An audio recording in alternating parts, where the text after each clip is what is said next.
This is where it all started for me, in Hammersdale, a village just outside Durban. Grew up in a very traditional family. A few times in a while we have to go, you know, and do up the garden in the morning. I wouldn't think much of sports. Happened to play netball by chance. I went to go and watch my neighborhood friends at training, sitting on the side, just watching and supporting.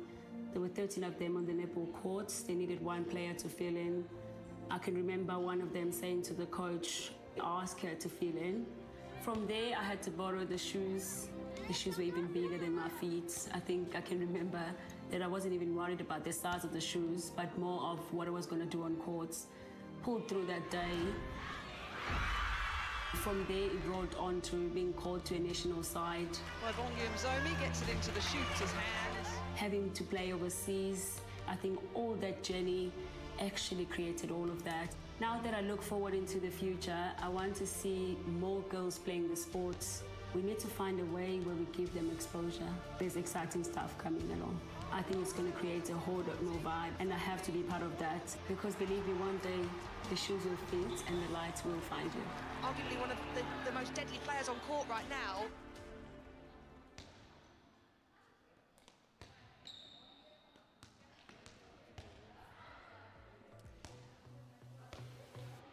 Paarl Gim saw me, the captain of the SPAR Proteas, just telling her story and letting us know that impossible is nothing. That if you believe and you work hard, you can achieve it. Netball is back in full force. We are in the cold Paarl, extremely cold this morning. We are here participating in the Paarl Gymnasium Netball Festival 2021. This is supposed to be the third year of the tournament. We know what happened in 2020 due to COVID. There was no sport, no school sport, but it's good to have sport back. We are here in Paarl. We're looking at the Paarl Gymnasium under 19B team will be coming up against the Girls High under 19A team. This promises to be a cracker of a game, and we're looking up at this lineup. Quite a strong lineup here being put up by the coach, hoping that her team will give Paarl Girls High under 19A a good go. We see the lineup from the Paarl Girls High. We see Jacobs there. We see Andrews, Kotza, Carstens, Bayers. Quite a strong lineup as well being put up by the coach. And yeah, nice way to start this competition. And we hope that both teams will really perform to their optimal best. I am not alone in commentary today. I am with one of my favorite humans, Charmaine Bard, former Marty's player, former Stings player, former international Fast 5 player, goal shooter Charmaine Bard, also a player that I've had the privilege of coaching. Looking forward to being here with you today. Let's take our viewers through this exciting game. What are you looking forward to today? I'm looking forward to watching some netball, seeing the new talent coming up, seeing what they've got and what they've worked on throughout this time. Since netball has been able to start again, I think we're going to see a lot of different things coming through, especially after the long break we've had. What's the fitness going to be like? Yeah, it's going to be interesting because there's going to be a couple of games that are going to be played here today. So fitness is definitely something we're going to be looking out to see how are the players going to cope with competitive netball. I must say that, you know, it's good to have sport back, but we are not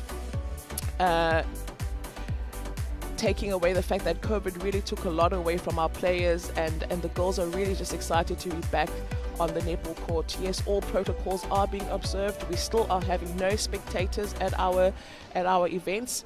We'll rather have the sport back. You know, yeah, we miss the spectators, but it's just good that the girls can be back on the field of play and do what they love.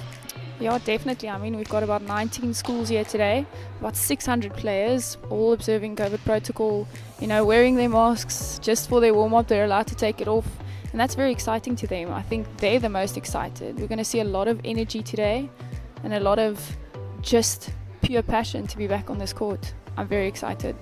Yeah, I'm also looking forward to it. I mean, we know that you know, varsity netball is also going to be happening this year. That's something that didn't happen at a university level. We've seen the SPAR Proteas playing in that Tri-Nations, the Spa Challenge that happened in Cape Town, where they played Uganda and Namibia. So international netball's also back in full force. We know that some of our Spa Protea players are overseas playing for their franchise teams. Your Lebanese Sportgieters, your Colour Pretorius. Exciting news about Colour Pretorius being named the captain of Lightning.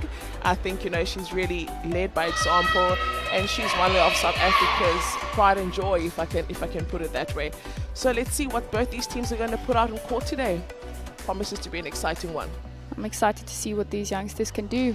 It's also exciting for you as a university coach to see the new and up-and-coming talent, to see what you can poach. Yeah, absolutely. I mean, this is the time where you actually come out and recruit. You know, I was 2 weeks ago at the Girls High Netball Festival, and I could see some talent there as well, made some contacts with parents already. So let's see what these girls have in store for us. I'm very excited. I'm like a kid in a candy store. And I think this initiative by SuperSport, you know, to really focus on school sport and give these players, I mean, can you imagine a player at school saying, oh my goodness, I'm going to be seen live, you know, in action, and for them to get to see themselves as well, because these opportunities really haven't existed, especially for a sport like netball. So this is really awesome to see our sport grow and getting the airtime that it actually deserves. 100%. I think it would have made such a difference for me as well as a young player to have been able to look back onto your game to see what you could have improved on. So this is a wonderful initiative, and we're very happy to be partnered with these amazing people who see the opportunity for these things. Yeah, and I mean, we know in 2023, netball is South Africa's hosting the Netball World Cup, first time ever in African soil. It's going to be right here in Cape Town, you know, at the CTICC. Best choice. Yeah, you're going to see the best players in the world coming through and performing here. And the Spa Proteas, you know, obviously working so hard to make sure that they are in that final and play to lift that trophy. Overcooking it there, but let's see if the girls can settle in. That's what you used to call a coach killer. Those type of passes. No, don't feed it. Don't feed it. Play it safe. Play it safe. We'll take the girls to warm up and settle in. Definitely. But there's good structure on the attack from the defender side.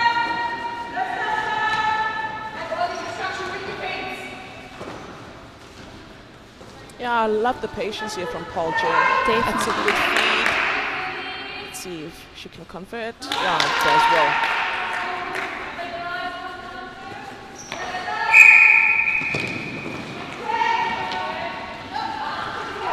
Low hanging ball. I think it's going to be important for the girls to really make use of the opportunities in the ball possession. You know, try and keep the errors as low as possible. Short direct play towards the ball, not running away too much.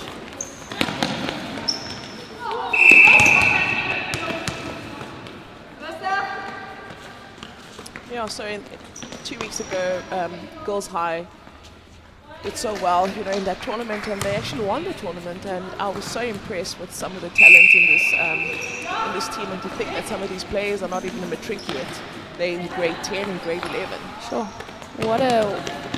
what a compliment to these players. The confidence that's put into them as young players to be able to be on the court with the matrics. And one of the players that really stood out for me is the player with the ball at the moment, attempting to sink that goal, unable to do so. I think Andrews, she's in grade 11. Really dynamic player for me, very smart. I love her creativity around the circle. She really, you know, embodies that whole duel. I'm a help shooter. I assist my shooter. I alleviate that pressure from my goal shooter. Because that, in essence, is the job of the goal attack, is to make it easier for the shooter. And if the goal shooter's not there, and then that's what the goal attack will do, take that responsibility of converting goals in the circle. Oh, good coming to the middle there by the centre from Potchefstroom Gimnasium's B side. Yeah, and I think, you know, just looking at the feeds going to that circle, Charmaine, for me, I would want Paarl Gim to really get to the circle's edge, you know. Don't allow the defender to stand between you and and the ball get closer to the circle's edge, and then you have a better opportunity of placing that ball in the perfect space for your shooters. I think the pass to your shooter is also very, very important. Knowing that if you've got a tall keeper, like we've got there on Reinsberger for the Girls High team, she's quite tall. You have to play the front ball because it's easier for the goal shooter to then get that ball instead of the goalkeeper being able to intercept the over ball. Yeah, that's what Renisha does quite well. Andrews, very consistent in that shooting circle for Girls High. Great feed into the space there. Yeah, you can see that this is a team that's well coached and we're really a well-oiled machine. I love the set play. You can see that this is something they've practiced, you know. It's a system, you know, who gets the ball, who gets the second ball, the positioning of the shooters in the circle. I was about to say the second receiver on after a centre pass, it's very important. You can see that that's been worked on, how important it is to have that second pass after a centre pass. Yeah, because, I mean, you know, as a coach myself, you tend to say to your team, you know, let them get the first ball, but what we have to do is shut that second ball, make sure it doesn't go into that goal third. If we can delay them as much as we possibly can in that centre third, then it makes our chances of turnover ball much, much higher. I remember how many times we had to practice on that second pass, receive that over and over. When it didn't work, let's get behind the line. It's about consistency and your commitment. Good to see Jacobs fighting for that rebound. It's important to contest for that rebound. We don't see that often from our shooters. You know, I mean, you're a shooter yourself, Charmaine. How important is that? You know, to take that shot, but know that there's a possibility of a rebound and to go full in and contest for that ball. I think it's about believing in yourself enough that the shot will sink, but also knowing that anything is possible. To be able to follow up on that, put yourself in the right position, especially if a goal shooter is not.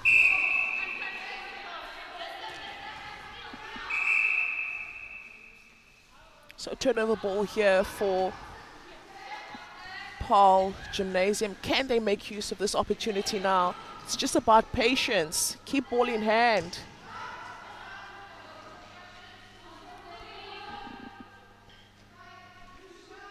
Again, the over ball.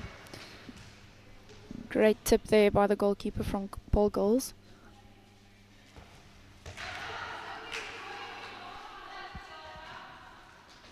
Yeah, no, it's hard for them to, there's so much pressure in that circle that's been put by the defenders of Girls High, making it virtually impossible for the shooters of Paarl Gim to convert goal. Oh, great roll. What a play. I see what you're saying. But you can also see they're very comfortable with each other in the circle. And I think as a shooting pair, for me, that was always very important, to be very comfortable with your goal attack, to trust who you're playing with. It makes such a big difference. Yeah, and how do you achieve that? You achieve that by playing together often, you know, getting an understanding, communicating. And the more you play with each other, the more you understand each other. It's like a relationship of a goal defense and a goalkeeper in that circle as well. Oh, left unattended. Those are the best passes. Yeah, and she keeps ghosting down that baseline every single time. And I just really hope that Paarl Gim's defenders can pick that up. You know, you've got to be aware of that. You can't allow your opponent to keep doing the same thing over and over again. Strong on defense as well. What a chase. I think as a defender, especially goal defense, what's one of the first things your coach teaches you is to lock that base down, is to stop that base run. It's a goal attack's food. They love that. And just look how they're setting up on defense here. Girls High. Turnover ball. That's good pressure being applied. They were all in between a player. So all you could see was a field of blue. Good turnover by the wing attack to end our quarter for us. Yeah, so that's the first quarter. Paarl Girls High under 19A leading by 9 goals to 4. So some work to be done there by Paarl Gim in the second quarter. But luckily there are 3 more quarters, so we've got more than enough time to see some action.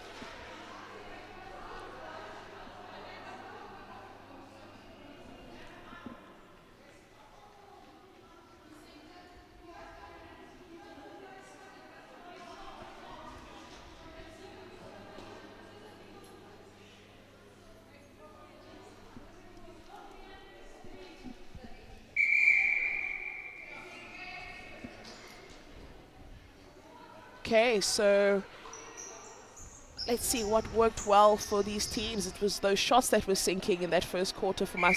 For the Girls High shooting circle, the combination of Jacobs and Andrews was just phenomenal. The understanding between the two players and the accuracy, and that's what you want as a team. You want a shooting combination that when that ball is in that circle, it goes in. Definitely. There's something to say about a goal shooter that takes a ball, turns around and shots it in for you. So this is our second quarter of the game. Let's see if there's any changes being made by the coaches of both teams. I would say that, you know, if Girls High is doing so well at the moment, wouldn't be necessary for the coach to change a winning combination. Definitely. You have to know when to change as well as a coach.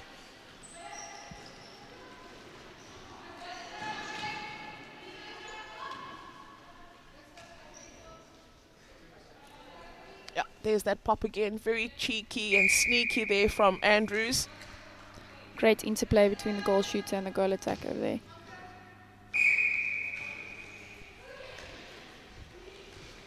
Interesting to see Andrews running more on the channel of the goal of the wing attack. You know, you'd expect her to be more on the left-hand side of the court, but she seems to love the wing attacks channel. But there's a good understanding though between herself and the goal attack in LaRue, so they switch just to make sure that they balance the court.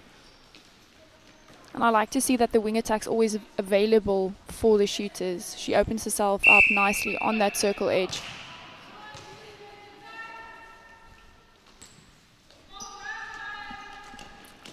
That's a good start in the second quarter from Girls High.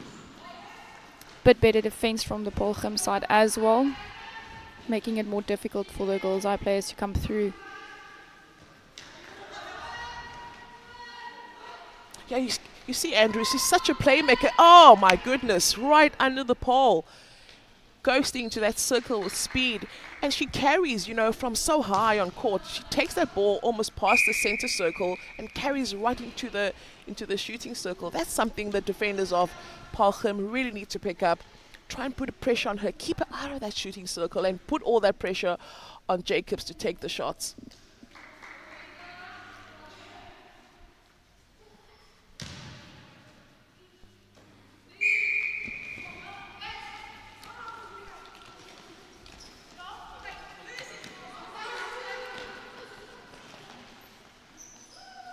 Yeah, that's better. Much, much better. Great move by the goal shooter, pulling the defense out, coming back in, but unfortunately unable to score that goal for Paarl Gim.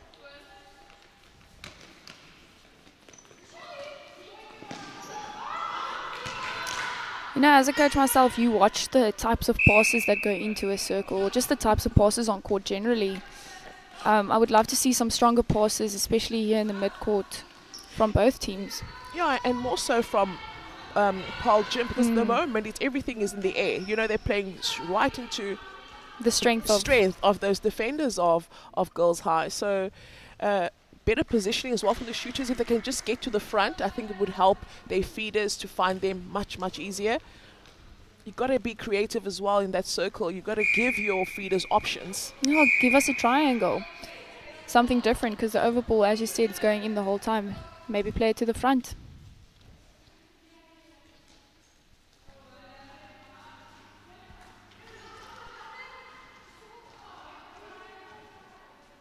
Oh, she's having so much fun. You can see she's smiling, she's laughing, she's dominating, she's in total control, is Andrews. That's when the passion shines out for a team. Great take there by the goal attack from Paarl Girls. Right place, right time, huh? And it's good to see an attacking player being strong on defense as well, because we expect our players to be able to play both ways. You always told us you might be a defender, but you have to attack the ball down to your attackers. 100%. And attackers, you might be an attacker, but you have to help on defense as well. Exactly. Apply that pressure. Ooh, that's a coach killer again.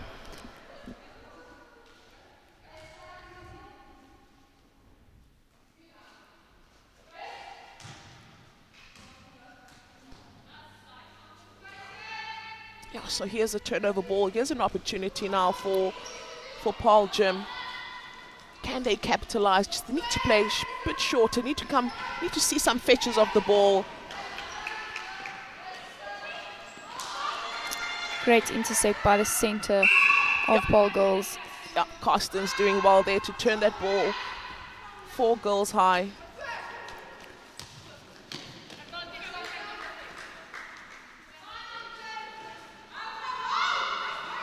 This is good defensive setup here from Paarl Gim. And then the forced error. Yeah, and it works. So they've got to pick this up now that, you know, when we apply pressure on defense, it works in our favor, but got to do it more consistently. Definitely. And I think it makes a big difference as soon as you open up your court, not everyone channeling the same space.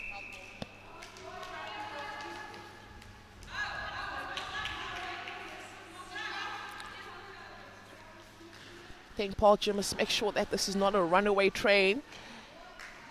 Girls High leading 16-5. 2.5 minutes left of this quarter. We can't fault the effort of the Girls High team. Again, a pass behind the player. Yeah, I think it's just the little things, you know, that they need to tweak and correct. If they need to pick up that, if they play with a little bit more patience, get to the circle's edge, a bit of variety from their shooters, you know, things work well for them. Because when they did play like that, it went well and it got to their shooters, and their shooters were able to slot it in for them.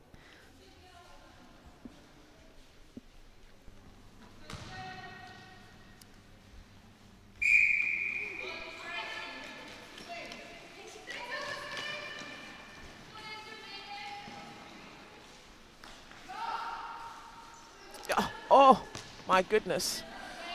Thank goodness that she was ghosting at the back there, unmarked the girl attack. I was quite concerned with that feed into the circle, but it worked for Paarl Gim. Sutherland did well there as well. She picked up a goalkeeper and created a screen for her to be able to allow that ball to go over.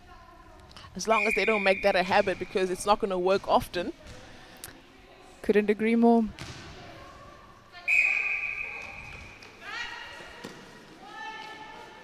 Oh, that's better positioning from Sutherland. Much better positioning. It was easy to place that ball in the space for her. So these are the little things that they need to pick up that work, you know, and keep doing them.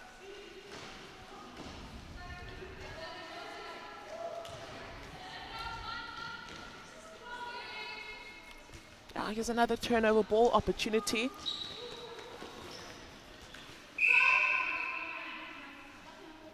They got out there quick there in the mid-court, and that makes such a big difference. No time for the defenders to set up any play. Oh, but she's got to make it count from that distance, right under the pole. Apparently, that's the hardest place to see the balls from. Charmaine, you would know better. You care to share what kind of pressure is on you when you're right under the pole? People expect that ball to go in, but most of the time, it's the easiest. Yeah, but most of the time, shooters tend to miss from there. You know me too well, coach. Give me the one on edge rather than underneath the pole. More than happy. Yeah, well, that closes our second quarter of this game. Really, I think a better effort from Paarl Gim, closing it off, you know, with a little bit of energy and commitment. Still 8-6, Girls High leading as we're going to head into the second half of this match. We hope that Paarl Gim will come up with something and give a good account of themselves in the second half of the game. Maybe a couple of changes being made by coaches just to, you know, to bring in some fresh legs and something different. It's always very interesting, you know, for a team when they're in this kind of situation. You know, what do you have on your bench? And as a coach, do you make that decision to bring something different? You know, I think you have absolutely nothing to lose, though. Definitely, they're behind 18-6 at the moment, as you said. But with that as well, look at what worked at the end of that quarter. Build on that. Yeah, and some of the fixtures for today, we see this is the game we're currently watching now. Next up would be Outeniqua under 19A up against Potchefstroom under 19A, Bloemhof B under 19B up against Paarl Girls under 19B. That should be an interesting one at 10 o'clock. I think it's going to be quite a competitive one, probably going right down to the wire. Stallies against the Paarl Girls, always a tough one. And then we're going to Rustenburg under 19A and then Paarl Gim's under 19A. I think that would be a very, very good game as well, to see the girls from Paarl going up against the girls from Rustenburg. Paarl's also got a very strong team, but I've heard a lot of good things about the Rustenburg team as well. And then we see Paarl girls going up against Bellville's under 19As. They don't play in the same league, so I think that's going to be good for them to see what standard they are reaching at the moment. Yeah, so great matchups coming up this afternoon. It's going to be very competitive. I think, you know, all the teams just want to really give a good account of themselves and just say, you know, it's good to be back on court and show what the little bit of training that they've put together so far, what kind of results it can give them. So we're heading to the third quarter of this encounter. You can see a couple of changes from Paarl girls especially. I think they've got more legs on the bench at the moment.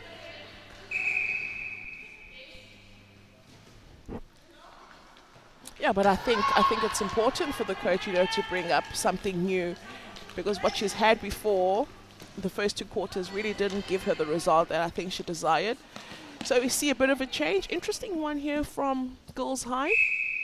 I think it's their centre. Yeah, Carstens is now in the shooting circle as a goal attack. We love to see it. Yeah, so it speaks to the versatility of the player. You know, it's important to not be just one-dimensional, be a player that only plays one position. It's so competitive out there now. You've got to be able to play more than one position and play whichever other position well as well. You know, so let's see if she can bank those shots for Girls High. And it's somewhat of a moving circle that the coach has opted for as well in this third quarter, because they're quite mobile, Carstens and Andrews.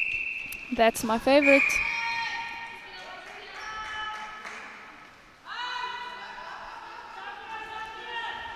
Now, again, they're overcooking that ball from that distance. It hasn't been working. They've got to pick it up. There needs to be somebody sending that message through to the girls. Play it closer to the circle's edge. And just talks about discipline. Yeah. There are two shooters in the circle, one defender. When a defender gets that ball, then you know. So it's going to be a really interesting one here for the defenders of Paarl Gim to see how they cope with this moving circle.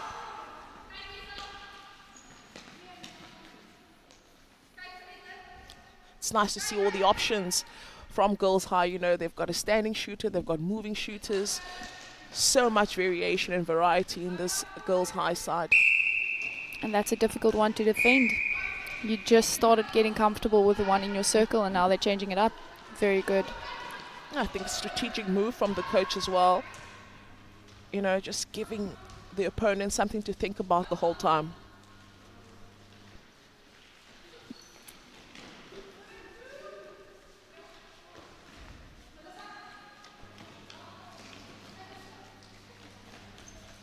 Oh, that's great vision. Beautiful pocket run. Brilliant. Oh, unfortunate on that stepping error. Still a good run.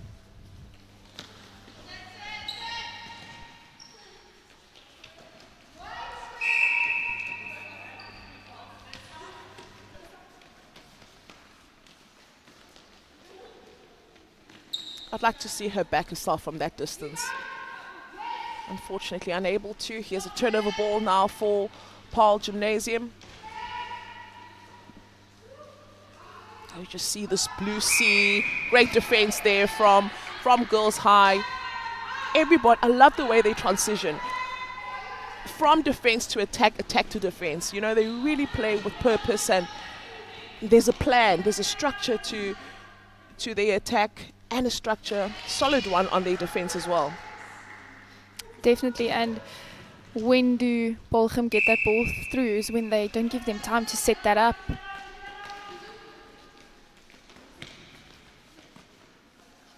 And they're using, you know, the whole court. They're not just overloading on one side of the court. They're swinging the ball. They're really playing structured netball.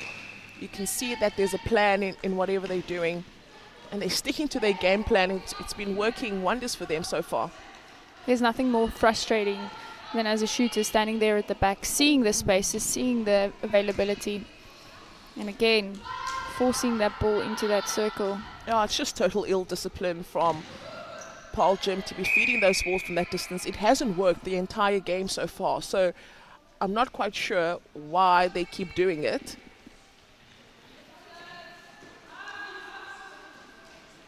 Because they work so hard to turn balls, so the least they can do is just make sure that they capitalize on the opportunities that they've created for themselves.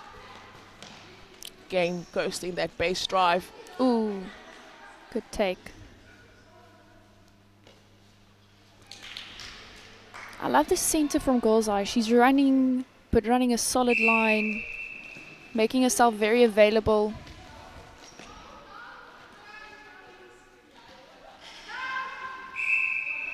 Yeah, they say, you know, that's the pressure cooker on the netball court, that shooting circle. It's really tough out there. And I always say to my shooters, you know how strict I am about that. You chose the bib, you know, you chose to play the position. There's a responsibility, a heavy one on your shoulders. And that is to convert those goals. When all those balls are being turned by your defenders, important for you to reward them.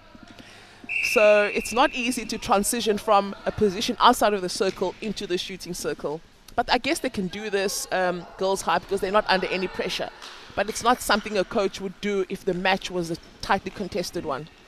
No, definitely. I think later today, if they might go, when they come up against Bloemhof, that decision would not have maybe paid off as much.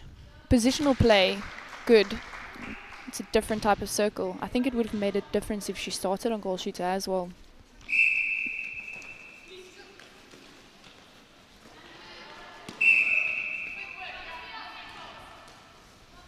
A lot of the girls are slipping on the court. You can see their feet.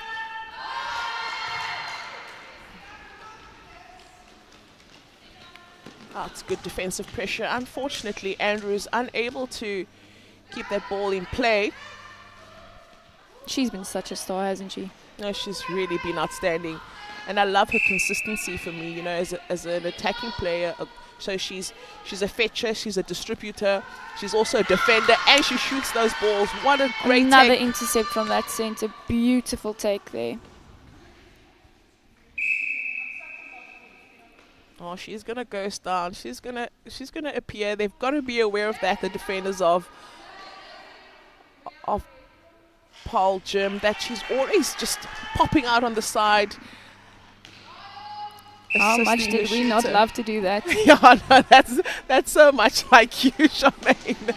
That's definitely something you did often, and you caught those defenders unaware every single time. It's just they relax just for a second, but that's knowing your game, knowing your opponent. It's just game knowledge, and it's good to see that these youngsters have that. I'm saying youngsters like I'm old.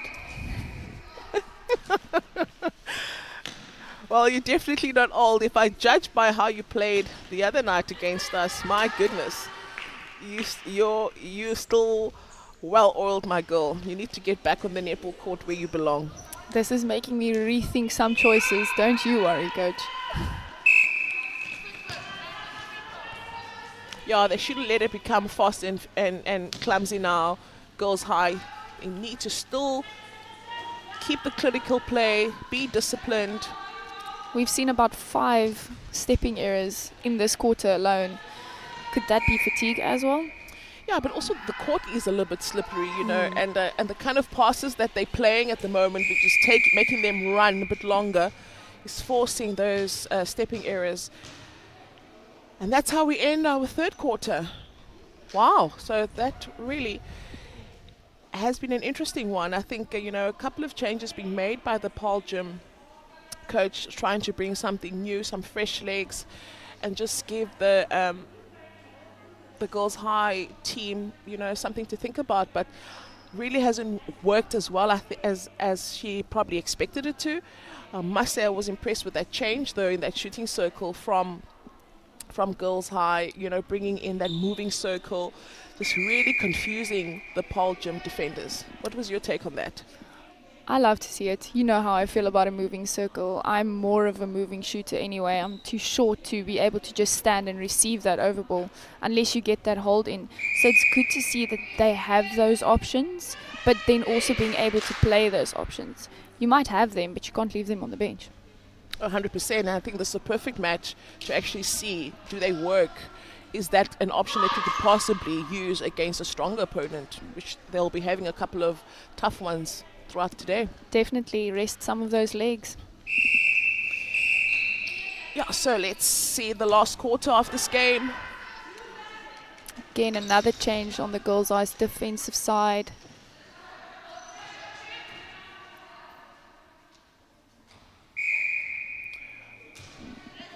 Wow, this is really interesting from Girls High. Now we see that Jacobs is back on shooter.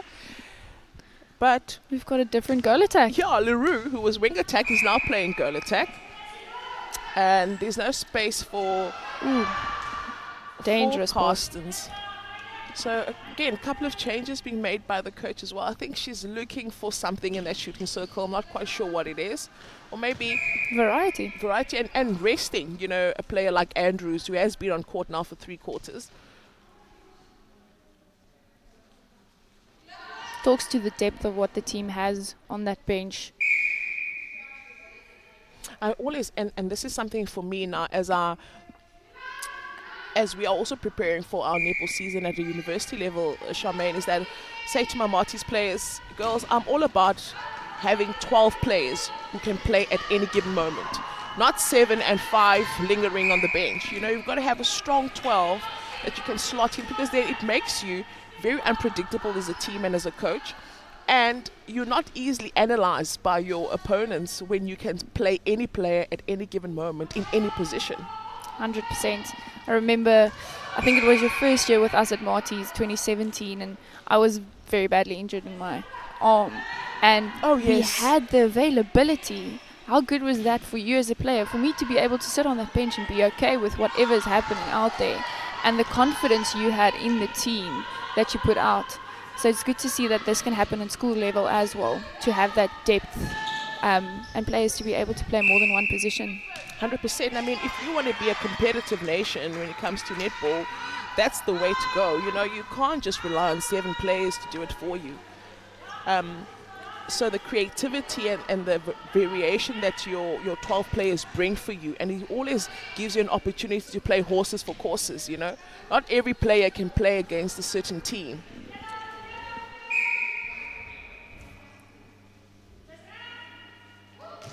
I think it's going to be interesting to see how the teams adapt to each other as they get to know each other better. Watching each other, seeing this type of play, would this attacker work with this defender? Would this defender be able to hold this center? So that's going to be interesting to see what it looks like on the last day as well.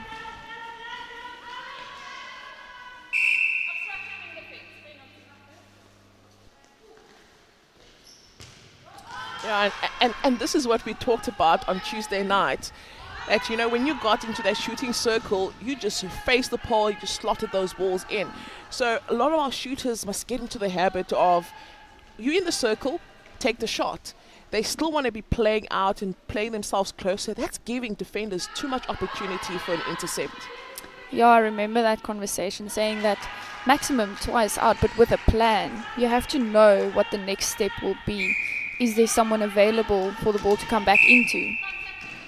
No, 100%, and that's exactly what happened now to Girls High, playing that ball out, finding Jacobs out of the shooting circle, something different we haven't seen. Great defensive pressure. They just got in front of the man. 100%, and you could just see green.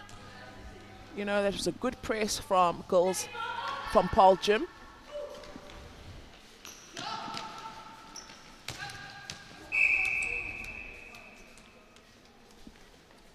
For me, I think, you know, when you do all that hard work, you just really need to reward yourself. They're turning enough ball. They just need to be patient in the execution on the attack to take it through to the shooters. I think the timing is important as well. You can see a lot of players overrunning passes because they started too early, maybe didn't give their teammates an opportunity to wait, just settle into them receiving that pass, to be able to give them a proper pass. And I think also they're being let down a lot by their ball placement. You know, they want to pass the ball to the player instead of into the space. So their spatial awareness is also something they need to work on. Oh, she's all alone in that circle. I would have slotted that ball in there as quick as you can say my name. Yeah, because there's a split second where the defenders are still trying to find their feet. They're still caught with their eyes down. That's an opportunity for you to release that ball. But I guess, you know, the older they become and the more competitive netball they play, they'll begin to pick up on those things. I think at this level, I am asking a little bit too much. I don't think so. It starts early, and the earlier you start, The better.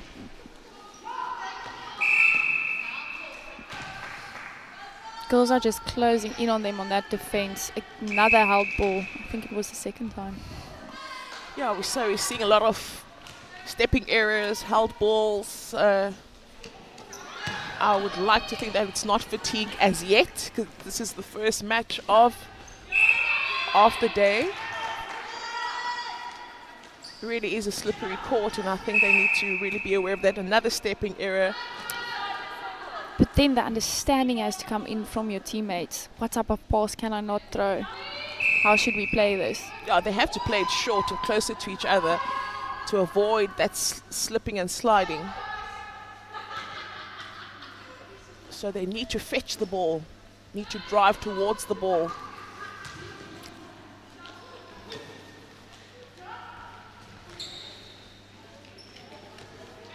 Now, this is also good work being done by Paarl Gim. Yeah, it was going to happen because that was a really long aerial ball, putting Leroux under immense pressure, but doing well there to prevent the stepping error.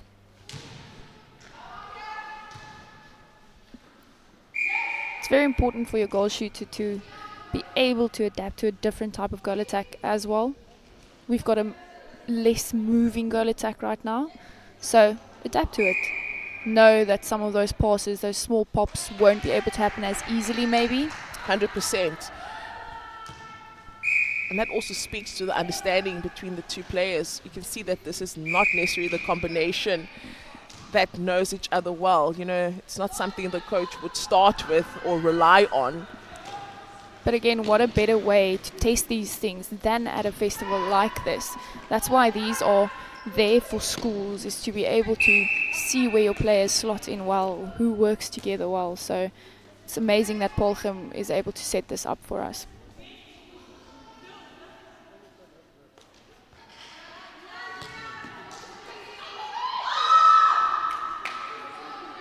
I just think not everything in that circle needs to be in the air. You know, there needs to be some bounce passes, you know, some positioning, straight balls straight to the stomach of the shooter.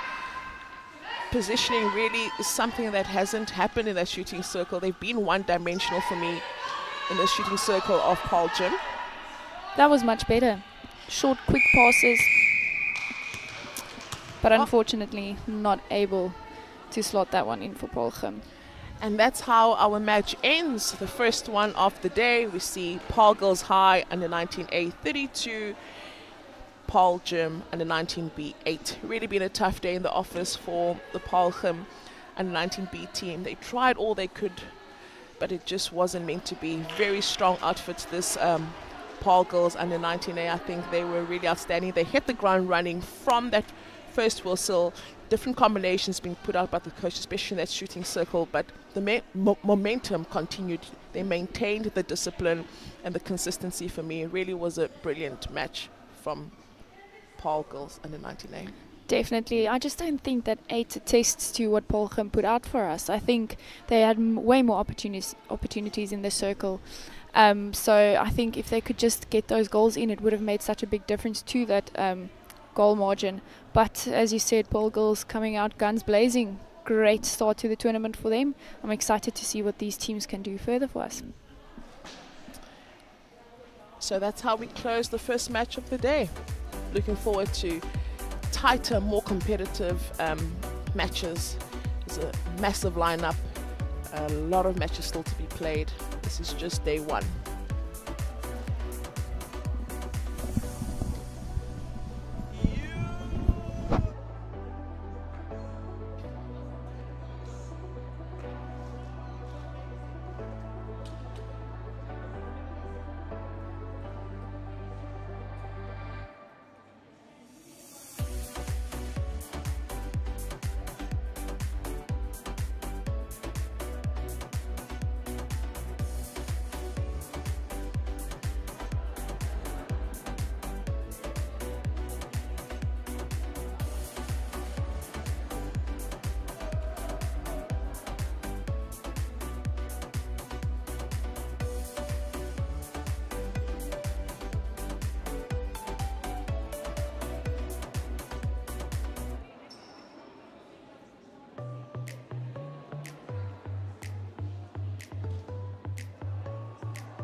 Yeah, so our second match of the day, we see Outeniqua under 19A coming up against Paarl Gim under 19A. Now this should be an interesting one. Under 19A. First match we had, we saw the Girls High side taking on Paarl Gim B, Girls High under 19A. Now we see the lineup of Paarl Gim. Previous games team.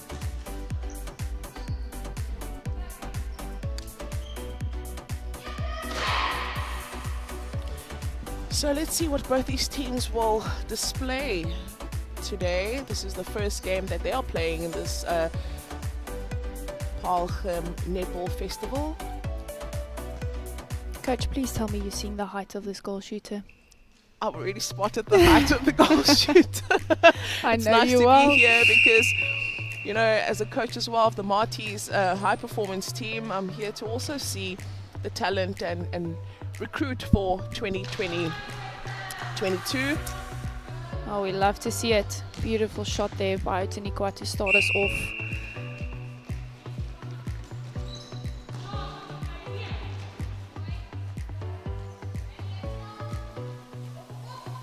Oh my goodness, I love her positioning already, you know, standing so strong in that shooting circle, and look at that, you know, shooting stance, so confident, so strong.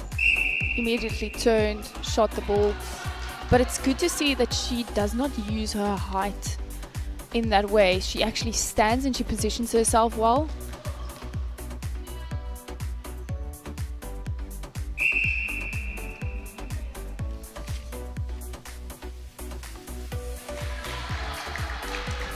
Yeah, she's a strong shooter, is Smith.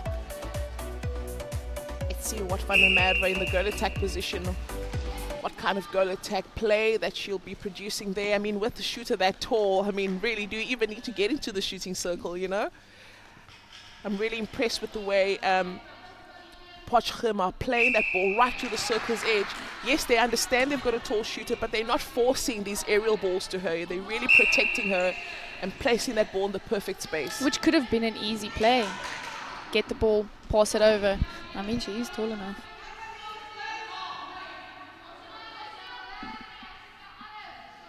Great pass there on the baseline for the goal attack of Hoërskool Outeniqua. Maloney. No, it's simple, you know, it's Netball 101. Goal attack, fetch the center pass, second ball to the wing attack, goal shooter standing strong, holding the perfect space. They're hitting that edge, what we spoke about in the previous game. And you know they can continue playing like this the entire match, especially if it's working, unless Outeniqua pick up and force them to do something different.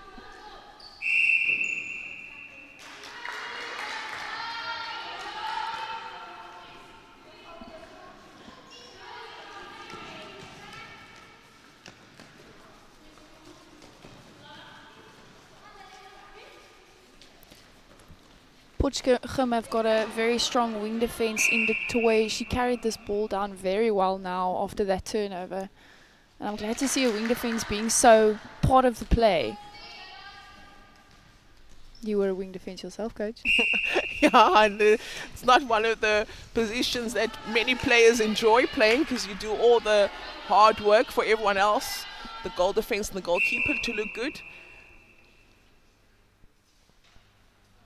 Yeah, it's just easy pickings for this Paarl Gim side in that shooting circle. I mean, you can already see the height difference, you know, between the goalkeeper, Pata. She's really much shorter than Smith. As a coach, when you see a goal shooter walking out on court and the goalkeeper is a head taller than your goal shooter, what do you think? Well, for me, it's very important now for the players to pick up that, you know, the moment they allow that ball to get close to that circle's edge, they stand no chance to intercept that ball. So that pressure must be applied by everybody else. Try and stop that ball and turn that ball before it gets to the circle's edge. Don't allow them to dominate you around the circle's edge. Put the pressure and let them force the over balls to the goal shooter from a bit further. Don't allow them to go to edge. Beautiful intercept by you. Bad. Sure. Saw the space.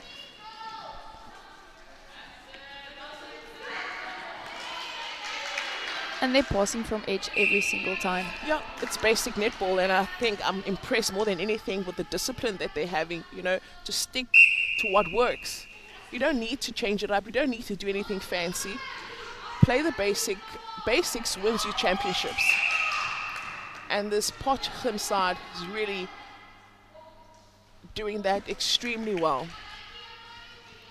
I like the fact that when the ball gets into the circle there with Outeniqua, with Stan and Maloney, that the ball does get slotted into the post. So that's good to know that when the ball does get there. Another great pass from the goal attack to the goal shooter.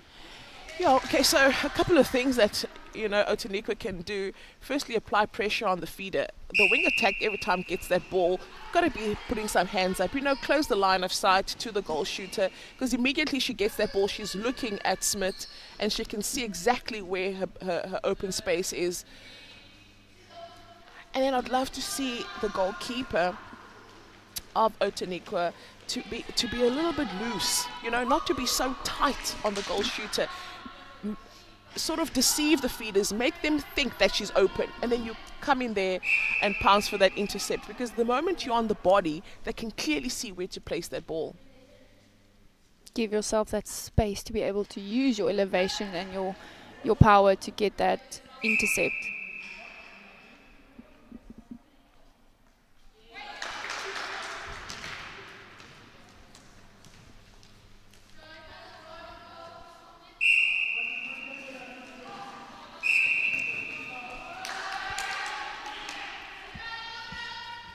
Yeah, the players need to quickly pick up that this is quite a slippery floor, so they really need to steady their feet, otherwise we're going to see wholesale stepping errors being called by the umpires. I think that's a better effort for Maloney with the combination with Stain. I think now they're starting to connect well and find each other. They need a second option on that centre pass. The ball's going back the whole time, and that opens up those intercepts for Potchefstroom. Yeah, absolutely. And look at the press here from Potchefstroom. They're pressing them in the centre third, not allowing them to get into the goal third. So, and that ball is being passed around so many times, putting it under stress. Eventually, there's going to be an intercept.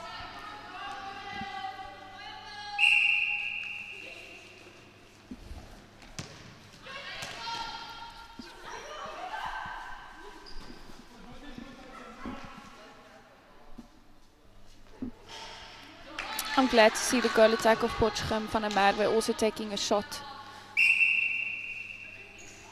How quick was she off that mark? That was amazing.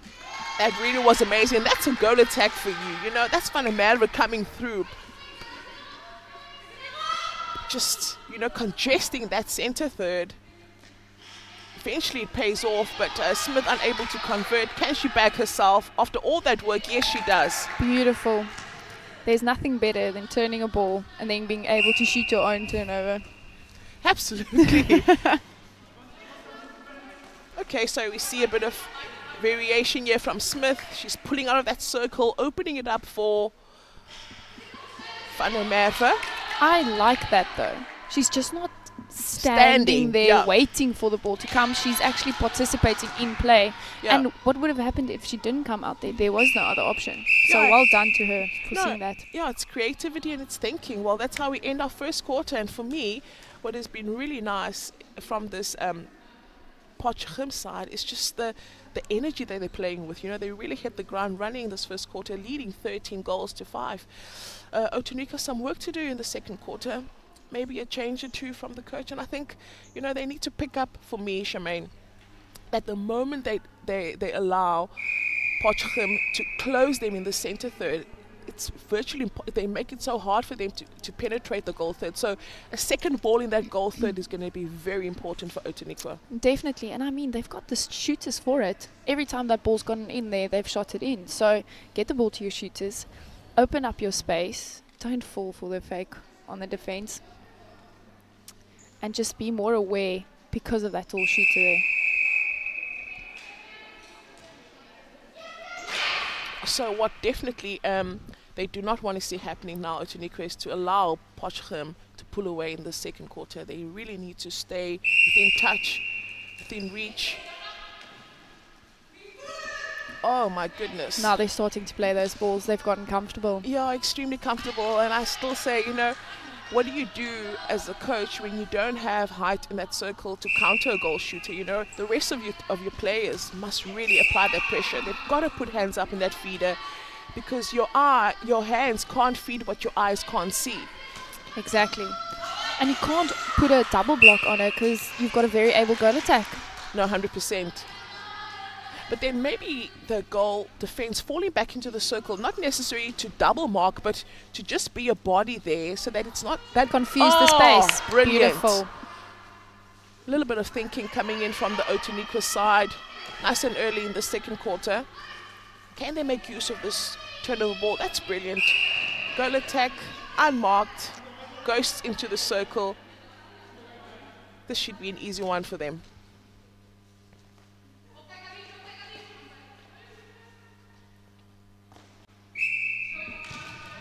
Something that I've noticed is when the goal shooters or the goal attacks get a ball out wide in the circle, so quite a far shot, they don't set up or pretend to set up for goal. They immediately look for the pass. Do you think that makes a big difference?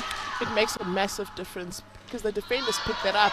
Oh, this is better work being done by Outeniqua in the second quarter on defense. Really good turnover ball here. Very good there from Jones. She saw that ball coming in there. They just got to break away from this press that's been set up by Paarl Gim.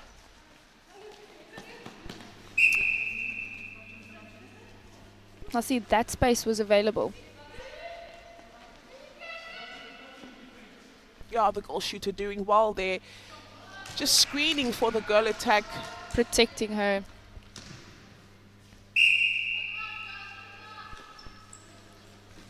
Much better start from Outeniqua in the second quarter. Two hands catch, coach. Two hands catch.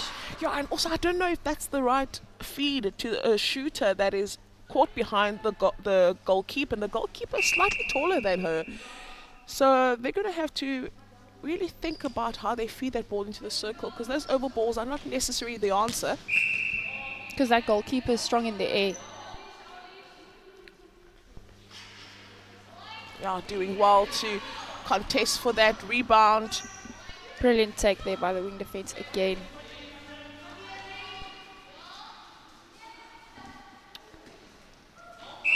Ooh. If she wasn't offside, I would have said that's excellent vision to see, you know, the center driving into that pocket right onto the circle's edge. Unfortunately, just stepping offside. And great protection there by the goal shooter. I remember Carla used to run that a lot. Yeah, and so that the goalkeeper doesn't go out for that fly.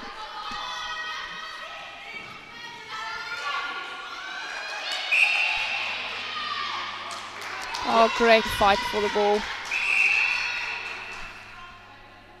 Yeah, that's the most important thing on this court at the moment. It's the ball. The ball. The team with the ball is the team that wins.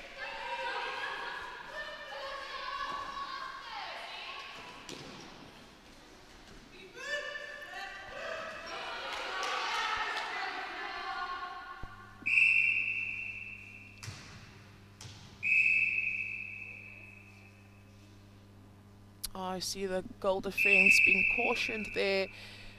Ferreira. For intimidation. Intimidation, yeah, she's going to need to really clean up.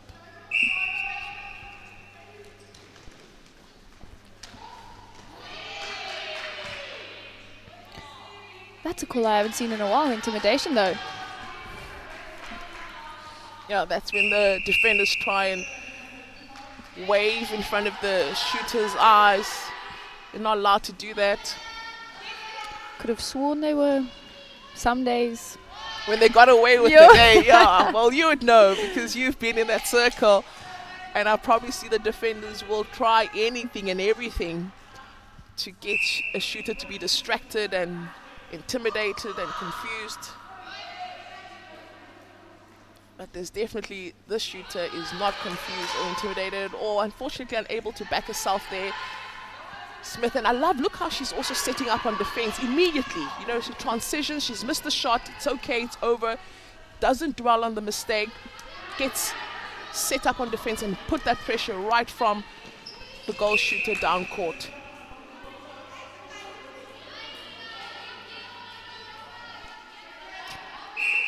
So both of those goal shooters, the goal shooter and the goal attack, both just stood in the circle. You need one mover to open up play, to pull a defender.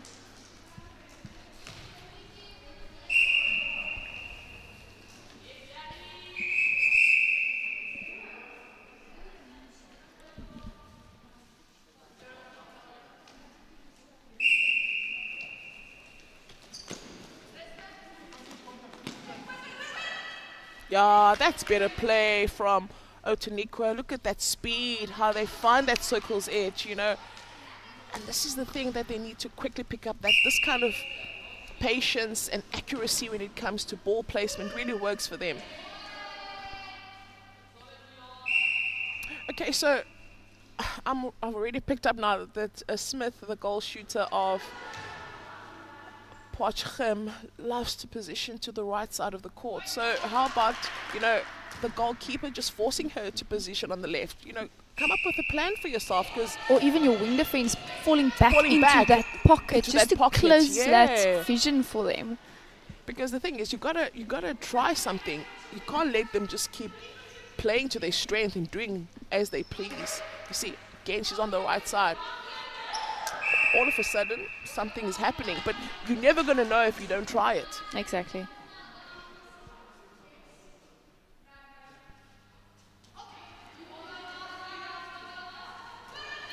Oh, wow. That's good work being done by the shooter Smith, turning that ball in the circle. Great interplay between them. I tell you, Charmaine, that there's just no substitute for height. If you've got the 2 points that are tall, a goalkeeper and a goal shooter, half the job is done. 100%. I remember you used to say what a difference it would have made if I had 2 centimeters. A moving shooter and tall, wow.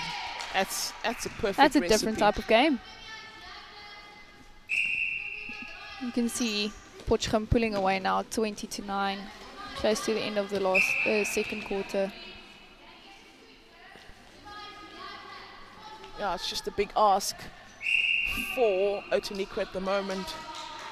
Too well oiled. Very precise and clinical is this Potchefstroom side. And no one going up for the missed shot.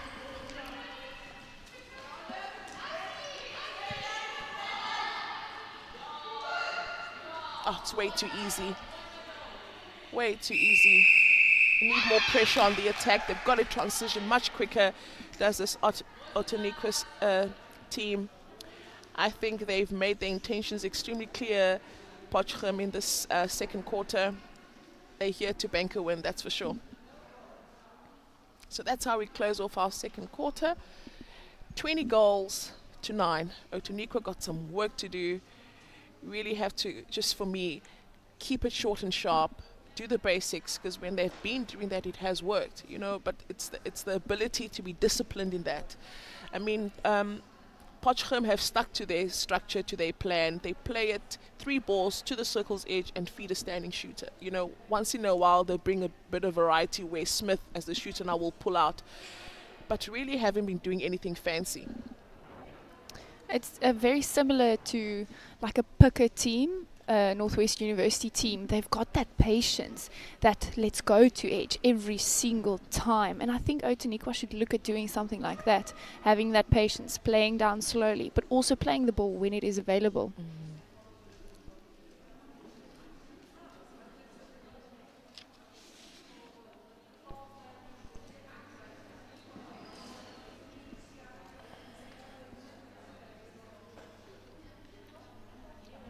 Yeah, so I'd love to hear what the coaches are saying to the players, especially the Outeniqua coach at this point in time, because she really needs something special to bring on court to change things up for her team. You know, they're going to the third quarter now. We know that this is the championship quarter. This is where you make it or break it, you know. Can you close this gap? Can they find something extraordinary Would it be mean to say I don't miss those chats in that locker room? Especially if it's a big game. And especially if the score is not really right on the scoreboard. No, but it's a very important chat. I think a coach has such a big influence in that moment in halftime chats. So yeah, let's see what they can give us. Yeah, I think a coach is important, and I think myself as well, I've grown tremendously in understanding, you know. My first year, I went absolutely psycho on you guys at the halftime. But with growth and also understanding your players and learning your players and that relationship growing, you begin to know what to say and if it's necessary to even say anything, you know. Sometimes, I mean, I'm coaching university players. They're not high school players, so they're a little bit more mature and have a better understanding of what is required from them, you know. So, and I think you know your players very well. Yeah, it's important because every player needs a different kind of chat and different approach, 100%. But also now what we want to do is to get our players to a point where they are able to make decisions on their own before waiting for the coach quarter time to give instructions. Exactly. You know, quickly pick up what your opponent is doing and then come up with plans. I mean, you knew me very well. There was a sense of you could be harsher with me, but then someone else needs that softer touch. And remember, it's like a couple of minutes and there's 12 players you need to talk to, you know, so it's very important to know what to say, when to say, and make sure that the instruction is clear and it's simple and there's a good understanding as to the player knows what they need to come on court and do. And how important is it to not give too much information as well? Yeah, information overload, because you just, I think, confuse them even more. We're seeing our tall goal shooter out on goalkeeper now. Wow, this is interesting. I've already ticked on my list of recruits for 2022. I would be disappointed if you didn't. Yeah, no, it's brilliant to see her being so versatile. But let's talk about that move now from the coach of Paarl Gim. So she's a shooter. She knows exactly what the goalkeepers do to her.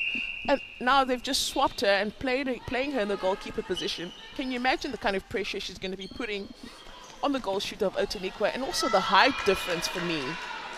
But what I would do then if I was the coach of Outeniqua is put in a moving circle in there. Get a moving circle and get those shooters to position in front. Don't play to the goal, to Smith's strength, which is the overballs. You see at the moment she's doing so well, blocking the shooter from taking that front position. It's as you said, she knows exactly what a goal shooter does not like.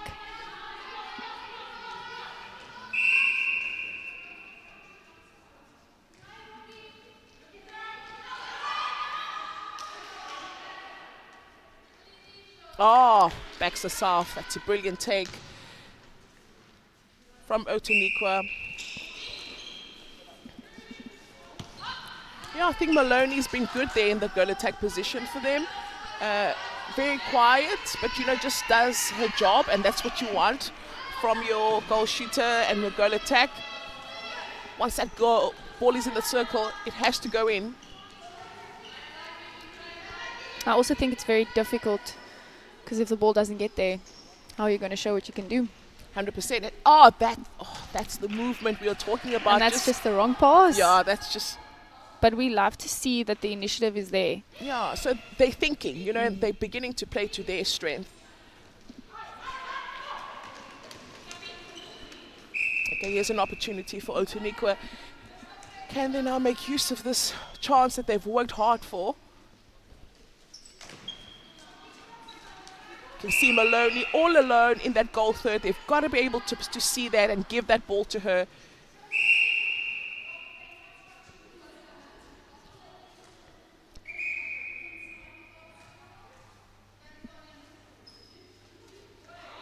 The movement you were talking about, it works.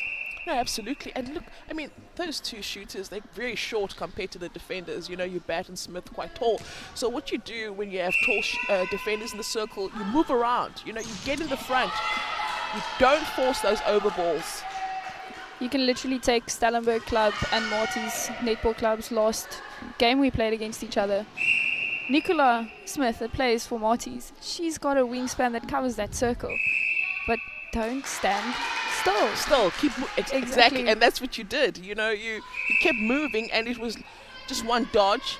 But when you got the ball, you slotted it in. You didn't want to try and play closer to the pole. Is that unfitness or laziness or just smart play? We No, will that's never know. smart play. That's smart play. You didn't want to put too much pressure on yourself. You just, you do what you're supposed to do as a shooter. Take the ball and shoot.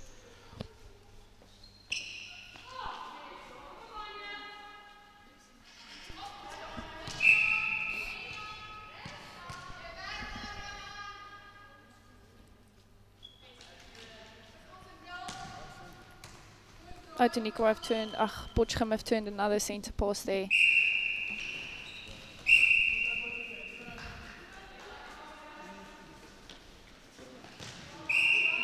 And you can immediately now see the difference in the shooting circle of Potchefstroom when you're looking at, now there's no tall Smith there, there's a bit of a shorter shooter. Now all of a sudden the defenders are getting more opportunity, to tip the ball. Great cover there by the goal shooter. She just kept Smith busy there in the circle. 100%. And you can give that ball, but why don't you bounce it, That's the perfect thing to do. I mean, imagine that tall shooter going all the way down to collect the ball. It's a long way down there, so... But I feel like that's a wing attack centre thing. They do not want to give that pass.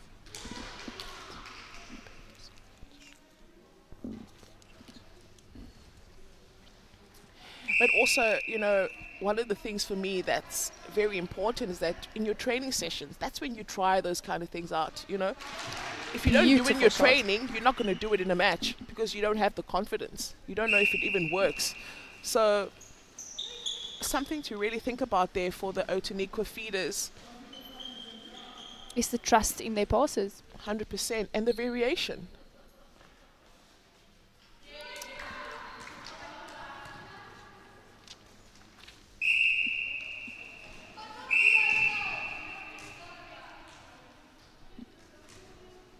See the wing defense getting a stern look there from the umpire. No, listen, I always say that if you haven't been put out of play or even cautioned by umpires during defense, then I feel you're not doing your job. So she doesn't have to feel bad because her responsibility as a wing defense is to really eliminate the wing attack. 100%. Take her out of the game completely. Someone that does that well is Joe Prince. Oh. I used to love playing with Joe, but hated playing against her. Yeah, you wanted Joe Prince in your team, they're not, because you've got to stick to that wing attack, force her out of play most of the time, because that's what they do. They drive with speed and attack the circle's edge. So if you can get them as far from that circle's edge to force those long balls to the shooters, then you are in the money, Then your goalkeepers can turn ball for you.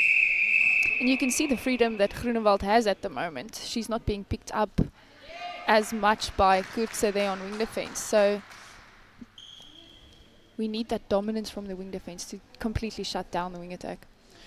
Yeah, and that's how the third quarter ends. 27 for Potchefstroom and 12 for Outeniqua under 19. Yeah, it really wasn't it was a championship quarter for Potchefstroom. I think they really were so consistent. The error count was low. Even though there was changes being made by the coach, I think those changes worked very well for them. So she knows that she's got more options. A surprising move to take Smith from goal shooter to goalkeeper. I think it worked pretty well. It was a better quarter for Outeniqua though. They had 4 goals in there and Potchefstroom only 7. So they also came back, but I think it also attests to the change that was made.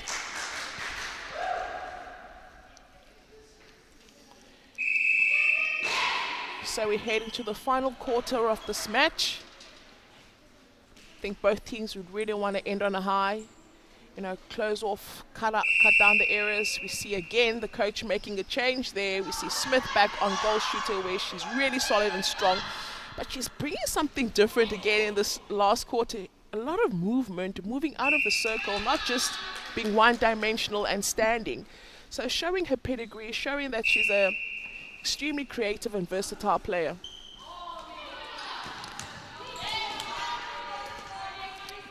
I'm loving this wing defense of Potchefstroom. a toy. She is everywhere. You know, she's sticking on the wing attack like white on rice. Perfectly.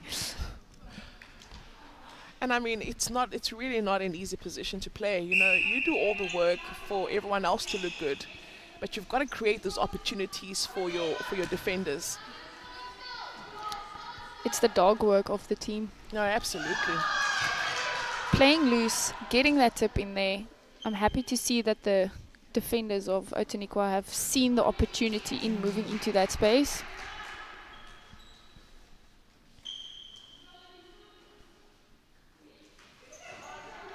Centre should have shut that down. Yeah, you know, it's so important, and people don't really realize the important role a centre and a wing defence play around that circle's edge. You can't fall asleep there. But also the communication from the defenders has to come in there to tell them.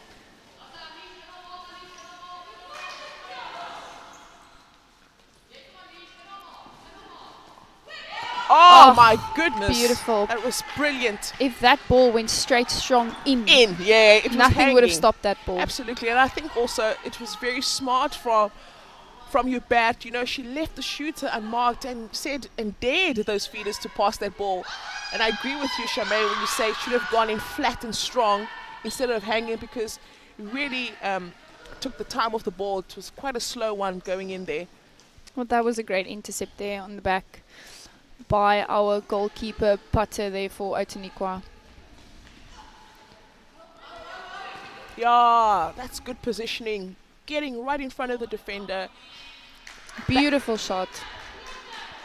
They've got the confidence. And they've got the skill set as well. And the thinking for me. It's just more consistently. Do it consistently, because it's paying off every time.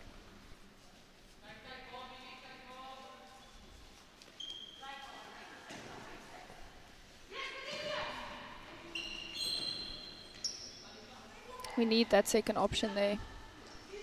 Oh, yeah. Beautiful.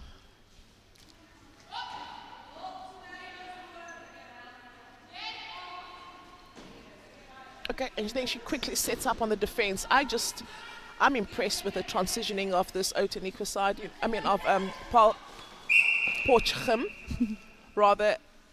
Once there's an error, once there's a mistake, the ball is missed. Nobody's confused. Everybody just sets up defense and applies pressure.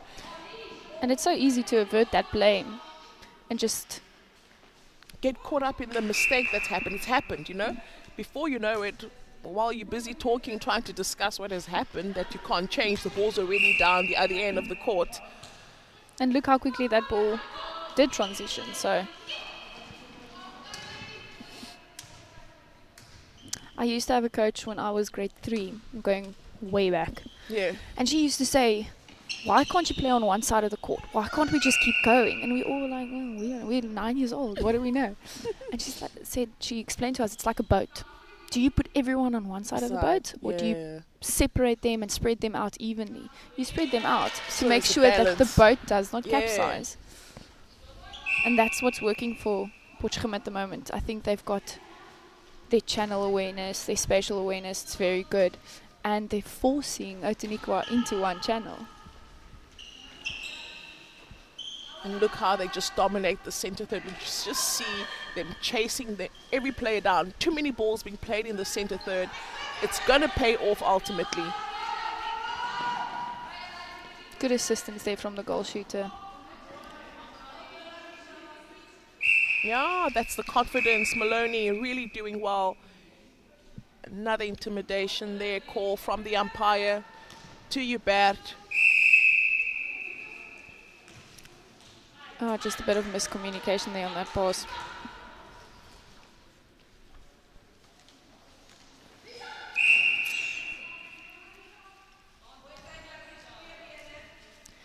Something that I don't think is practiced a lot. Beautiful vision. I love that. Sorry, I know you hate those passes, but that was so good. That one was on. I can let her get away with that one, but only one of those. I mean, Smith was completely unmarked there, all on her own. But as I was about to say, I think something that's not practiced a lot is the throw-in in the center court, in the mid-court. You can see the confusion on the goal defenses and the wing defenses' faces when they have to throw it in here in mid-court. So maybe that's something teams have to start working on.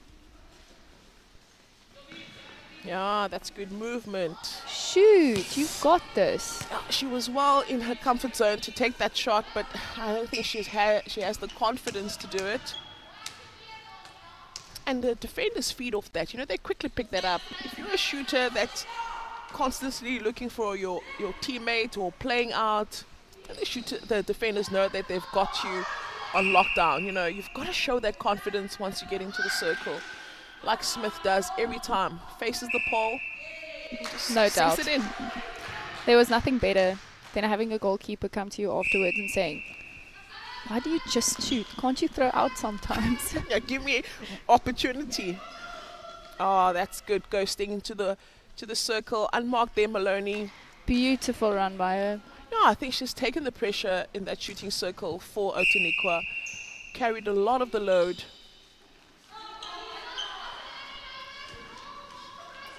Much better defense there, but great vision from this wing defense from Potchefstroom again. She's got a massive arm to throw those balls, eh? Yeah, and you know, for me, what because I'm thinking, so what happens if Potchefstroom now meets a team that's got a goalkeeper that's just as tall as Smith and whatever? What I love is that they have variation. They're not just forcing those long balls to her. They get to the circle's edge, then they confuse you again by her pulling out of the circle. So there's quite a lot of different plays that they put out with a tall shooter like that. So they'll be able to cope. The variety is something that's so important. Coach Elise Kortse used to always say, "You've got this little magic box. What are you taking out of it? Do you have something new the whole time?" 100%. Now we see there's an injury here on court. That is Van der Merwe. Wing attack. She played goal attack the first 3 she's quarters. now on wing attack for Potchefstroom. There will definitely be a substitution. A new wing attack will come on. Couple of seconds left on the clock. Close off this game. Let's hope Outeniqua can sink one last one for us. Yeah, I was about to say, and Hubert says there's no way you're going to get a goal. So that's turnover ball now for Potchefstroom.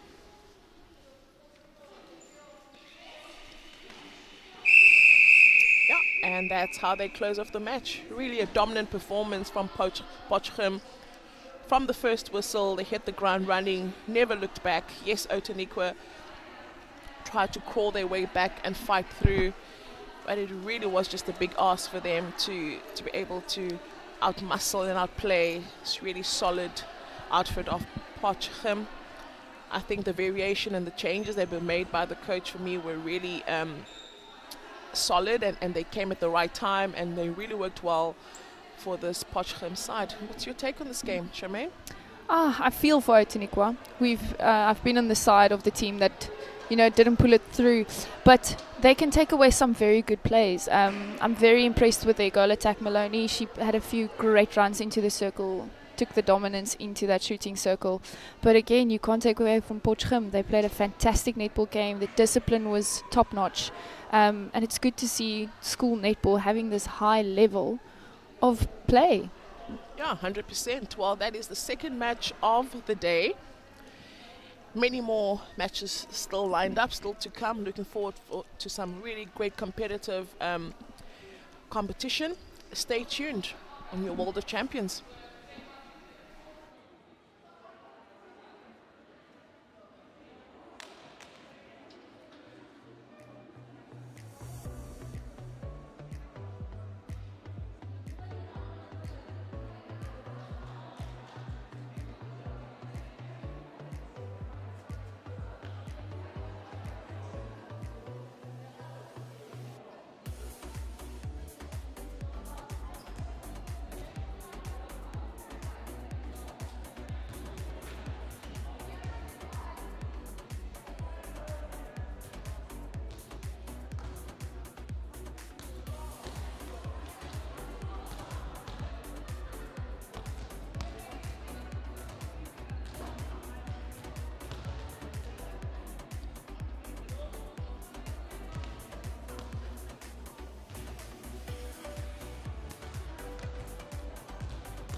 We welcome you back. We are on to our third match of the day.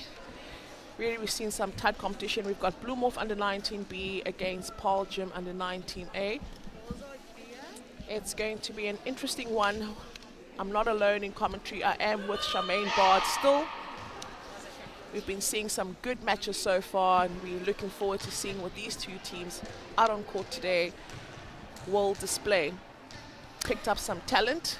And we must say that school sport, netball, is really on the rise. Flourishing, absolutely. Definitely. And we're seeing Girls High's B team against Bloemhof's B team now. I think it's about to be a good game. Yeah, so I think, you know, when it comes to strength, they could be equally matched. So it does promise to be a crack of a game. Probably go to the wire, which will be the first game that we've seen so far since this morning's matches. See a tightly contested game. Let's hope that that's what these teams will bring to the court this morning.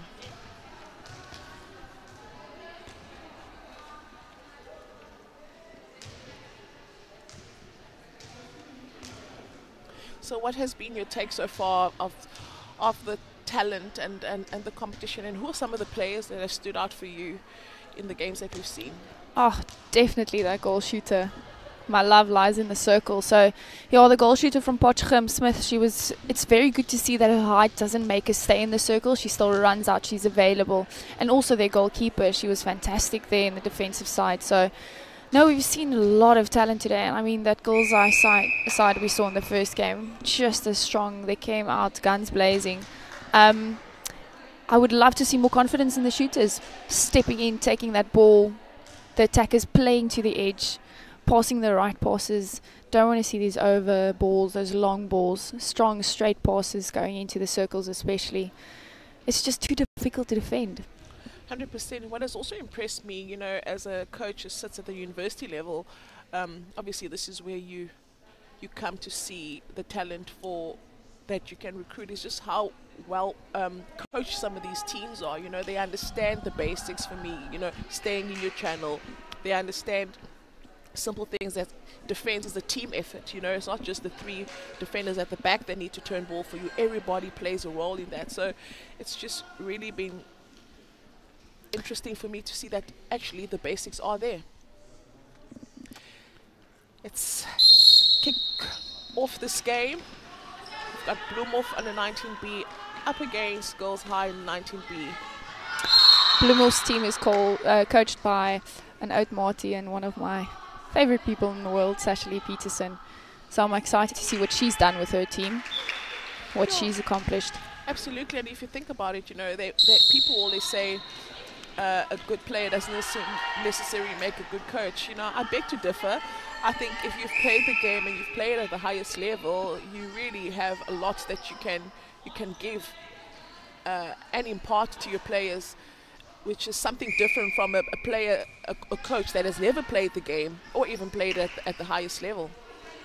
So Sashali Peterson, also a player that I've coached, very proud of how she's grown and just stepped in and taken this role of being a coach with both hands. It's really good to see all you guys just in your places after you've graduated. You know, you are doing what you love and you're really flourishing at that.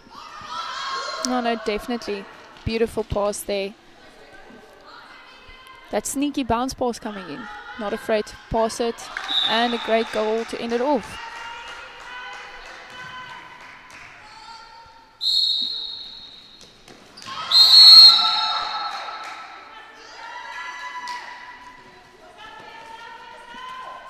How important is the passer to the person running?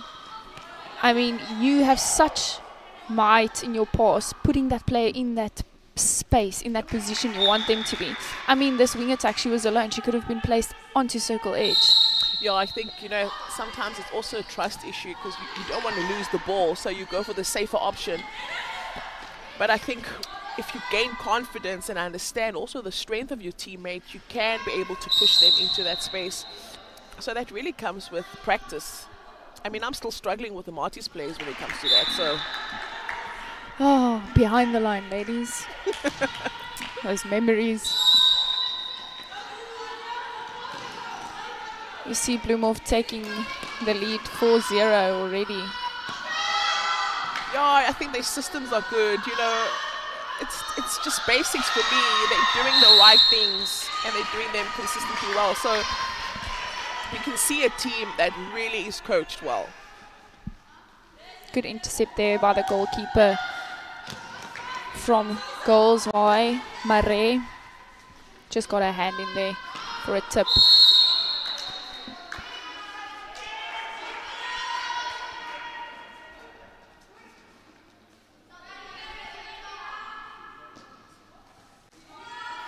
Yeah, well, she's going to have to make those shots count from that distance. Faster, she cannot allow that ball to turn in the circle and give Girls High any opportunity to convert turnover ball.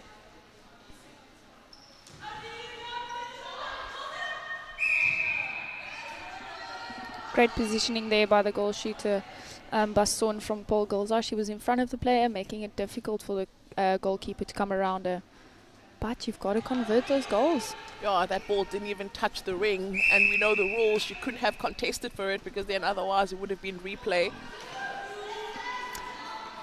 But I'll just make them feel better. That's happened to me before. It happens to all of us. We've seen some weird things happen in that shooting circle. And you just like, I sit there as a coach and I'm like, what on earth is going on, you know? But I want to tell you one thing, Charmaine. I will choose to be a player any day. 100%. That coach's seat is really, it's not for the faint-hearted. And you know, and everybody has answers, you know, for your team and what they're doing right and what they're doing wrong until they sit on that for seat. A day. Yeah, absolutely. I remember I missed this one. It was also underneath the pole and it just went underneath. And I remember you turned to me and you were like, how can you shoot in from circle edge? And that you missed. You missed. I just couldn't answer you. No, I really don't get it. And because, I think it's also because I was never, I played in the circle, but provincially, nothing serious, you know, but it's tough out there. It's a pressure cooker. You've got to have nerves of steel as a shooter because all that responsibility is on your shoulders. Definitely.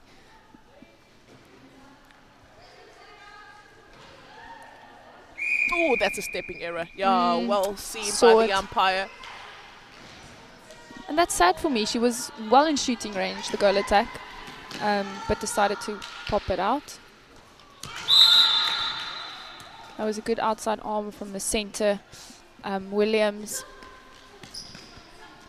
Oh, beautiful interplay between the goal attack and the goal shooter there.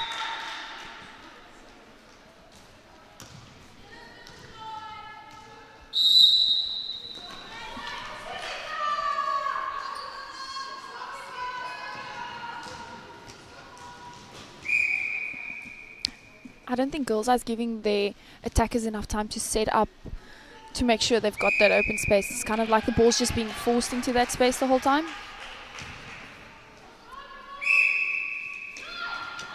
I think the patience needs to be exercised slightly from the attack of Girls High. I mean, you know, you already seen the difference in the previous games we've watched. You know, there's a lot of ball being played on the attack by these teams. There's really no specific setup and, you know, just driving straight lines. It's like 10 balls before it gets to the shooter from a center pass. It's too many balls being played and too much opportunity being given to defenders to intercept.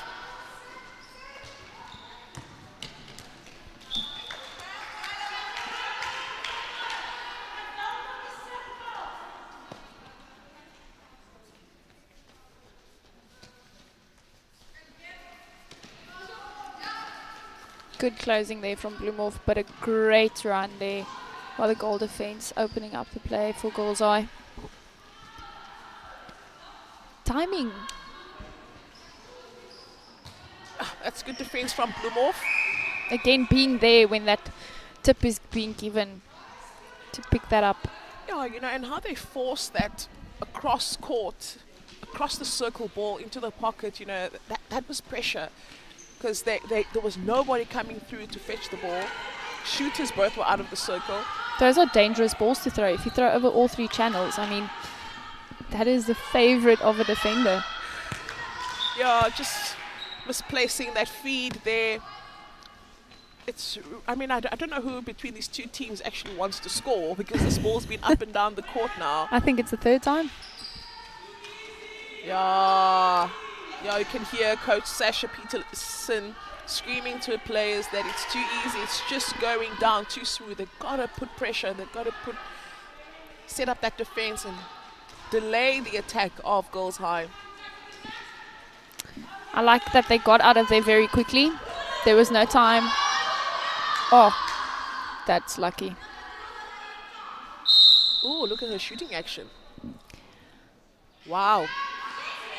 So if you look at that, she's not wrong in how she's shooting.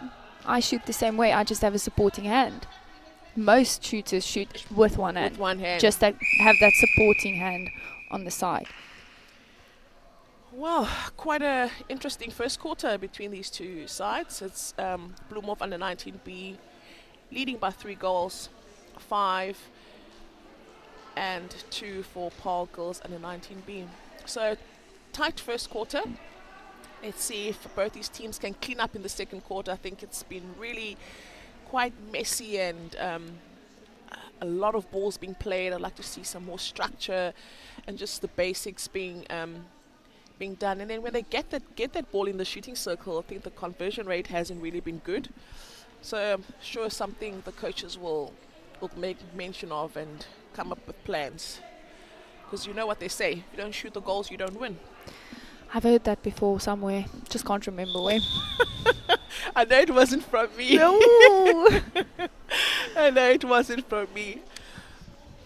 Yeah. But no, you took the words out of my mouth. It was quite messy out there. The ball went up and down and no conversion. And it becomes frustrating as well to the players on court. So let's hope they can clean it up now for the start of the second quarter. We did say we do expect this game to be a tightly contested one, because I think these teams are, you know, of equal strength. It's really the team for me that's going to cut the errors and really make use of the ball, turnover ball that they get. And Much that's a better. good start, yeah, from Bloemhof.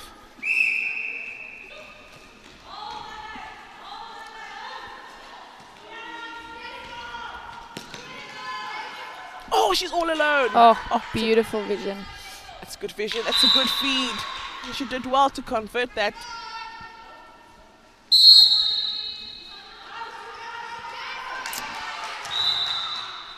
Good defense there by the good attack from Girls High. Sinclair. You're always excited to see attackers defend, no? It's just different. That is the way, my girl. That is the way. Gone are the days where the ball must be turned by the wing defense, goal defense, and goalkeeper. Everybody has a role to play, even on the attack. What are our expectations? We expect our goal defense and wing defense to carry the ball on the attack. So it's teamwork, it's team effort. The only place that doesn't depend on the team isn't that shooting circle. It depends on you as a shooter. I was waiting for that one. But how beautiful was that from Bloemhof's attacking side? They just put on the pressure and they turned that ball right there and then. And let me tell you, there's nothing better than exactly that as an attacker, when you can turn that ball for your team after you've just lost it, by the way.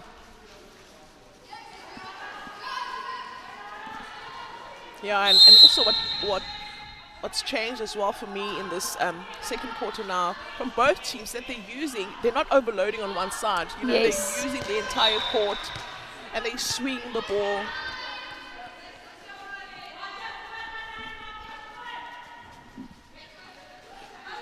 Oh, beautiful. Yes, so this call, it's not actually called often, but if the goal defense and the goalkeeper don't give the goal shooters moving space, so their shoulders have to be able to move, then they do get called for that contact.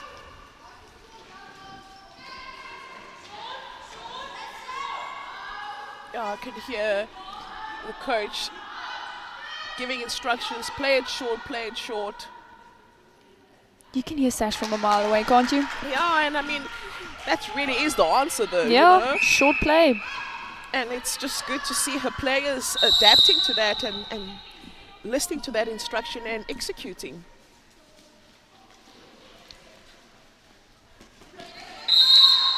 Oh, I thought that was a brilliant take from the center of Bloemhof. Visser. Thought she had a clean take there and she did well not to go offside. Right in the position. Oh, beautiful triangle. That's what we were talking about earlier as well.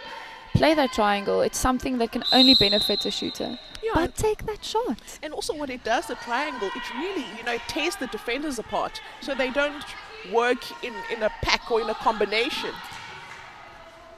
It creates that one-on-one, which is exactly what you want. Oh, yes. Great stuff. Good play from Girls High. Much, much better there. But that ball went out a couple of times there.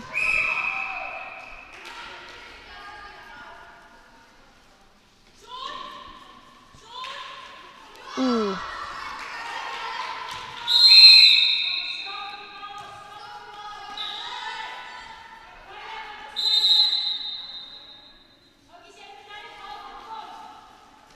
Yeah, and then on the other side, you hear the coach of Girls High telling her players to go to the ball, go fetch it, don't hang.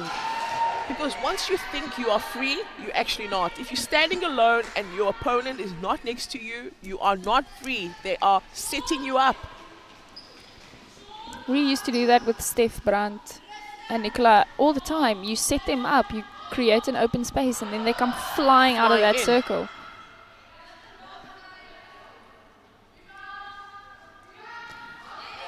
I feel like she just needs a bit more strength out of her legs in those shots.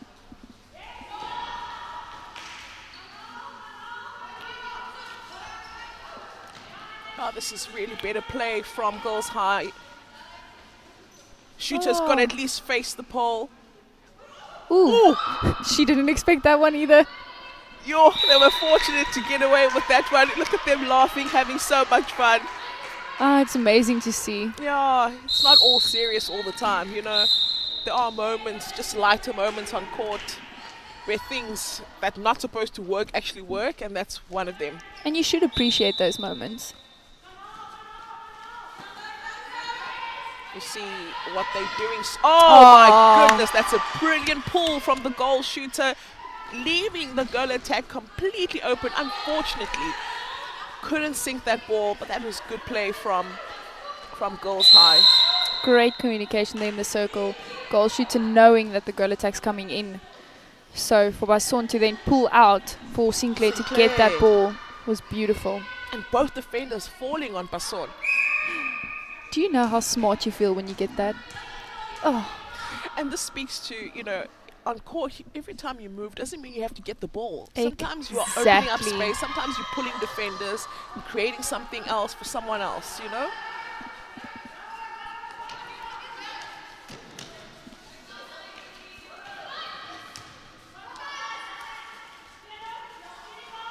can just hear the coach saying, speel die bal, play it, keep playing the ball. You can hear that Afrikaans from Marties is helping, eh? I don't have much of a choice now, do I, Michael? If I want to get the best out of you, I better speak in your language. Oh, facts. So that, it goes to where it's supposed to go. Such a beautiful testimony.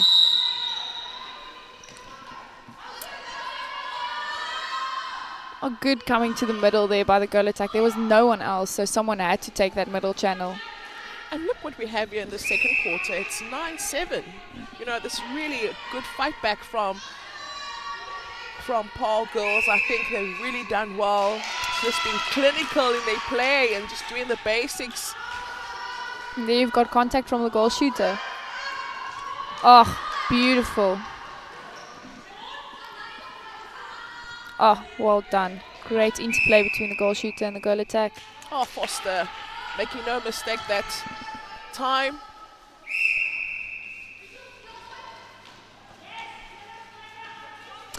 All down the line. There we go, break it into the middle.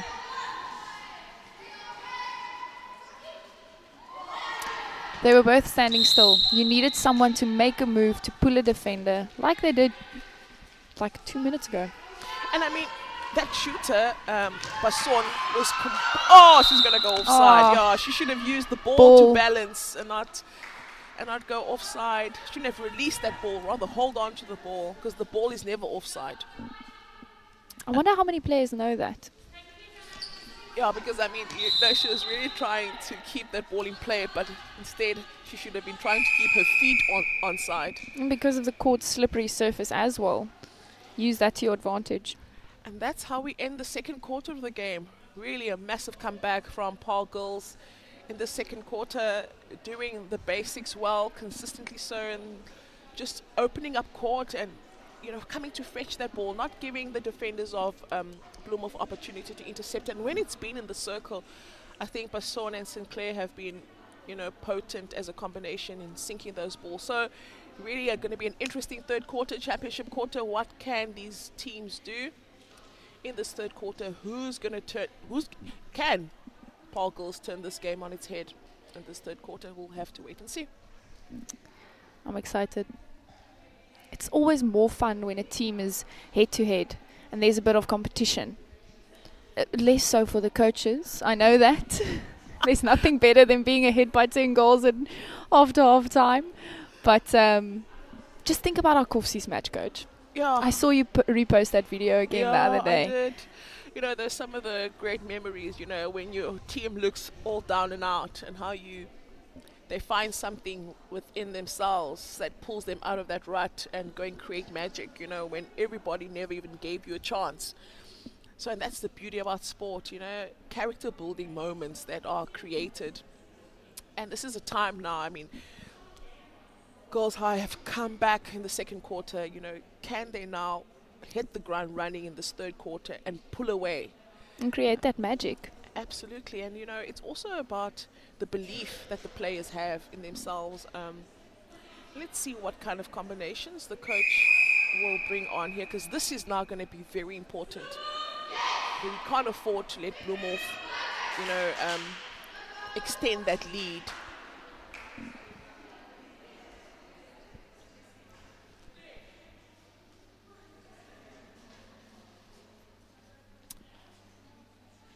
Seeing some players that played in the Girls High under 19A team as well, playing in this B team. I wonder if there are B team players that just substitute. They pulled them up into the A team. Oh, beautiful. Oh, that's good play. That's brilliant, brilliant play from Foster. Taking that initiative. Absolutely. I mean, she's just, you know, playing out, playing in, converting goals, showing complete control in that circle. And that's what you should do as a goal shooter. That's your castle. You are the queen of the circle. You are the queen of that circle. You dictate. And I think a lot of goal shooters don't know that. You have to know that this is... Everyone else is just coming to visit. You used to tell me that as well. Remember, this is your house and they're coming to visit. And if you don't want them there, chase them out. Exactly. So I want to see that same confidence from Basson for Girls High as well.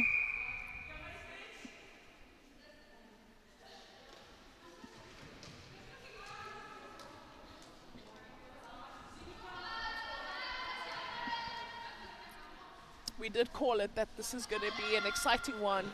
It will be tightly contested and probably go right down to the wire, and it's not disappointing so far. I would love to see the goal attack of Girls High turn into a goal shooter before playing out.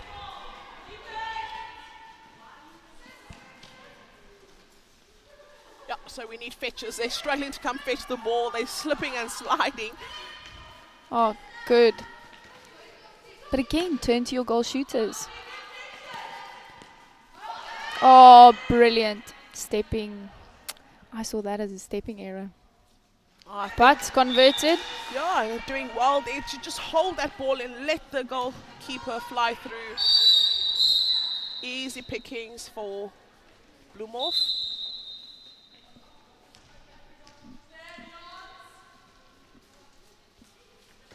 And how important is discipline on the defensive side in the shooting circle?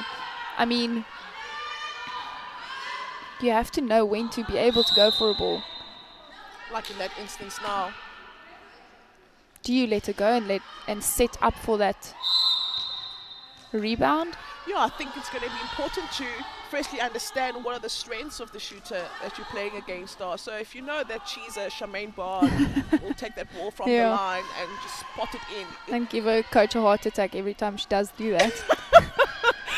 As long as it goes in, I'm fine. But you and Zarku there, you made me laugh.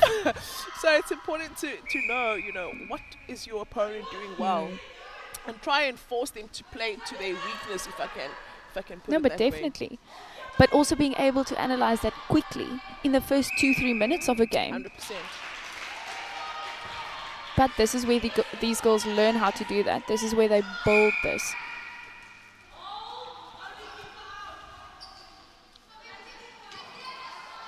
Oh, that's a good drive into that center, into that middle channel from the center. Just couldn't find the goal attack in that instance, but I love the fact that she saw the space and took it with precision and speed and purpose.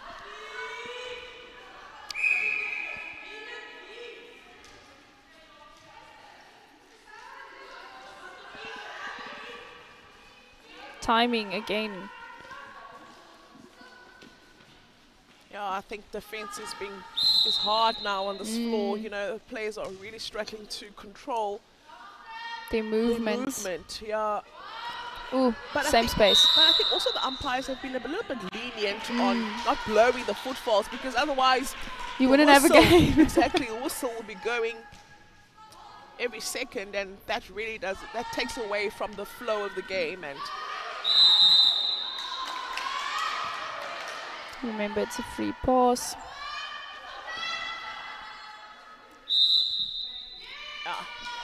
Well, that was a very visible drag. Yeah, definitely. And it's unfortunate. I mean, they've worked so hard to get that ball into the circle, and then an unforced error. It's only 3 goals in it. It can go either way at this moment.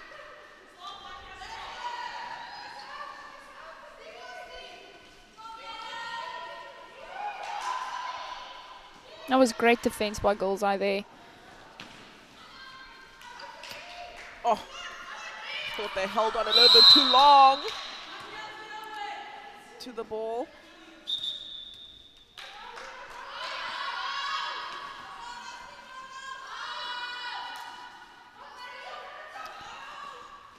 The goal shooter's doing most of the moving at the moment in the circle.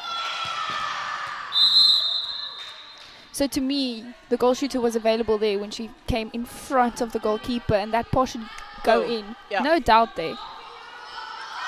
Good pass.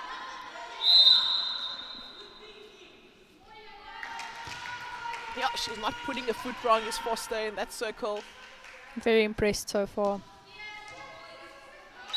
I think she's taking the initiative, owning that circle, and just really giving the defenders of Girls High so much to think about. Her creativity for me has been outstanding. Oh, they're not looking at their shooter. No, she's available. Open. She's open. I try and teach it to my girls as well. Your first option, you always look to your shooter first. Yep. Whether you throw to her or not, she's your first look.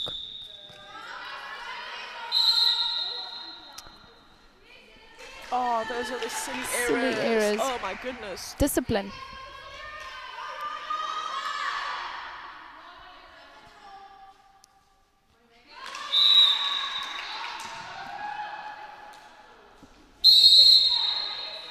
Oh, that's beautiful. Oh, unfortunate on that pass.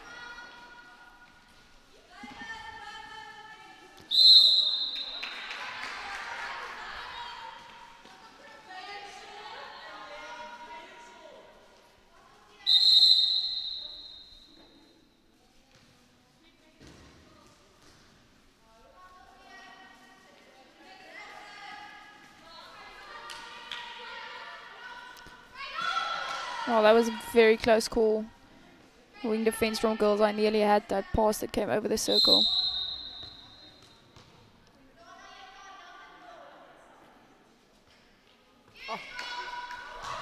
Oh, great pickup. Oh. Yeah, that's brilliant from Foster. Yeah, couldn't convert that goal. It was quickly back in play. Oh, beautiful little roll there at the back of the goalkeeper from Girls High. And she converts it. Well deserved.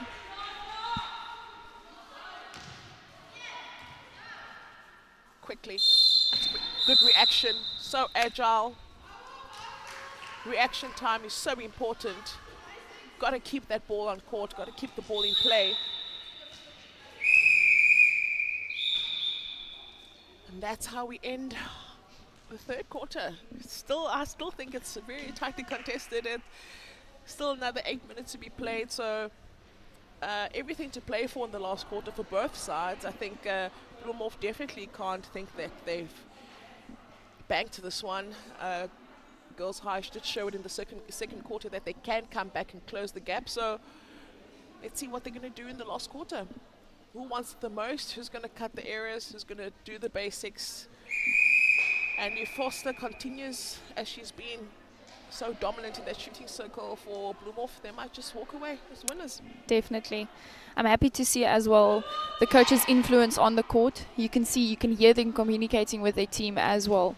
And that's very good for me, because I'm a coach that does that as well. I speak to my girls the whole time. And it gives them a different type of confidence on court to hear you actually watching and paying attention. Can't agree with you more, Charmaine. And it's the last quarter. It's all or nothing here. And we've got another first team player that's just slotted into the that literally changed the Girls High game. 100%. A new center for Girls High. Now this is a little firecracker on center here. Good shot there by the goal attack. Oh, you can just see how Girls High quickly are setting up the defense. You see the kind of energy she brings on court, you know, as a center. And there's nothing more special than to have a defensive center on your side. That just really shuts down that middle channel. No, definitely. And prevents that center for the opponent from getting to the circle's edge.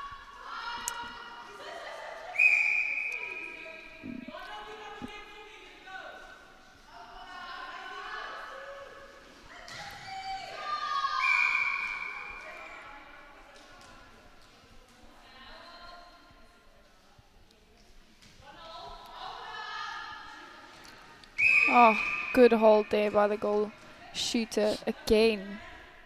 You know, I'm just thinking about how brilliant this entire school sports program is, you know, by Super Sport. Because I remember the first time we got on TV as the Proteas, and we were like, oh my goodness, we're looking at ourselves. You can see yourself, your whole family can watch you.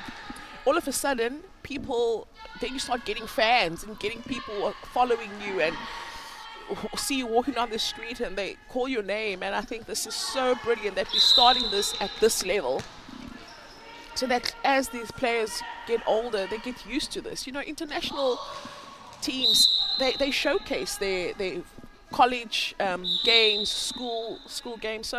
And so much talent can be unearthed here. You can pick up on so much players that you would have in other instances missed. Yeah, definitely. And I, just as a player that only played university level on TV for the first time, it makes such a big difference. There's something that comes with playing on TV, some kind of stress as well. You know, these people are watching you. All of a sudden you're aware of 100 more voices. So this makes them realize that they are good enough to be showcased. 100%. And it also makes you want to play well, you know, and show what you're made of. Oh, good availability. Good. Yeah. And I love the fact that she saw there was nothing there in front and played the reset ball. It's important to keep that ball in play, keep it in hand. Oh, look at her coming in. Yeah, she's a game changer, and that's the introduction of the center for Girls High. Is really making a difference. You can see even all that of a pass. sudden, and all of a sudden, this team has just grown wings, you know? Yeah. They've grown in confidence because there's this key player that is just basically running the attack and taking full ownership there. And how important is it to have those players on the court? It just injects something into the play. And also, when do you introduce that kind of player, you know? So I think really a smart decision from the coach of the Girls High to bring the center on.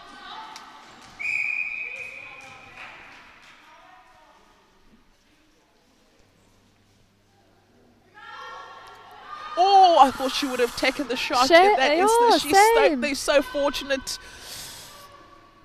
to get another opportunity. Foster's got to back herself from that distance. Oh, not the right pass. That's good work being done by the goal defense.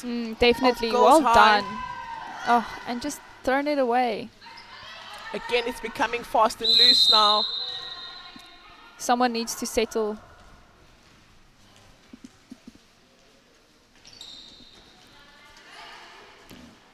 Oh, beautiful. Coming out, being available. So smooth. Yeah, cool as a cucumber. She's so collected in that shooting circle. That's what you want from your shooter. You don't want a shooter that's eyes wide open, looking scared. She makes it look effortless. Yeah, she's confident, you know. Ooh.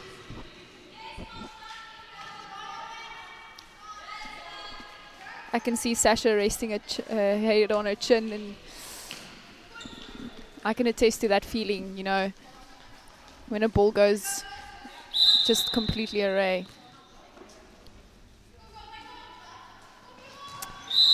So the goal shooter to me was open, his stomach was open, that pop could have come in there immediately. Yeah, but they're not looking to the shooter first, you know, they wanting to play too many balls out and then in. There she is. There we go. That's much better. Oh, my goodness. Quick play. Much better. Oh, only 5 goals in it. It's 2.5 minutes left. Oh, it's going to be a big ask from Girls High to try and close this gap. With only 2 minutes 2 minutes left, yeah. And Bloemhof is on the attack now.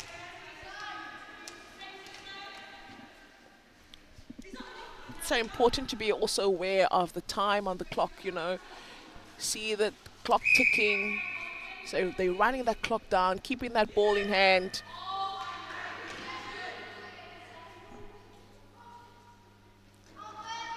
Much better attempt. She's getting close to that ring now.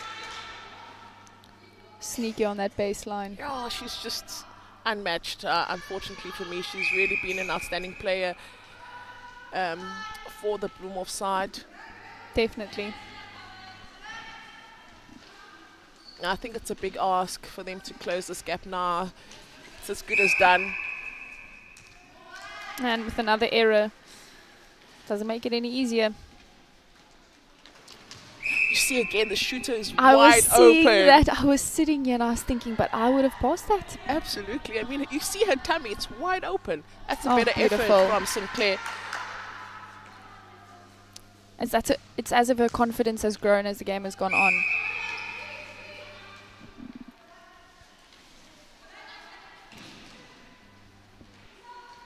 And she's positioned in front of the goalkeeper every single time. She doesn't give the goalkeeper an opportunity to contest for the overball. You know, that's the best position to be as a goal shooter. Definitely. And the contact gets called easier from there as well. Yeah, because the keeper's caught behind. Beautiful and well deserved there by Bloemhof. Coach Sasha can be happy now. You can see she's sitting quite relaxed. At the beginning she had her face closed up, and now she's... I wonder where we learned this from. I have no idea. In case you share? Oh no, I just had this one coach. Oh, she used to be very animated next to the court. I wonder what's her name. I think it's something like Sandile. That's a penalty pass or shot. Unfortunately, she can't get another opportunity. Match is over. Yeah, good effort from Paarl Girls High, but yeah, I think Bloemhof, you know, they were leading from the word go, and I think it was a bit hard for Girls High, despite the changes and the so-called under 19-18 players that they brought in. I think Coach Sasha Peterson can be very, very proud of his side, stepping up and staying in the lead throughout this game. Definitely. It's good to see that the B teams are also producing very good netball. Because usually when I was still in school, I mean, the B team was kind of let aside or set aside, and that's not what it's about. Your B teams are just as important. Okay, thank you. And that's the score.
Welcome back everyone, and we are here with our fourth game of the day. Paarl Gimnasium A side versus Hoërskool Rustenburg. And we've got a new commentator with us. Anu, welcome. Are you excited? Yes, I am. Thank you. Anu is a student at Paarl Girls High, so it's going to be exciting to see a different point of view coming from a student as well, getting some fresh ideas. It's always fun. So Anu, how do you feel about today? Are you excited? Yes, I am very excited, especially for this game, Charmaine. Gim is a very dominant in their play, and Rustenburg is also quite a strong school when it comes to netball as well. So it's going to be an interesting game. I'm excited to see what the results are going to be. Definitely, and it's always good to see two teams that don't play in the same league that verse each other, to see what type of play they're going to have, how quickly they're going to summarize each other. Yes. You know, what's going to be different, what are they going to bring to the court. So I'm glad you're with me, and I'm excited to see what we're going to have on court today. Yes. As we said, it's our fourth game of the day. We've seen Potchefstroom Gimnasium already, we've seen Bloemhof out on the court, we've seen Paarl Girls High. So we're excited to see the rest of the schools. After this game, we've got Bellville up against Paarl Girls High. Yes. What do you think about that game? The next game with Paarl Girls A and Belville, yes, I think judging from the first game that Girls I had, they were very territorial with the ball, very possessive. 100%. As for Belville as well, didn't get to see Belville's game, but I think it's going to be a very balanced game. But for me, so far, I think Girls I will have the upper hand. Definitely. Of course you're going to say that. I love to see the school spirit. So we saw the two team sheets up there. We've got a great starting lineup for both teams. Yes. And let's get this game underway.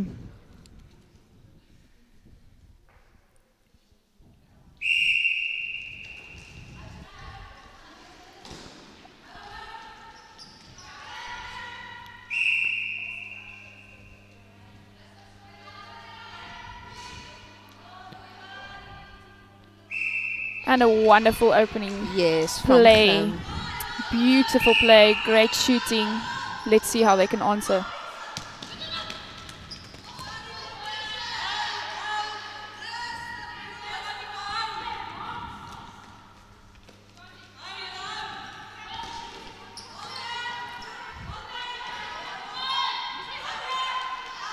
So something we've noticed in the previous games are how slippery the players find the court is.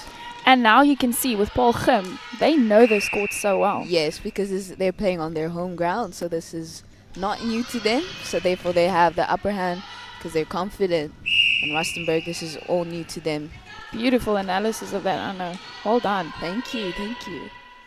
And you're a hockey player. Yes, I'm a hockey player. I am actually a hockey player, but I do have history with netball. I used to do Dorette Bardenos, the Protea coach. I used to do her netball clinics. And I had to come to the decision to pick between the two sports. So it was either hockey or netball. So I chose hockey. Let's hope today can convert you back to netball. Oh, unfortunately, that pass was a bit overcooked. Yeah. It's so important to just allow your shooters to settle just after they've run so much in that circle. So just give them that time. Yes. But great defense. I know Coach Charmaine Pietre will be very happy with that defense.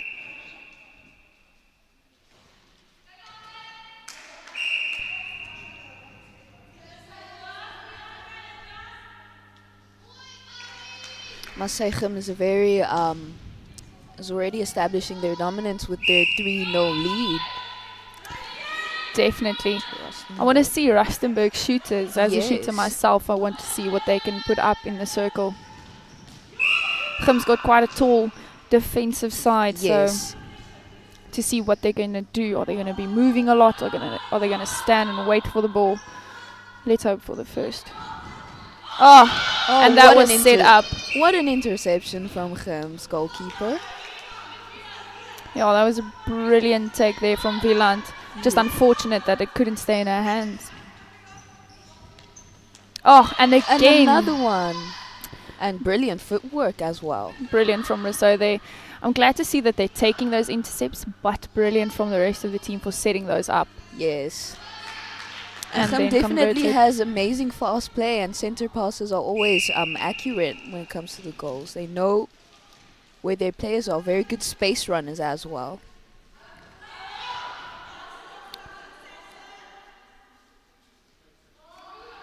And that's our first miss. Unfortunate, but good on the rebound there from Rustenburg Hoërskool. Oh, beautiful vision by the goalkeeper there.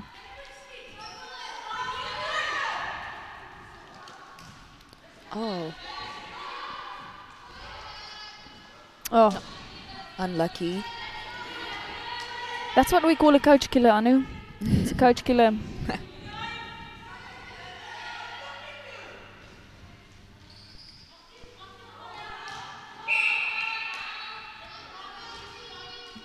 Rustenburg need to get out of that goal Yes. third much quicker. And gain more possession on the ball in their half. Oh, brilliant. Another interception from Paarl Gim.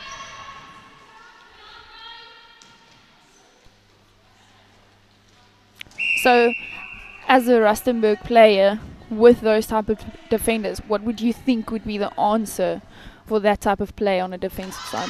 I would say Rustenburg's players on the defense will need to make quicker leads and to come up more and create spaces for their other teammates to throw the balls into, and not high balls. Yeah. And not high balls, and more lower to the ground, because the Gim's defenders are very tall and Yeah, good with their interceptions in the air. definitely. Yeah. And it's very important for an attacker to actually move from a body to see that happening more in the Rustenburg's attacking side as well. Yeah. Indeed.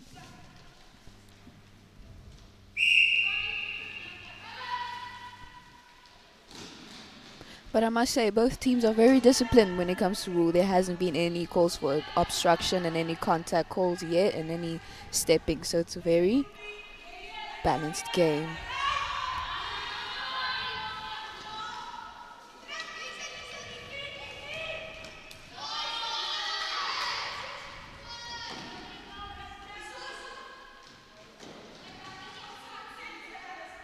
Beautiful timing there from the goal shooter. Yes. Just coming out on that ball there. Oh, unfortunate.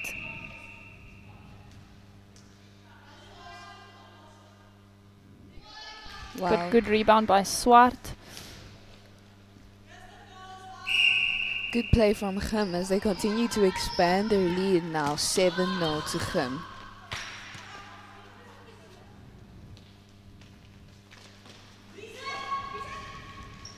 Look how quickly they get out of that. Yes, they do. The goal turnovers are third. very Efficient.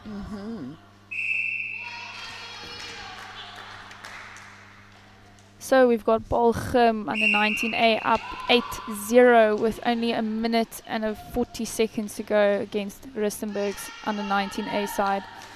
And we move it to 9-0. Let's see if Rustenburg can score at least one for us. in the first quarter.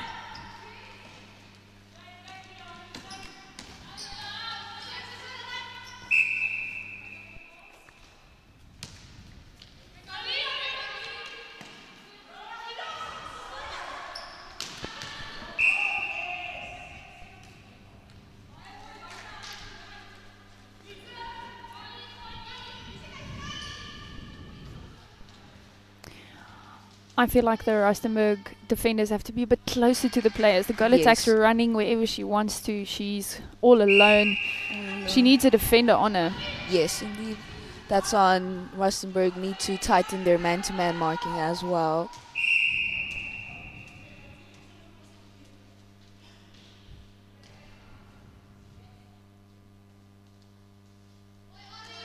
And Gim are up with 11 goals to 0 at this moment.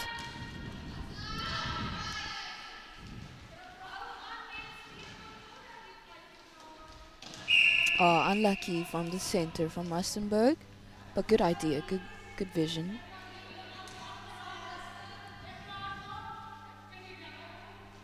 Oh, beautiful pass. She's just got the height on those two defenders. And it's working it's to so her easy. advantage, yeah. Definitely. So 12-0 with 8 seconds left. In the first quarter only. Utter dominance at this stage. Oh, beautiful take. And that's a goal to end the first quarter. Wow, what a way dominant to end the first quarter. What a dominant performance by Paarl Gim to start the Yes. game off 13-0 against Rustenburg's first team. At this stage, you cannot fault Paarl Gim at all, and we're very excited to see the young and up-and-coming talent there, especially the defenders. I hope Zanele is watching the defenders here behind me. But I want to see more from Rustenburg. I expect their attackers to come and to be more dominant on receiving that ball and going forward. So what do you think we can look forward to in the second quarter? I think the second quarter will now, it's always the first quarter, you will always see another team that might be feeling intimidated by Gim's presence, like what you said, very dominant way to end their first half. With that comes confidence as well. So the other team might feel, intimidated by their confidence. But luckily with the team talk, the second quarters and third quarters always seem to get better. So I think for the second quarter, they're awake now, I can say. They know what to do, and hopefully we'll see a change in their play. Oh, again, brilliant.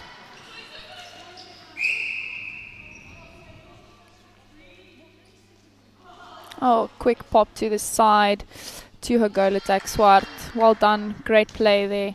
In the center, Miller just coming through with that intercept. Ooh. Oh, wow. Brilliant. This Rousseau is just coming, flying around, taking intercepts left, right and center. Indeed, and makes no fault in her passes. That's with very vigilant and very good vision. Definitely.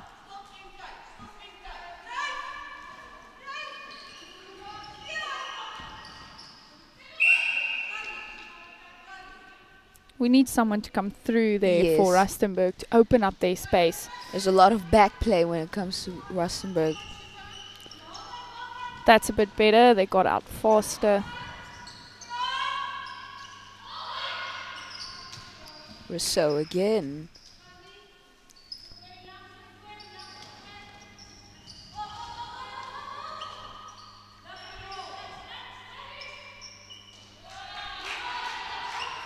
Just the sheer height of Rousseau and goal defense coming through there.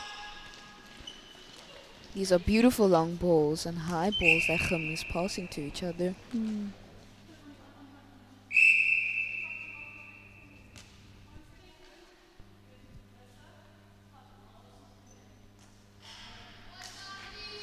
Beautiful way to end off a great intercept again.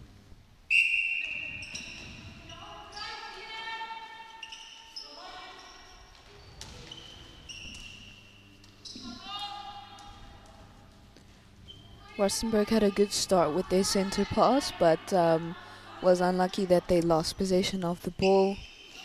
At this stage, they have no option 2 there for the pass. And again, just reiterating what Zanele and I said earlier as well, it's so important to have your option 2 on a center pass available for you. It's also important for Rustenburg to always anticipate the ball so that they don't lose it as much.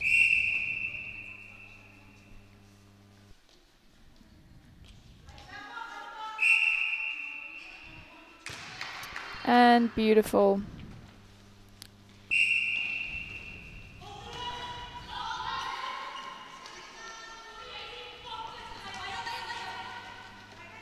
Oh, great timing there from Wieland.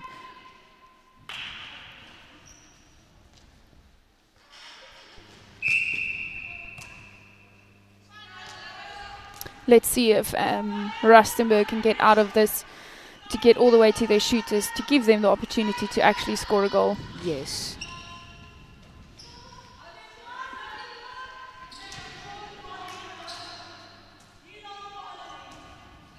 You can hear the teammates talking to each other saying, "Nie lang ballen nie." Don't force that ball. Because they know of Gim's tall defenders. You would think. Oh, that was a good tip there by the goalkeeper Wissekerke from Rustenburg.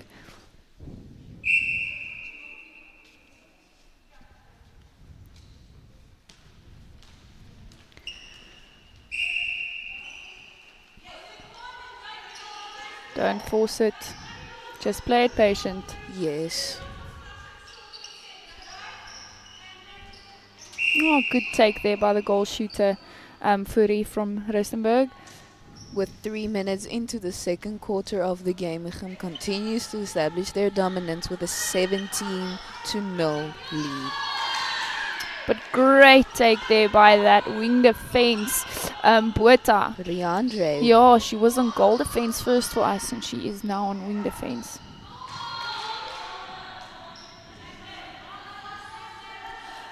I must say, Rustenburg might need to tighten their press a little bit, for this goal attack over here from Gim is always free. No, definitely. They're trying to block the goal shooter, but she is still able to get that ball. Unfortunate with the contact, but by all of them blocking the goal shooter, it creates space for Gim's goal attack to receive balls to get to the goalkeeper, shooter. Sorry.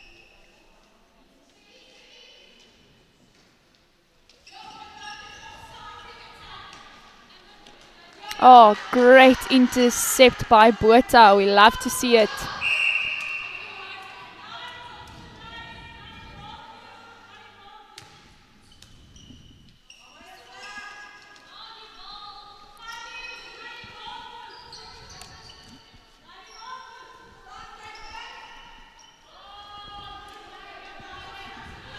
And again, still not being able. What a great run from Gim's wing attack, the captain, Amber Lynn. Beautiful.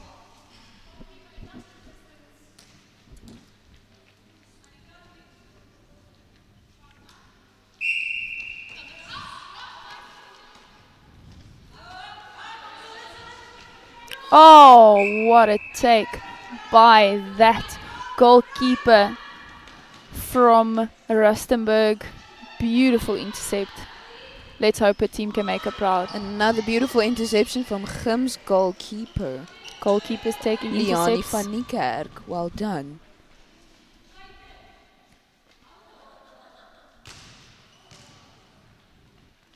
Wow, this is brilliant play from Gim. We are only left with a minute and a half in this quarter, and Gim is still up 19-0. Another beautiful interception from the goal defense of Gim. As we said in the first quarter, the high passes into the circle do not work. So you Yes, have to at adapt. Oh, beautiful take there by the goalkeeper. Oh.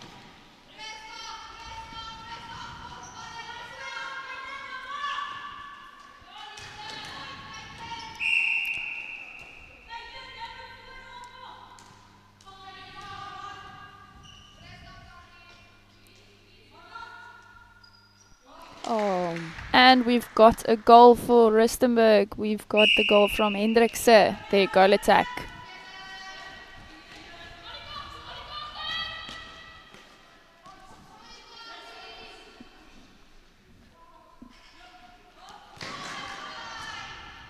Unfortunate miss there for the goal attack from Paarl Gim Swart, but they do have ample time to score another goal. Beautiful. With only 20 seconds remaining in the second quarter, Gim still continues to increase their lead.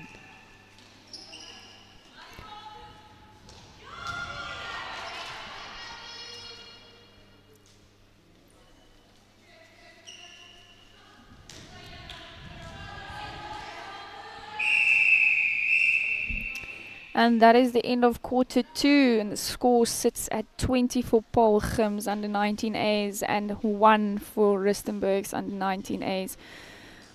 Just sheer dominance again from Paarl Gim, just coming in all guns blazing, taking no enemies. They're just continuing to play and just throwing their bodies on the line. And What was something that stood out for you from Paarl Gim's play? Paarl Gim's play, I like how accurate their passes are. Their passes are always on point, and their players always run into space.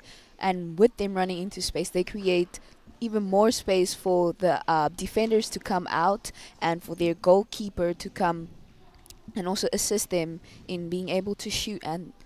And their goal shooter, her goals have always been in. Yeah, definitely. That's some very good disciplined play from Paarl Gim's under-19 team as well. We haven't had any foul play from their side as well. So, as a coach myself, I want to see Rustenburg coming out here and just picking up the pace, playing their game, not settling to play Paarl Gim's game, and playing their netball that they are used to playing, and having the confidence. Yes, no long passes, play the short game, just be efficient and effective. Yes, and to use each other's and to make those more, like what you said, not long passes. They know that, so let's hope that they adapt to what they know.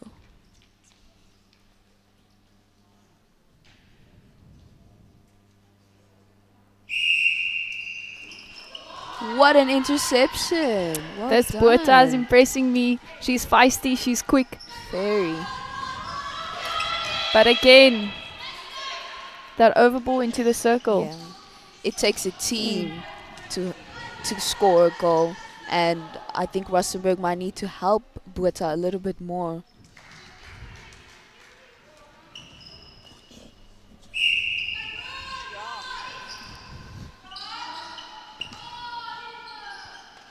Oh, again.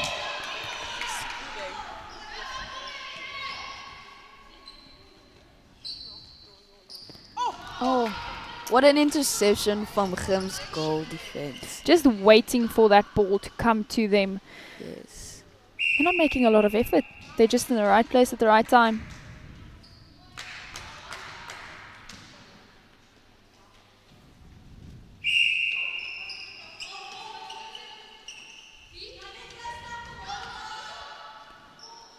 Oh, beautiful pass. Such a confident pass into the goal shooter. That's the thing. If you establish your dominance very early, it's easy to play with confidence, and it is quite visible in Gim's play as they, in only 2 minutes into the third quarter, they still continue to increase and expand their lead. I couldn't agree with you more, Anu. They're just taking no one with them, and they're just going on this ride by themselves.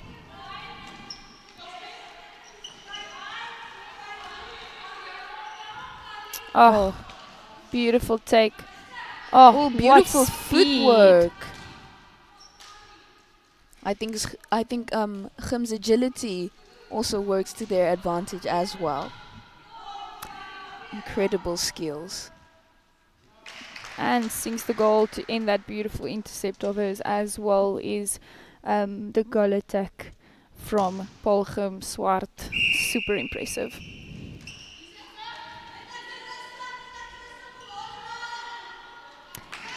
I love the feeds of this wing attack there. Captain Skuman, she just looks at a goal shooter and she knows the trust is out of this world.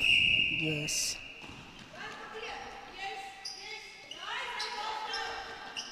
Oh, beautiful take by the goal shooter. And Rustenburg get the well-deserved goal. That was a beautiful play. Yes, indeed. Oh, wow.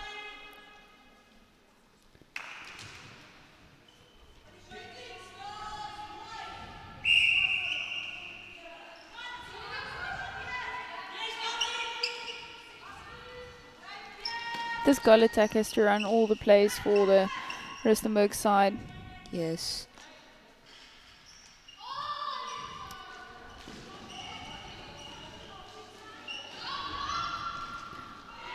I think with this third quarter, I think Rustenburg might have accepted their defeat already, which is not the ideal attitude to have because of Gim's very fast play. They are trying to adapt, props to them for trying to adapt, but we just need a little bit more speed from their side to get the ball to their goal shooter. Or to even slow it down, play to your strengths. Exactly, that could also work.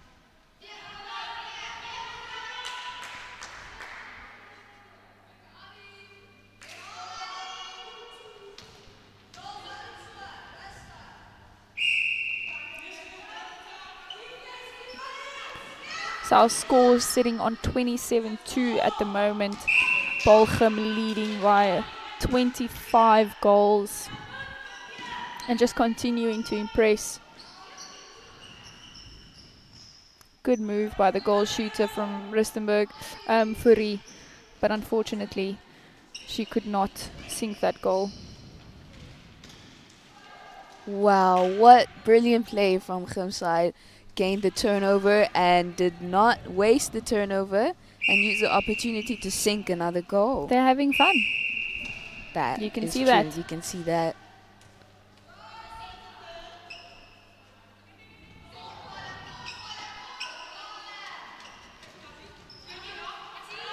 We can see a lot of team play from Paarl Gim's side as well. They help each other in letting each other know where to man mark. The communication is very important in netball. If you don't talk to each other, you will not know where your teammate is. Another beautiful work between this goalkeeper and goal defense from Paarl Gim, Rousseau and Van Niekerk. They look like sisters and they play like sisters.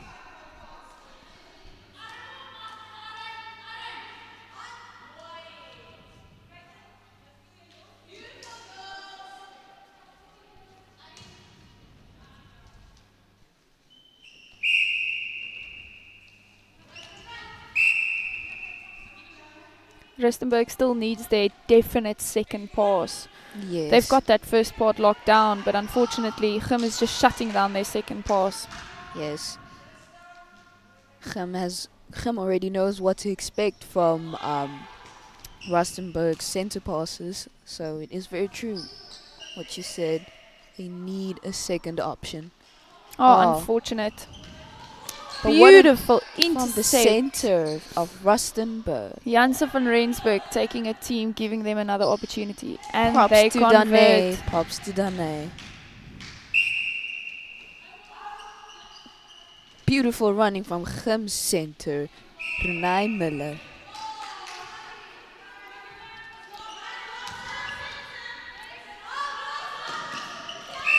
Brilliant skill there from Botha from Rustenburg. Unfortunately, that unforced stepping error coming in.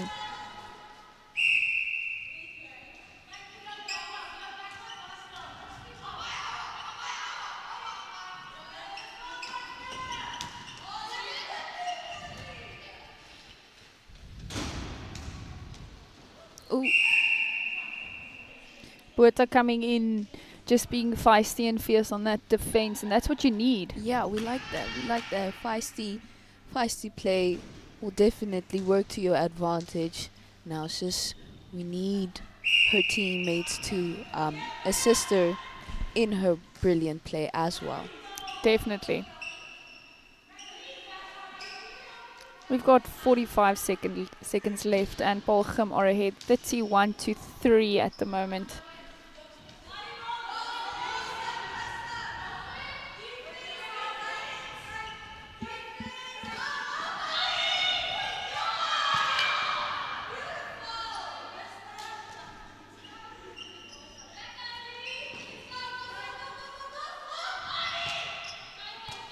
They are fighting in that circle for that ball.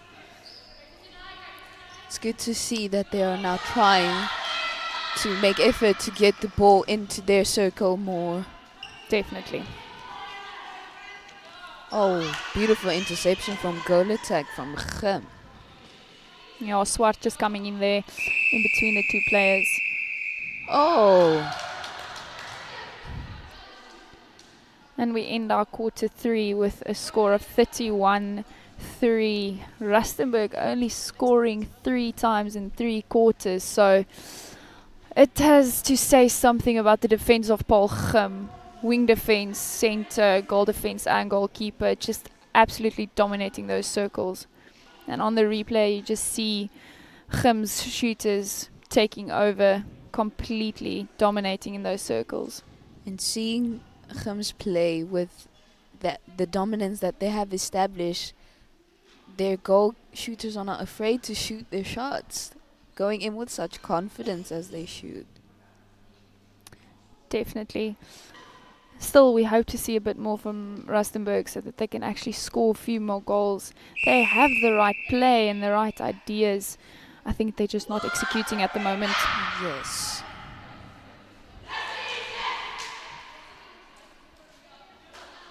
Anna, do you think Rustenburg can come in to at least about 15 goals in this quarter?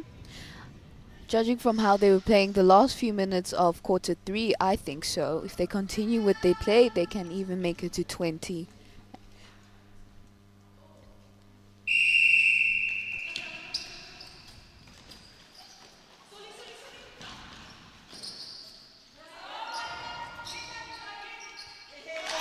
And a beautiful shot from a new goal attack for Paarl Gim.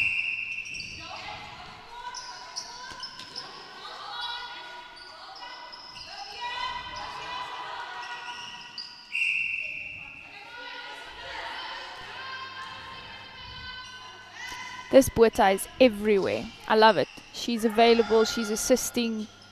A true team player indeed. Definitely. Great take by the goal shooter there, Furi from Rustenburg. And they get the goal, well deserved as well. But Gim does not disappoint with the turnover that they gain. Amazing.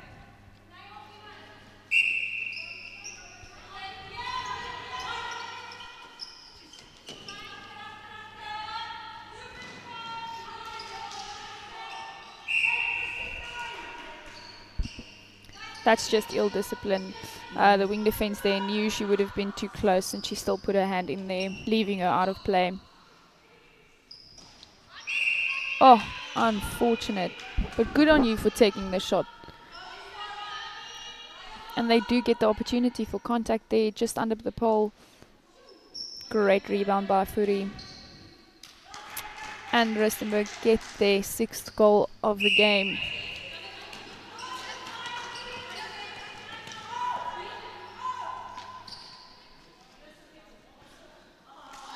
Charmaine, with you being a coach and looking at Rustenburg's play, what would you say their attackers would need to improve? They have to play from the body. They're allowing Gim to set up a good aerial defense, allowing them to play from the sides, going into those intercepts. So as soon as you move into the body and from the body, it makes it difficult for them to get those intercepts. Okay. But another beautiful pass from Miller on center to her goal shooter. Playing from the edge just cannot be beaten.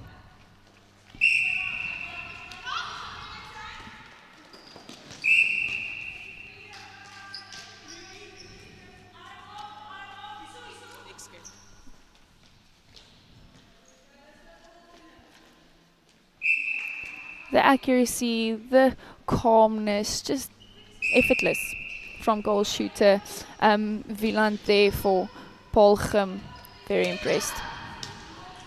And again, Boeta coming in for the save for her team. What a player.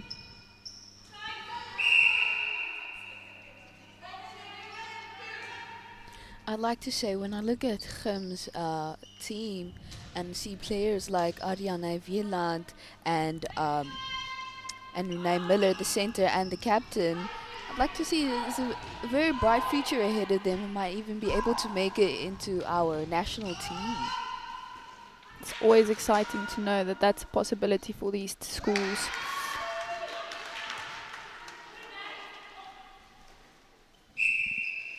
Someone like Miller who wants to go study at Marty's, the center from Paarl Gim, she wants to go study accounting at Marty's. So that's very exciting for her as well. Couple of players that would love to go to Stellenbosch, and that's always good, especially for my old Marty.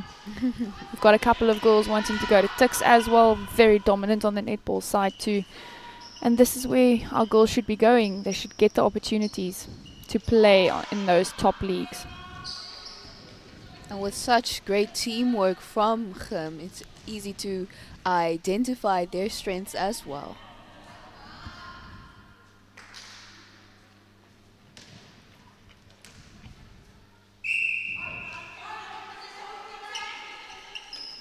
Oh, beautiful intercept from the wing attack. Janse van Rensburg. And they gained the goal.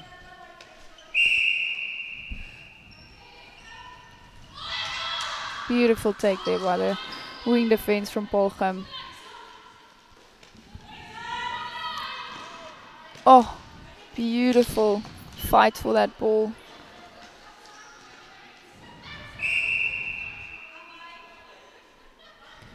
Would you say there's a large marginal difference between the way the under-19A from Gim is playing and university netball?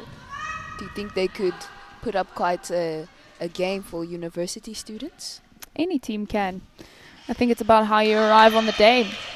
There's just some type of pressure that comes with playing against the university. Okay. But they've got all the capabilities, and it's beautiful to see the new talent. And with how calm and collected Gim is, they would actually put more pressure on university students to want to beat them. Definitely. Beautiful goal there from the goal shooter, Furi there for Rustenburg. I want to see more of that from her, though. It's sad to know that it only comes in the last quarter.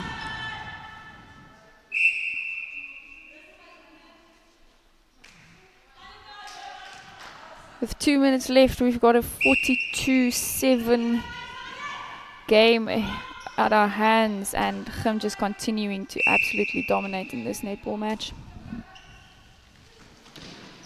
Oh, what a take. But again, they cannot capitalize. What a great turnover that was gained by Paarl Gim.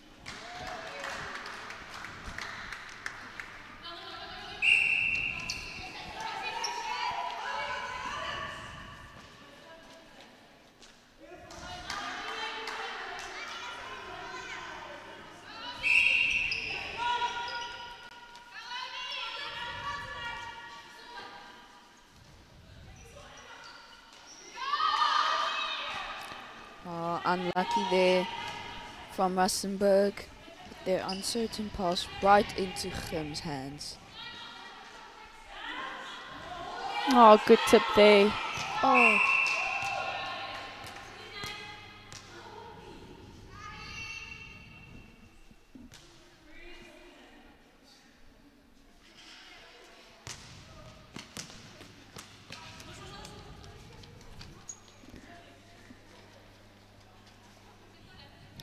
Rustenburg have another opportunity to score with 45 seconds left.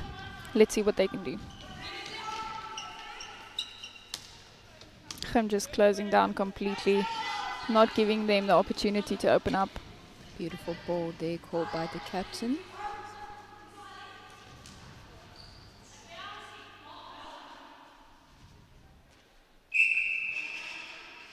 Wow. With only 20 seconds left in the fourth quarter, Gim still manages to increase their lead, with the score now sitting at 46 to 7 against Rustenburg Girls High.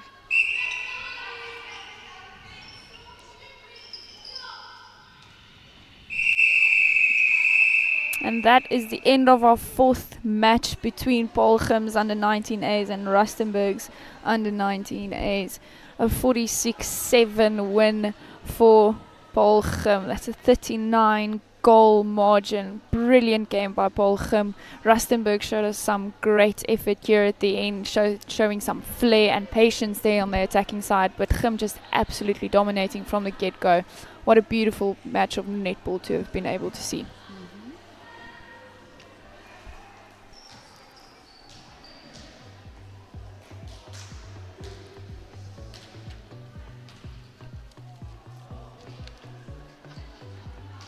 You know, Charmaine, I think with the way Rustenburg was playing in the last bit of the third quarter and the whole fourth quarter, if that was executed from the beginning, I think they would have been able to just decrease that 39-point margin just a little bit.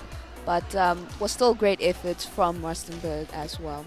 Definitely, I know. So hopefully, let's see if they play later against Bellville's under 19As at 1:45 today, that it will go better for them.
We welcome you back to your World of Champions as we're about to encounter what promises to be a cracker of a match, I'm told. It's Paarl Girls under 19A up against Belville under 19A. We saw in the previous match the total dominance by Paarl Gim over Rustenburg, literally from the first centre pass right until the very end. We're looking now at the Paarl Girls High School under 19A team list. We've got Jacobs there. We've seen them play earlier on this morning, so we have pretty much of a good understanding of how strong they are. And Andrews in that goal attack, for me, she's been sensational in that shooting circle for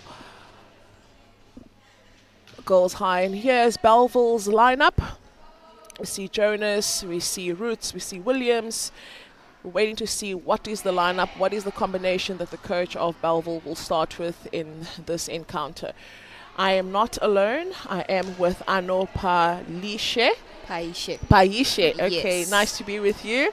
Same to you, thank you. I hope you're enjoying commentary. I am indeed. It is quite fun, I must say. Yeah, and you said that you're a hockey player. Yes, I am a hockey player. And now you are out here commentating netball. Yes, I am out here commentating netball. Like what I told Charmaine before, I used to do I used to play netball. Okay. And I used to do clinics with Dorette Bardenos. Oh, okay. Yes. The National Spa Project coach. Yeah. Exactly. So I still have my knowledge of netball. It's just that hockey just had that, you know, that little one thing that I liked, which just made me choose hockey over netball. But I definitely enjoy watching the girls play netball because it's a very, very interesting game. Yeah.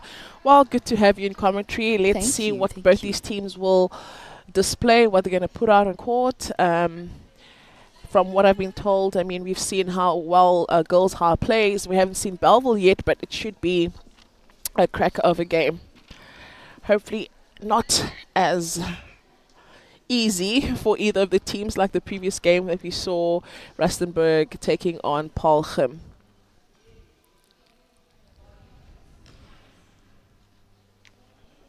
We're ready to start the first quarter of this match. And it will be Girls High center pass.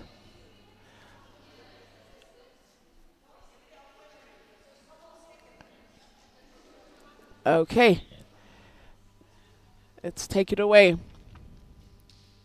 We've got quite a lot of matches today, and actually for the weekend as well. So, Wow, what a brilliant center pass from our center. That and girls, I just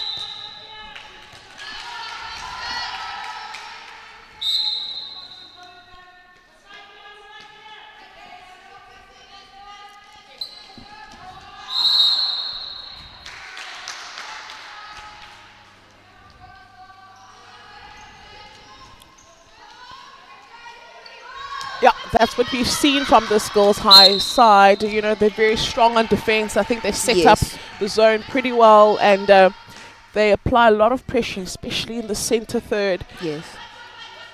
Good running there from center Luane from Paarl Girls High. And it goes to goal side. Takes the 1-0 lead. Goal coming from Alyssa Jacobs. I think it's interesting that the coach of Girls High started with Carstens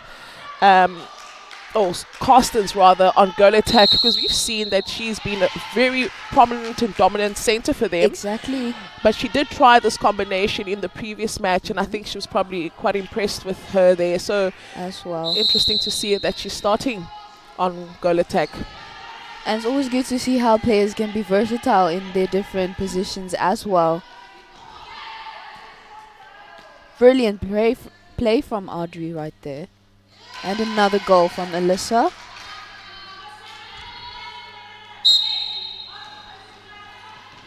Yeah, this is good play from Belville. Unfortunately, call for a stepping area there, but I love the setup. I love, you could see the first ball, but the second ball was in that goal third, and that's where you want that ball to be.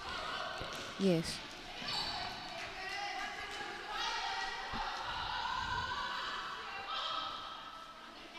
Brilliant coming out from Alyssa Jacobs.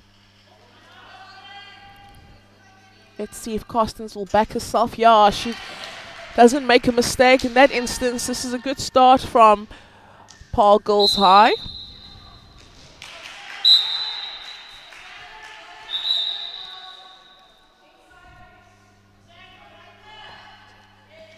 can just see how they immediately set up that defense. You know, I love the way they transition. It's very fast play from both teams as well. Yeah, and that's what Bellville will need to quickly pick up, is that, you know, if they play that ball with speed, precision, and let it go quickly, and the placement into the space, it's when they play the back balls that they are left wanting, because Girls High really sets up a good defensive setup, so Yes. they're going to have to play forward much faster. But that was brilliant play from the wing attack, Melissa. That gained the turnover, which gave Girls High a lead, a 2-point lead against Belville.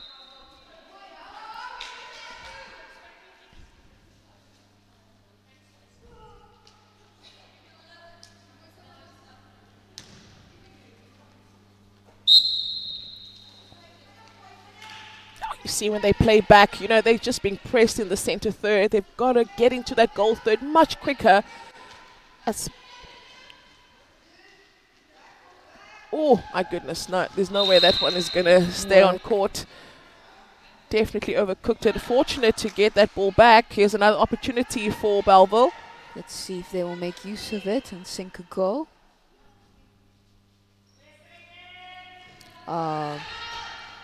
Beautiful get from Rochelle Rainsberger from Girls High. And that's the difference between the two teams at the moment. It's just working well in the shooting circles for Girls High. When the shooters get it, it goes in. Oh, unlucky.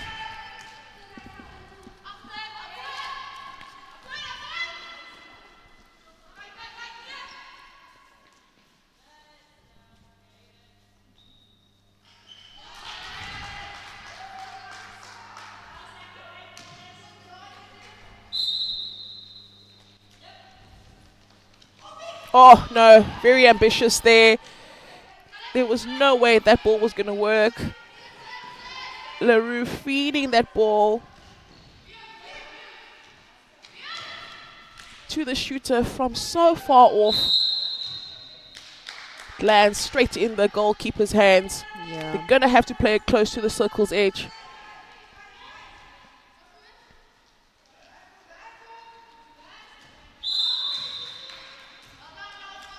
Oh, nice effort from wing defense. Outeniqua Vermeulen there from Paarl Girls High.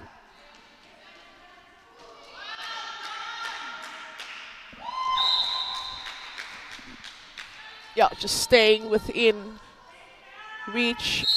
Bellville, it's 5-2 in this first quarter. Oh, wow. Brilliant play from Bellville. They've got quite a lot of speed in the attack. Yes. Oh my goodness, places it right to the hands of the goalkeeper. Tobias doing so well to turn that ball for Girls High.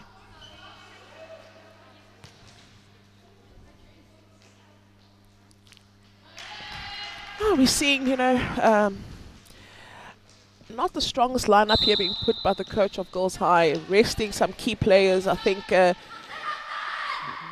would have expected her to start with the Renisha Andrews on goal attack, but just resting her, giving her a bit of time to recover.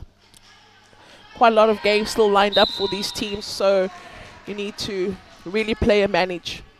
Yes, indeed.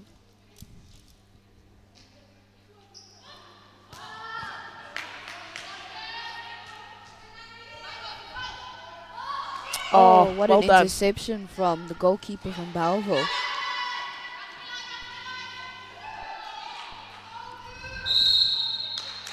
Stemmet doing well there to turn that ball for Bellville. You need to capitalize on this turnover ball. This is one of the things. Oh my goodness, forced to play the reset ball. Nobody found in the line. The wing defense and goal defense is going to stay in touch. They're going to stay up there in case they are needed. And in that case, they were needed. Fortunately, it worked for them. Yes. That's a brilliant take from Stemmet.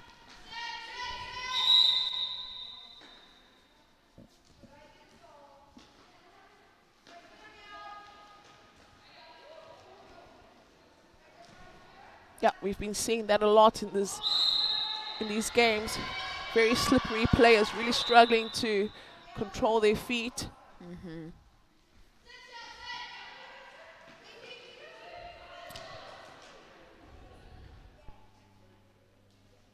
Oh, that's a good conversion there from Williams.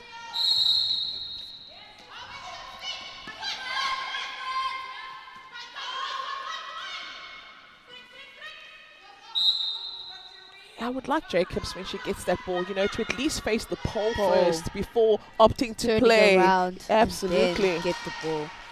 Because the moment you turn, the defenders have to pull off. Yes. But she's staying looking at the center or wing attack to play back to, so those defenders really are not going to move. Mm-hmm.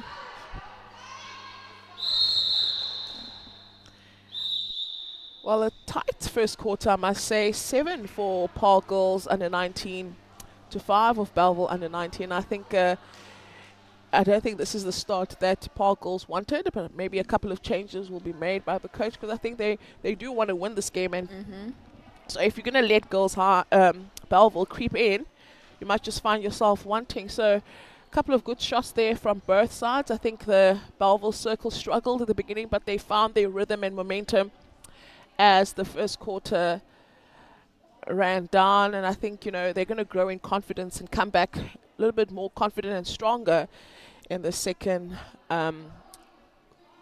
quarter of this game. And I was quite impressed with Jacobs. For me, she's such a strong, confident shooter, you know. Yes, indeed.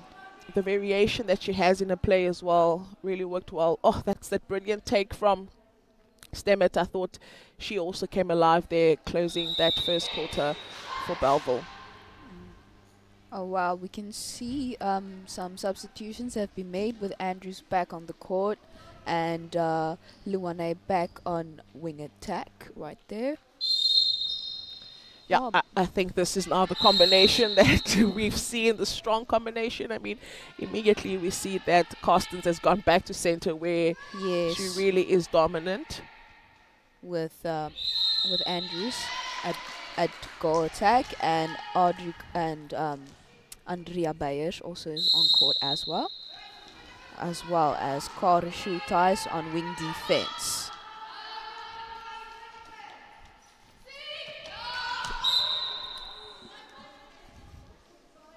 And then they say netball is not a physical sport, not a contact sport. Well, No, it is. To me, it's more contact. It's more of a contact sport than hockey. Like, yeah, and it's so important, you know, that we have umpires to control the game, because Yes. it really can get a little bit rough, yeah, out there. you know. So that's why we have top umpires to manage all of that, make sure everybody plays within the rules. You can immediately see the impact that an Andrews brings to this Girls High Yes. side. You know, she's so flawless and agile, and her timing, her Yeah. understanding of the shooting circle. As a girl attack, she totally dominates. Indeed, and her patience with the ball comes along with the confidence that she has. Like, I've got this. I'm good at goal attack and all of that. And you underestimate her because she's so composed, you know. Yes. And You think that she would actually be a type of a center type of a yeah, player. a center or even like a defensive player, but she. Attacker player, and she really goes in there. I mean, just the understanding right now, it's just that's just an example. She's pulling out of the circle because it's going to open up for the goal shooter, you know. So the thinking behind her moves, She reads the game very, very well. well.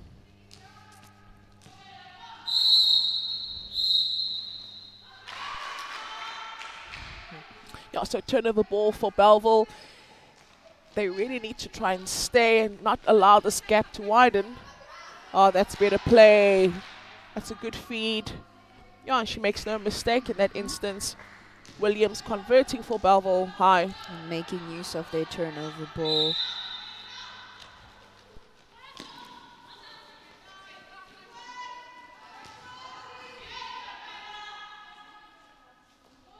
Oh, that's a beauty. Beautiful goal. Now that's a confidence booster, you know, and it's just sending a loud message to the defenders that I can shoot from anywhere in the circle. There we have Renisha Andrews again with the brilliant pass to our goal shooter, who sinks the goal, creating a 12-8 lead against Belville.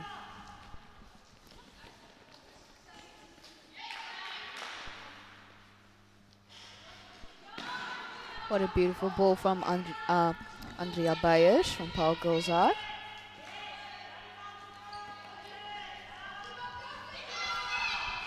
That's what we want from defenders, you know, to carry that ball down almost to the transverse line to assist the attackers.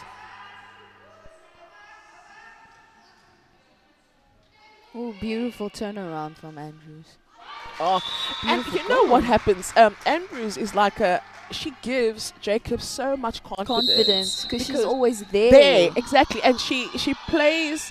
Look at Jacobs. All of a sudden, out of the circle, so she knows that they share the responsibility. You know, Yes, it's a real team play it's a between teamwork between the two. So, and that allows her to be creative as well. Allows Jacob to be creative in her play as well. What a beautiful interception from Karel Schultes from Paarl Girls High.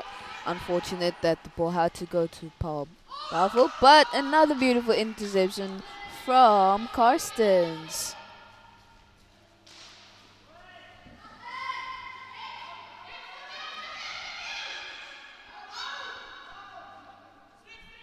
Oh, yeah, she will do that all day long if the defenders don't pick that up. It's so discouraging, you know. She keeps doing the same thing over and over again, and nobody's picking it up. She's been popping out on that baseline every single time. Oh, beautiful ball. It's just been good defensive work in the circle, I think. You know, they're putting in so much pressure. They're shutting space. It's Girls High. And beautiful come outs from our wing defense, gaining that interception, giving Girls High a turnover, and make use of the turnover. Yeah, so they're pulling away now in the second quarter.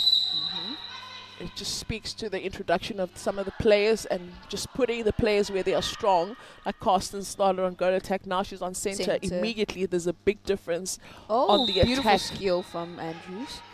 Yeah, a change in players in their positions really does make a difference in the way the game is going to be played. Yeah, and I think the coach of Girls High didn't like the fact that there were only 2 goals down in the first quarter, so needed to just put the players where they are strong and where they belong, and then put their foot on the accelerator and pull away in this game.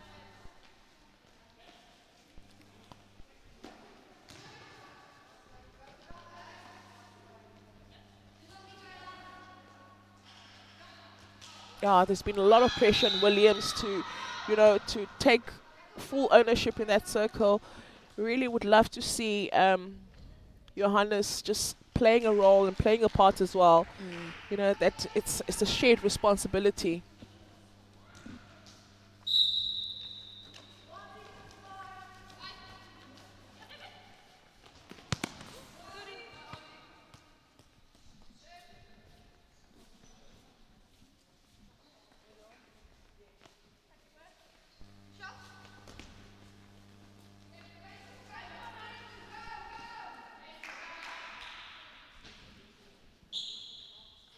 Oh, she's been doing well.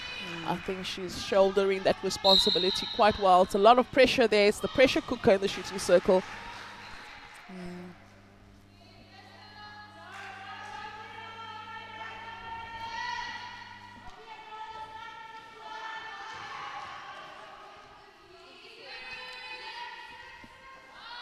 Now we see that zone defense being set up by Girls High, but Bellville doing well to break through that wall. Yeah, in the last minute of the second quarter, we can really see Bellville trying to decrease Girls High's 15-10 lead, and have done so by adding another goal.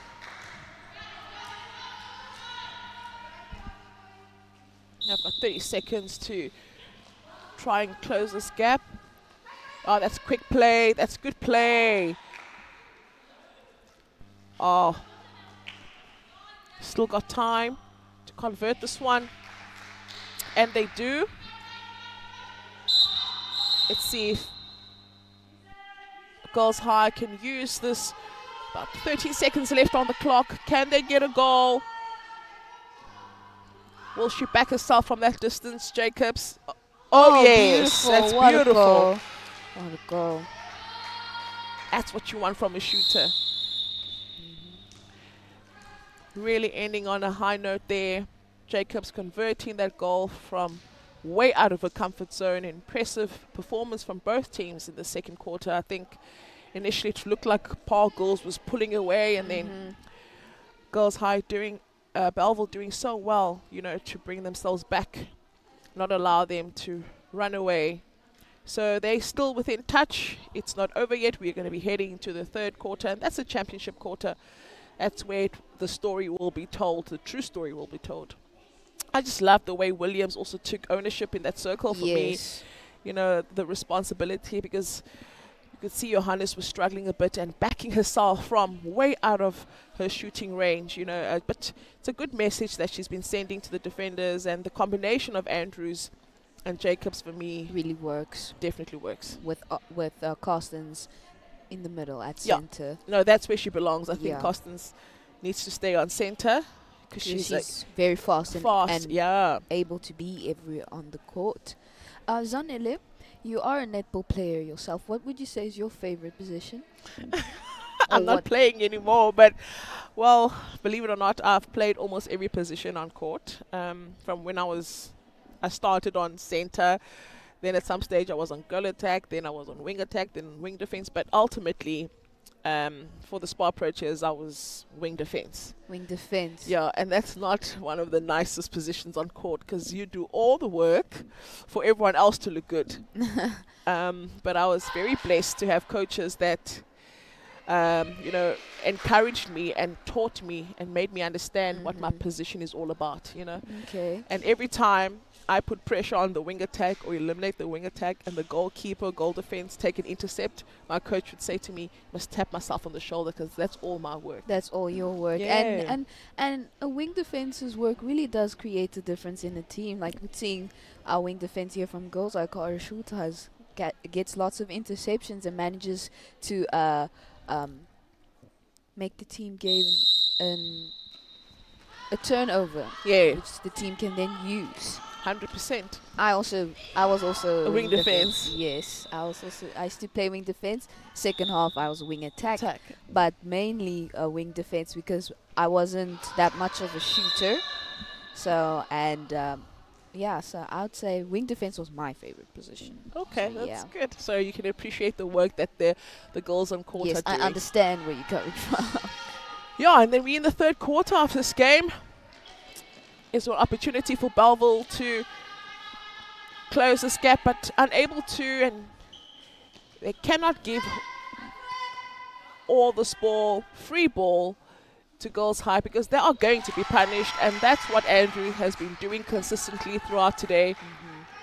That's the other thing with Andrew's play is her consistency. Yeah. Her consistency. As long as with the team as well, we have a lot of promising players. I think for me, even though at times she might be under pressure, but she doesn't fold. Yes, Doesn't she doesn't. crack. She just stays focused. Stable. Yeah. Seen a couple of changes being made. Yes, with Kylan Mostert now at wing attack. And Zunika Vermeulen back at wing defense.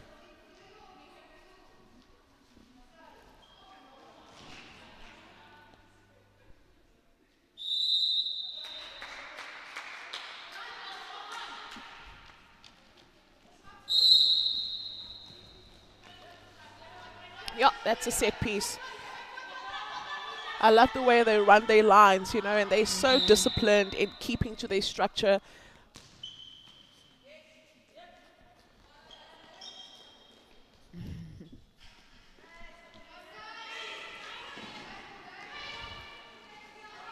Okay, with Paarl Girls taking on Bellville, I think they would like to give their coach a good gift today by winning all their games. I want to wish the Paarl Girls High coach a happy birthday. Yes, it is indeed her birthday today. Miss Marley Versaghi. Happy birthday.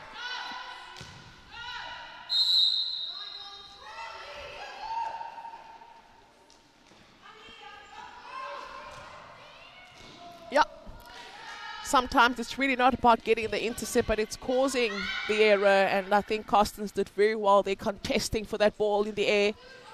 Eventually paying off. It's turnover ball.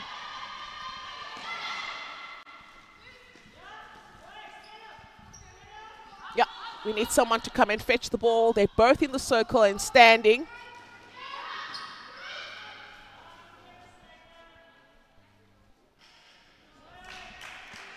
You can see the relationship between the two. Such Yes. good understanding. Jacobs and Andrews. Good footwork here from wing attack, Kayla Mostert. And this is what I picked up in the previous game about Andrews, that she's always in the wing attacks channel. You never find her On the other on the side. goal attacks channel. Yes. And it's quite an interesting dynamic because if I were a player playing against her, I'll push her to the channel she doesn't want to be in. You know, yeah, to try and see, you know, if what maybe she that's would her do weakness when she's there. not in. Yeah. Exactly. They're just allowing her to play in her comfort zone the whole time, and she's always ghosting in that same channel. You seldom find her getting to the circle from the goal attacks. Exactly. I think as players, any sport play in general, it's like very important to identify your opponent's strengths, so that you can then also try to use that against them to target their weaknesses and to see what you can do to assist your team when needed. Yeah, and the sooner you can do that, with the first 2-3 minutes of the game, quickly pick up, because a player will never play to their weakness. They'll always play to their strength. So, I mean, it's simple things like in the shooting circle, quickly pick up where the shooter wants to get the ball all the time. And then try something different. Force her to, you know, get the ball in another position. That's how you're learning where her strengths and weaknesses lie. Yeah. And with trying to, and it's so important to try to break the play of a player that has the same method of getting the ball the whole time. Yeah. Once you crack that and find a way to break that player's type of play, it will also make it very difficult for that player to assist their team if she's a strong player. And that's why it's so important. Coaches will tell players all the time that you've got to have more in your treasure box. You can't just be one-dimensional, you know, because if you are counted, what are you going to pull up? What next? You know,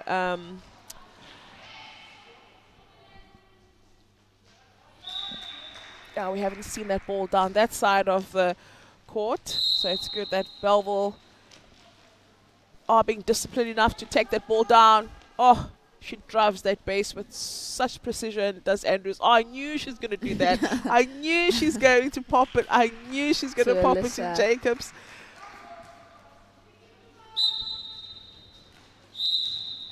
I mean, those are the things that the defenders in the circle should have picked up by now. Yes. I mean, we're in the third quarter. And you can see that Andrews will always pop the ball back to Jacobs. And Jacobs sinks the ball. Yeah, or the other way around, or vice versa, you know. So they're just playing around with these defenders, and yeah, they're not making any plans for themselves.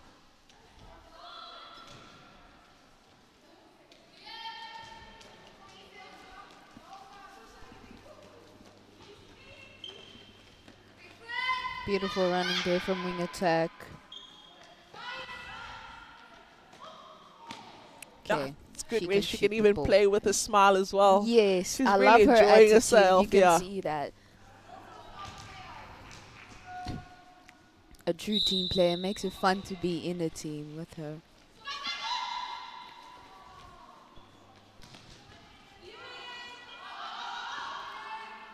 Wow. Oh, look at her skill set. Wow. I mean, she's so creative. She's rolling. Yeah. And she's only in grade 11. Yes, only grade 11. So the future is bright. Her future is so bright.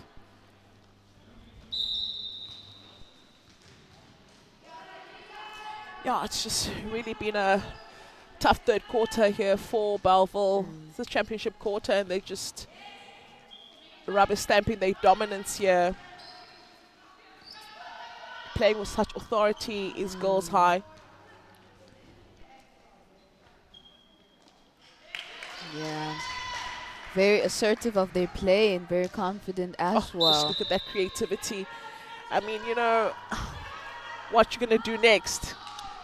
Everything you throw at her, she's got an answer for. Really a superb player, Andrews.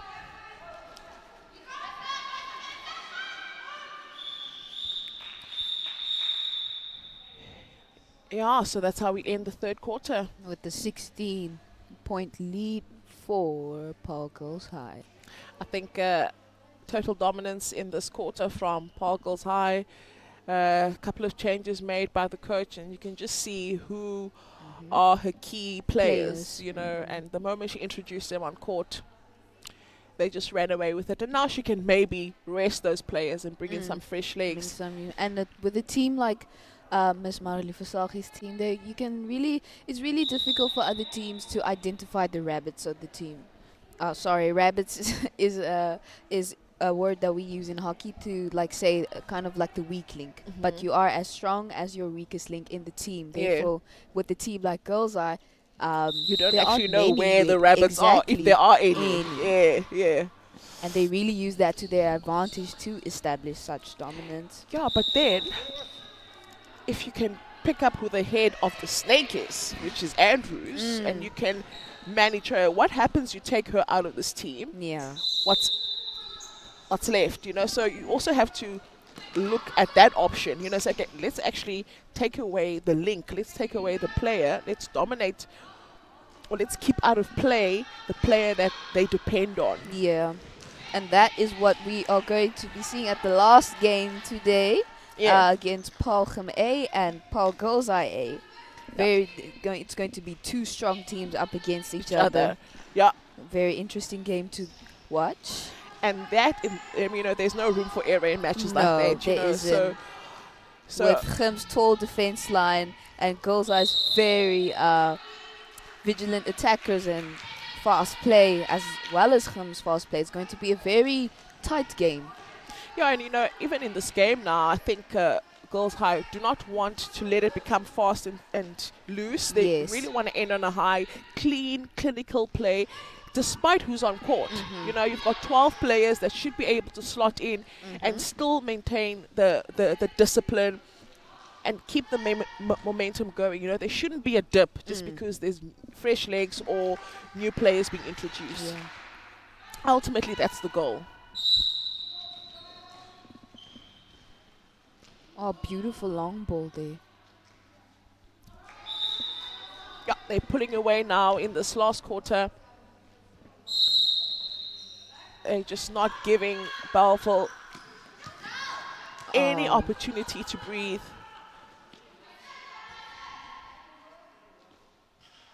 Yeah. Good rebound there from Rochelle Reinsberger. And look how quickly they transition from defense Very to fast attack. play. That ball is in Jacob's hand so quickly, and that's something that's telling me that Bellville are not setting up defense quick enough and just delaying the attack of Girls High.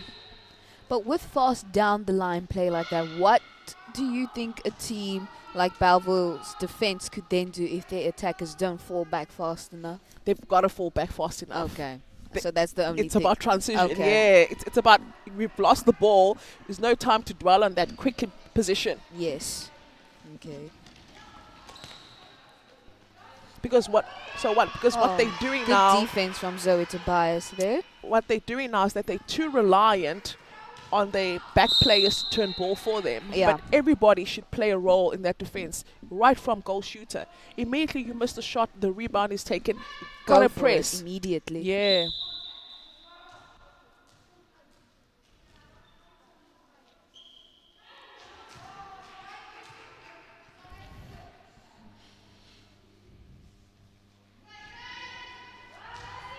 You see, already Jacobs is part of the defense, putting the pressure.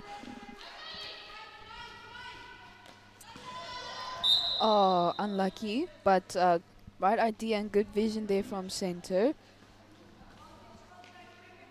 Kaylin Mostert.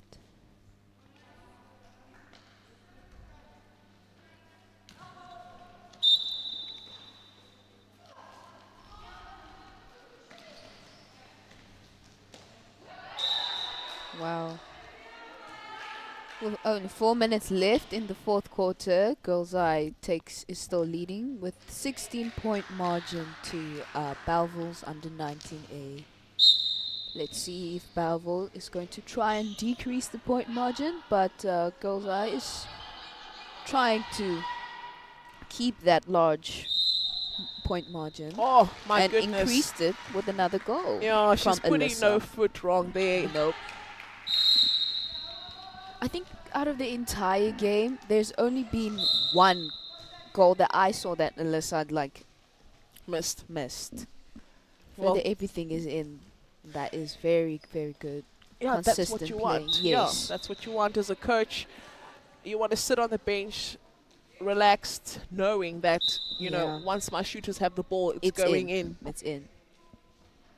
And also, it's encouraging for the rest of the team, you know, for Yeah. the defenders. They'll keep working and turning ball for you and taking it down because they know when it's in your hands, it's going to go in.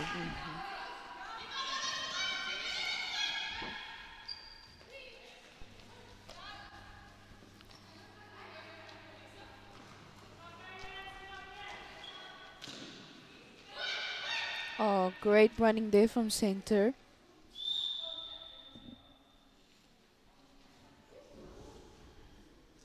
Oh, well, that's exactly what we want from shooters. That's what we want to see. Shooters contesting for rebounds. Yes, even if they're down, just want to get the ball.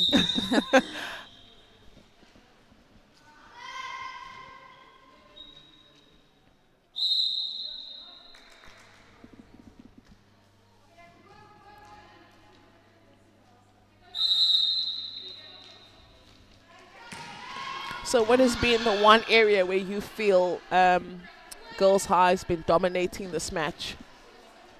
Their communicating skills are very on point, and their teamwork, they play together as a team, and the two strong players, I would say, how Renisha and Alyssa are always there to help each other, which then gives the team that overall composure that, okay, we are going to help each other get the ball to the goal, therefore everyone knows what to do. They're very certain of their play, and they use that to establish their dominance.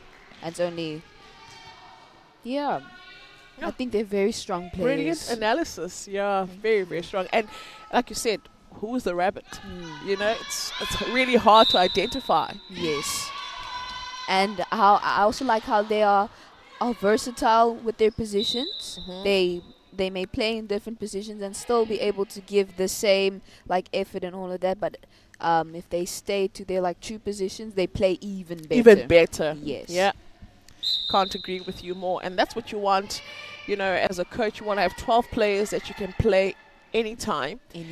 And the teams and the consistency continues, you know. There's no dip, or just the intensity also drops. And that takes a really well-oiled team and a disciplined team to get that done. Exactly. Let's see if Williams can convert. Oh, she doesn't trust it from that position. Opts to play out. It's back in. That's a good conversion from Bellville. They need more of those just to close off this match. Yes. Only 40 seconds to go. Oh, here's turnover ball. Can they make use of this ball now? They've still got enough time. They don't have to rush. Oh, they play straight into the defenders of Girls High. Ooh. Great defense from Zoe Tobias, their goalkeeper. Oh, they're so lucky to get that opportunity. Couldn't make use of it. It just goes down way too fast. Yes. Wow. Girls High will not waste it when it's in that circle.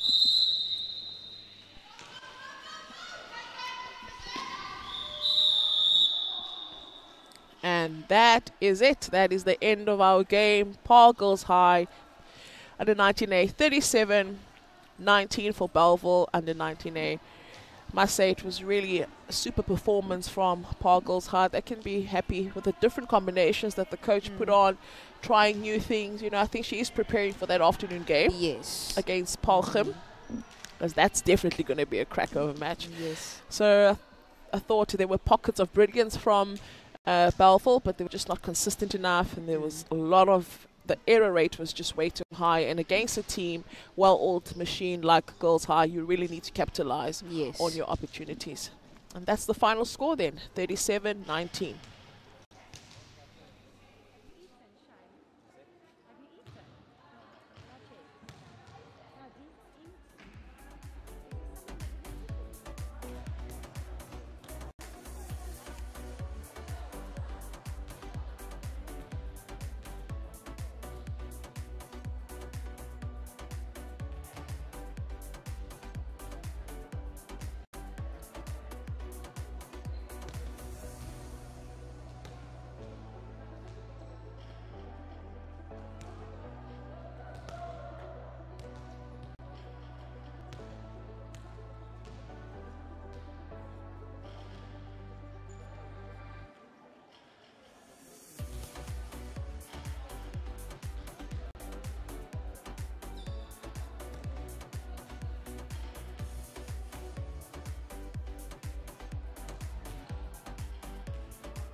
Ladies and gentlemen, welcome back to another game of Paarl Gim's Netball Festival. We have a match up for you between Parel Vallei's under-19As and Paarl Gim's under-19Bs. I am privileged to sit here with one of Bellville's under-19A players. She's an 18-year-old and she is Bianca. Bianca, welcome. Thank you. How was your match up in the previous game against Paarl Girls High? It was a wonderful match. I think we did very well as a team. We put much effort into be a wonderful game. It was just amazing. I can't believe we played that great. That's such good news. It's always good to see teams that don't play in the same leagues come up against each other, to have an opportunity to see which combinations work, what new things they can try. And today we'll see the same, or in this game we'll see the same with Parel Vallei's under-19As, with a strong lineup coming to us, and as well as Paarl Gim's B side. We have a mix between the B teams playing against the A teams. I think that's a very good thing to do, so that they also get that opportunity to play against the top teams. What do you think, Bianca? I think that's wonderful. I think it's to practice everyone to play against strong teams. Everyone will just be great. I think this is going to be a wonderful game. I'm excited to see it. Definitely. We cannot wait to see what Paarl Vallei and Paarl Gim's B side will bring to us to the court today. We've got awesome umpires here as well. The games have been super controlled. We are very lucky and very privileged to be able to work with these amazing umpires. I agree. As a player, it's difficult to say that, no? Yes, very difficult. So far today, we've seen Paarl Gim's first team play. We've seen Bloemhof. We've seen Rustenburg. We have seen Outeniqua. We've gotten Potchefstroom Gimnasium, and now we get to see Paarl Vallei for the first time on the court. Very exciting. We hope they have a lekker first match. See, I threw in the lekker just for you for the Afrikaans. Thank you. And I hope it goes well for them.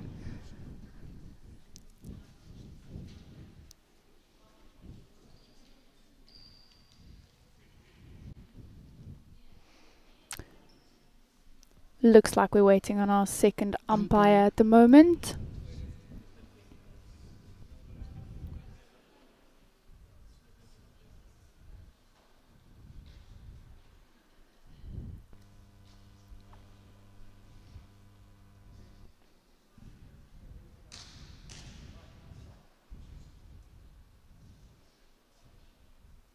This makes me nervous. I think they are nervous. This makes me as a player nervous, very nervous. Waiting for an umpire. Yes. Yeah, it's not always a lot of fun, but we have to do what we've got to do.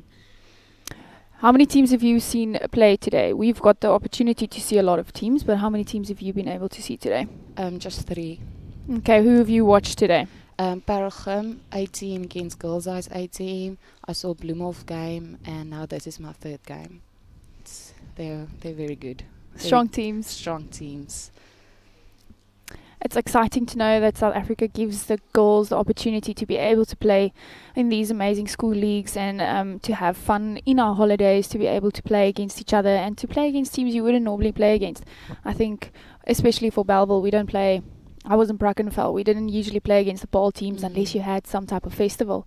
Yeah. So I think that's definitely a great opportunity. I know you guys used to have a very big sports day. Yes, a Bellville Sports Day. Yes, and with COVID-19, unfortunately. But I'm glad with COVID-19 we can play again. Last year was hectic to not be able to play. That was bad, but I'm glad we can play this year. Definitely. Look at the opportunities that have arisen.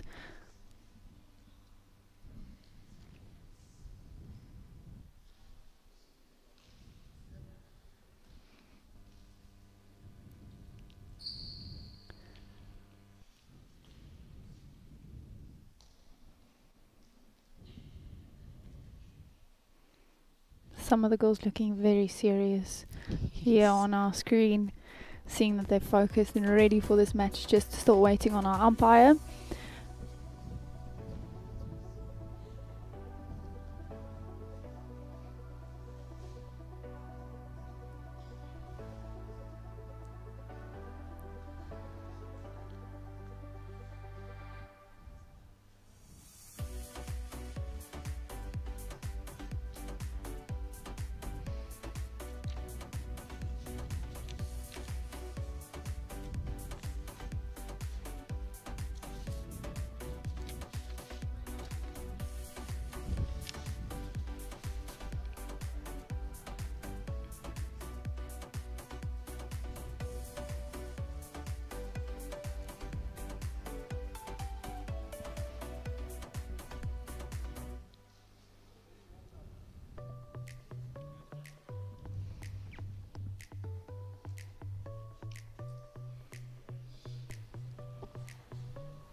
And we are finally starting our game, and already an intercept there for Parel Vallei on an unforced error from Paarl Gim's B side.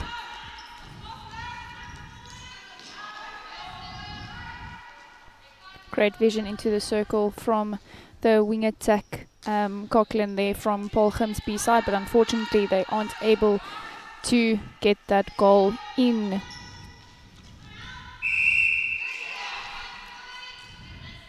Nice pressure from Paarl Gim.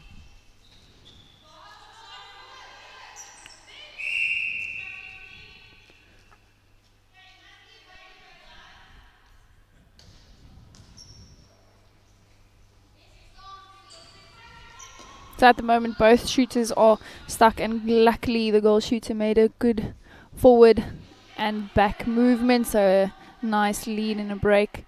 She was able to get the ball under the post, and Paarl Gim score.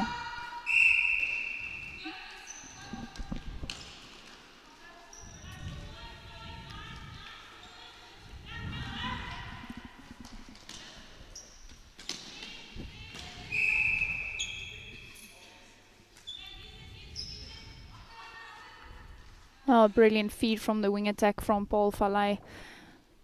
Pumelu coming in with a great pass there.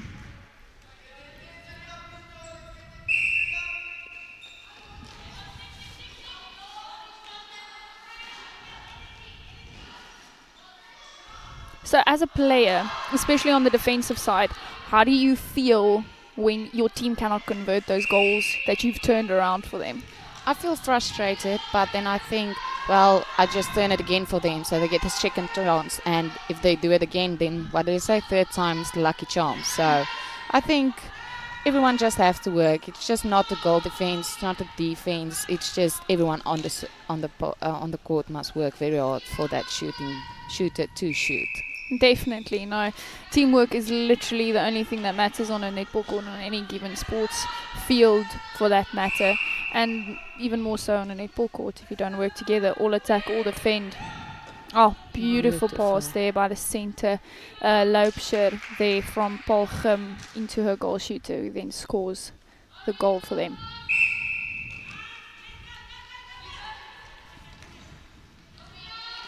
Ooh, a bit late there, but the right idea. I like the feisty wing attacker there coming in to try and get that intercept. Oh, beautiful by Pumelo going into her goal shooter maul. Unfortunately, not able to convert that one for the team. Oh.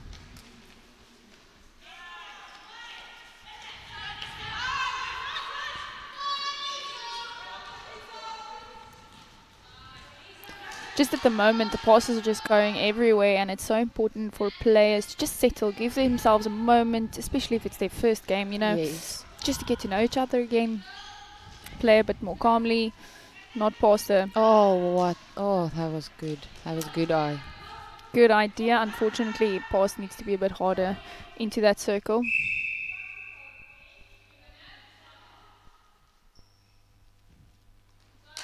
And a great easy goal there for the goal attack from Paarl Gim, Zilke Hofveld.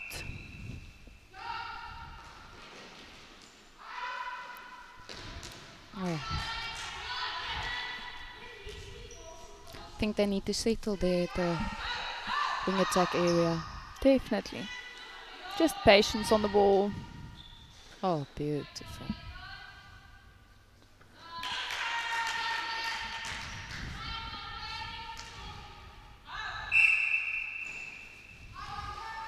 Oh, beautiful run by their centre Jacobs. And a good pass into their goal shooter Maul. Let's see if she can convert it. And beautiful. She does. Well done.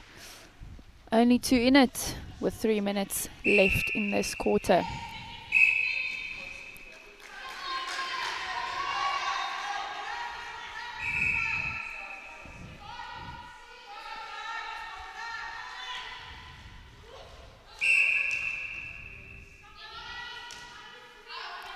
What do your coaches say about those high passes?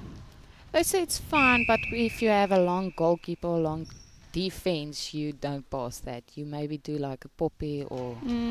don't do the long passes because they will get it. Yeah, and those high balls, ooh, coach killers, most of them, because they hang. That's the problem with it. So stronger the pass, the better, and the more difficult it is for you to intercept. I don't know how you feel as a defender. Yes, it If is. you get those high balls, it's easier to go up for them, whereas a strong, short, Short ball. fast ball, It's more like contact and all that stuff. definitely. Great movement there from Megan. Oh, Just a bit short every time, maybe to use her legs a bit more, just get some more power out of her legs to get those goals up into the post. Great turnover by the goal attack. Greening from Parel Vallei. And a beautiful feed in by the wing attack once again.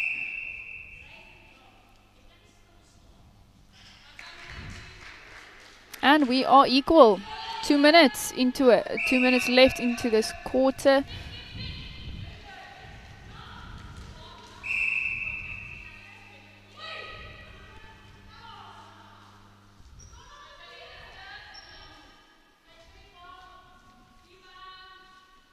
Oh, great rebounds there from the goal shooter Sutherland from Paarl Gim. And she converts.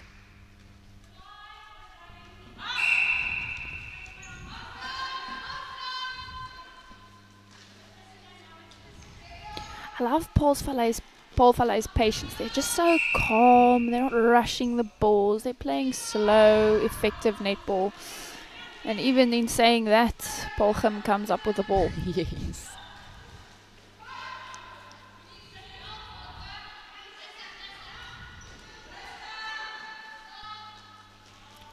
Beautiful feed from the wing attack there, coming in. Brilliant feed.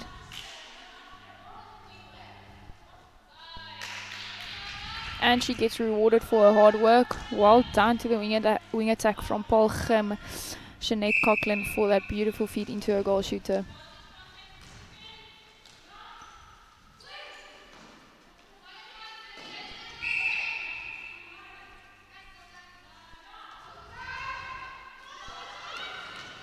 Ooh, a bit late there from the goal defense from Parel Vallei.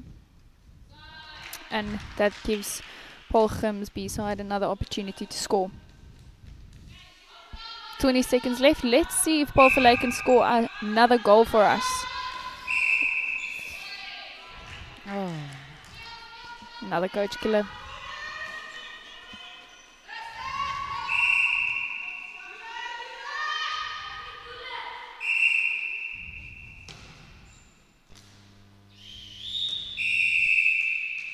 And that is the end of our first quarter. Paarl Gim's under-19 Bs leading 7-4 to Parel Vallei. More than enough time for them to come back into it. We still have 3 quarters left, 24 minutes of play. So what did you see in that first quarter that you think Parel Vallei can definitely work on? I think the being gentle, taking the time, but if they want to shoot, they must be a little bit quicker, because Paarl Gim is getting on their nerves, seeing they're taking their time, so they're doing their defense. But if they go quicker, it's going to go faster. Yeah, no, definitely. Those strong passes coming in a bit quicker just makes it more difficult for a defender to actually set up, which is what's happening now with Parel Vallei. They've got the Paarl Gim's defense on their back, so they're giving them time to set up those defensive circle.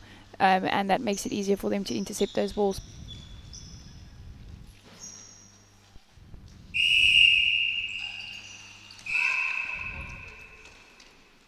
Oh, good quick play. Just leaves them not knowing what's going to happen, and then an easy play into the circle by Paarl Gim.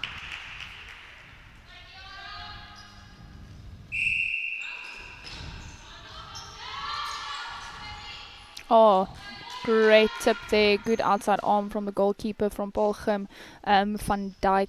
And it's exciting to see that even some of the B-side players are great at some of those new plays.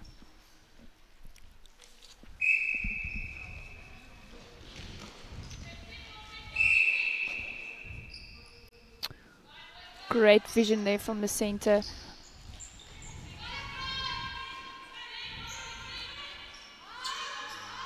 And another brilliant feed in there by Cochran for Paarl Gymnasium to their goal shooter.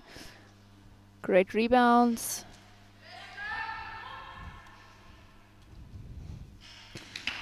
As I told Zanele earlier, it's so difficult to shoot underneath the post. You would think it's the easiest one, but again, it's not. No, it's not. It's so much more pressure because it's supposed to be the easiest shot.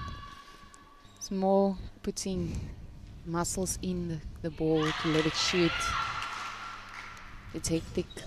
Exactly. So we have a change on for Parel Vallei. Their wing defense is now Jade Daniels replacing Galen Bok. So let's see what Jade can do for us. Oh, brilliant take there by the fingertips from the goal shooter from Paarl Gim. beautiful shot. Definitely.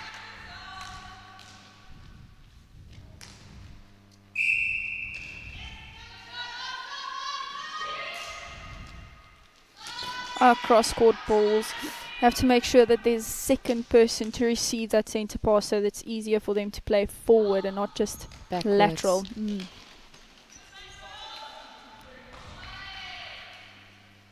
I love the combination between this goal shooter and the wing attack. They feed each other so lovely. They have a good communication. Definitely, the wing attack looks at her first and then allows the player to go to the goal shooter, which is your first step anyway.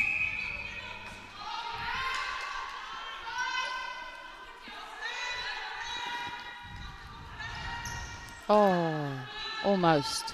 Paarl Vallei is just congesting themselves into one space. They have to use the whole court, open up the space, and then intercepts come. Well done by Paarl Gim for pushing them into one space.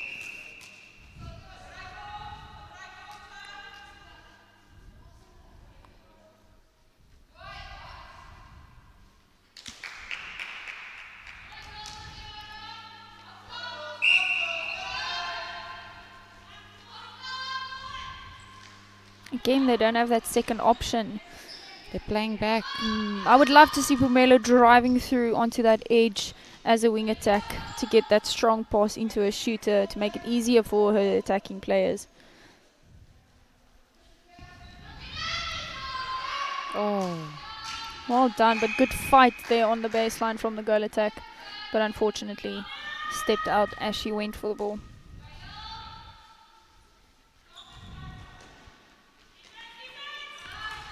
Oh, beautiful intercept by the center. Jacobs there from Paarl Vallei. A bit of a scramble, but the ball ends up in the goal shooter's hands. And she is more than capable to sink that goal. Megan Moore, well done.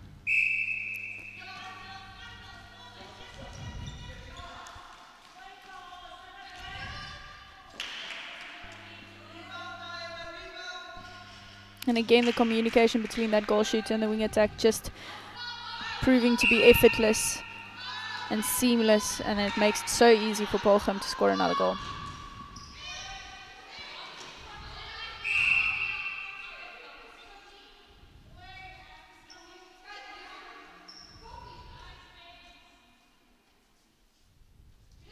So as a defender yourself, Bianca, what would you tell Paarl Vallei's defenders to do against Paarl Gim's under 19Bs at the moment? Because right now they're finding edge easy. They're passing to their goal shooter very easily.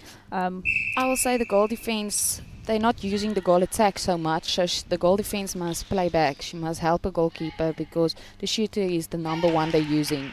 So the goal attack they just use to take away the keeper and the goal defense. But if they want to put pressure on Parel, the goal defense must play back. She must fall back. I agree with you, but it's also important for the goal defense not to fall back too early, because if that happens, leaves a goal attack who is more than capable to shoot herself unattended. Again, that center from Paarl Vallei, Jacobs, coming in with another intercept for her team. I'm very impressed with this young lady. Does not stop fighting.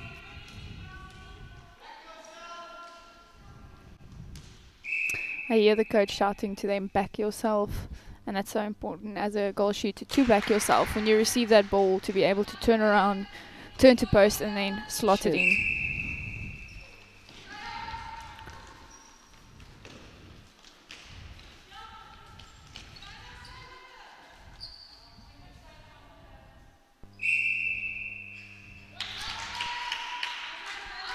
At this stage, Paarl Gim shooters are having a time of their life underneath this post. They can run wherever they want and they can just play it easy into the circle. I need to see more pressure from Parel Vallei, especially just a bit more tight on the body. Give them their presence just to see that they can't make it easy for them. Oh, beautiful. Great vision by Pumelo over to a goal attack. And good rebounds as well.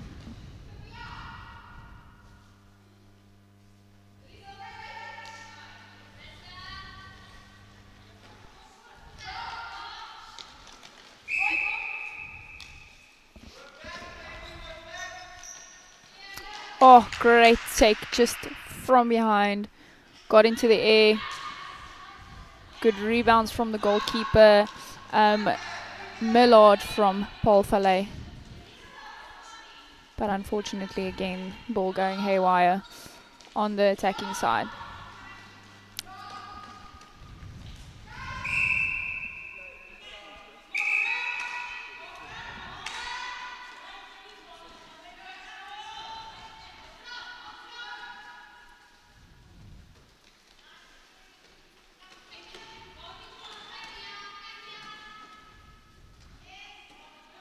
Beautiful quick 1, 2, 3 in there by the shooters.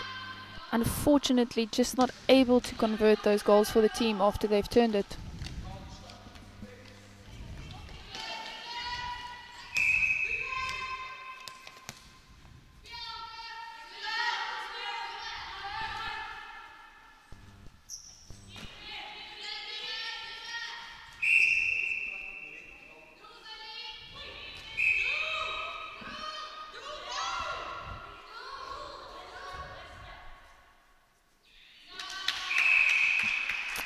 And that is the end of the second quarter. 16-9, Paarl Gim leading Paarl Vallei's under 19As. I'm quite impressed with Paarl Gim's just patience and their discipline as well. We've seen very few contact calls and obstruction calls against them. It's good to see that they have worked on their discipline.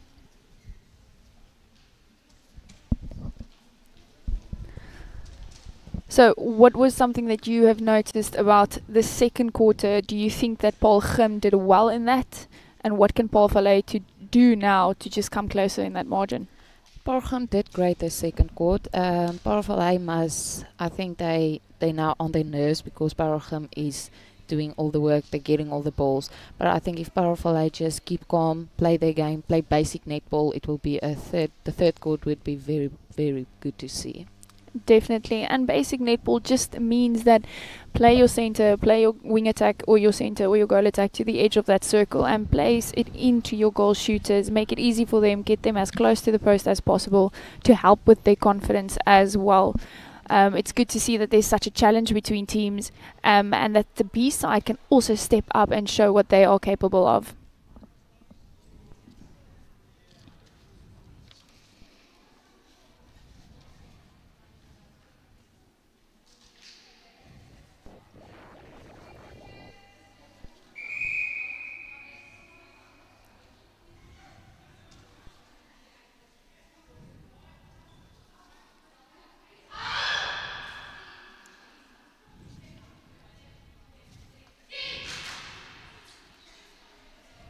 And we are getting ready for the third quarter of this match, the championship quarter, as Zanele likes to call it as well.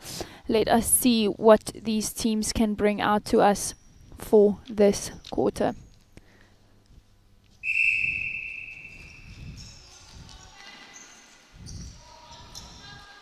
Oh, great vision from the wing attack again.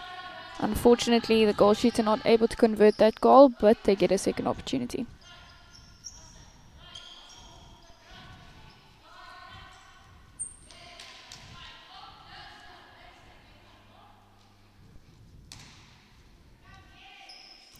And Paarl Vallei get the opportunity.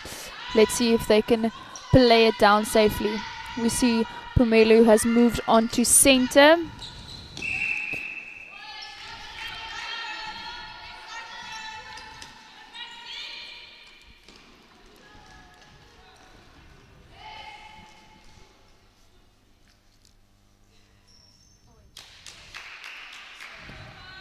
And Paarl Gim winning back the ball there. Let go and scoring off their centre pass.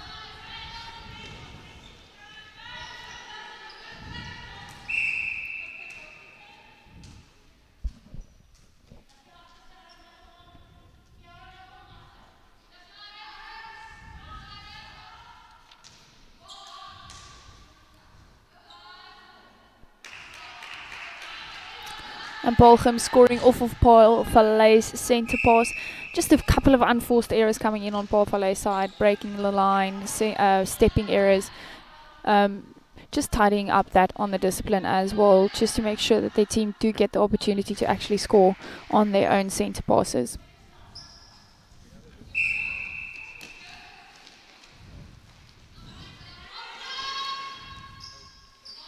Good availability by the goal defence from Parel Vallei. But again, playing cross-court the whole time. Great edge there by Pumelu to her goal shooter. Beautiful rebound from the goal shooter. But still not able to convert that goal, unfortunately. Again, just needs to lift that shot a little bit.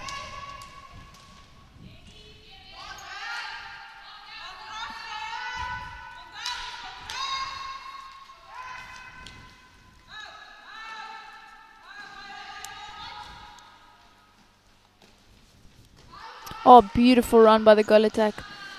Just overcooks it slightly on the pass. It's very unfortunate because that was a brilliant play from this team, from Parel Vallei.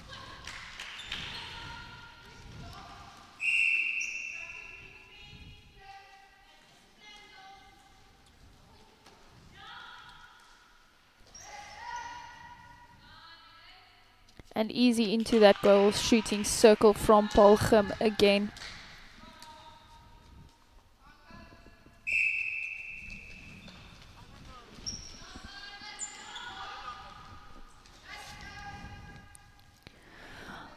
The goalkeeper has that front position there, and as a goalkeeper yourself, you know just to go up 2 steps back, up into the air to get that ball. She is so close to it, but because the goal shooter is just getting her timing right, she gets to that ball every single time.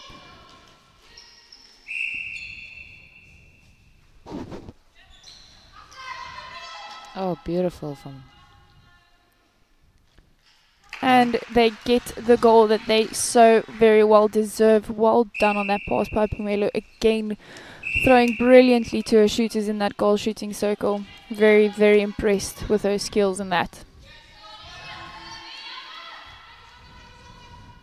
Oh, and absolutely free as can be underneath that post. Well done to Hofveld from Paarl Gymnasium.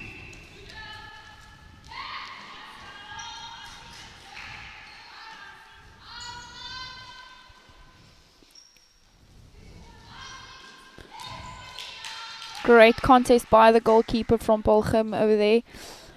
I just want to see some more fire from Parel Vallei's side. What do you think? I think the same. Because it looks to me just like Gim is giving the fire, but if they do it as well, it's going to be a good game. Definitely. You can see that they've got energy, or they're playing with a lot of energy. They're playing with some fierceness, and they're playing to each other's strengths.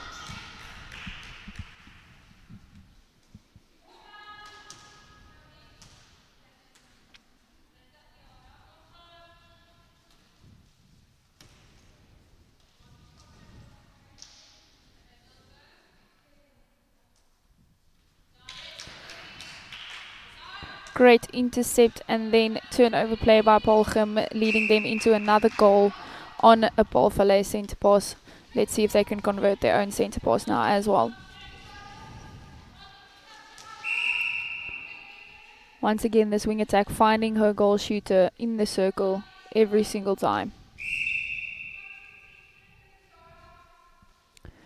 Do you think it makes it more difficult for a defender if a wing attack is able to find her shooters that easily?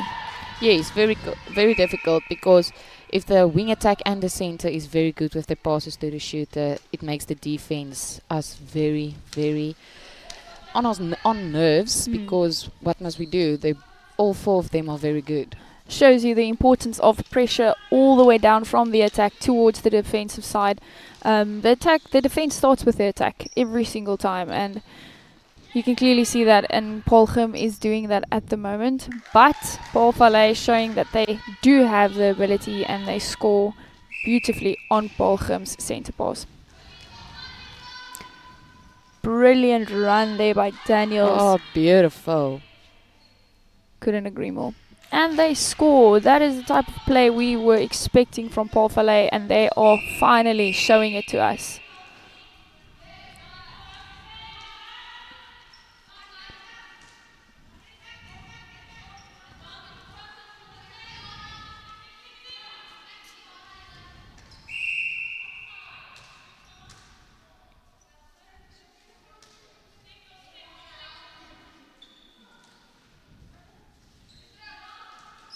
Goal shooter getting herself stuck on that baseline. I'd love to see her just move a bit forward in the circle. But if she can shoot like that, it really doesn't matter.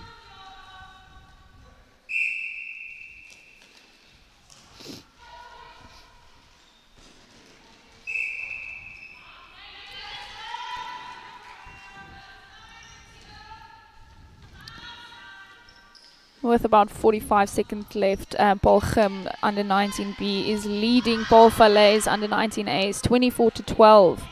Good fight there on the ground by Daniels, and winning as well. Great move there on the base by the goal shooter Maul, and she converts. Well deserved. I'm glad to see she's found her range.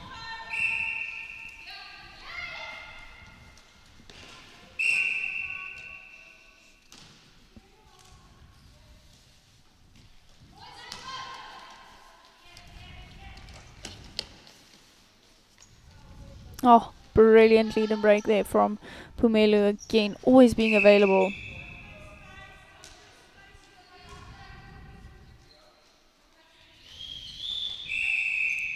And that is the end of the third quarter, our championship quarter.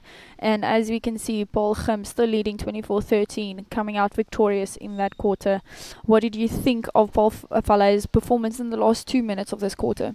It was beautiful. They did great. They stand their man, showed Paarl Gim they can fight, and I think the last quarter is going to be a wonderful match to see. Definitely, it was good to see Paarl Vallei coming into their own, actually attacking circle edge, passing those passes to the goal shooter when she is available first time, not hesitating on those passes. Let's hope they can do that even more so in the next quarter.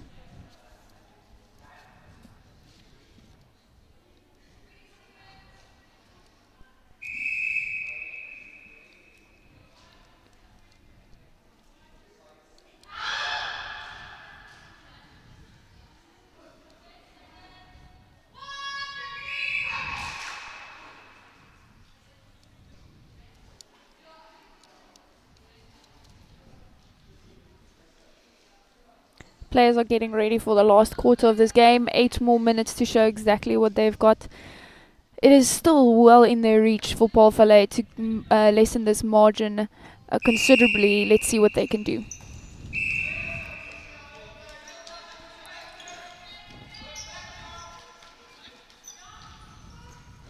We've got a new goalkeeper, and the goalkeeper moved to the goal defense position for Paarl Vallei.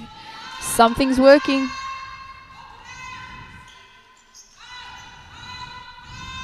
Oh, brilliant vision there. But unfortunately, a stepping error from the goal defense from Paarl Vallei.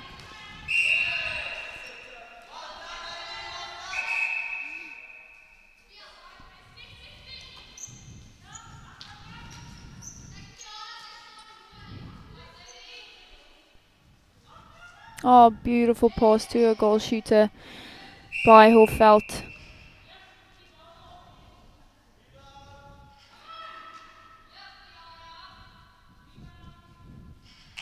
And she converts the goal for Paarl Gim.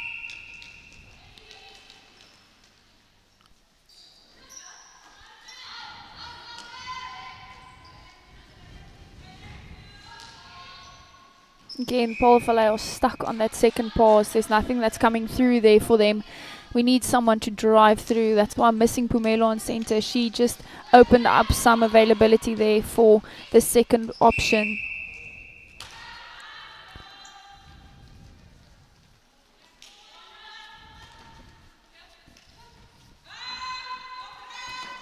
Oh, great vision there from the defense of Parel Vallei, being able to open that space up for them.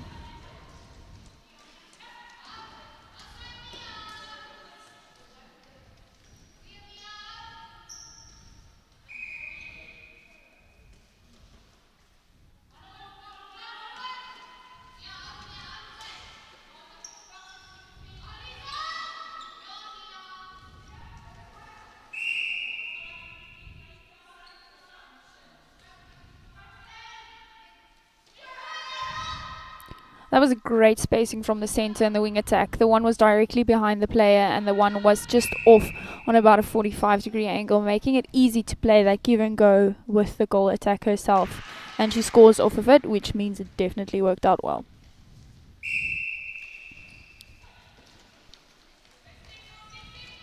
Now, as a player, are you guys used to playing the full games of 4 quarters now, or are you still working hard on that fitness in that aspect? No, we are very, very fitted for this.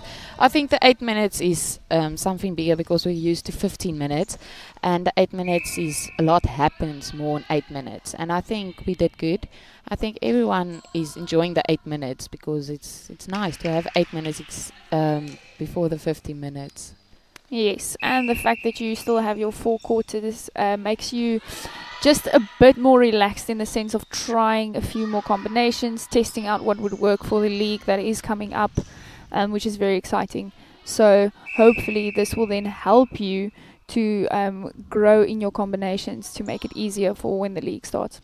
I think this will. I think the festival is helping every team that's here today because it's helping with the leagues, getting ready for the leagues, getting fit for the league. I think the festival is a great idea.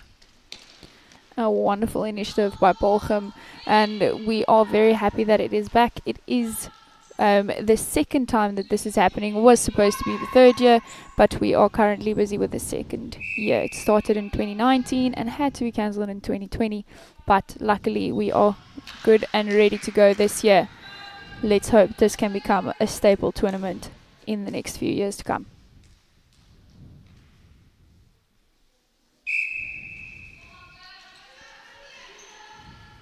Oh, good run there by the center, Amy Jacobs. Good interplay between her and Pumelo. It's good that there was that second option available, and see how much easier the ball gets down into the shooting circle now.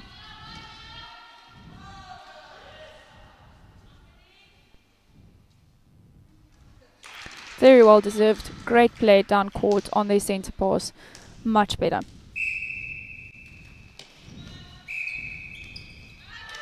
Beautiful contest there by the wing defense, Van Niekerk. She was very strong in that defensive position and allowed her team to get a turnover.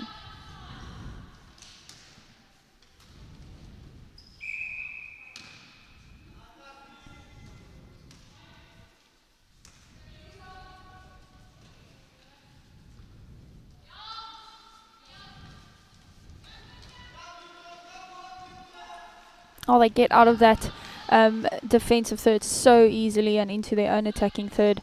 It's beautiful to see. You can see that they have quite very similar systems to their first team.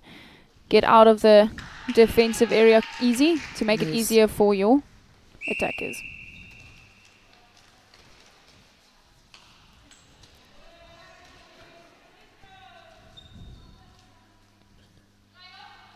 Oh, so unfortunate. It was great play by the Parel Vallei team. But they get a second opportunity. Let's see if they can score off it.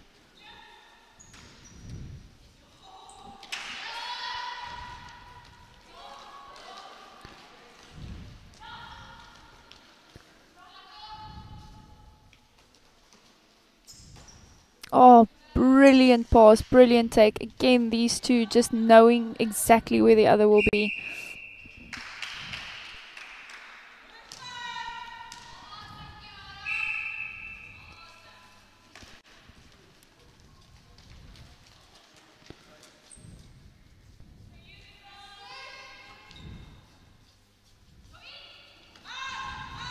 Oh, what a take there by the wing attack of Paarl Gim. Just a floating pass there, making it very easy for her to come in for that intercept.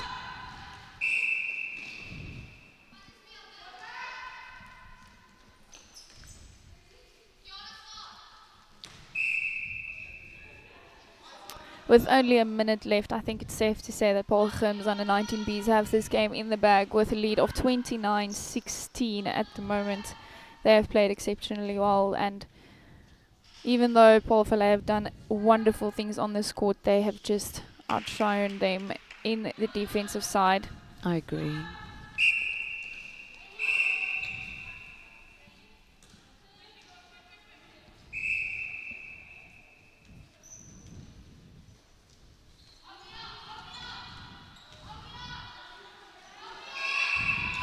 Beautiful defense there by Paarl Gim. They just shut down completely there, but a wayward pass does not make it effectively to their goal circle. I know you get excited when you intercept the ball, but it's so important as to take your time. Yes, to just stop, breathe, know that there will be a play open, and you will be able to get to your circle. Beautiful in the last seconds. Wonderful goal to end off our game. Paarl Gim coming out victorious against Parel Vallei's under 19As, winning the game 30-17. Was a beautiful matchup between the two schools. Wonderful to see the B-sides stepping up and standing their man. Thank you so much for joining us for this game. We hope you had fun. Yes, I had. Thank you very much.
This is where it all started for me, in Hammersdale, a village just outside Durban.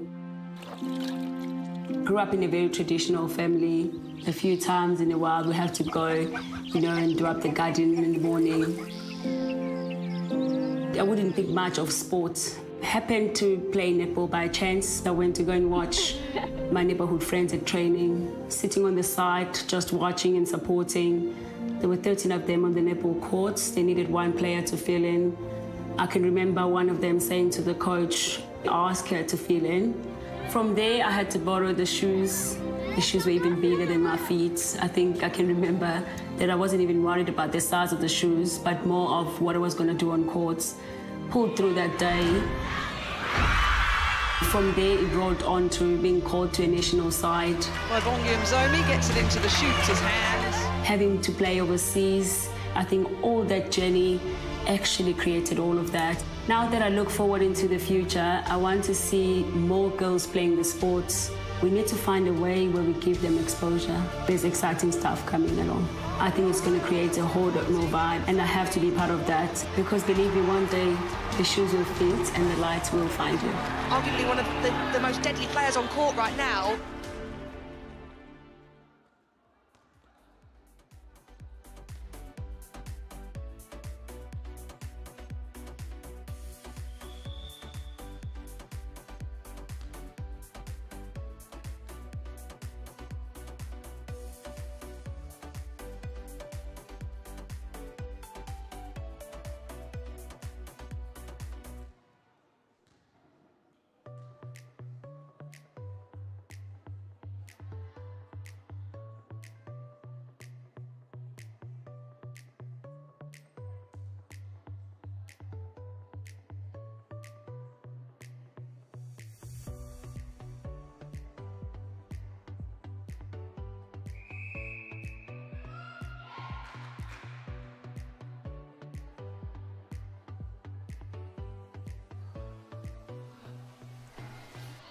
We welcome you back to our World of Champions. I must say that we've been spoiled to some pulsating netball, exciting netball in this cold Paarl area today. I'm still with Charmaine Bard in comms.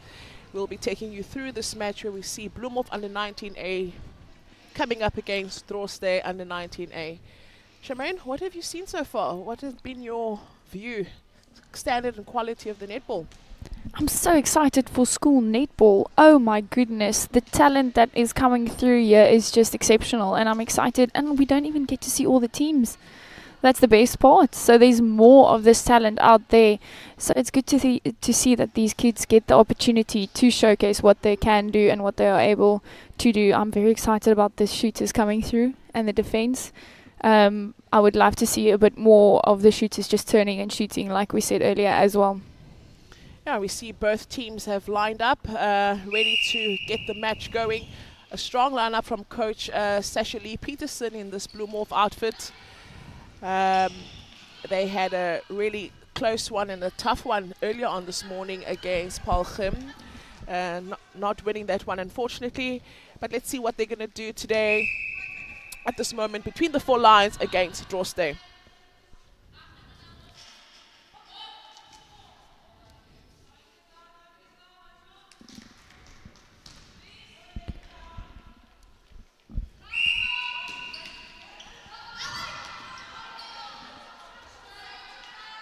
Oh, good play there from the goal shooter to her center. I love that the goal shooter's aren't afraid to run out and get that ball to be able to assist in that play, because it makes it difficult if they just stand and wait. No, 100%. I mean, they have to adapt with the times now. You know, I'd like to say those days are gone where the shooters just stand anchoring in the circle. The defenders are too strong and too good, you know, especially in the air. So there needs to be a bit of variety and creativity in their play. We need more mobile shooters. It just gives a game a different edge as well, to be able to say I've got a mobile shooter that's able to move and pass a proper ball as well. Do you know how many times people have asked me, but can you actually pass? Yeah, well, we find that a lot with shooters and goalkeepers. Yes. Yeah, you know how you have to, when that goalkeeper's got that ball throwing outside, sort of like want to go so close to him saying, give me the ball, just to make sure it's a safe one.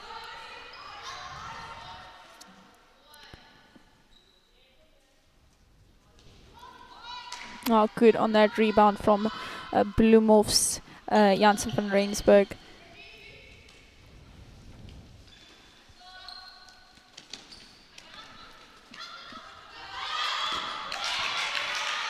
That is the quick ball we were talking about a bit earlier. If you have that player open and alone, play it quick. Oh, my goodness, foot on the line. I'm sure Coach Sasha Lee Peterson is pulling her hair out. I mean, they were right by the circle. Oh, well, she does well to get that back Steenkamp. We love to see it. work hard to get the ball back. Oh, she backs herself, showing Beautiful great confidence. shot. Yeah.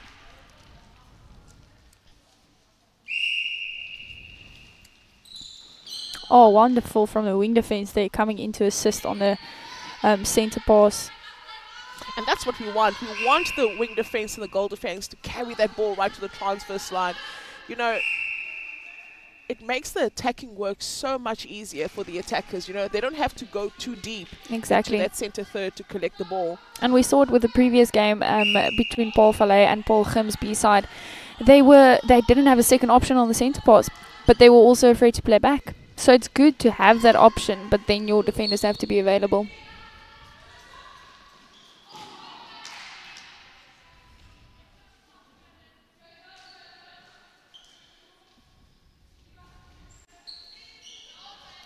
I think also it's going to be important for this goal shooter of Drostdy to really decide, you know, is it always necessary to be moving? Sometimes you want to be an option in the circle because she is quite tall. You know, just hold it a bit, stay in there, allow and see what your goal attack will do for you. Maybe open you up, you know. But at the moment now, there's a lot Too of much movement. Yeah. I remember you used to tell me, know when to. Just move, yeah. Be patient. Absolutely. Because that's where you are at most comfortable, in the circle, right? 100%. Great pass by the center from Bloemhof.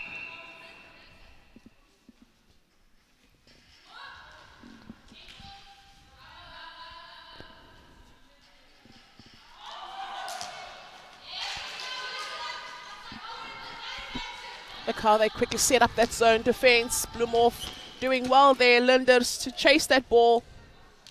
Comes in hot there for that intercept. Does the goal attack John from Drostdy. She's got some speed.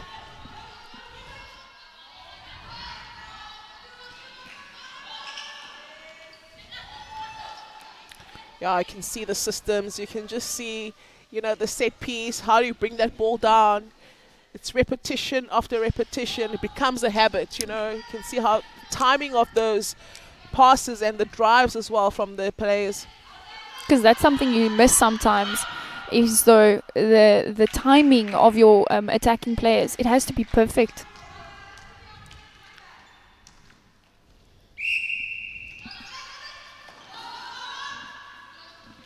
Again, coming out, but by now the goalkeeper picked it up, so yeah, she's going to start defending that ball the whole time. So another option for this goal shooter, I mean, she's pulled out and she see that the goalkeeper Siliers is contesting. Just drop her off and then have it all run and then drive back into that circle, because that's where all the space is. Just do a basic drive and drop.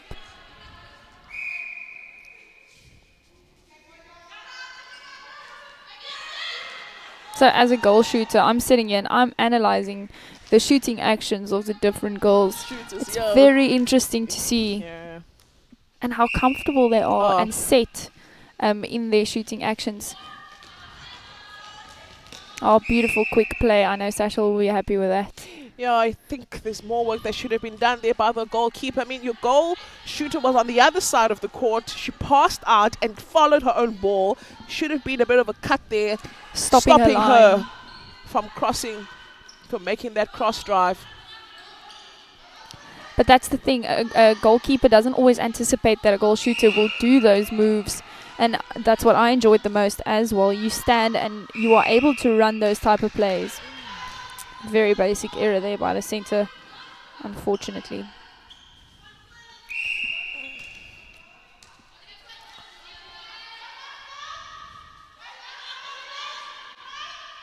I'm enjoying what the wing defense and the center of Drostdy are doing around that circle's edge. You know, they are very much awake, alert, and they're putting pressure, hands over. Making it difficult for them to see their shooters immediately. And that's why it's taking them a bit longer to get that ball into the shooting circle at the moment. Yeah, so everybody's in the center third. This is good work being done by Bloemhof. Definitely pressing them. So right about this time, that shooter could have pulled out, you know, just to break this wall. Immediately everything just dismantles once she takes that drive. Yeah, I think Drostdy should start passing those balls. They're seeing the player, but they're not giving the ball, and it's a very frustrating thing as a player if you're running towards and you are open, but the ball's not coming to you.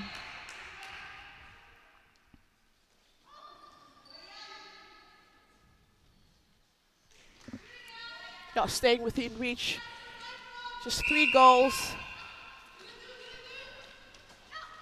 It's a very beautiful on the timing there. And that's the triangle we were talking about. Yeah, and unable to convert that goal. So we see that Bloemhof is leading now 6 goals to 3 in this first quarter of the game. Not a bad start from Drostdy. I thought really Bloemhof would have been running away from them in this match, but yeah, still within it. They can definitely just be aware of the fact that they are being pressed in the center third, so if they could get that ball in the goal third as quickly as possible, so setting up the second ball would also be something that can work well for them. Let's see what both coaches will do in the second quarter. I can see Coach Sasha very animated there talking to her players. I can actually hear her. Not that I can, but you know, you can just imagine what's being said right there in that moment.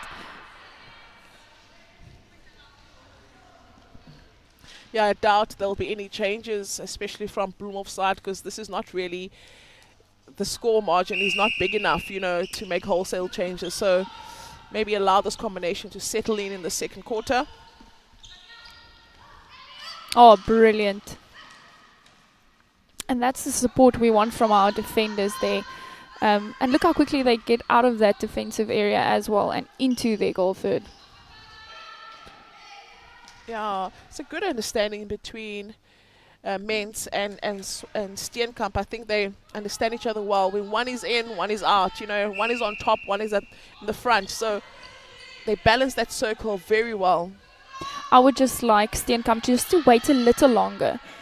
She is going to make her life much easier for herself if she just has that tiny bit of patience in there to get them to bring the ball to her.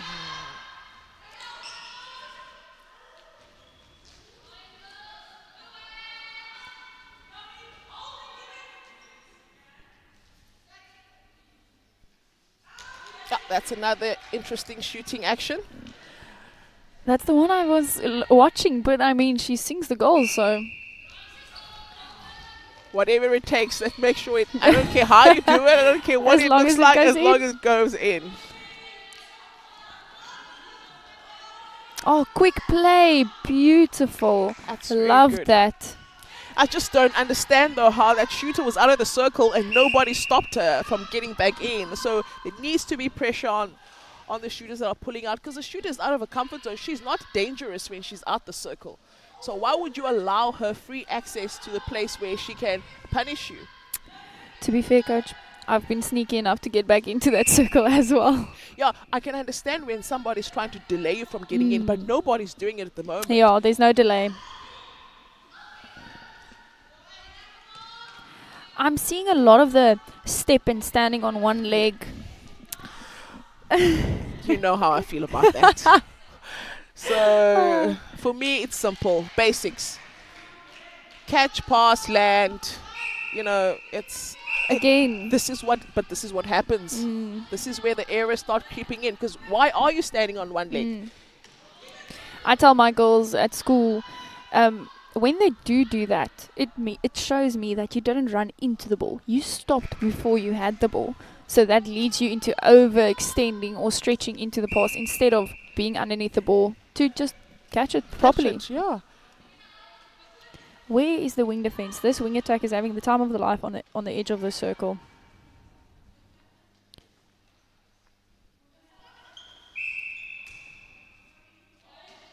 How, as a defender, do you know when to let that ball go outside of that court? Yeah, that's quite an interesting one.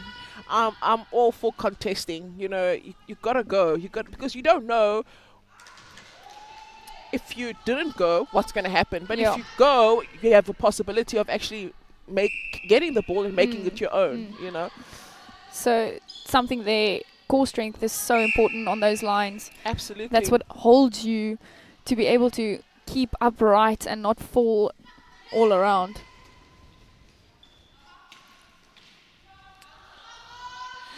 I'm all for a moving circle, but I want to understand the purpose behind Yes. it. There's got to be purpose in all this movement that's happening.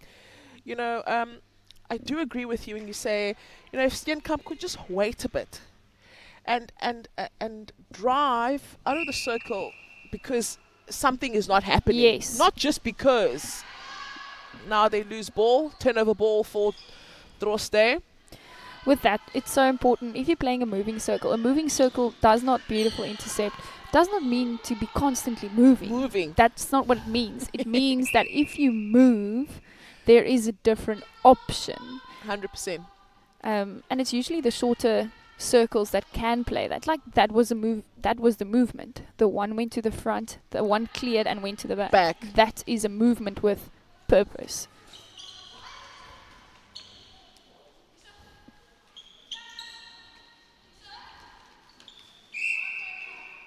Very nippy. Farron Linders on wing defense. Very light on her feet. You yeah. can actually not hear her coming. I love how they just, you know, they're just doing so well on defense.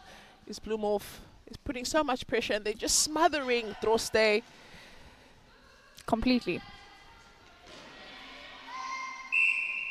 And that's what we spoke about earlier. Like a team against like Potchefstroom Gim, that's where you have to kill the ball for them. Because if it gets to their shooters, it's a done deal. Yeah, yeah.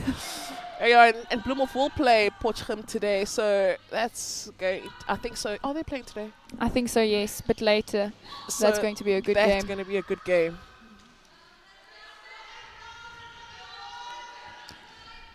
Again, we just need that one person from from Drostdy coming to clear this.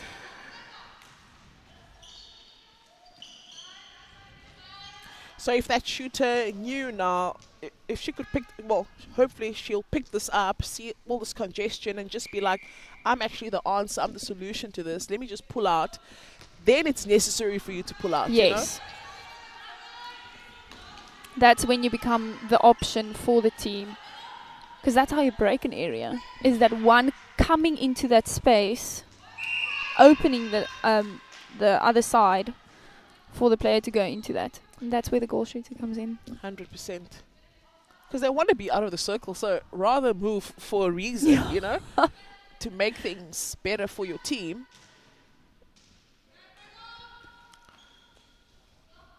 Yeah, they need to clean up their Bloemhof. These little errors, it's going to cost them when they come up against a very strong, well-oiled team. If you look at a team like Paarl Gim that played a bit earlier, they are nippy on those small balls. And that's where you can't move without a purpose.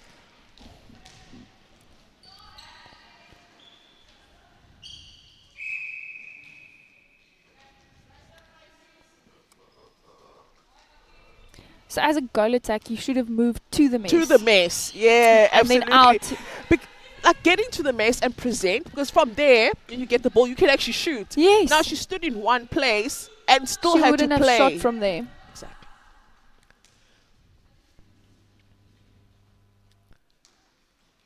Yeah, well. But this goal attack loves to shoot. I love to see it.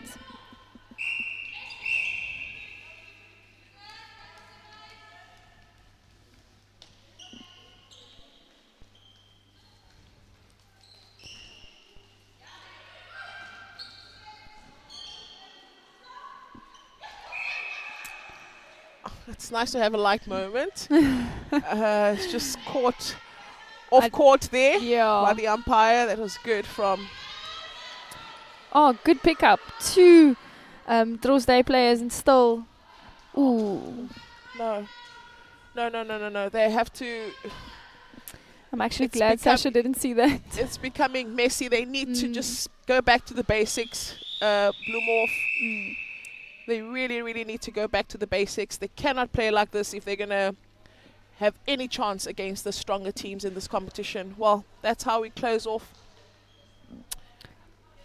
quarter 2. Yeah, we're in second quarter and the score is 14 from Bloemhof and 4 for Drostdy. So just give me a summary of this first half of this game, Charmaine.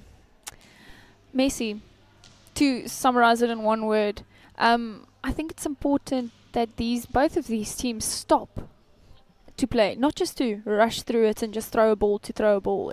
Sometimes it's good to play on the 3rd second or in the 2nd second. Not every ball has to go on the 1st second, because what's happening now, both teams are picking up. Everyone wants to play fast netball, but no one's taking the responsibility of slowing down. Yeah, and especially with this course that's so slippery, you know, playing on one is actually not playing to your advantage. Not ideal, yeah. This is where all the stepping areas and everything. Slow it down, but somebody on court needs to take that responsibility. Needs to say that to the players, because now they wait for a quarter time for the coach to give that instruction, whereas they're the ones on court. They're seeing the mess. Take that accountability and step up. There's also something to say for, and I've noticed it with the Varsity Cup games as well. There's something different about playing against a team that doesn't have the same style as you. So Drostdy have a bit of less structure. They play more open spaced than Bloemhof, where they have more structure, and that also affects a team like Bloemhof. How do you adapt to that? Yeah, but that's the thing. You should just be fixed in your ways. You know, exactly. You shouldn't change your ways of doing things to match up what your opponents are doing, because they're good at what they do. Yes. So you should be just doing what you do best and do well. That's what I enjoyed about the Paarl Gim and the Rustenburg game. Paarl Gim stuck with every single thing. They could have thrown so many passes into the circle. Yeah. Just thrown it, but they didn't. They were forced to play to edge from edge. Yeah. But that comes with discipline, you know. Yes. It's easy to become all loose and play high risk netball when you're playing against a weaker opponent. But it takes a very disciplined team to stick to their plan. There's something to say for a team that can play disciplined and have those moments. It'll come. That one pass where you can throw it into your shooter from center, circle, wherever, it will open up eventually. But the work has to be done first. Absolutely. Because they're going to win this game, but it's not really a pretty win. You know, if you look at the error rate and you look at the conversion rate, those are not the stats that I think coach will be proud of. And not wanting to take this as your last game before you come up against a stronger opponent. But coach, we used to have terrible trainings and then play well. Girl. That recipe is not for everyone. No, that's true. You gotta know, is your team that kind of team? Then it's okay. But if it's not, I prefer to have a good training, because then I know that if you have a good training, you're solid. Then it doesn't become a miracle when you play. You know, good is what you are and it's what you do. You train well, you play well. So true. I'm just laughing because I know exactly what you're talking about. Beautiful conversion by the substitute there for Bloemhof's team. Oh, you can see immediately a big difference in the circle of Bloemhof now. There's a lot more structure and calm. There's a new goal shooter in there, more of a standing shooter, not moving for the sake of moving and unnecessary movements. And I think she also calms the rest. Her feeders feel a little bit more confident because at least there's a target in that circle. Precise movement, timing.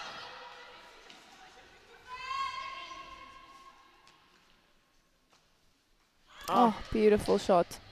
Yeah, I think the composure and the calmness now is working to their advantage, and very good for Coach Sasha Lee Peterson to introduce this calmness in that circle. It's so important to know what your players do well, you know, and to be able to inject what you need to bring about the change. Also not being scared to make those changes. It just shows you the confidence that the coaches have in their players. Yeah, and I'm sure there was a clear instruction and the ability to adhere to that instruction is very important for a player as well. You know, you can be told to go and do something and you just go and do your own thing, which then doesn't fit the plan. Yes. The team's plan. And I think that's what a lot of players tend to forget is it's about the team's plan. What do we want to achieve at the end of this match? I love the confidence. This is one of the first shooters that I've seen. Okay, she plays goal attack, but she turns around and she just takes the shot.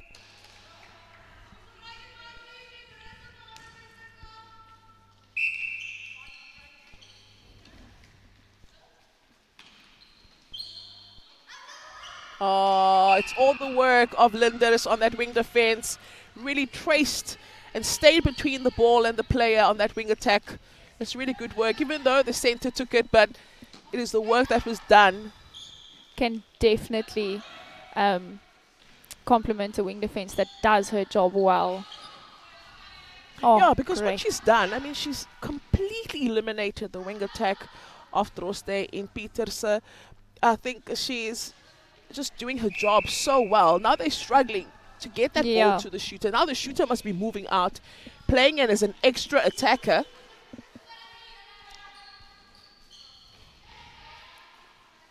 Just look how high the wing attack is.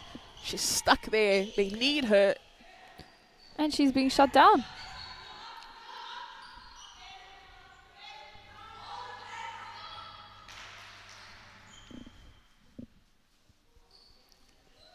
Oh, good contest there on the rebound. But unfortunately...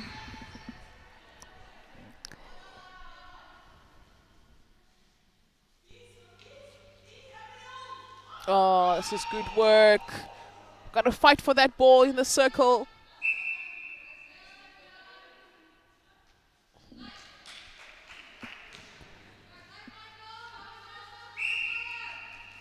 Yeah, it's pretty much a runaway train now in this third quarter.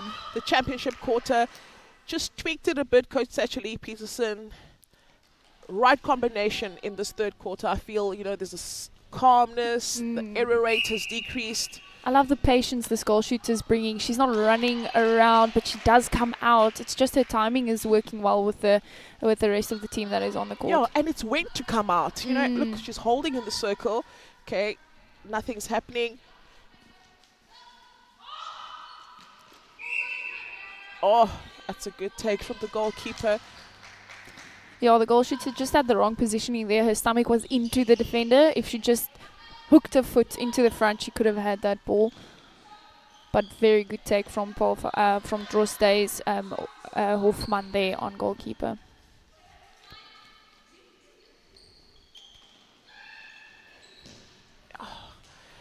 It's about that capsized boat. They're all staying on the same side. And yeah, very impatient there. Nobody really fetching the ball. They're all being smothered in the center third. So, oh, that's a good take. Now, can they make use of this turnover ball, Drostdy?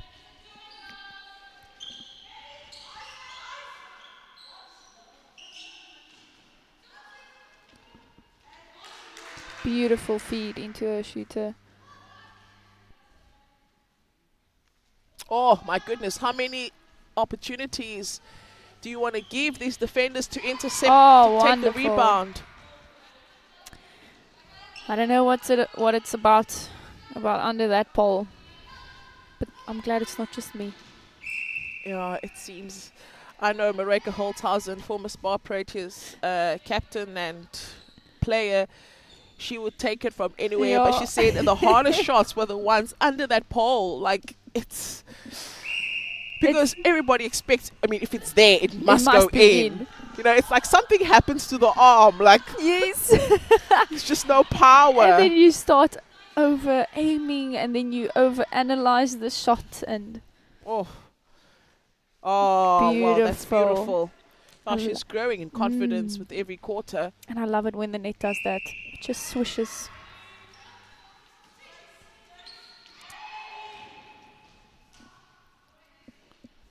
Yeah, really giving a good account of themselves here in this third quarter. Bloemhof. Oh, it's great teamwork. Yeah, I think that's a quarter they can definitely be proud of. Things really worked well. The combination worked. There was just the calmness and stability, if I can put it that way. Everybody just knew where to be and what to do. And it's as if no one was running around into a different channel without someone switching with them first. 100%. There was good balance on them, and I think they just upped it a notch when it came to their defense, because they were just pressing in the center third and there was just no way through on the attack for Drostdy.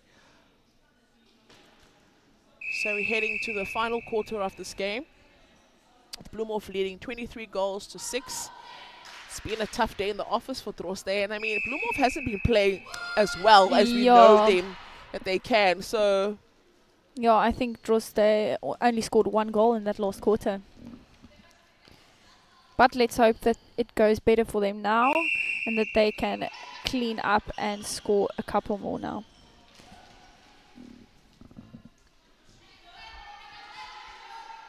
Again, just the timing is so good there. oh, well, that is enough to put a smile on any coach's face, and that player is very happy with that. That's a massive confidence booster, you know, not only for the player but just for the rest of the team. To say to them, don't worry, I've got this, you know, give me the ball, I'm going to put it in. I mean, Sasha and I and Joe have played together since we were under 13. And we used to always say, or they used to always say, there's nothing better than passing the ball and turning around to the shooters, because they knew they were so confident. And that's just, that makes you as a shooter feel better as well. Just gives you another confidence boost.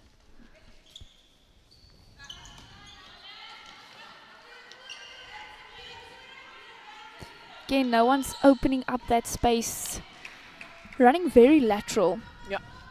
Wiper blading. Yeah. Wiper blading. And players seem to think they're free when they are behind a player and moving from side to side. You're actually opening up the intercept line, especially for those flying goalkeepers and goal defenders. That is where Paarl Gim took all the intercepts against Rustenburg. Again, now she's got that confidence. She's just stepping up, turning around, taking the shot. And now you can imagine the message that those two far shots have sent to that goalkeeper. Like, yeah, she must try and figure out now, what can I do to try and stop this confident goal shooter. Yeah. I think I don't know, as a defender, but as a shooter, there's nothing better than knowing if you take the ball, you're going to sink it. I think it must be the worst thing for a defender to try and defend. No, absolutely.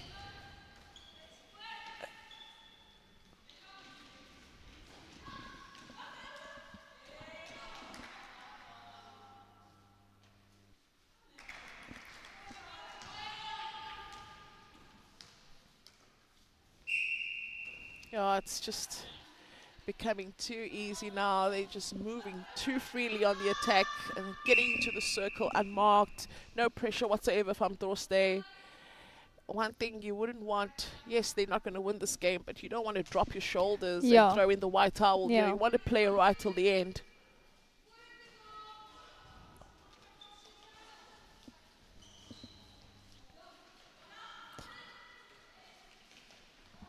Is it a high school thing to catch with one hand?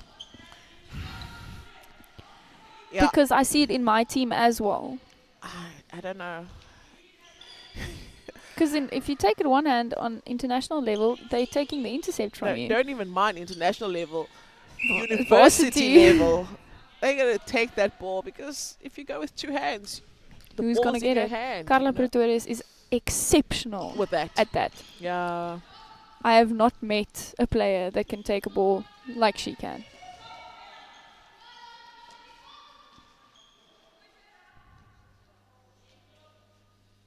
Oh, Beautiful that's shot from the well goal attack. done. That's well done from John. I think did well. I think that's the first one she shot this game. Shows me she has the ability. She just hasn't gotten the opportunity.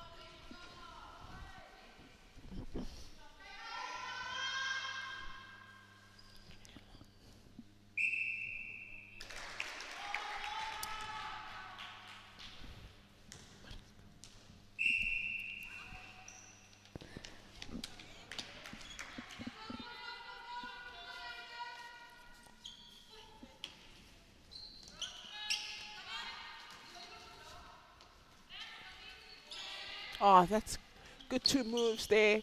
Just breaking open. I love the pressure this wing defense is putting on her wing attack. Look there, around the circle's edge, forcing her to move. It's not over, because when that shooter looks back and wants to play to the wing attack, she mustn't be an option. Exactly. So she never stops working. Really impressed with Linders. Is it a Bloemhof thing? Because Joe was also wing defense for Bloemhof. Yeah, well, she's like a mini Joe.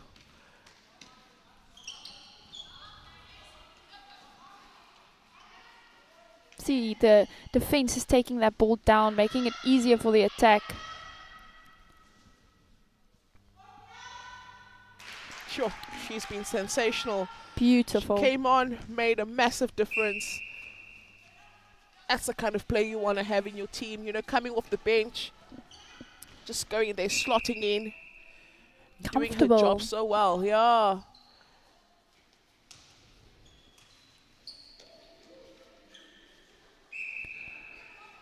We don't have a lot of goal shooters and goal attacks setting up for that rebound, actually putting themselves in that position to get that rebound.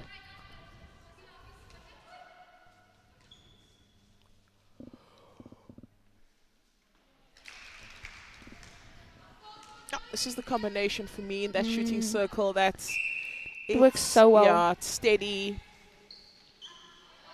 And can you just see the difference it makes for the goal attack as well? She knows where to go now. We know, we say that shooters are the queens of the circle, but okay, find your spot somewhere so that I can also know what to do. I mean, you cannot have someone assist you if you can't show them where to assist you.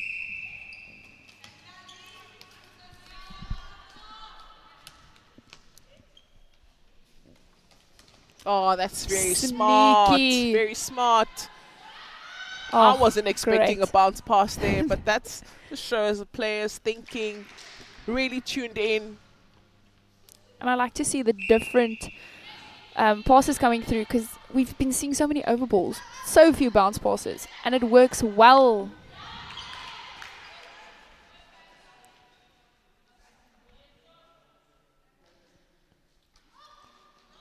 Oh, good rebounds there from the goal shooter.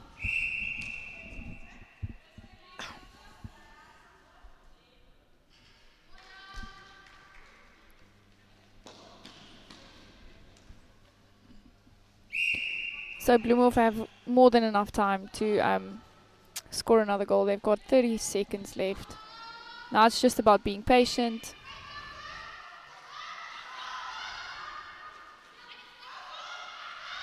Oh no, that's poor decision making. Yeah. Unfortunately, she thought the shooter was open, but not really.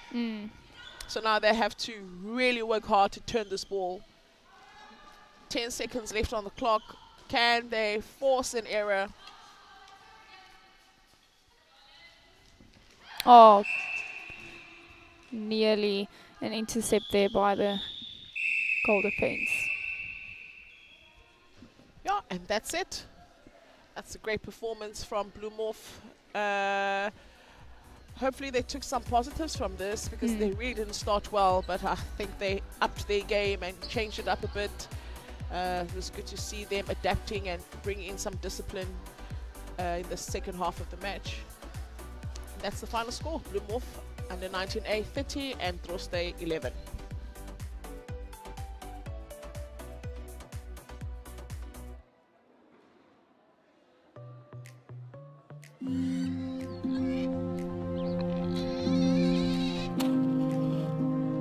This is where it all started for me, in Hammersdale, a village just outside Durban. Grew up in a very traditional family. A few times in a while we have to go, you know, and do up the garden in the morning. I wouldn't think much of sports. Happened to play netball by chance. I went to go and watch my neighborhood friends at training, sitting on the side, just watching and supporting. There were 13 of them on the netball courts. They needed one player to fill in. I can remember one of them saying to the coach, ask her to fill in. From there, I had to borrow the shoes The shoes were even bigger than my feet. I think I can remember that I wasn't even worried about the size of the shoes, but more of what I was going to do on courts. Pulled through that day. From there, it rolled on to being called to a national side. Paarl Gim gets it into the shooter's hands. Having to play overseas, I think all that journey actually created all of that. Now that I look forward into the future, I want to see more girls playing the sports. We need to find a way where we give them exposure. There's exciting stuff coming along. I think it's going to create a whole lot more vibe, and I have to be part of that, because believe me, one day the shoes will fit and the lights will find you.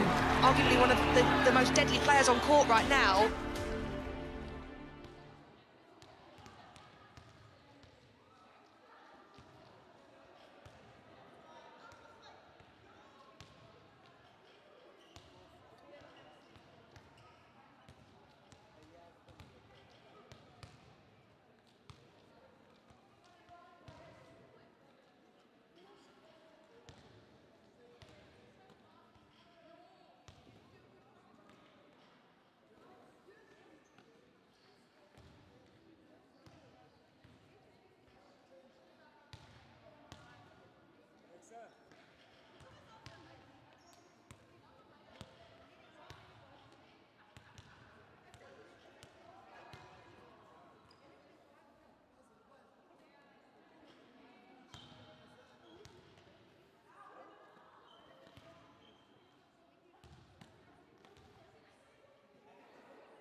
Welcome back to another match-up between Bellville High School's under 19As and Rustenburg's under 19A netball team.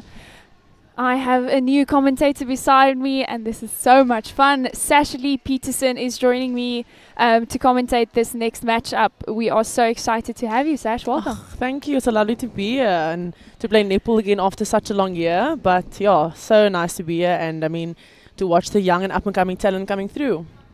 Well done on your team that played the previous match against Drostdy. I'm glad that they had a good game. Do you think you've got a few work-ons? Definitely. I think many things, as coaches, you can work on many things. And yeah, I mean, every game we take, we learn and we grow from that. Definitely. So they're just showing you the Belville and the Rustenburg teams that are set to come up against each other right now.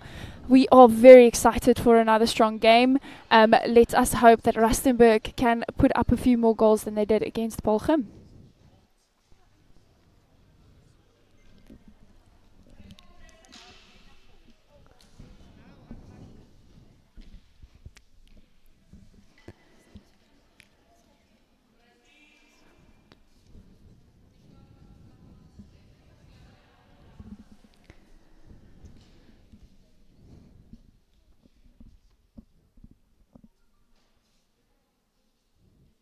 So it looks like we're a bit ahead of schedule, but it is still promising to be a good game.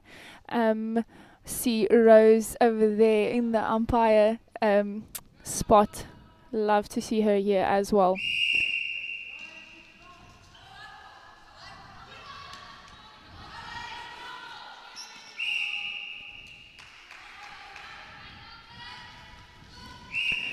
So Nelly and I spoke about it earlier, but the goal shooters keep passing out the ball. None of them are taking those shots. Sash, what do you think about that? Do you think they should be more confident in that, or do you understand why they play out so much? Yeah, I think, I mean, we played as well. I think it's important that a shooter actually takes a shot because that is a job, and that's how you play in goal shooter. You are supposed to be the main shooter, and I think if you practice and you're confident in your shot, you should take them. So yeah, I think it's definitely important that the shooter takes that shot and don't just throw it out. If you can shoot, shoot it. And like we say, 1 point is anywhere in the circle. So play yourself close if you can get under the pole. But yeah, definitely they should literally shoot that ball in because it lifts their team's confidence as well. No, I definitely agree with you. Good to see Smook there on goal shooter for Rustenburg getting their first goal in. Already much better than their first game.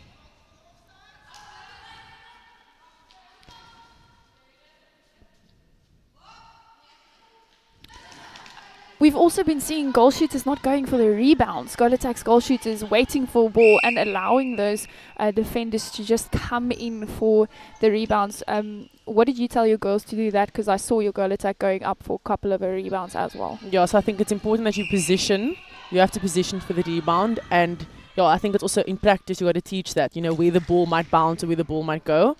So they need to just position for that because it's, no one's perfect. Every shot won't go up, but just position for that, and yeah, you got to just read that ball. I'm glad you said that you actually have to practice that it's not just something that you do. It has to be trained in, and you would know, you play defense as well. Yes, and you shooter. It seems like Rustenburg has settled much more than in their first game. They are clearly passing. They know where they're running. They're not in each other's channels as much as in their first game. And they're much more confident in their shots.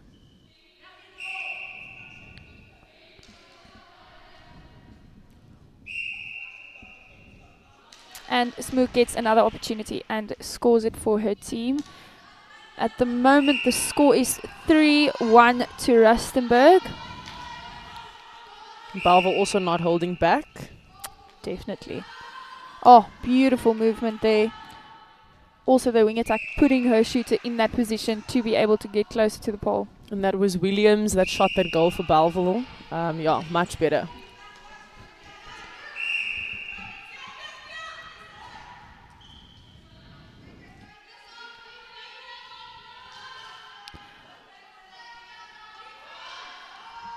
Oh, good vision there by the goal defense from Belville Jonas.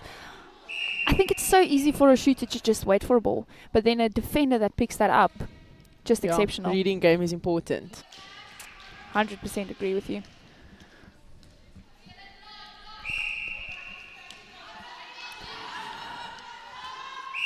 Ooh, good positioning from the goal shooter from Bellville there. Just had that front, her tummy was wide open.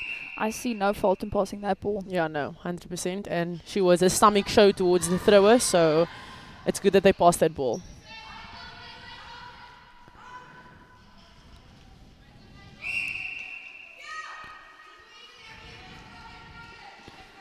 Just Bellville at the moment not being able to convert their goals when they get into that circle. Maybe they should have one extra pass out to just get a bit closer to the post and just settle a bit more. I see a lot of the shots going short. Just using your full body to shoot makes such a big difference. Oh, another brilliant goal from Smook. Isn't it just beautiful to see? Just the confidence. Just the net. Lovely to see, you would know. Lang terug.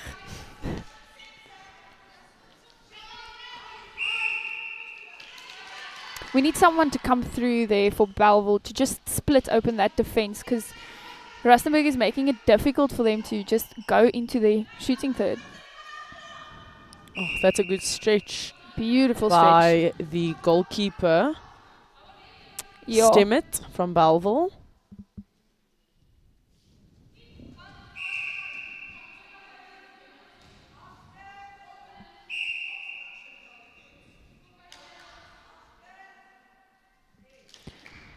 We spoke about discipline earlier in the circle. How important is discipline and knowing when to and what to do as a defender in the circle? Yeah, I think it ties in with, you know, playing with your partner, meaning the defender you're playing with, and what ball you actually go for. Because I think at this level, players think they must go for every single ball, and you're not going to get every single ball. You need to know, okay, you're going to get that ball, so you stay back.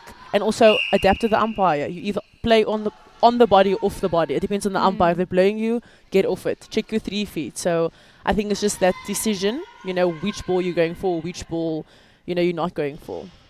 Yeah, and I think this is the type of tournament where you can practice that and actually see where you can become better, where you can adapt, you know, communicate with your teammates. Because a lot of these teams don't talk on court. And I mean, if you turn to a varsity match or even a Stings or a Tornadoes match, the communication is such a crucial part. And I'm not just saying the defense is communication. I'm talking about everyone, straight through, yes, down to the court. You know how much we spoke when you played centre. Yes, so important that you talk. Communication is key. It's the third time now the ball has been down here with the Bellville shooters, and they just can't get that ball to sink.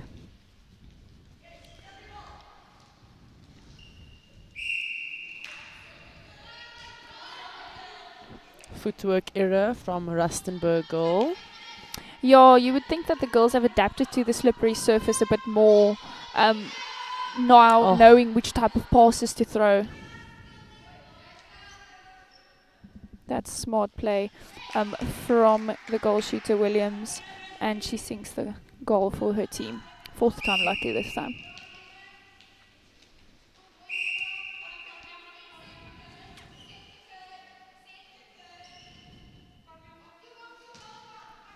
Umpires are just saying they need to take the ball in the centre third. I think it's important. It happens in my game a lot as well. The girls don't ask, you know, where the umpire wants him to take the ball, and I mean that also ties in with discipline. Very much. Because you need to ask the umpire. I mean that's your 1 goal difference when you play those tight games.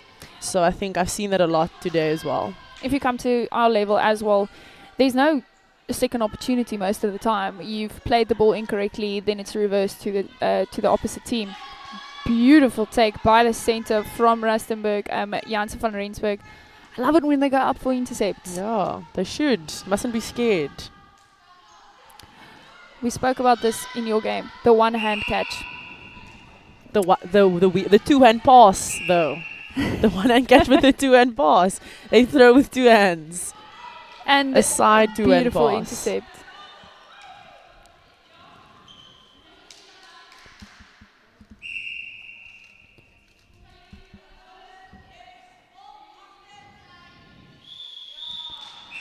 And that is the end of our first quarter. That goal will not count, unfortunately.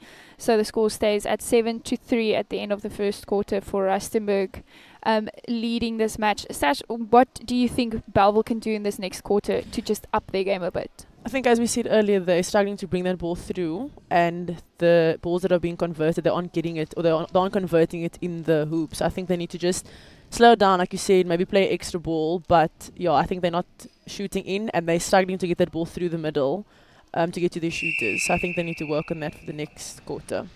Definitely, maybe sticking to their channels a bit more and having a solid option to after a centre pass. Let's see what Bellville and Rustenburg can do in this quarter.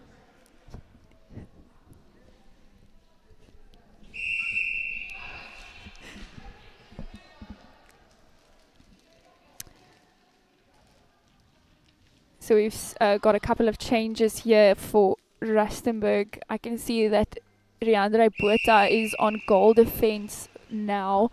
She played wing defense in the previous game and she was such a firecracker. Really enjoyed seeing her on wing defense.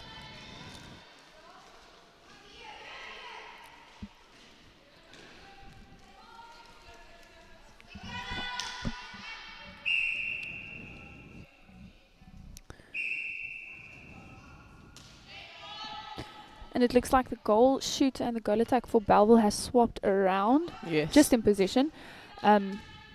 Williams and Roots.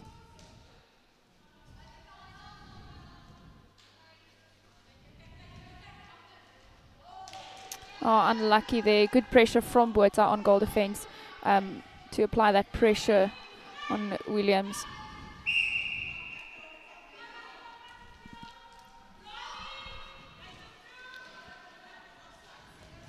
Very high up for a wing attack to get a pass after a back throw in. What do you think? Yeah, and also it's a cross pass. I think from a channel, she literally crossed over 2 channels.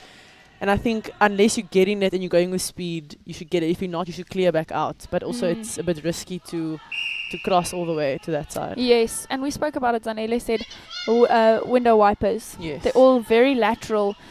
So we want someone to inject that pace into the middle, come with speed, just to break that defense of Rustenburg. But also if you're not being used, you should go back. You shouldn't stay there. You should clear out of the space.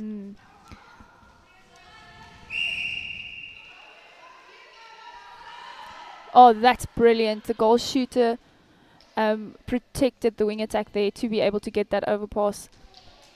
Unfortunately, just a lack of communication there. I think it was the right idea by the goal attack, but unfortunately the goal shooter was just not aware of that pass coming over to her.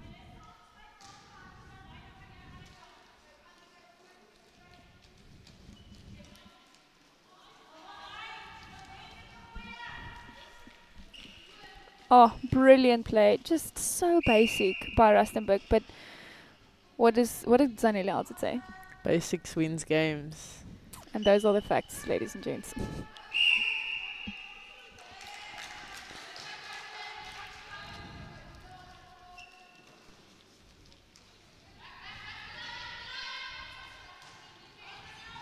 Oh, they're all on one side of the court. Yeah.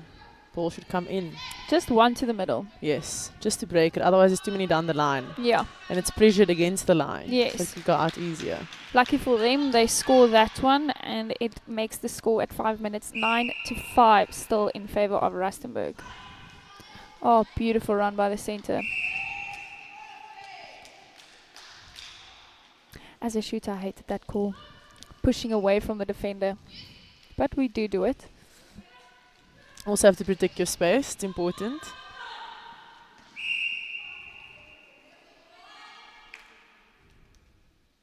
Oh, Much better. much better. I think that's Roots on goal shooter. Just calming herself, you know. Both same side, and Botha coming in with the intercept.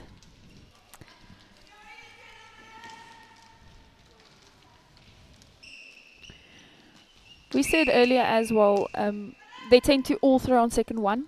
We just need someone to break Just and change to it stop. up. You Yeah, don't always have to throw on one. I think change it up. especially because of the slippery surface.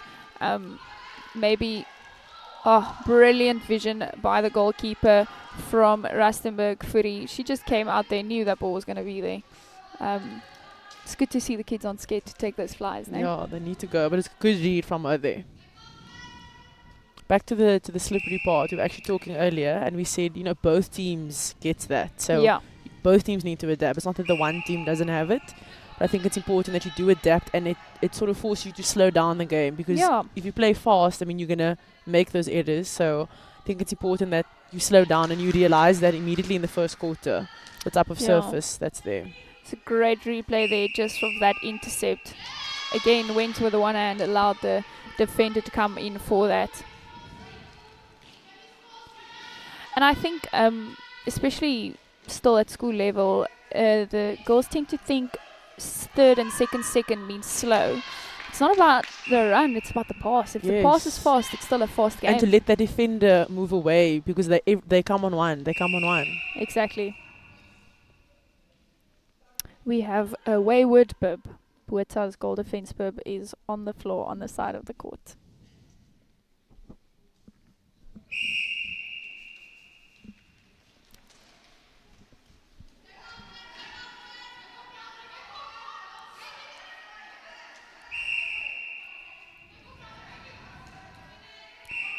I think Bellville just need to find their patience and their medium in that circle. Not both of them should be moving around too much. They should just have someone that can be an anchor so that the goal attacker can move around easily and open her up. Because at the moment they're both just running around in the circle with no purpose really.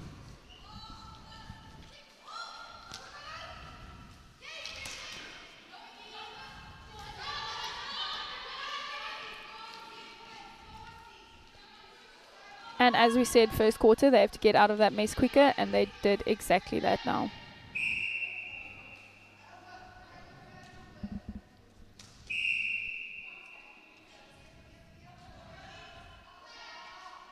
Oh, that was a good feed by the wing attack of Belville.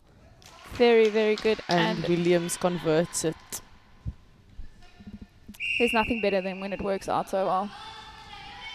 As a coach, it's great to see.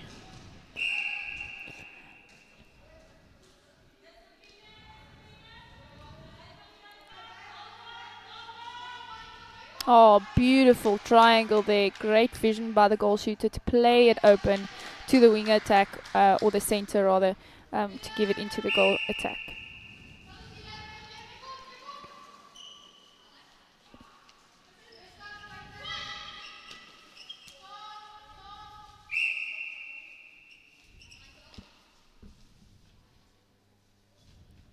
Just good patience from this goal attack. She's so calm. She's just chilled. She just does her job. You don't want more, really. And that's what I think everyone should just do on court. Some players think they need to always do more. Yeah. Beautiful interplay there between the center and the goal attack. I mean, the gap has also become much more narrow, and yeah, Bellville's looking Bellville's good. Actually leading.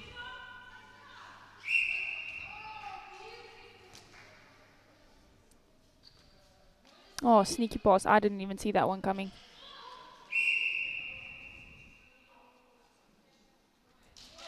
With only 35 seconds left in this quarter, we are equal at 11 all.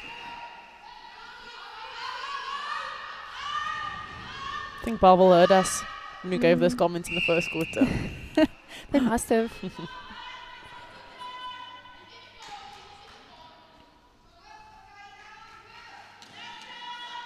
You see there, you can play out quickly, in and out with your wing attack because your partner is out of play.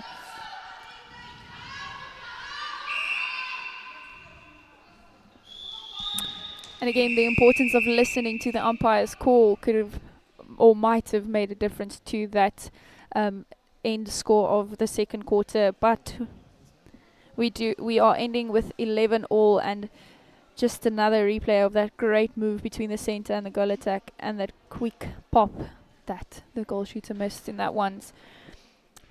But I'm very impressed with Bellville. They have really stepped up. It is as if they have listened to our comments, and they've really changed it around. Someone has been driving to that middle and just breaking the defense of Rustenburg apart. What would you give to Rustenburg now?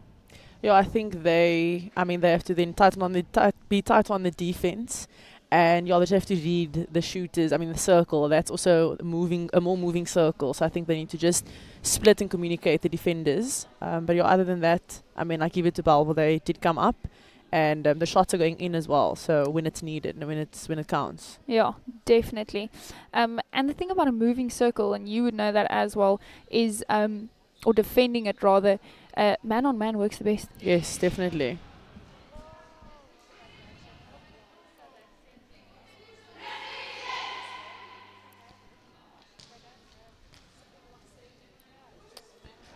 But we are ready for the third quarter between Belville and Rustenburg. Let us see who is going to take the championship quarter.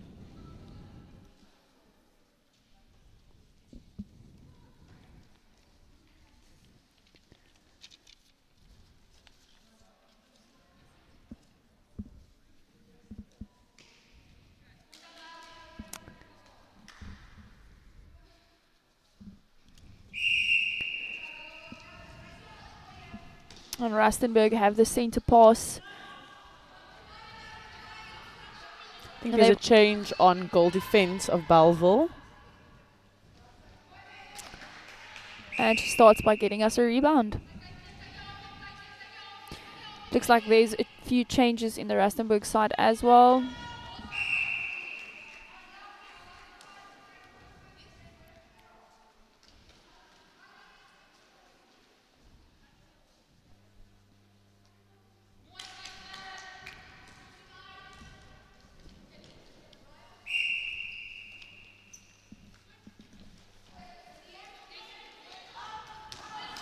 I just need to see more solid passes, stronger passes. But it's a thing that we've seen today. A lot of the girls tend to just kind of float the ball into a player. And as I said earlier, there's nothing more difficult to defend than a straight, strong pass. Or I think also someone that's being chased, they pass to. And I mean, that's not the option then because she's being chased. So she's the clearer and the next one should come in and get the ball. And even if she is being chased, fake the ball maybe to put her in a different space. Yes. It's also important to remember that your pass is maybe even more important than the person that's attacking the ball, because you can put her in a better position. Also away from the defender, that's important, especially in the circle if you're a feeder. Definitely, and because of that, Rustenburg is up with 1 goal, scoring on their own centre pass.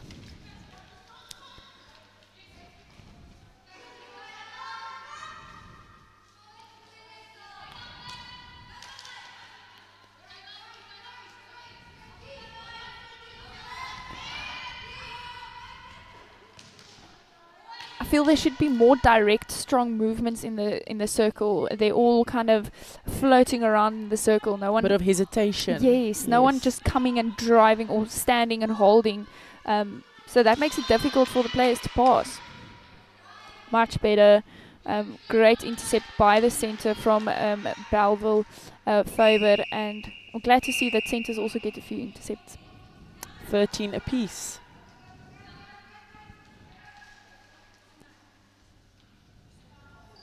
Oh, great vision from the wing attack of Rustenburg. The goal attack just pulled the defense there and opened up completely.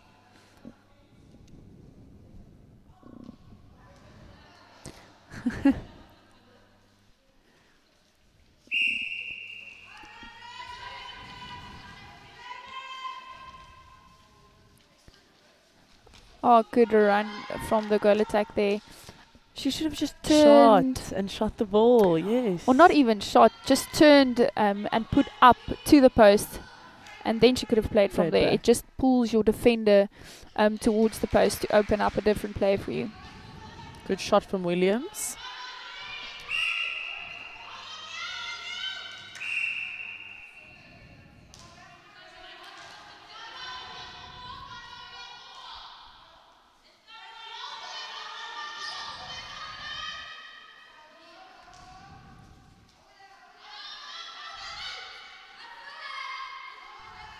See the goal defensive bubble speaking. Yes, and communication is key there. Because of the communication, that intercept was able to come through for Bellville. And well done to the goalkeeper, who is Carla Jonas.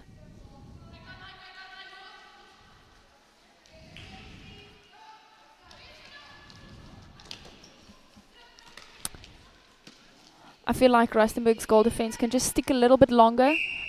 Maybe not go into the circle too quickly, because she leaves the goal attack of Bellville Williams just running around in the circle now.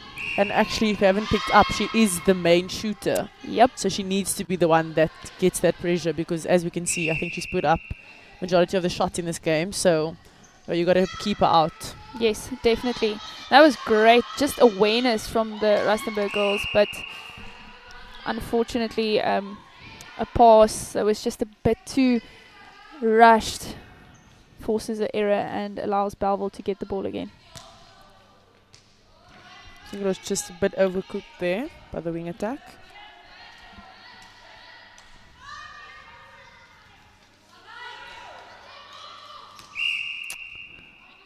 Unfortunate there.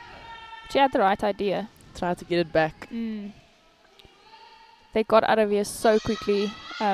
Rustenburg just got into their circle so fast. But again, too early on the timing. Just have to be a bit more patient. Need to convert. It's important that they convert. I mean, as a shooter, you get frustrated when the ball doesn't come down to you, but that's when you have to practice that patience and know and have faith that that ball will reach you before the time runs out. And that is a 1 goal or a 2 goal lead for Bellville at the moment. They have turned a sent pass. Beautiful shot.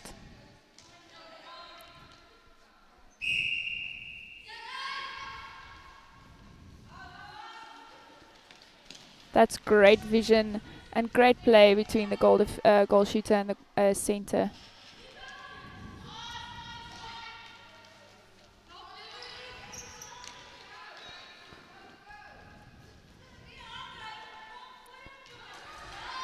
Unfortunately, just the wrong pass to her player or her teammate there.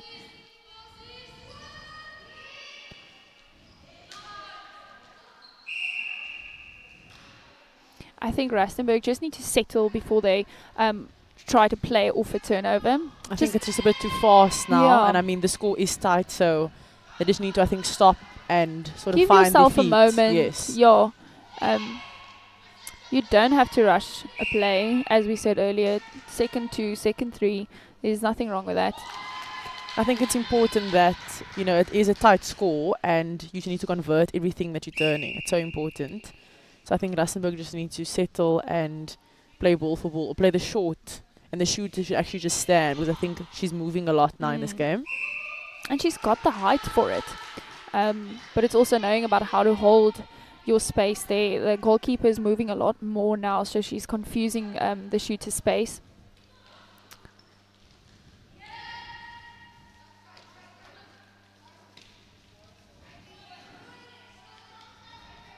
Right now, Bellville are just giving each other more opportunities to receive the ball. They've just got someone available every single time.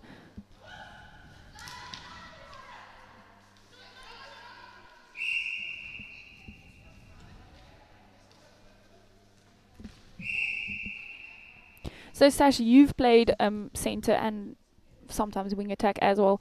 Why, as a centre player, are you sometimes hesitant to throw those short or quick bounce passes into a circle when a goal attack or goal shooter comes? Because you don't want the defender to get those balls, so it has to be a quick ball into your circle. So it's about knowing that that pass has to go, or rather not at all. Yeah, so it's the 1 or the 3, it's not the 2. Can't throw in 2 then. 100%, and that is the end of quarter 3. We've got a score of 18-15, and Bellville is leading at the moment. I think they came out much stronger in the third quarter, just showing guns blazing, and they had much more structure, defense and attack-wise. There was someone available the whole time, and they forced Rustenburg to throw a couple of wayward passes. You're just showing you guys how easily these girls can slip and fall on the surface. The court is quite slippery. What did you tell your girls when you guys came out here? I mean, my B team actually played in the few games before that, and I said, look, as I said earlier, it's slippery for both teams, so it's important that you adapt to that. And it's not only going to be for your team, but the other team also, it's slippery as well. So slow down the game, first feel it. If you can go with speed, go. But I think it's important that you adapt, and what works for your team and for yourself, you need to just stick to that. Yeah, and not stretching into a ball, rather running into a ball. Yes. Also makes it much easier. And already in the first 10 seconds, we see a turnover for Bellville in the shooting side.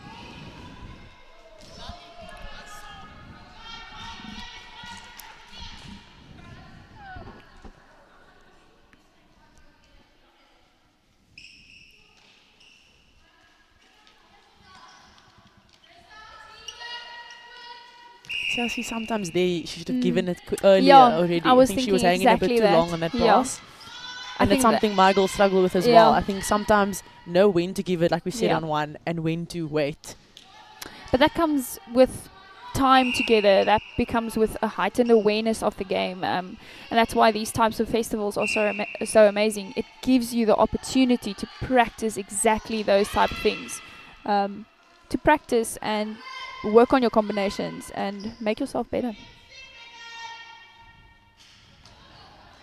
Yeah, I think it's important that coaches also, after this, that we go back and we, take a lot out of these festivals and these games. And I know it's about the win, but it's also about like, what have you learned here? And we can work on these things, and you can make the girls better. And they think that they can just learn, and that we can sort of improve as the season goes on. I mean, it's still quite early in the season.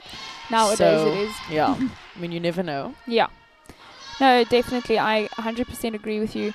It's just unfortunate that not all teams get this opportunity. Like my team, unfortunately, can't. We're not playing here, obviously. But I would have loved to get them out here, even for one game. So I think the teams that are here, they should definitely take every single little thing that happened here and go back, as you said, and just work on it rather than chuck it down as something that happened. Oh, brilliant take by the goalkeeper. I think Jonas. Brilliant take from her there.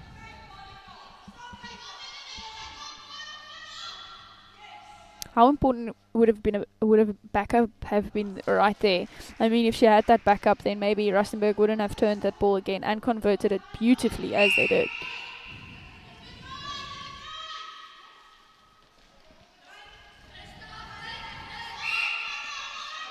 Another unforced error. It's very unfortunate when that happens. But now they just have to work double as hard to turn it again.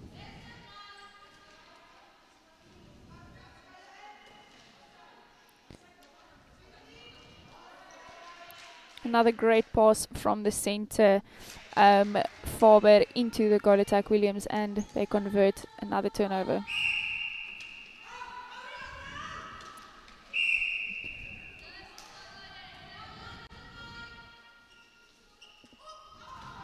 Oh, great contest there from the wing attack for Bellville.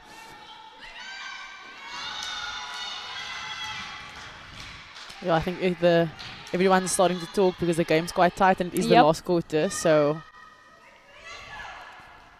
it's quite loud out here. Yeah. We spoke earlier and we said it's so important to practice the throw-ins in the mid-court as well, in the centre third, because you can see the girls sometimes look confused. Wing attacks take the throw-in there, whereas it's still your defensive throw-in. So maybe that's something that should be worked on more. And I think in general, and it should be practiced over and over and over. It's something that needs to be practiced. And it's I mean, like we always say, it's never going to be exactly the wing attacker, then the center, then the shooter. It's we give them the tools and you use with it what you get from your opponents. I think that's important. It's not always going to be what the coach says, but you have to adapt to the game and the opponents that you get. 100%. It's about running a system and knowing that there is something in place in case.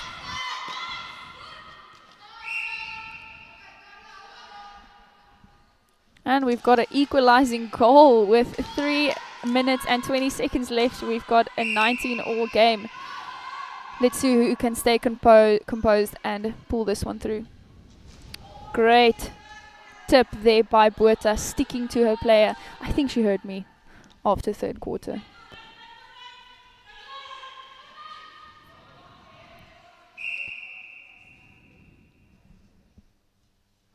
Oh, good goal there by the goal shooter, Roots.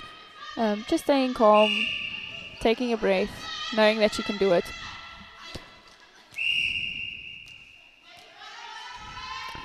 That line of defense there, if she took that 45, that ball would have been in her hands.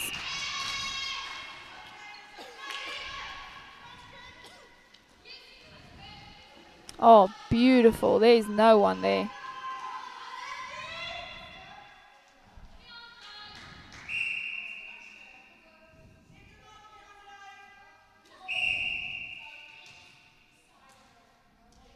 So, Sash, could you explain the beside and away rule just a little bit for those who don't know what it means? Yeah, so it basically means that if the umpire blows you for a contact, you need to, or some defenders stand on the body, and it's important that you stand a little off the body because, yeah, back in the day they used to sort of use it to their advantage, and I think it's important that they actually changed it because then they can't get that ball, or they can't actually contest afterwards once it's released the shooter's hand. The person out of play can then actually contest it once it's released, though. Yeah, definitely. Because I remember when we were still in school, defenders used to stand underneath my elbow or underneath my shoulder, and you can't shoot like that. Yeah, there's no way you can shoot like that. Yeah, it's a distraction to your shot.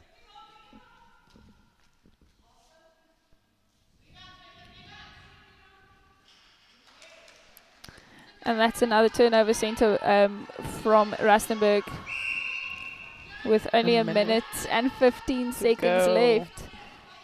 I thought there was a bit of footwork. Yeah, well, see.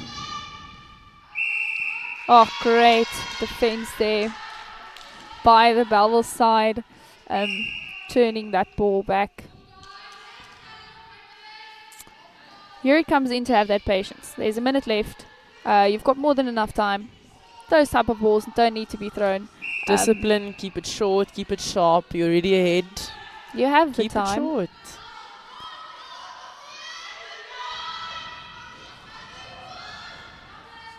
And don't take out your own player. Don't take out your own player.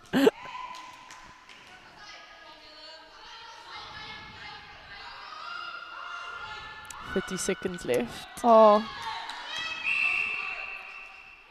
Good take by the goal shooter there.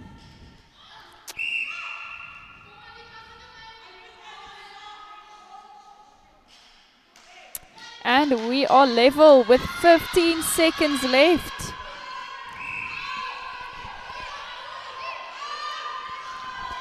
Oh, that is contact on. Oh, unlucky there. What a beautiful game we got today, Sasha. 21 all, Bellville versus Rustenburg. It was a beautiful game. Rustenburg came back in that last quarter and they just did everything that they were supposed to do. Phenomenal game. We love to see teams come out and just do their best. And thank you so much for sitting here with us, Sash. We really enjoyed having you here, and good luck with the rest of your games. Thank you. It was lovely to be here.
We are live on the World of Champions. We are in Paarl. We are participating in the Paarl Gim Netball Festival 2021. It's the third time, but obviously we know in 2020 there was no netball, so this competition didn't take place. It is very cold in Paarl today. I think we're the only ones that are getting cold, Tan. It's extremely cold, but the girls are really showing up, performing between the four lines. Netball is back, school sport is back. We have Parel Vallei under 19A today. You're seeing the lineup here that the coaches will put on for Parel Vallei. Really have had a tough day for them. You know, I think they'll really look to up their performance and ultimately bank a win, but they're up against an extremely strong side in the Bloemhof under 19A team. Coach Sasha Lee Peterson's team has really been performing well, only having one loss today so far in that first match in the morning against Paarl Gim. Looking forward to, you know, a match where I think Parel Vallei can really try to show up and give Bloemhof a bit of a run. Bloemhof had one match in between they played the previous game, so I think we're going to see how fit these girls are. You know, they didn't have much time to rest before this match against Parel Vallei. I am still with Charmaine Bard. Been enjoying being with you. I've enjoyed it too, Coachy. Let's see what both these teams will be displaying on court. A couple of changes already in the starting lineup being made by Coach Sasha Lee Peterson, starting extremely strong, I must agree, with that shooting combination that she's opted to start with. We're loving it. But interesting to see that Farron Linders, who we saw in the previous game was on wing defense, is now playing center. I was quite impressed with her in that position. What did you think, Charmaine? No, definitely loved seeing her out on wing defense. She shut down those wing attacks completely. They did not have a moment to breathe, actually.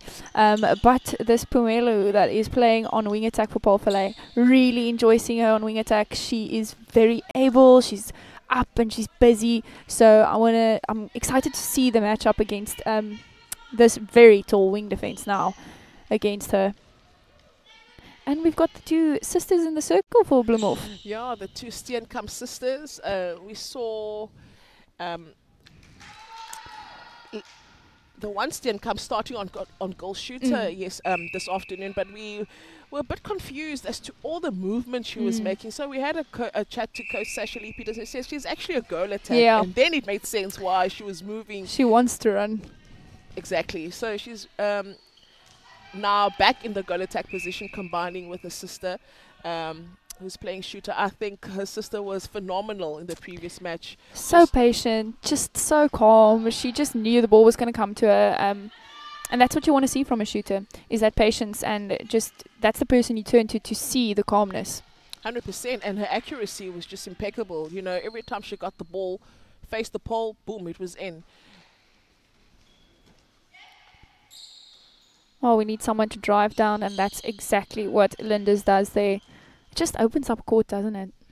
Yeah, she's quite feisty and agile. Linders has got a lot of speed, so that attacking down that middle channel with speed is really going to work. And she brings the defensive element to that position on center. You know, she's so strong on defense. So really, she plays both ways, and it's so important to have a center that can play strong on the attack, but also be able to turn ball for you. Yeah, definitely agree with you there.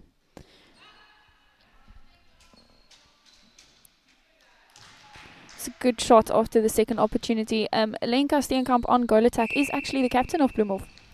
And she is a matric, and her sister is in grade 11.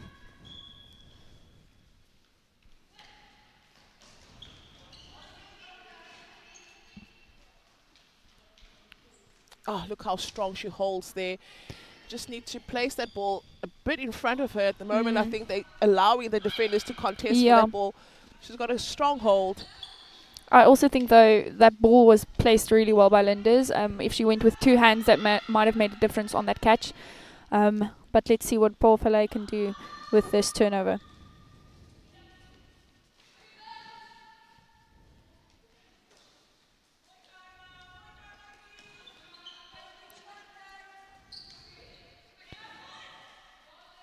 There's no urgency at the moment. we need someone to come through there on the shooting side for them to make it easier for themselves. And a great shot there by the goal shooter. Oh, that's a good conversion there from Megan Mall. I think you know, I pretty much enjoy the way the defenders of Bloemhof are setting up in that circle. I love the way that, you know, they're sharing that circle, cutting it in the middle. One in front, there's always one roaming a little bit loose. So it really confuses the feeders as to where to actually place that ball. That attests to having a defender as a coach. Yeah. Well, Sasha Lee Peterson knows very well. There have been occasions where, obviously, in the later stages of her, she played wing defense, but there were times when I needed her in that circle, and I was just like, go in there and just stick with everything you had. And that was the beauty of having a player that you can give an instruction to and would just go out and do it. And definitely. Isn't it funny? She came to us and asked us, Coach, is this how we were when we were playing for you, that we didn't listen? And I was like, oh, I'm so glad that you can now feel what I've been feeling all these years. Jeez. I'm so sorry, Coach. Yeah, it was like, yeah, that's how it goes, Michael. So now you know why I was always so animated. Yes. Oh, Pumelo taking that ball, just the wing defense, Celia from Bloemhof waiting for the ball, allowing Pumelo to come in to take that intercept. It was beautiful. Oh, she's doing well in that shooting circle. Really the confidence from Megan Mall. She's been converting. She's accurate as soon as that ball comes in there.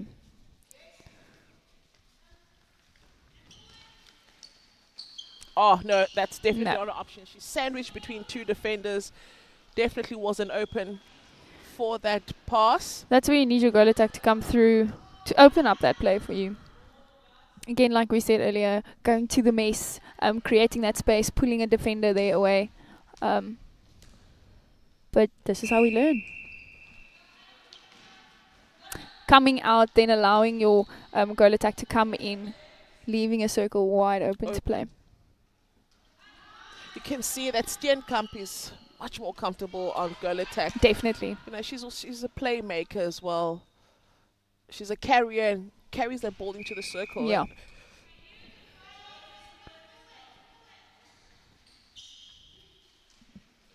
Oh. Other Steenkamp coming in with the tip there and a great pickup from her teammate.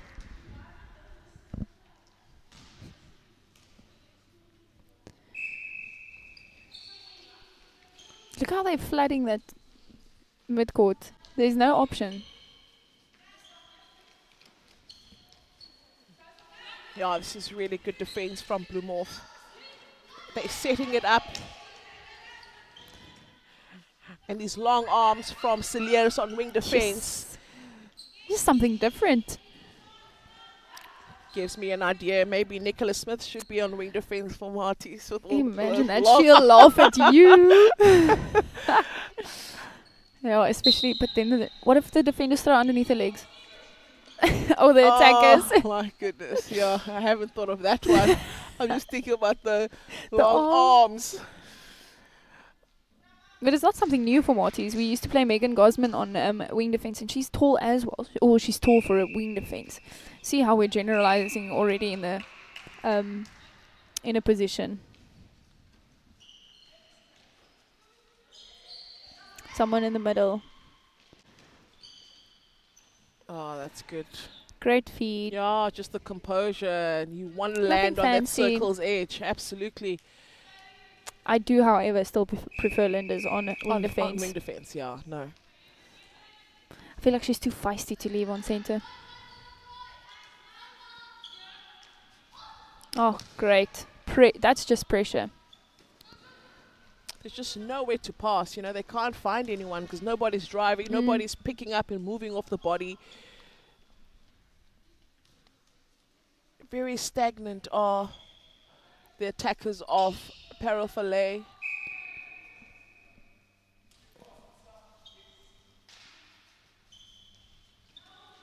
Oh, great intercept there by the wing attack. Derksen for Bloemhof, leading into a goal. Well, that's the first quarter for us. Bloemhof leading Parel Vallei by 9 goals to 3. It's an okay start from both teams. I don't think we expected much of a shock, but I think there can be a couple of cleaning ups that can be done, because once that ball gets to the shooters of Parel Vallei, I think Maul has been consistent in her accuracy. Yeah. So I just think they just need to open themselves up, because they're allowing Bloemhof to sort of close them in. Yeah, it's very congested in the mid quarter. You need to use the entire court and create space for themselves to Parel Vallei. Let's see what they do in the second quarter. I mean, they do have the speed. Just use it. And they're quite short, so they can even play the bounce passes as well. Oh yeah, definitely.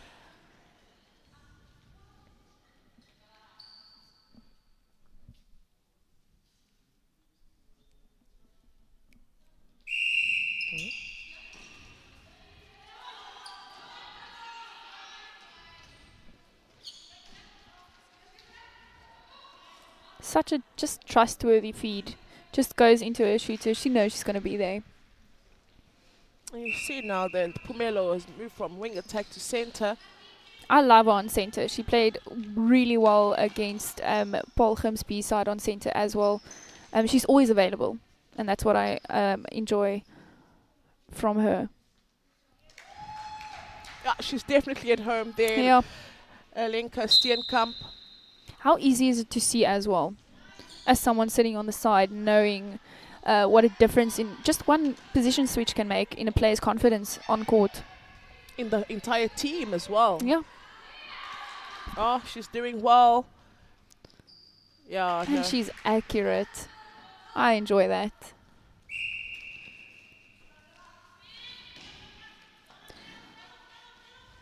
Whoa, near my scuttable. Yeah, miscommunication there.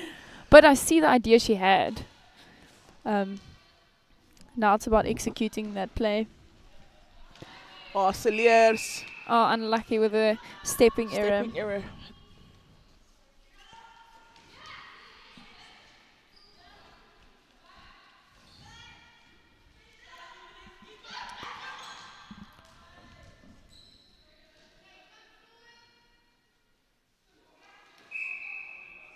Oh, foot on the line. We've seen a couple of those today. Yeah. Players are not aware where they're stepping. I wonder how many players actually know of that rule. And that's just easy ball you're giving away, to your opponent. That's basically a free goal. Here you go. Here's your opportunity.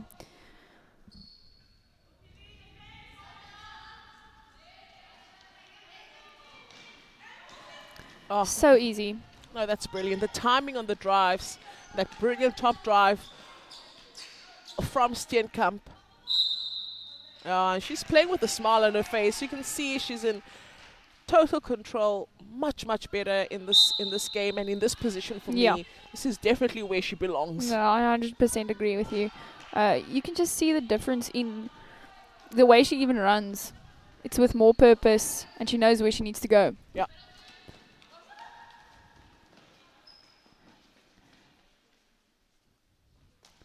And then that youngster, just having that solid hold, standing, such a pillar.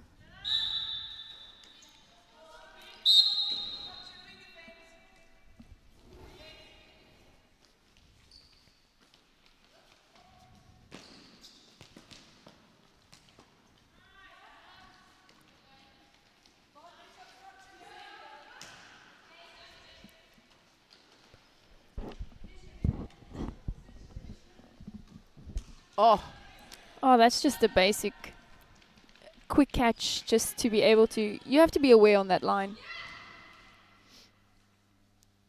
Oh, this makes me miss playing with my sister, coach. Oh, yeah, Yanis. Yeah, wow. I feel like it's such an honor to be able to play with your family in any way.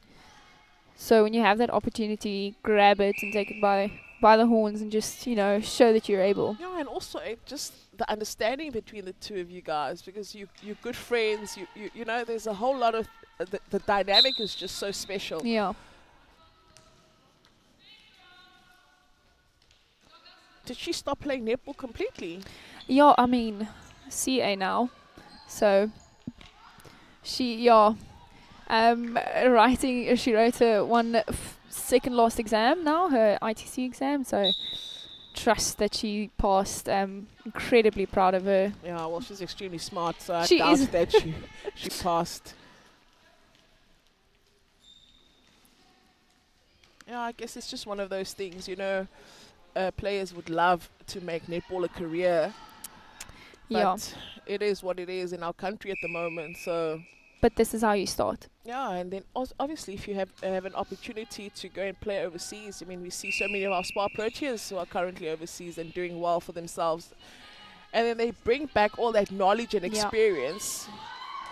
I mean, I had that opportunity and it was amazing. Yeah. And someone like Shadeen, she started in England. She's down in Australia now, and she's part of their leadership team in the Thunderbirds.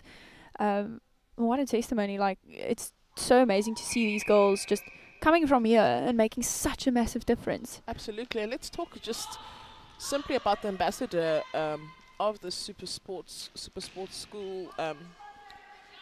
School sport, Paarl Gim, you know, we see her story, we know where she comes from, you know, humble beginnings, where if someone would have said one day you'll be South African project captain, it would have been like, how, you know, but to show you that it's so possible, you know, and this is where she started. Yeah, she's such an inspiration. I mean, I played a few Protea camps that we had together. I had the opportunity to play with her. She is phenomenal, and she is such a leader on court, and she's such a teacher as well. She guided me in so many ways on the court, and that just shows you someone running right here in front of us now could be the next Bongi. Absolutely. It's actually quite amazing to think about. It's really deep. Yeah, so this is, you know, there's so many benefits that come with what we're doing here today and what we're seeing, you know. And one of the guys around was saying he can see that the players know that they're on TV just by the way they are playing and performing. Definitely.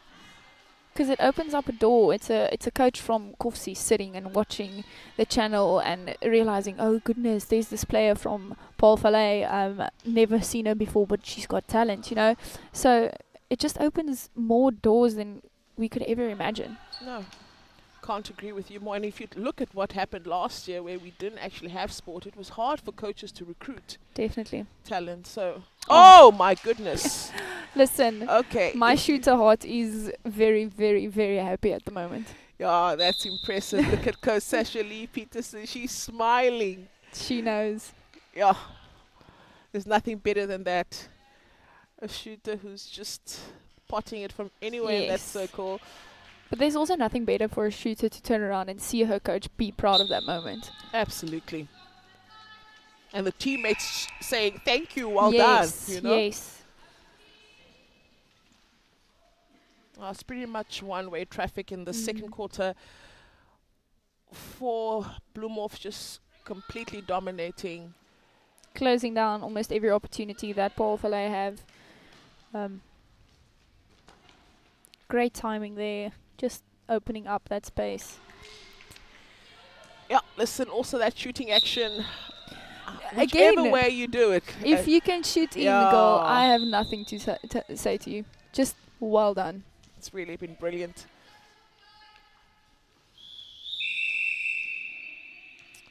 That's how the second quarter of this match ends. Bloemhof leading 19 goals to 6. Yeah, really tough second quarter. You just see Steenkamp taking those shots from anywhere in the circle. Just the accuracy, the confidence of the player. It's really been outstanding. And for me, it's the consistency. Yes, definitely. I mean, even from going from the one side of the court to another side is actually a difficult thing to do, because sometimes the poles are different. But they just kept staying consistent. They did the same thing over and over, and you know, they're not throwing these long passes anymore. They're coming to edge, playing from edge.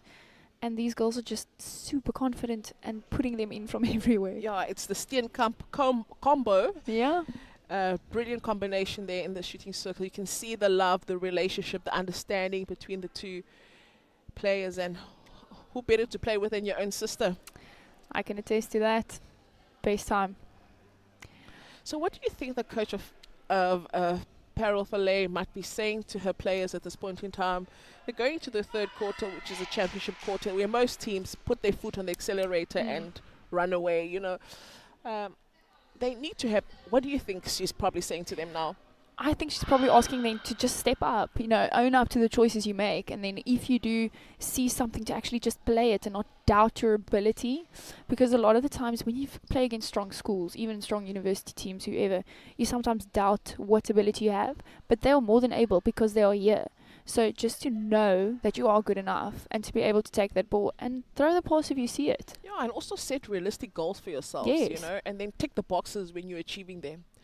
So this is how we start the third quarter. Let's see how both these teams perform in this championship quarter. Can Parel Vallei just do the basics right and try and close this gap? Well, definitely do not want to give turn-away ball that easily to Bloemhof. And that there comes the communication between just sisters. Yeah, and they just know each other, you know, it's effortless.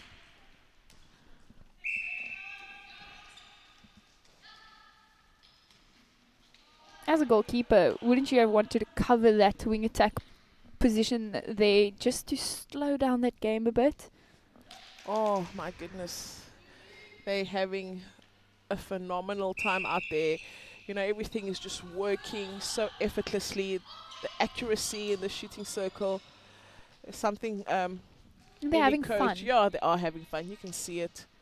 And this is the kind of performance they want to, you know, take to the next game, which is going to be a tough one against Paarl Gim. Oh, we see Linda's back on wing defense. That's where she belongs.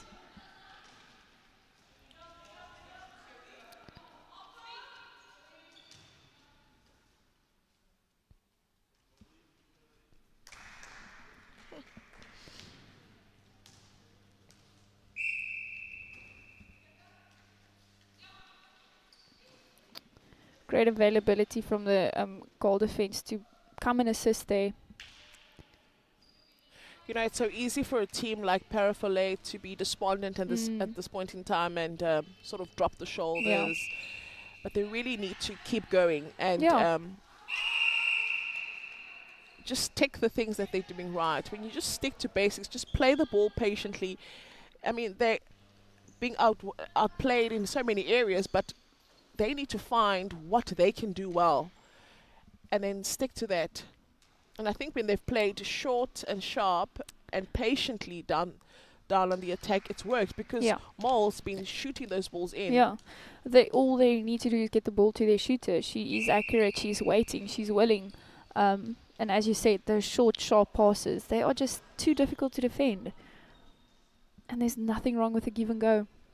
No, absolutely. And then maybe just step it up on defense as well. As at the moment, they're just following their opponents and letting it be like free flow on the attack. They're not putting the pressure. It's a very wide area defense. Oh, well, I thought something was happening there.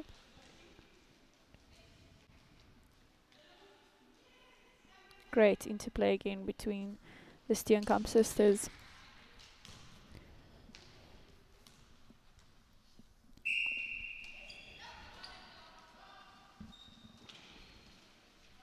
Oh, she was looking for her to take that pocket drive, but doing well to hold back there. Not to forcing lose ball. it. Yeah, absolutely.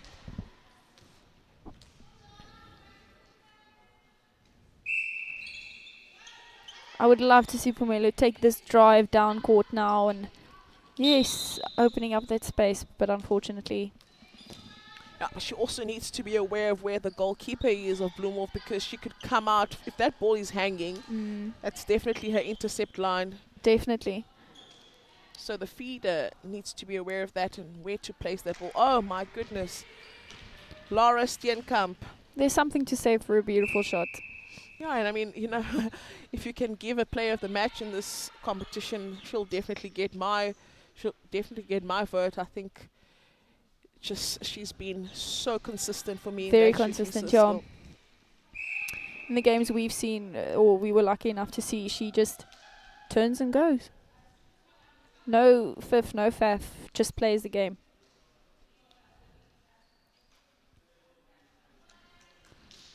En dan doen Sissy daai. Beautiful.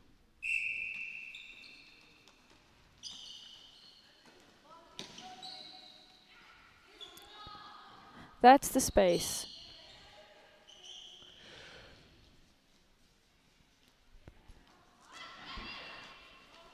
They just need to move a bit stronger.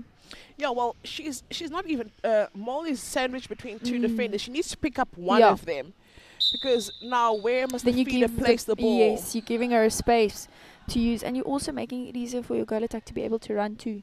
Where am I going? Because at this stage, her goal attack in Van der Greden, she's just running at this stage.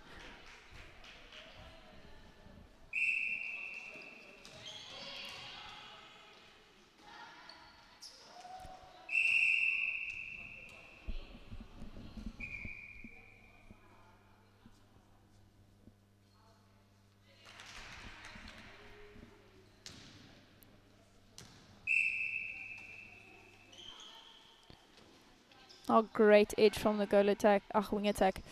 So if I was the goal shooter there, just to roll around. Yeah, she sort of moved out of court, and then she was forced to play that reset ball. But also that's also discipline and thinking that there's no one there. What do you do with the ball? Let's not force it. Absolutely. Yeah.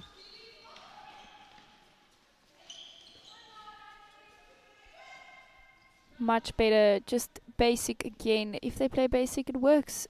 And your shooters will put it in for you.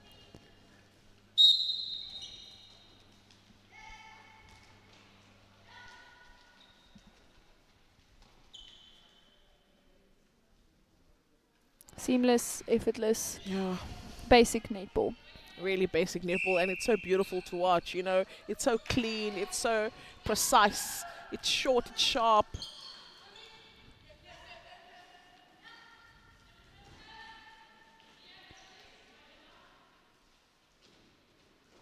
I love the Bloemhof team's awareness of their space. Yeah. They know when another player is going into a space. They're not trying to force themselves into a position where someone else is already. Yeah. Playing a very balanced court. Everybody knows where to be. Exactly. You know.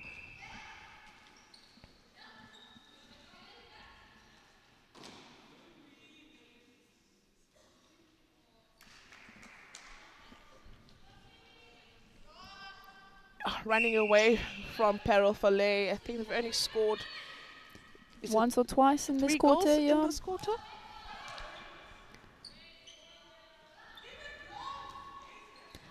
You can hear Coach Sashali saying, "Give it long," because if it's on, it's an option. I mean, yeah, and also I mean that the goalkeeper doesn't fly out of the circle, so it was a safe pass to make because Steenkamp was picking her all up alone. Oh, that's better from the goalkeeper. You know, she's forcing her a bit more to the side. But now she has to do that every single time. It's just, you know, I just wonder how much awareness players have on court of what they're doing and when they do something, whether they're aware that it's working or not. You know, because if it works, you try it again. Try it again. Until they give you something different and then you try something else. Absolutely. But that also comes with experience and, you know, like time.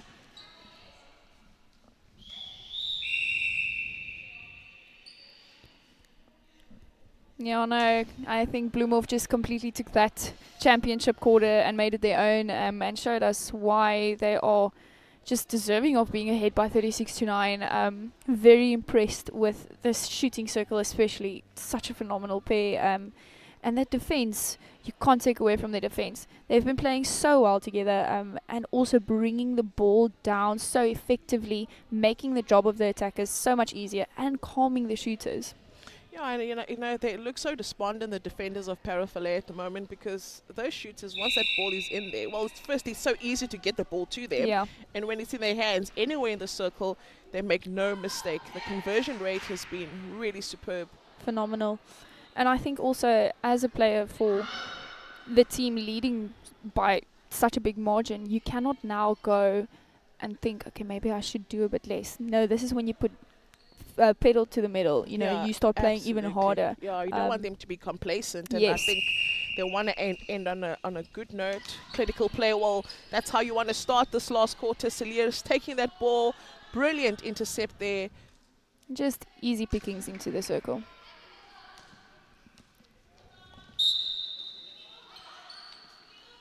She is always readily available. Bloemhof's goal defense just on the line, there to assist.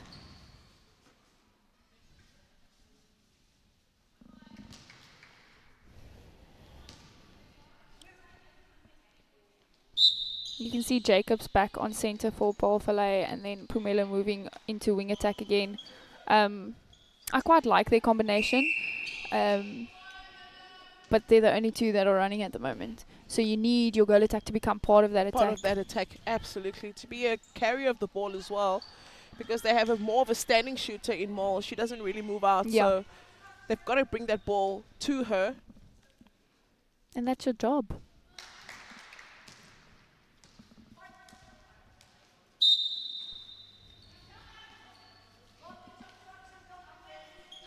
Oh, good timing on that movement. Oh, it's also a smart play for me, just being able to see where's your shooter's best option. Swinging the ball, opening up the stomach of the shooter, boom. But then you can also explain why that pass was accurate, because there was a defender. It's because your goal attack was at the back, so she kind of screened that option. And again, that's knowledge and knowing where your other players are. Very good from Steenkamp.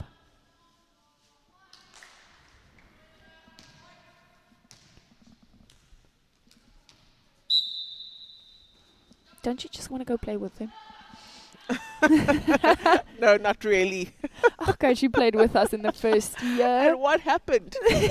My ankle went. Okay, but whose fault was that? I can't even remember. Age. Oh, Coach, you're not old. No, my girl. I can play with my mind, but the body won't. Is it? No. I mean, when I train with the girls and after just demonstrating something, I'm huffing and puffing and they just laugh at me like, really? We're expecting you to show us how this is done. Don't worry, I'm the same. When I'm explaining to my first team at school, and I have to explain a drill or show them how to run it, you're afterwards, ne? You just it's a different fitness. Netball is 100%. You go run 10Ks now, you'll be fine. But this is something else. Wow, that's 100%. Brilliant from Steenkamp. Well done. Ooh, unlucky. That just twisted out of her hand. Oh, great take there in the air. Sure.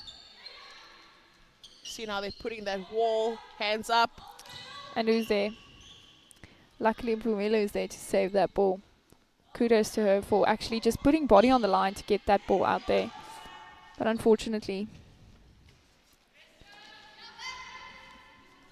And I think they're trying a couple of defensive patterns here. Bloemhof, they're going to need every possible one when they come up against Paarl Gim. So rather, this is a perfect time to try it and see, does it work? No, definitely. And there's nothing wrong with that. I mean, you play against teams that allow you to do that.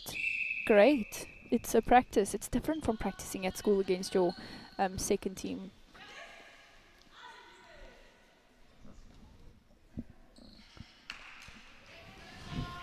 It's just flowing so easy here on the attacking side. Complete polar opposite of the Paarl Vallei side. They're struggling to get through to their shooter. Yeah, Bloemhof can't find their shooter easily enough. It's just there.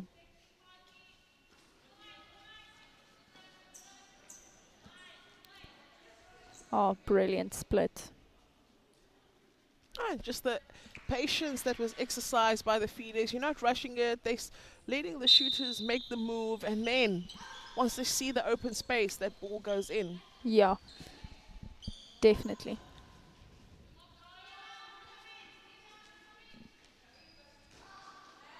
Those long arms again, just in the way.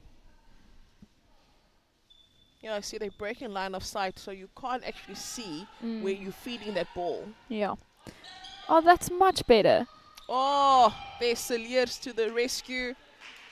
That was a brilliant take from the goal defense. Very good to keep that composure, not throw the ball away, settle before she passed it. The control was good. Just calm around the circle. I love the way the wing attack in the center don't mind playing with each other, passing between each other just to, you know, get that ball. Here comes that beautiful intercept. Just takes it out of the air.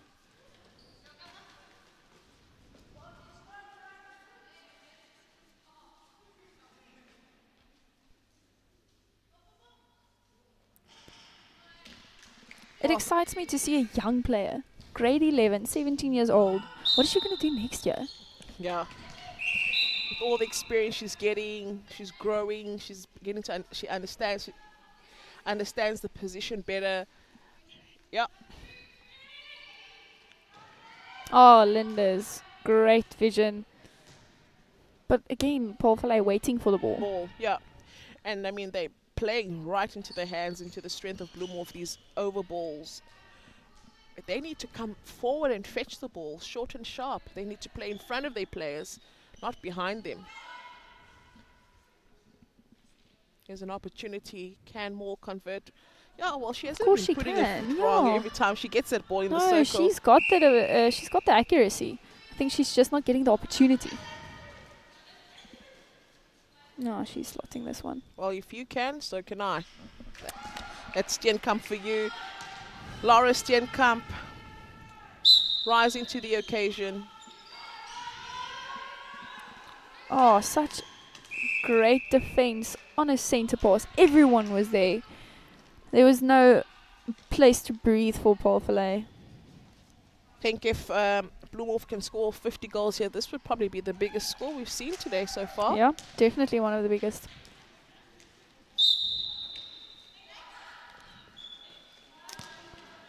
I think Laura just moved a bit quick on that move, just had to hold on a bit longer to the defense so that her sister could put that ball into her from the center pass.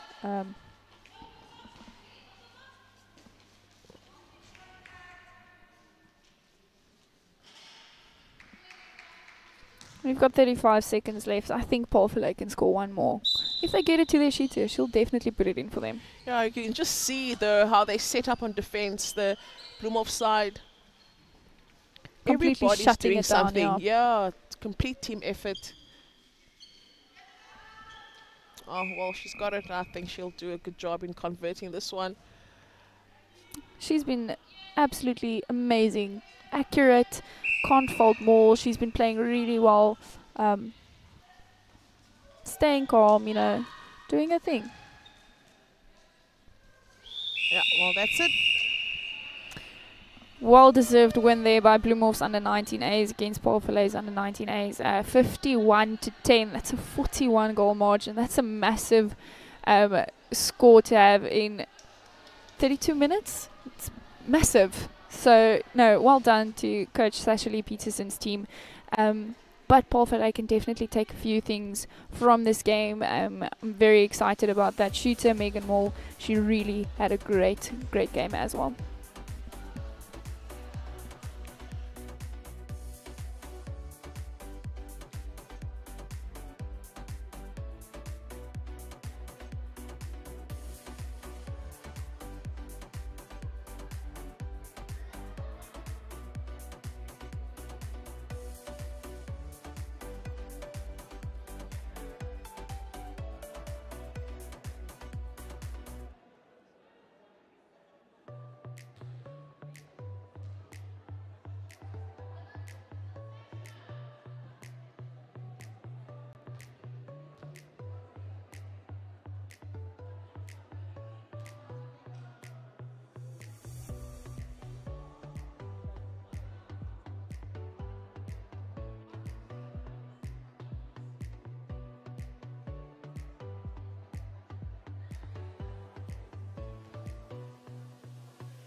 Welcome back everyone to the Super Sports Schools channel. We've got Outeniqua's first team versus Drostdy's under 19As. I think this is going to be an exciting match to see. Drostdy had a bit of a heavy loss the previous game as well as Outeniqua. So let's see who is going to pull through and win this one today. I have Sasha Lee Peterson back with me, commentating with me, and you guys just played a phenomenal match against Parel Vallei, beating them 51-10, a 41 goal win. Absolutely brilliant. How do you feel about your team's performance? Yeah, I think we were a bit shaky in the beginning, but we picked it up. And I mean, I always say, even though it's a high-scoring game, you must still stick to discipline. So yeah, very proud of them, and the shots were on, which I was very happy about. Listen, you cannot complain. Right, so we are heading off to start our match between Outeniqua and Drostdy. Excited to see who is going to take this win between these two schools.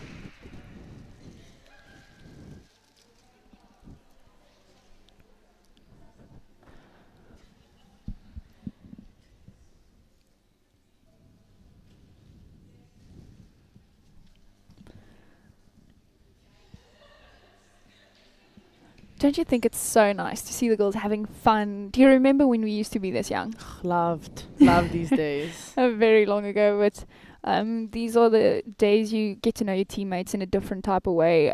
You just grow closer as a squad, and it's beautiful to see the coaches actually putting up different combinations, you know, trying new things, putting your goal shooters on goalkeeper. That's my favorite swap. But some of them do it really well, so it's good to see that there's that variation in the team. Definitely agree with you there. Oh, they have to swap the bibs around to to have the English to the front. That is a national netball rule. We actually only play with English bibs, goal shooter, when you get to varsity level, as well as TNL.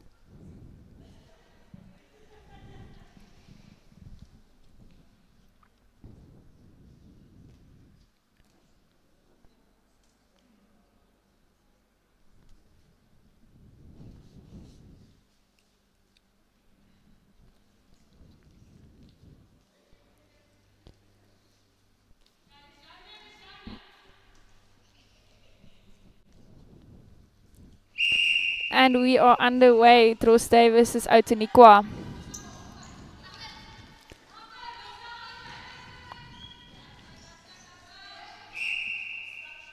Oh, what a feed. I wish that worked out. The holding of the goal attack as well. Definitely. Oh, great trust there to put that ball in between two defenders. Listen, if I was the coach, I wouldn't be happy, but at least the goal shooter got the ball.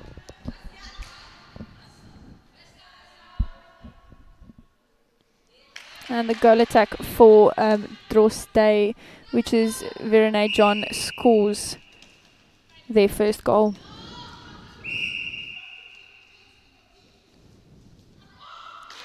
Oh, just a miscommunication there between the goal shooter and the goal attack.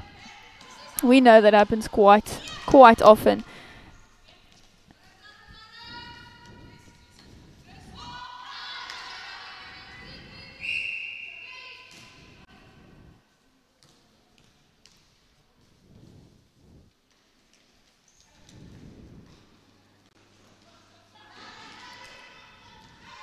That ball could have gone much quicker there into the center, which would have allowed a much faster play to the goal shooter.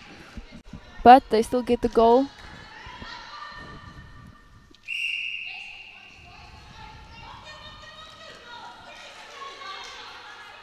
Oh, great turnover there for Outeniqua.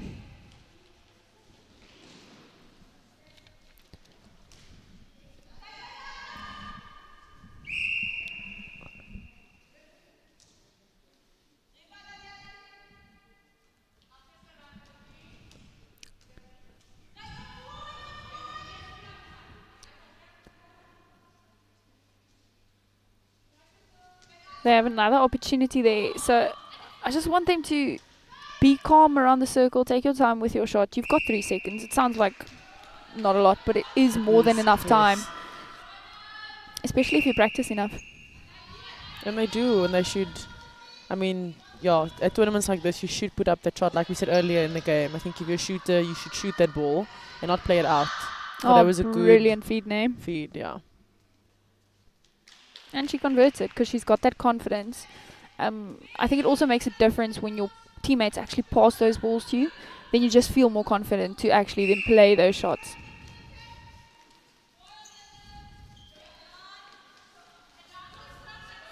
Well, the goal attack moving into the wing attack space. Something that you guys did well in your game now that didn't work as well in the previous game was sticking to a channel. And you can see the confusion it's causing for Drostdy. If you stay in a channel, it just opens up your court for you. And it makes it easier for your partner to know where to run to. Yeah, and I think crossing means everyone else needs to cross and move. And it changes everything if you move. Because then someone else has to move into the next space. I agree with you.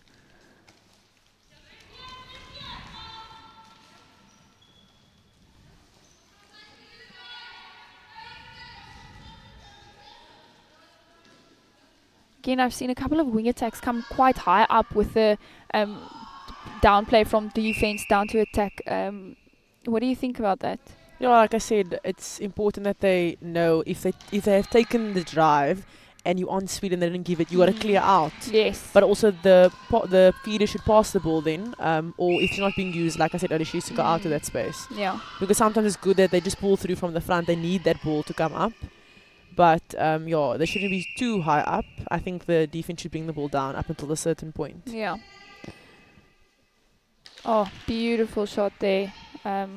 After the obstruction was called by the umpire. This is a little busy goal attack. She likes moving.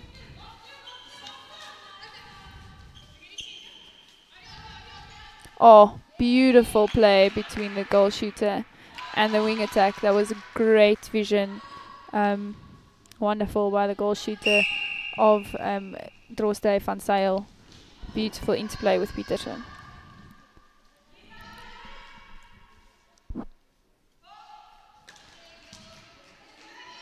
Yeah, you can just see that beautiful play again. Oh, such confidence in those passes.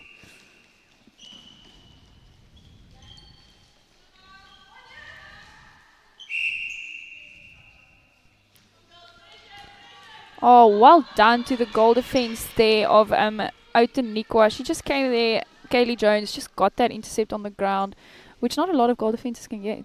Yeah, and I also think the goal attack from Drostdy maybe had to keep the defender. I think she was just in the open space. I think she had to hold a bit longer, and the ball would have gone in better. Yeah, pick up the stomach there, close off the defense to make it difficult for her to get that ball. Definitely. I think Outeniqua are also coming more into their own. They're playing more to their strengths than they did in their first game, as well as Drostdy. So this is why this is so close at the moment.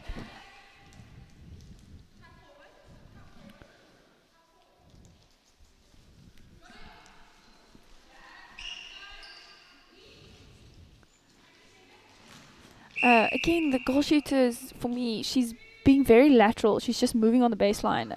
Vary it a bit. Come to the front, just middle. And then, unfortunately, an unforced error in a stepping.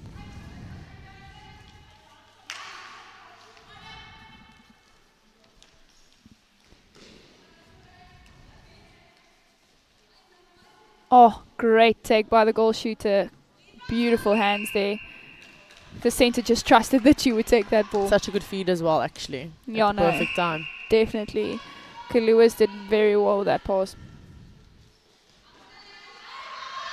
When you played shooter, how did you appreciate the fact that your attackers land towards the pole? Because I think that's something else to teach my girls a lot. Yeah, 100%. It's just different because, then they're looking at you first. Because a lot of the time you are open, but they don't turn to you because maybe it's too far or they don't want to risk it. But actually, you are the best option. It just shows trust and confidence in you as a shooter. I try to teach my girls the same, so thank you for teaching your girls that, because it does make a difference. And like you say, if the shooter's open, you can feed it. I mean, the aim is to get the ball under the pole to shoot it. So if you can land that way and it's in the direction of the play, you should do it. Yes. It's just also, it pulls the defense towards there. So maybe opens up a different player as well.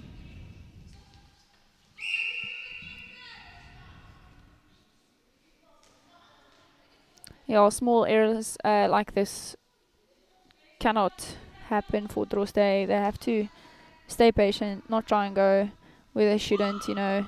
Just be patient in the defense.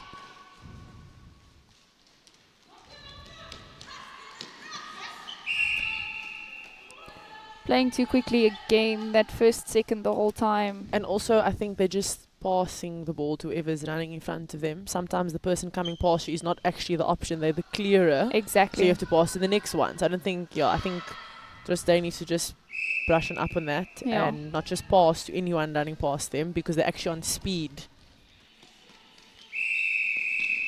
And that is the end of the first quarter. Outeniqua leading 9-2 by 7 goals at the moment. What do you think Drostdy can clean up on for the second quarter? I think definitely the unforced errors, and like we said, I think their shooter just creeping a bit behind that base, and she actually needs to be available, or sort of give her attackers and the feeder something else to work with, because I think they're struggling with that. Yeah, she's tall enough. And just some replays for us. You know, you can see the Outeniqua shooters just having that confidence and just taking the balls, putting them up. I want to see the same from the Drostdy girls as well. When it gets to them, to just turn around and shoot to post. And then if it misses, go for that rebound. Yeah, and I think they are getting the ball there. I just think it's not being converted. And they need to give the attackers something else to work with, because the play that they've been playing now, it's not working for them. So I think they just need to, someone needs to stand, someone needs to move. Like we said, maybe the goal attack's moving a bit too much. So yeah, someone needs to be the anchor there, and they need to put the shots up. Definitely.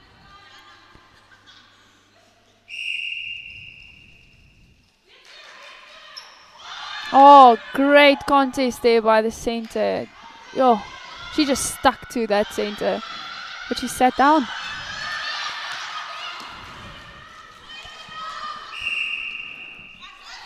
Just a bit of chaos. I think Drostdy just need to settle down. Great intercepts, but they just need to take a breath, you know, play the available option.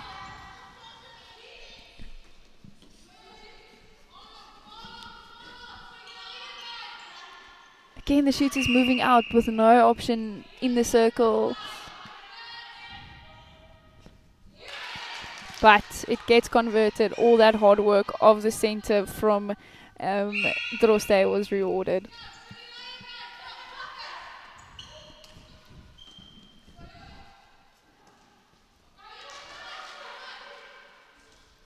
Take your shot, you've got it. She is also accurate. How the attackers are positioning around their shoot is also important, because I think when they turn back, they actually need someone there immediately. So I think they also just need to position a bit better behind their shooter. You guys, we used to speak and we used to say there was always one behind, directly behind, or just off behind your shooter with the ball, and then someone on 45 degrees. So you've got another option to play that triangle.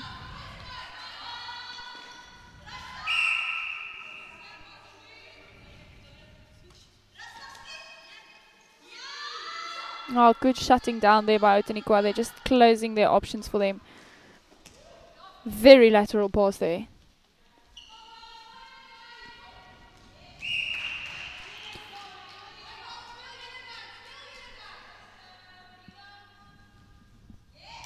Great goal there by Drostdy. As we said earlier, just get it to the shooters, turn, put it up, it'll go in.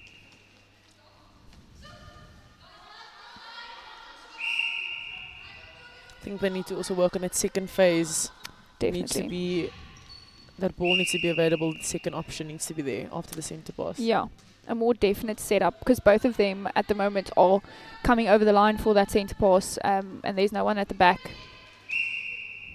Oh, great intercept by the goal defense from Outeniqua, Kaylee Jones. She just came up, went straight up into the air, no contact, and then she got that turnover. Another wing attack, very high up on the court. Oh, beautiful backup. And then over the channels, but they can be very lucky. The center of Drostdy went offside.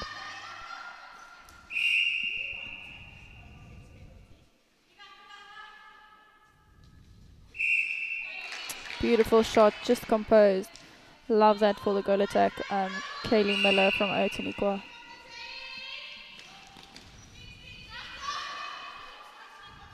That's a bit too easy. I think the goalkeeper maybe needs to turn her body a bit, change her positioning, because the goalkeeper's been doing that, and you just watch for that. We said earlier, if you know and you pick up in the first 3 minutes, this is what your partner or your opponent does, how do you counter it? And then adapt to that and start countering it. If it works once, then it'll work again until they do something new, and then you adapt to that again. But this is why we have these tournaments. It's so the girls can learn how to play against different types of shooters, different types of wing defenses, wing attacks, it shows them what their strong suits are and what their work-ons are. But I think also, I think the girls wait for coaches to do that for them. Yes. And that's something they must start at this level. Yes. Taking that accountability and responsibility on court, because there's a full 8 minutes going past before your coach can speak to you. So and that a lot can happen in 8 minutes. Exactly.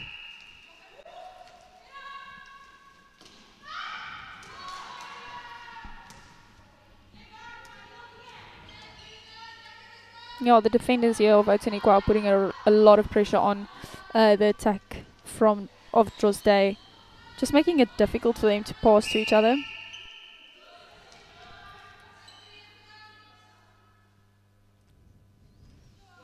This goal attack, she's accurate. Just get her to take the ball and actually shoot it. She's a busy bee, but she's an accurate one. Oh, beautiful vision from the wing defense, seeing the... And a pickup by our busy bee. See, I think the shooter needs to maybe just stand a bit, because they both were out of the circle now, so they need someone in that circle. Yeah. I think her timing on her run out is just a bit too quickly. Just practice that patience that we spoke about earlier as well, to just, hold on, wait a bit, not rush your team into having to throw to you. But as I'm saying it, I'm seeing myself running out. I know that feeling. You do get frustrated in the circle because nothing's coming to you.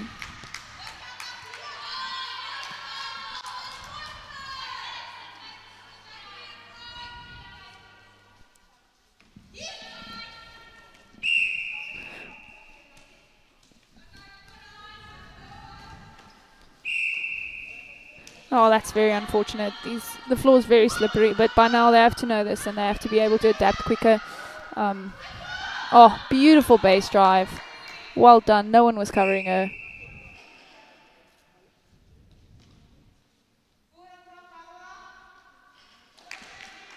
And Outeniqua lead 12-7 at the moment, with 1 minute and 50 seconds left in the second quarter.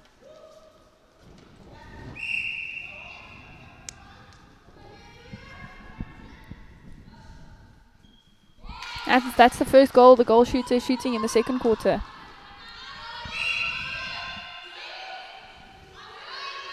Oh, 1 minute and a half left. Only 4 in. There's a lot that can still happen. Oh, good space awareness. Goalkeepers again behind the goal shooter. But great work from the goal shooter to get that front position. But yeah, the goalkeeper needs to maybe move a bit more, not stand still the whole time. Or cover the tummy.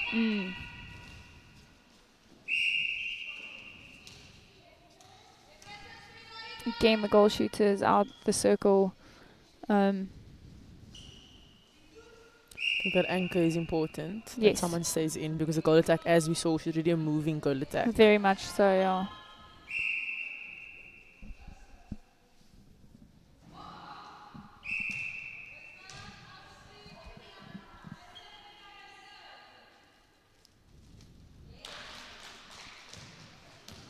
.30 seconds left. Let's see if Outeniqua can score off their centre pass before the end of the second quarter.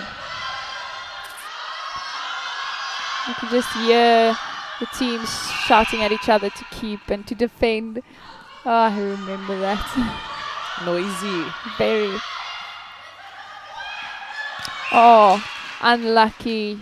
Just better angle there from the goal shooter than the goalkeeper.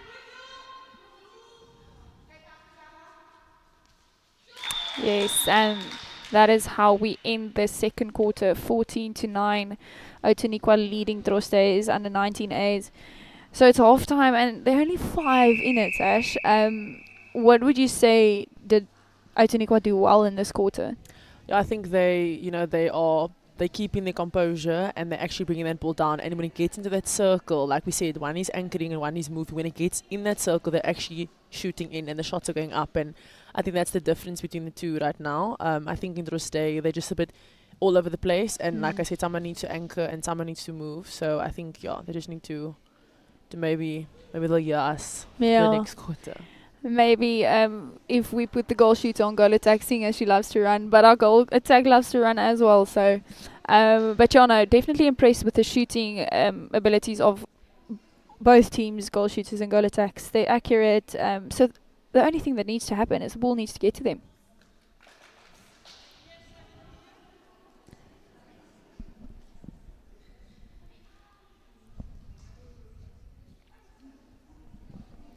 So we've got 16 more minutes left in this game of Outeniqua and Drostdy. There's a lot in it, and let's see what these teams can do. I think there's a change. It looks to be we have a different goal attack on for Drostdy, and a new centre as well for Drostdy.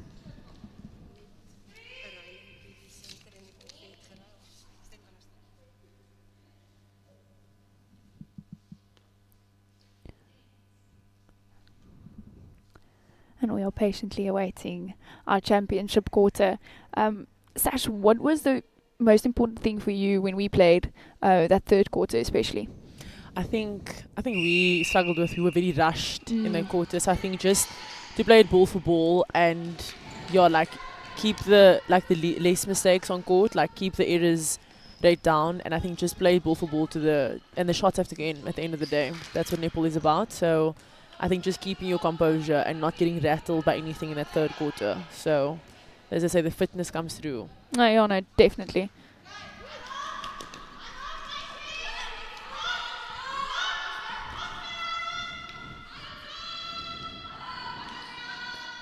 Oh, all down the line. They can be lucky that did not stop somewhere. But good holding by the goal shooter from Outeniqua, and they do deserve that goal.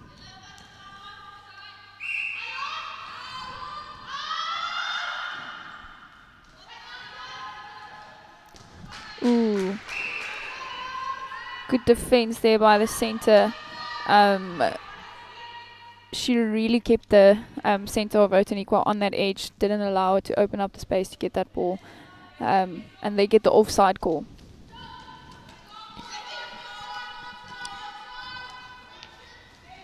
Oh, great take by the goal attack there from Drostdy, saving them with that very long pass. See the shooters anchoring a bit more. Makes such a difference. Ek sweer, is iets in die mure.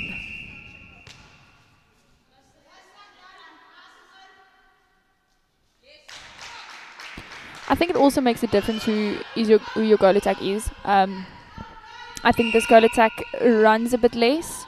She's also in a channel more. She's got a bit of a structure to her play.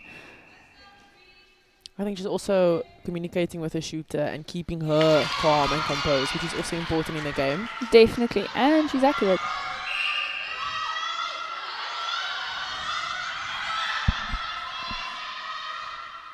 Oh, great timing there just to split off. But again, turn and shoot.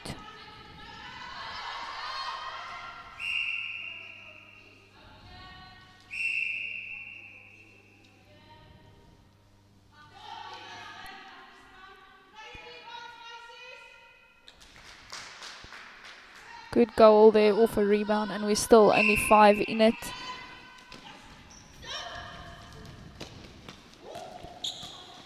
Oh, good pick up there by the goalkeeper from Outeniqua, Anne Ferreira. Oh, great pressure. They must have listened. That's definitely. See, and there's someone that's moving and there's someone that's anchoring. Makes such a big difference. And it calms down the play as well.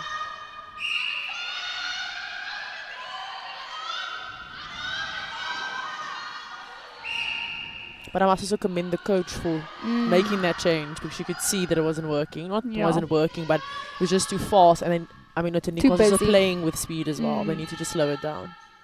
Oh no, definitely. Couldn't agree more. Oh, that's a rebound if you've ever seen one.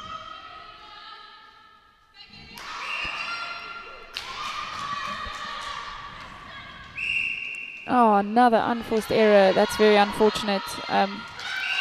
Again, wanting to play very fast. People are shouting, you know, people are talking. There's a lot of communication. Just to settle in your own on court. Yeah.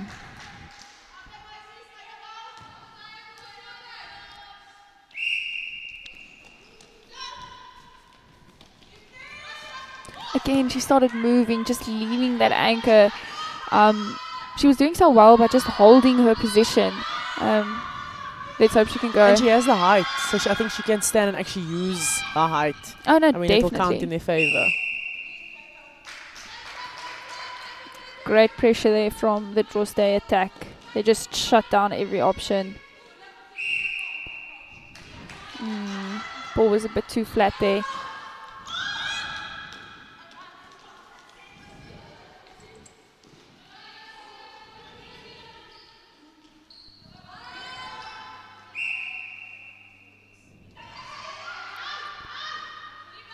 Oh, beautiful. What a shot.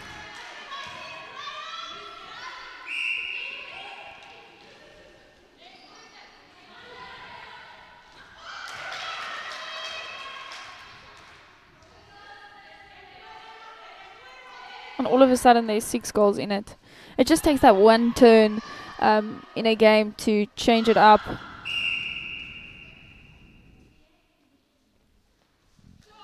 Wonderful goal.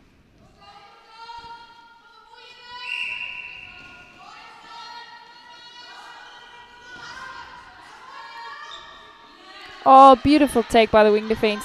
Zanele and I spoke about it earlier. You know, your wing defense can never stop working on that edge. Your centre neither. It's so important to just keep going, keep working, keep running, moving into that space, confusing the attack. Grinding on that wing attack. Yeah. Disturbing the attack, actually.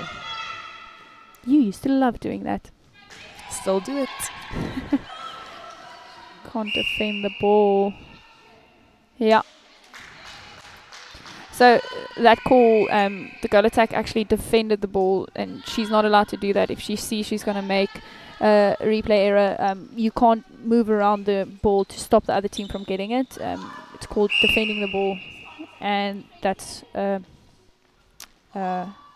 allowed. Yeah, it's an error. Why couldn't I find a word?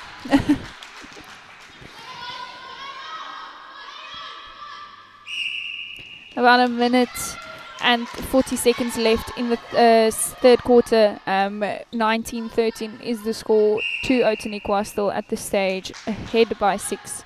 Drostdy getting the ball after a contact from the wing defense.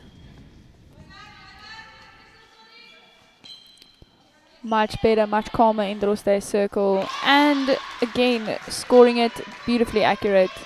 Yeah, it's just the patience now.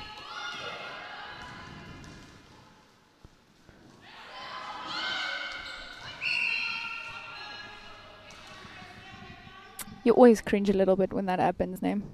Always. But good rebound from the keeper of Drostdy, Hofman there getting that rebound.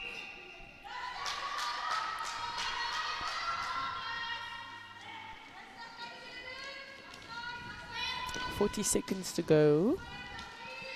Let's see if they can score off their turnover. Again, very lateral. They're all moving in the same line. We got about 4 balls in one space, and that's bound to lead into an intercept or an error.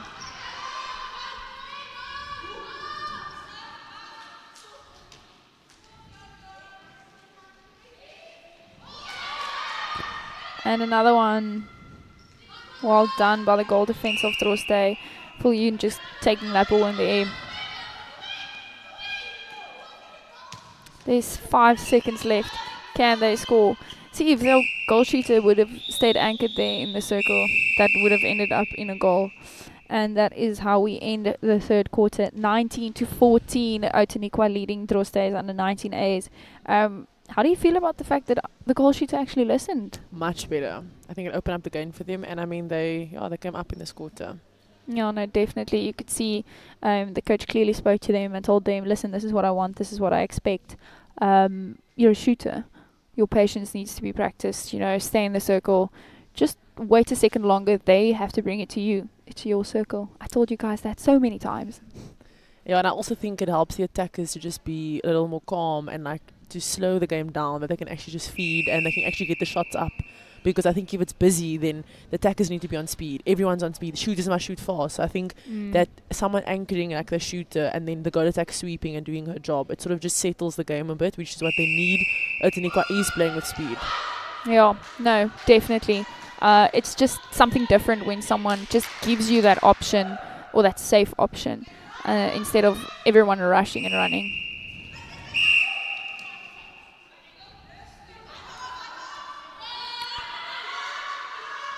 Look at your goal shooter. She was wide away or wide open.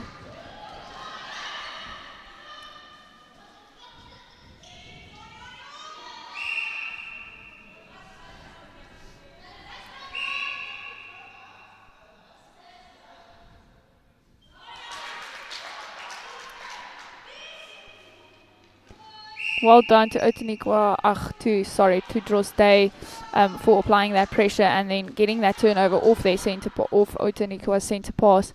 Now they just have to score off their own. Oh, beautiful vision.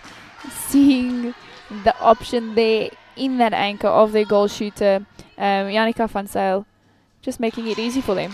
In between two players as well.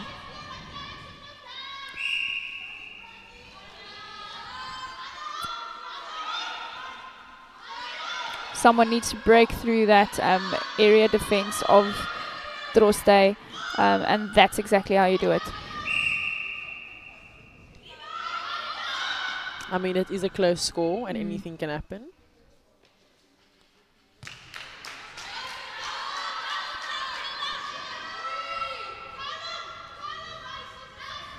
You can hear the teammates saying, calm, so calm, you know, rustig, just stay patient. And that's what happens when you listen. Look at that. That ball just flies into the circle easily now with her just waiting patiently.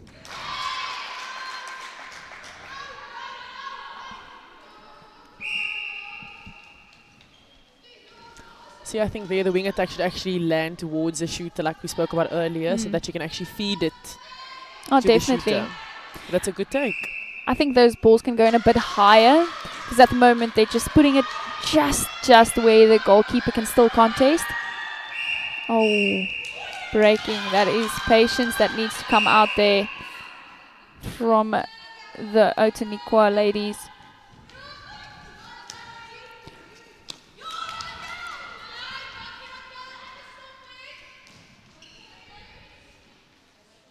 And it's been working so well.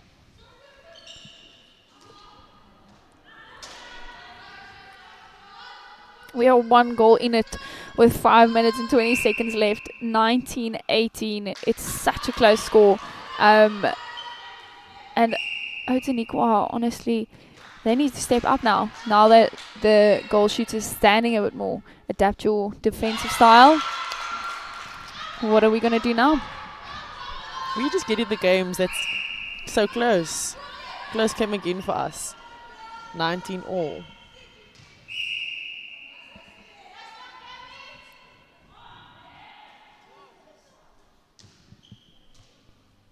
Yeah, we need to convert those opportunities. I mean, as goal shooters, we have to take that pressure that we've chosen to be a goal shooter. So, you know, you can't turn around and say, but it's too much pressure. Unfortunately, that is your position. And Sash, I mean, look at that turnaround. All of a sudden, the goal shooter's just staying patiently. The players are bringing the ball to her. The defenders have to defend a very tall shooter. What massive difference isn't that just making? Also, you can see the team has confidence. Definitely.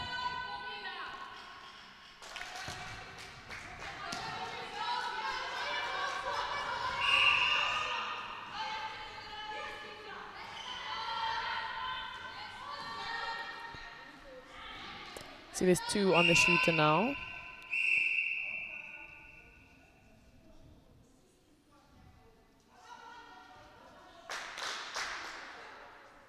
Yeah, so we've just gotten the goalkeeper of Outeniqua, Anai Ferreira, has just gotten a caution from the umpire for persistent contact. Sash, have you ever gotten a caution for persistent contact? Many times. Many. Then I'm not doing my job. Yeah. No. No, But I think it's difficult to be playing defense. I mean, you have to, it's part of your job, but I mean, after that, we don't do it anymore and we abide, and you've got to stick to the discipline. it's just then stepping away, just that one step off the body, just to keep the player safe as well. It's very important to listen to the umpire and actually know the way that they are blowing the game. Your awareness of them is also very important.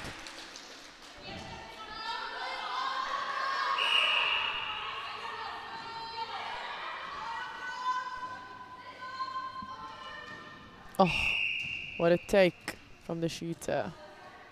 Yeah, no, definitely. Much better game. Such a contest in the air. And if that's your strong suit, you should play it. But I mean, look how wild Drostdy come up in this game. Yeah, I mean, definitely. when we started, it was all over the place, and now it's such a close game. Yeah, no, they flourished in that third quarter. But still, the shooters of Outeniqua not stepping back, not disappointing.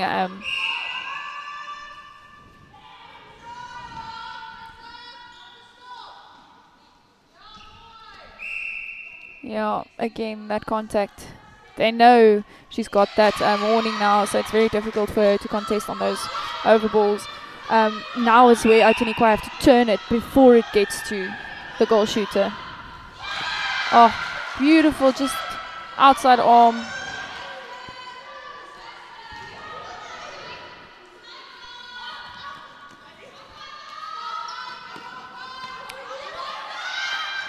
Oh, just timing there from the goalkeeper. Oh, what a fight. Back up on the team, mate. Yeah. That was really good. I used to back up you all the time. Oh, unlucky there. I think there was a lot of running and a lot of confusion for the goal shooters there. They just need to settle themselves now. When the ball does get to Outeniqua circle, just take that one extra breath and then sink the shot like you know you can.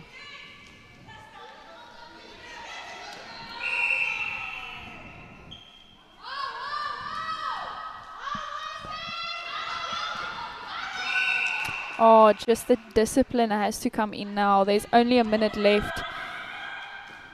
Let's see what's going to happen.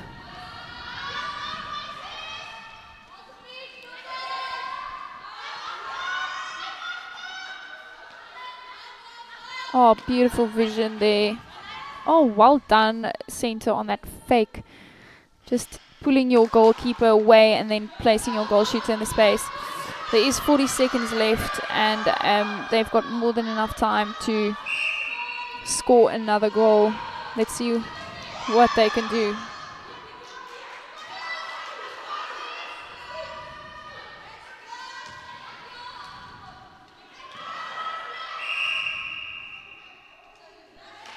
Unfortunately, another contact call on the goalkeeper there in Outeniqua defensive circle.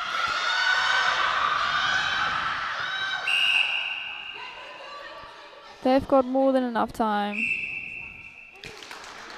And we are ending our match on a 24-all game. What a fight there to the end. We love to see this type of netball being played. You know, it's feisty, it's grit. It shows you that it's got a never-ending spirit. And yeah, a phenomenal game between Drostdy and Outeniqua, ending 24-all at the end of the 32 minutes. Beautiful game played by two wonderful teams.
We're back on your World of Champions.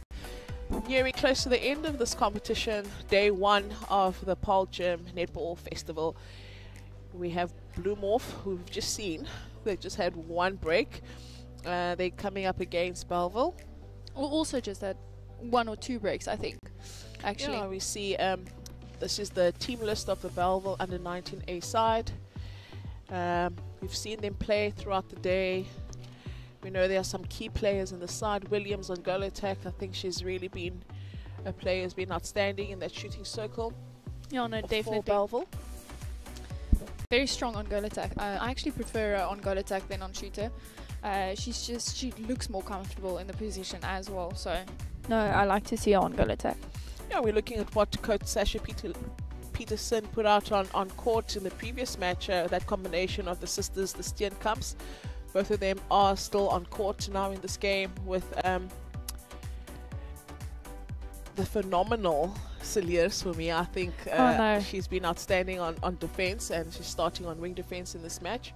So there's no space at the moment in the starting lineup for Farron Linders, but I'm sure as the game progresses, she will be introduced.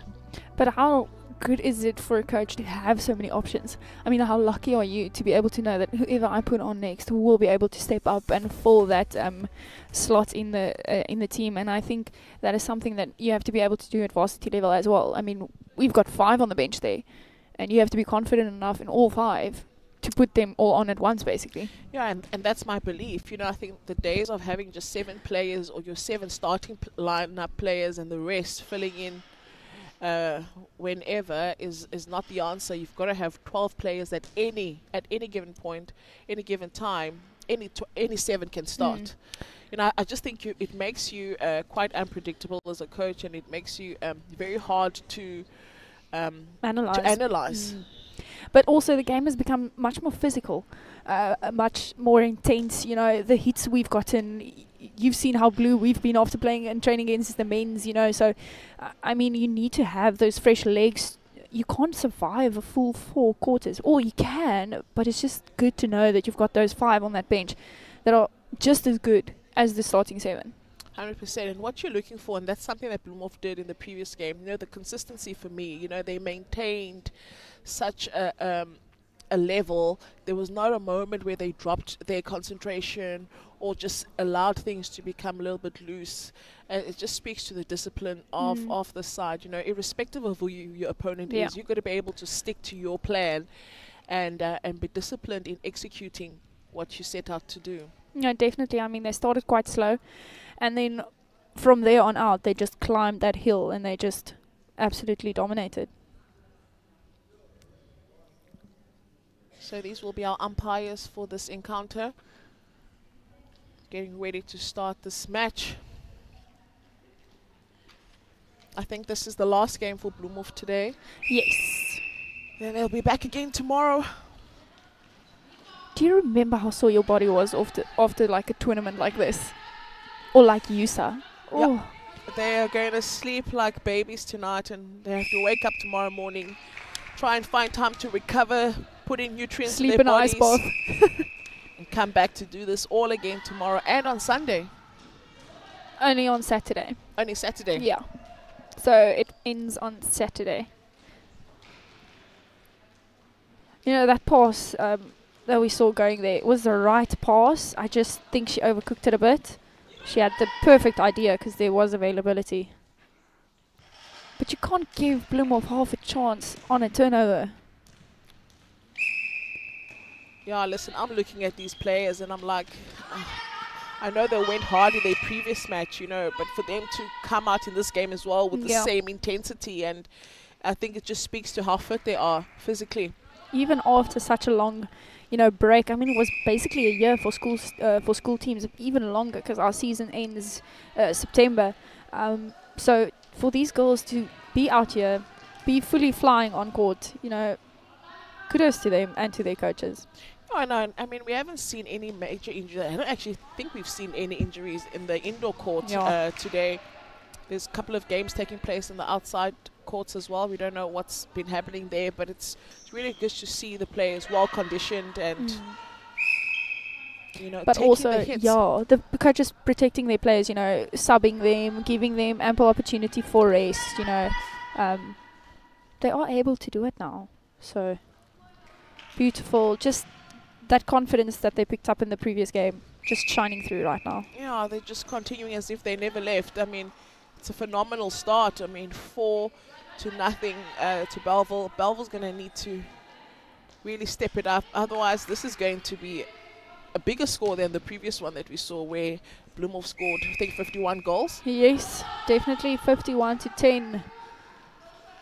That's a big score in 32 minutes, eh? So it actually speaks to how, for one, clinical Bloemhof were, how they were running the ball and their lines with such precision, but also that there was absolutely no defense from the opponent.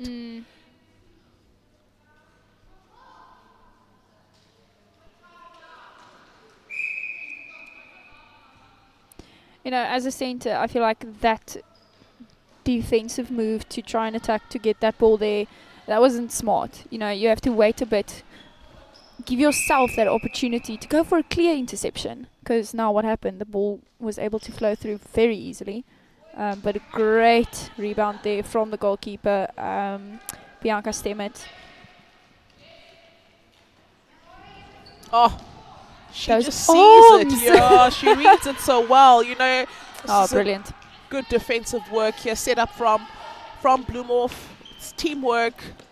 They understand what everyone's responsibility is, and they just slot in perfectly and just closing down space. And sticking to their channels, you know. Sasha said earlier, what happens when you cross a channel? Someone else has to move as well. And if you don't communicate properly, then it's just not going to work.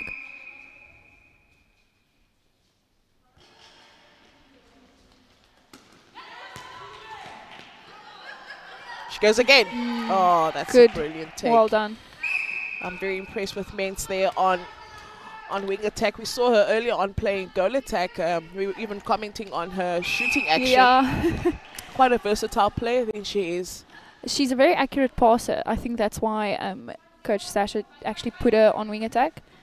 You want someone that can pass to your shooters with confidence. Because then that happens. Yeah, and also because she plays in the circle, she knows the kind of pass or feed that she wants from her feeders, you know, when she's in the circle. So she gives them that as well. Imagine my shock when my coach puts me on wing attack. No. Coach, you smiling, you know you did it. Luckily in a training. And the thing is, apparently shooters can't feed. Is that true of me? I doubt that. No, you're a good feeder. Oh, thanks, coach. You've got very good hands, and you know where to place the ball and pass the ball. You can see it in some of these players. You know, they take when a coach gives them a bib, they're like, yes, you're giving me an opportunity. Let me show you. I feel like the goalkeeper could have called a defense back there. Just to close that pop. That communication is so important. And we're not seeing a lot of the defenders talking, you know. No. Because as a goalkeeper, you sort of direct play where your wing defense, goal defense, and center must be. Definitely. And Stemmer was talking a lot earlier in their very first game, and it's just quieted down. Do you think maybe fatigue steps in? Yeah, definitely. It's been a long day. I mean, some of these players arrived here at about 7 o'clock in the morning. So it's been a long day of action-packed netball, some tightly contested games, you know, like the one we just saw now, how Drostdy really crawled back into that game. Just wonderful to see. Do we prefer a draw? Yes, because it's so much fun to comment on it. You want those tight games, yeah. Because, you know, when a game is one-way traffic like this one, But I think as a coach, you prefer complete dominance. Yeah, but not this kind of walkover, you know. Yeah. You want some contest. You want to be given some kind of competition, absolutely. Because you also don't know how well you can do when you are pushed far, you know. Yes, 100%. Yeah, I've been talking about Williams on goal attack for Bellville. Can she convert? Because she was really solid and so consistent in that circle, but not under the Bloemhof defender's watch. I think Stain has been quiet there, you know, but just doing her job, doing well to turn ball for Bloemhof. Yeah, definitely no. I mean, and look where they're turning the ball, in the midcourt, not even at the goal shooter circle of Bellville. So, you know, great team defense.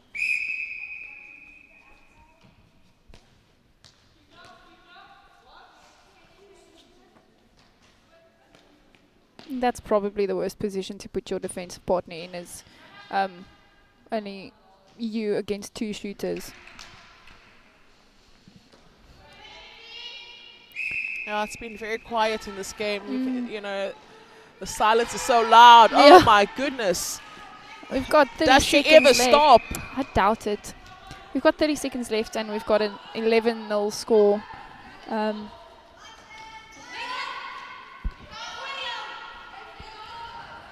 Good assistance there from Stemmet for her team. Oh, you just see a Pitoris. Furio, I'm in front of you. Just give me the ball. Oh, there's nothing worse than a shooter standing right in front of you in the circle and no one passing that bloody ball. It's very frustrating. Oh, beautiful play between the sisters, but unfortunately not able to convert on the whistle. Yeah, so definitely not the start Bellville would have wanted in this first quarter, but total dominance from Bloemhof. It's as though they didn't have such a crack of a game in the previous match. I think they are a really well-oiled machine, extremely fit to be able to pull out this performance after just having a few minutes break. It's as if they've rested for like 3 games. Yeah, so I'm sure some changes will be made by both coaches because, I mean, yeah, why not try something new? You know, Coach Sasha, to see what other combinations she might be able to pull off and use against other teams. Because she knows that this is her starting lineup and this combination works. It's done the job for her. So try something else. Give a few girls opportunity to play on a different position. No, I 100% agree with you.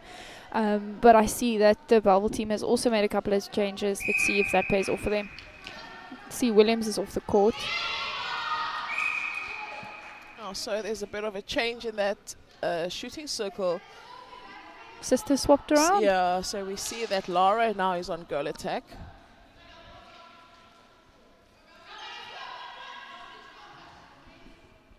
And Celiers is on goalkeeper.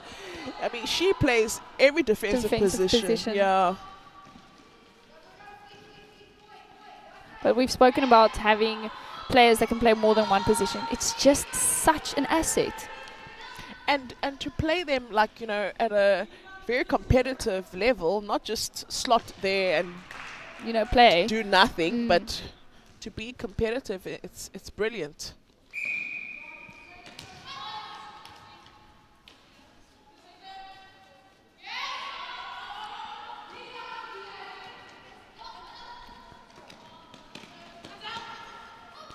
Oh, this is a better effort from Bellville. Yeah, definitely.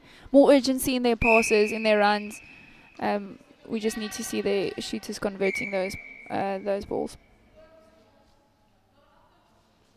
They certainly can play. They just need to give themselves the opportunity and that credit. And yeah, so that they're on the board. Definitely a better start in the second quarter from Bellville. 100% agree. Oh, beautiful play there. Just quick hands. Not giving the defense time to set up.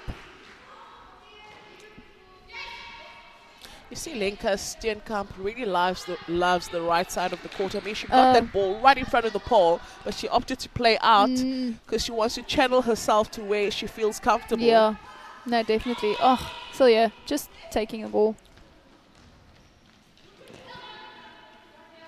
I can't comment enough on how quickly and how easily Bloemhof moves out of their defensive area. It's seamless. Yeah, and also because it's made easy, because there's just no pressure from Bellville. Yeah. You know, they're just following behind their partners. That's definitely an area that they need to work on. Yeah. And it could turn things, it could paint a different picture of this Bellville side if they actually did a little bit of defense. Great vision, just beautiful pass. You know, they've got the capabilities. Just play to your strength there. There we go. That's all that they needed to do, is play that triangle.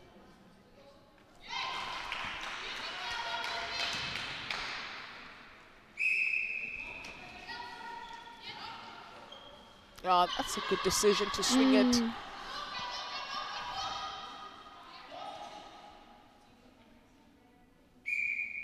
I like the fact that the sisters can swap around and still easily communicate and stay on that high level of play. But I really am enjoying this goal attack of Bellville. She's quick and she's accurate. Oh, beautiful feed in by the wing attack to Kombrink. That was just beautiful vision.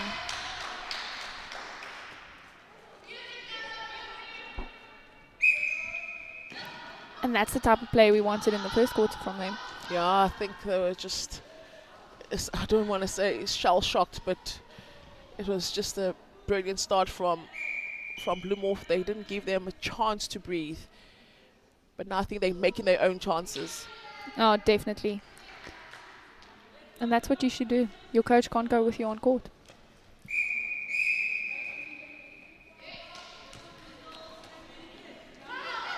Oh, wonderful. I feel that had a lot of luck to it. I'll take that any day. Absolutely, I'll take that any day. But they just need to make use of those opportunities. I mean, that's well within her shooting range. No, definitely. Couldn't agree with you more there.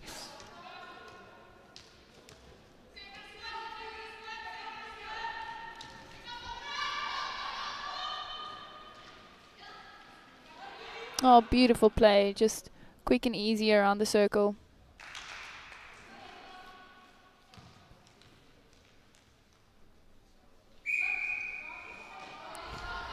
Okay, but now, so I remember coach used to tell us we can't go out if the goal attack gets a center pass. Why not? Just because there's no option back there then. Yeah, but for me now, I like playing that. It's different, but then your goal attack has to be fast. Yeah, but more than that, it also depends where that ball. So if the goal shooter goes out and the goal attack is also out, yeah, the goal attack must have that awareness. Oh my goodness, how brilliant is she on wing defense as well? I mean, same on center wing defense, doing wonders. It's important for the understanding the communication between the two shooters. But also, not necessary that as a goal attack you have to go and stand in now as a shooter. To hang out and then drive into that open circle. Yeah, definitely. I know Nicole and I used to do that a lot at Marty's. Just, you know, it's not general, but it's something perfect. Oh, that's brilliant. Can she convert? Oh, wonderful. That's such a great play. Showing up. She's really showing up. Kombrink, I think, just lifting her hand saying, I can as well, coach. Absolutely. Love the way Steenkamp grabbed that ball. You know, she just owned it and made it her own.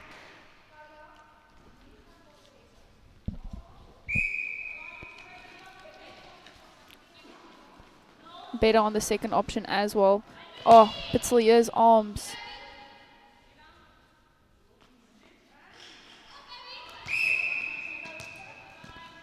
Yeah, there's quite a lot of pressure on her, Kombrink, to convert those goals. She's really doing a lot for Bellville in that circle. So would love to see the goal shooter, Johannes, coming in as well and just taking some responsibility.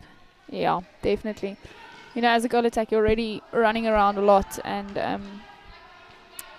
the goal shooter is the main person in the circle. So.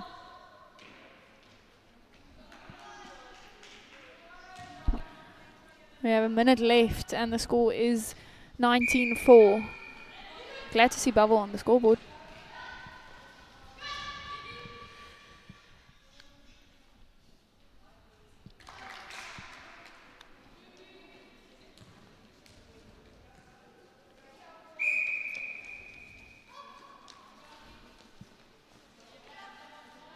Oh, no, there's just nowhere to go. Everybody's hanging back. There are no fetches.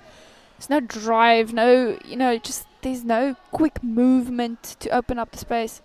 Oh, they keep finding her right under the pole, unmarked.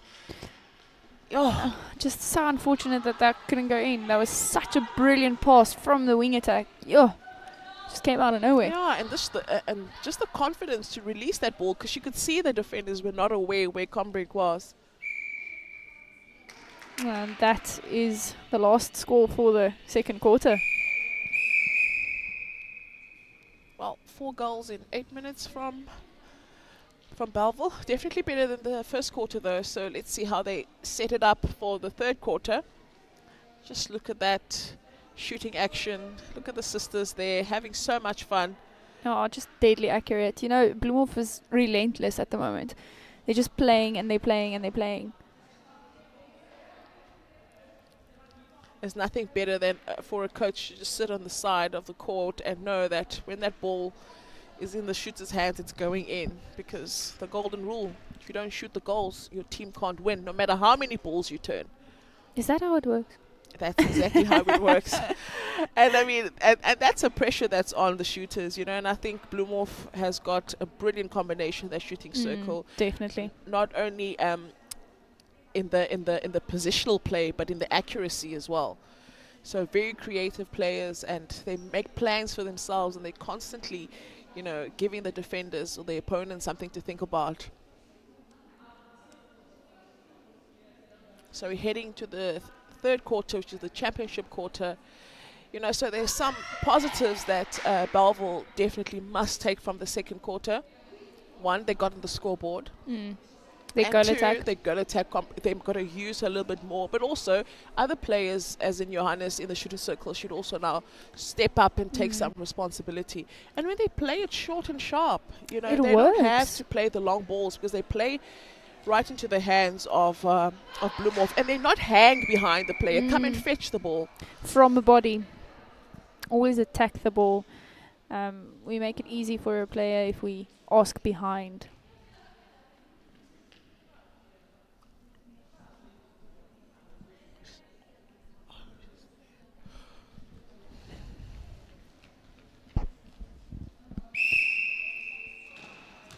So we're on the way.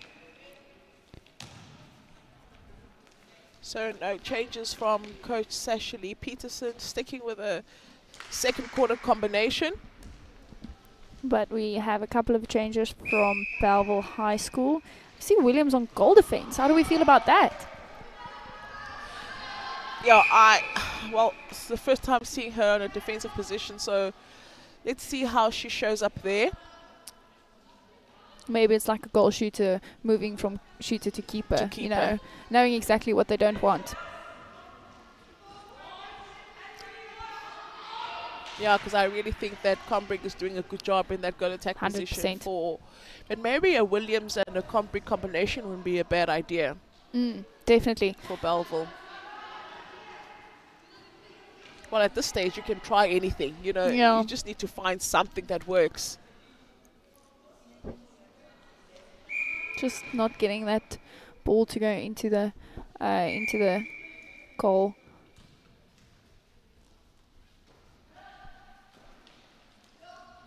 Oh, great attacking of the middle.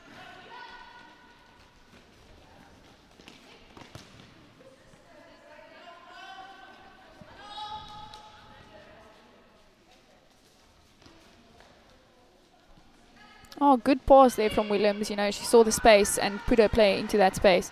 Yeah, and they're quickly out of the danger zone. It's really good work from Bellville, getting to that goal third quick. Oh, and look at that, much better.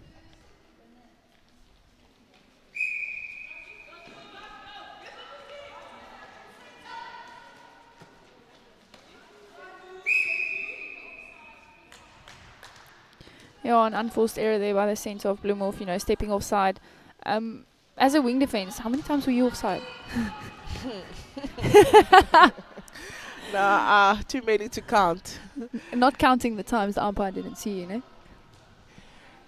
I didn't get away with that very often. That's one thing for sure. Oh, great rolling around there. I think I was one of those players that umpires always were checking and checking. Like I said, you know, if you're a wing defense and you don't get a caution or an umpire saying a word or two to you, then you're not doing your job. Are you even playing wing defense? I think I took that literally when I got a caution when I played on goal shooter. I mean, how do you do that? Yeah, well, you guys are quite rough in that circle, you know. Gone are the days where you allow the defenders to dominate you. The shooters are strong now and they're holding their own. Yeah. And we want to see that. And we see it in these youngsters as well. You know, they're not scared to go for that contest in the air. And, I mean, that just sets you up for what's to come at university. It gets harsh in there. Yeah. And that's what we're realizing with the players that are coming from high school, moving into a high-performance environment. They are blown away by firstly the speed of the game and the intensity and how rough it is in those circles. Yeah, I think it's I feel like your center court can still, you know, it's a bit easier as a wing defense center, wing attack to adapt to it, but as soon as you step as a goal attack, goal shooter, goalkeeper, goal defense into that circle, it's a shock. Yeah, because also now the shooters are no longer running away and stuff from the defenders. They're actually picking the defenders up. You know, and they're becoming part of it. A defensive setup in the circle. So playing a lot of screens on the body. I mean, I had a great first year at university. I stepped up against Carla Mostert, and I had to play against Zandre from Pikke. You know, so there was Erasmus, and they were strong defenders. Sure, so. Sometimes I thank that I was first year in that time to be able to have played against such, you know, physical players. Yes, you got a shock, but you got stronger in that sense. Yeah, and you find that players, especially the shooters, are looking for the umpires to protect them. Yeah. You know, the umpires are letting that contesting to happen because that's the international standard. That is what I was about to say. It just gets worse. I mean, Fast 5, for example, we were fortunate enough to travel together as well for that in 2017. And, I mean, Fakahakatal, she does not care about you. Not in the air, no way. She takes a ball, but that's the thing. They don't play person, they play the ball. The ball.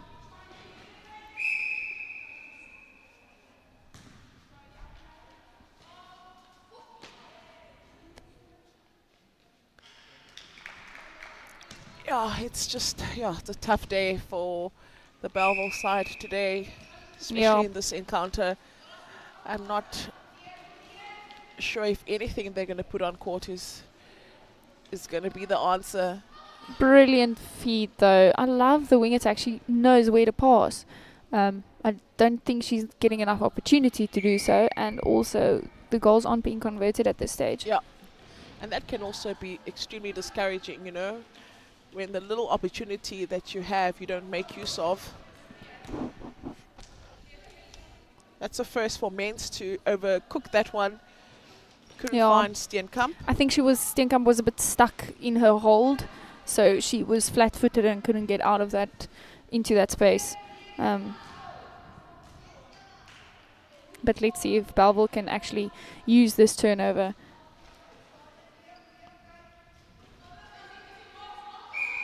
Oh, yeah. It's just dragging. Brilliant play there by Gombrink again, but unfortunately an error made by the center.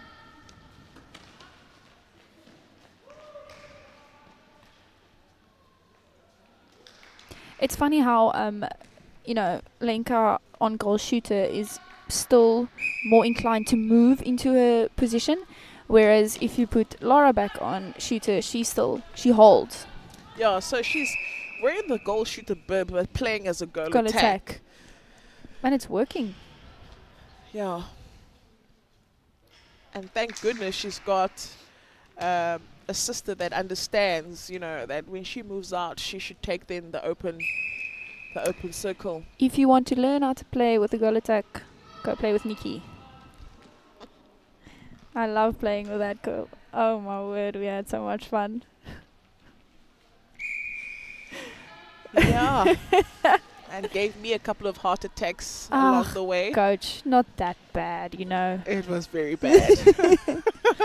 I mean, you guys, I know you have a good relationship and understanding, but at times I was just like, just shoot the ball. Oh, no, I know. But we need to keep the magic, you know. Need to keep you on your toes.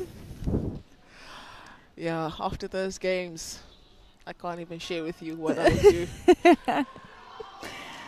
Oh, no. I think we had a great understanding with each other, and you can see that with the Steenkamps as well. It's just something different. If you click, you click. Yeah. You can't explain it to someone. And it's very hard to break that combination, that bond. Definitely. Oh, we've got a shot at the end of the quarter.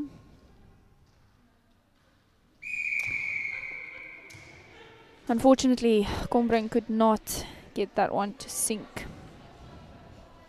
So yeah, we close off the third quarter, the championship quarter. They're just running away with this one. Is Bloemhof leading 29 goals to 5. Better second quarter for me from Bellville, because that's when they got onto the scoreboard, and then could only manage to score 1 goal in this third quarter. And then wholesale changes being made by Coach Sasha Lee Peterson, because I mean she can afford to, you know, rest some of the players. It's another day tomorrow. She's going to need her players well recovered and ready to take on, I think, probably more stiffer competition tomorrow. Yeah, than the one definitely. they've had today. But what do you prefer? Do you prefer like an easy day to start with, or do you want an easy game in between? Yo, that's See, a really it's good difficult. question. Yeah, because they started with actually Paarl Gim this morning. Exactly. So But then that they've had was two very relaxed sort of and eased into the day. But I think they learned quite a lot, because we spoke to her and she explained what were some of the challenges in that Paarl Gim match. But it's also good to see that those areas of concern have improved with all the other games they've played today. Yeah, definitely. There's something happening for Bloemhof, for Bellville. There's a bit of more, you know, there's more movement. I just want to see their confidence, you know, that they had in this previous game. They were confident. Oh, finger. Oh, I know that feeling.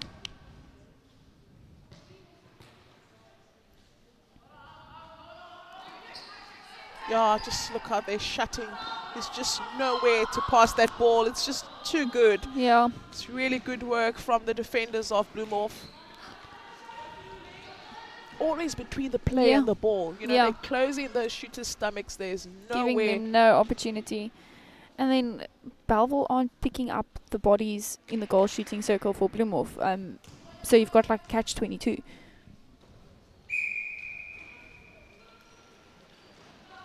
Okay, we see that Mens has now moved into the shooting circle to goal attack. Where we saw her first today. Yeah. I enjoyed her there as well. Well, wherever she plays, I think she's solid, you know. Does what's asked.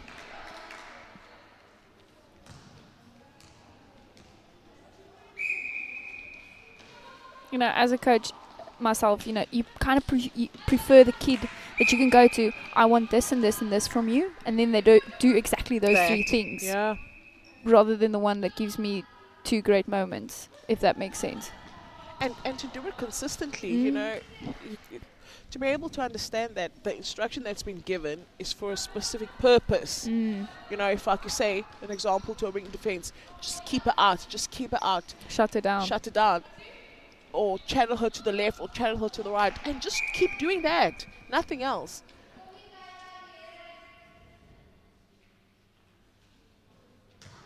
You see how difficult it is to move from outside of the circle and then back into the circle to take those shots. As a shooter, you know, it was easier for me to go from goal shooter to goal attack than from goal attack to goal shooter. Because now all of a sudden you have to go from running to waiting. Basically waiting, yeah. Oh, I thought that was a stepping error. Yeah, same. From Mens, she got away with that one. You know, you can see it on a player's face. Yeah. It's like they stole a cookie from the cookie jar and got caught, you know? When you've stepped offside and the umpires have missed it and you just bring your foot back Back and in quickly. Yeah. But they're so good with not exposing themselves, you know? That happened to me against you guys on that Tuesday night. Oh. I stepped out of court. My foot was buiten. And I just put it back in and I turned around and I shot. Yeah, listen, you learn all the tricks of the trade to try and confuse the umpires when they don't see the mistakes. And do you think it's bad advice? Well, nobody's advising you. You guys just come up with it. I don't know. That's actually very true. Yeah, you just come up with plans, you know, quick. You don't react. You just cool, calm, collected as if you didn't do anything wrong. And then act very shocked when they do call you for it. Me? That look? Yeah, oh my goodness. So many players that just come to my to mind now with that me.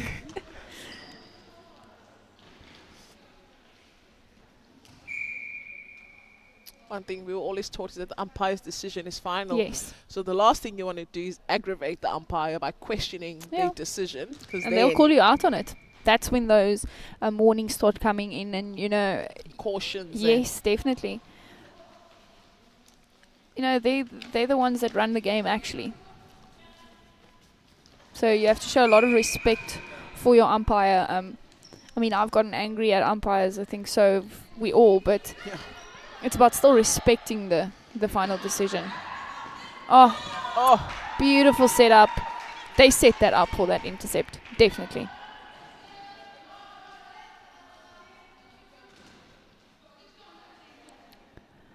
It's just using the baseline to advantage and just quick and easy.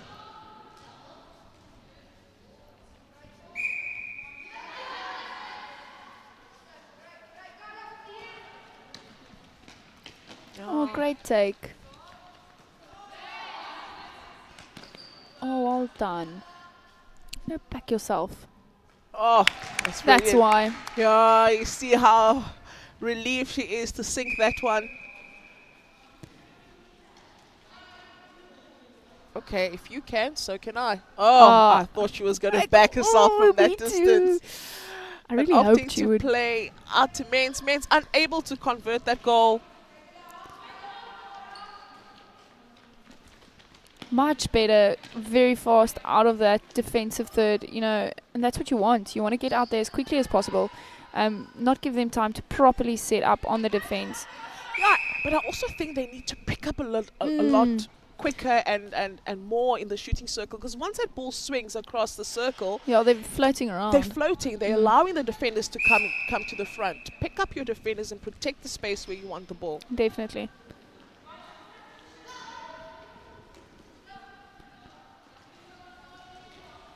Yeah, exactly like that, you know, just standing against the body, opening up your own space for you, and then that ball being placed perfectly.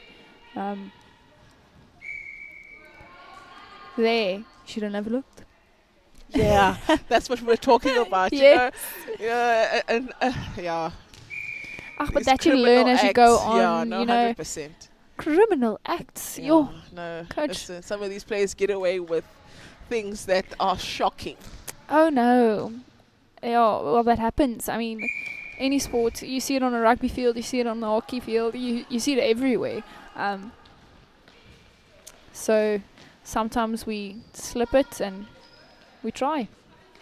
Yeah, it just takes me back to one of the international matches we played. I think we played Malawi, and Amanda Maynard was in the team with me, and apparently she said something to one of the players, the Malawian players, and this player went to go report her to the umpire.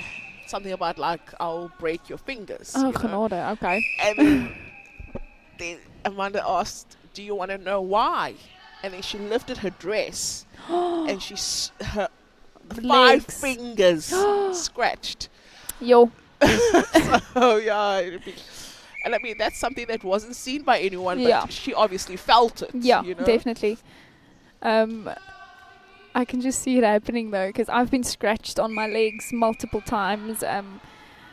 You know, but that's just, again, physical in the circle. You can't walk away from that. It's just what it is. No, listen, the one and only time I've ever been cautioned by an umpire was one of these, I think, Commonwealth games where we also played Malawi, and this girl was pulling me everywhere, and I just like retaliated, and then I was caught. So to show that I'm not a pro in those kind of ways of playing, but yeah.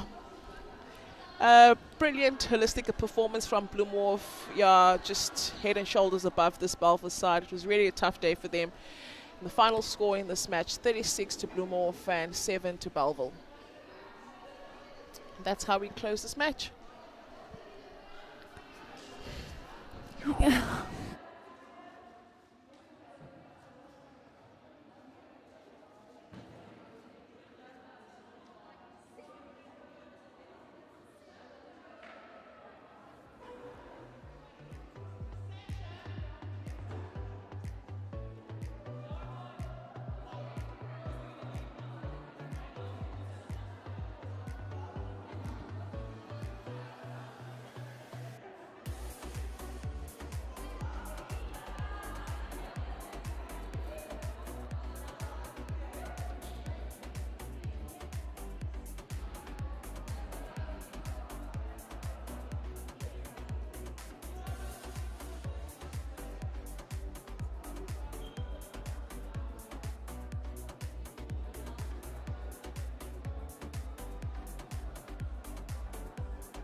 So we're heading near to the end of today, the first day of the Paarl Gim Netball Festival.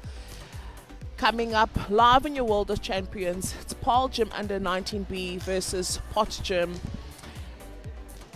under 19A.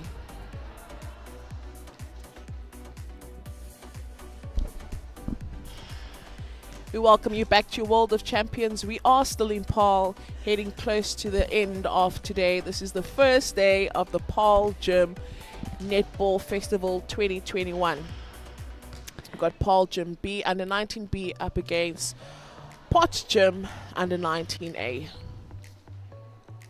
I'm still joined by Charmaine Bard in commentary. We're having a day, aren't we, Zan? Yeah, it's been a long day, but we've really been spoiled to some exciting netball, spotting some great talent. We see that netball in South Africa is in good hands. The talent, there's so much talent here, and this is definitely where, you know, us as university coaches are looking and seeing who can we poach or recruit. I've seen a couple of players and I've had a conversation with quite a few. So it's exciting times, and school sport is alive and well. Yeah, no, definitely. It's so good to have the girls back onto court and, you know, seeing their talents being portrayed. They deserve this so much as well. Yeah, so just looking at the lineup from Potch Gim, we see Smith will be starting on goal shooter with Van der Merwe on goal attack. We've seen that combination earlier on today. I thought they were a phenomenal pair. Very impressed with Smith being able to play back and front. The usual suspect in Van Rooyen, Du Toit, Werkman, Nagal and Hubert. So strong lineup there by the coach of Potch Gim. What do you think will be important for Paarl Gim's under 19Bs to do against such a strong attacking side? Yeah, you know, when you're playing such a dominant side, I think it's just for me important to have your own goals that you set as a team, and then but make sure that goals are realistic and achievable. And then go out there and do what you can do. Do you understand what I'm saying? Yeah. So don't try and play like Potch Gim, for example. Just play to your strengths, stick to your game plan, and as you go along, start ticking the things that you're actually achieving. Yeah, I agree with you. I could never understand when a team says, yeah, but let's play like them. Why? You aren't them. Play like you. Yeah, but then the moment you shift from your style of play, that's when the errors start creeping in, you know, because that's not what you are used to. That's not how you're used to playing. Exactly.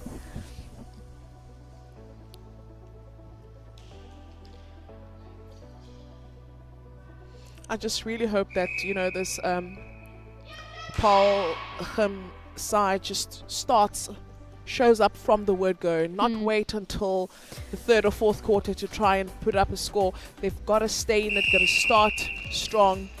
No, definitely. Well, I mean, that's the start. That's how you want. start. Yeah, absolutely. Turnover ball for Paarl Gim.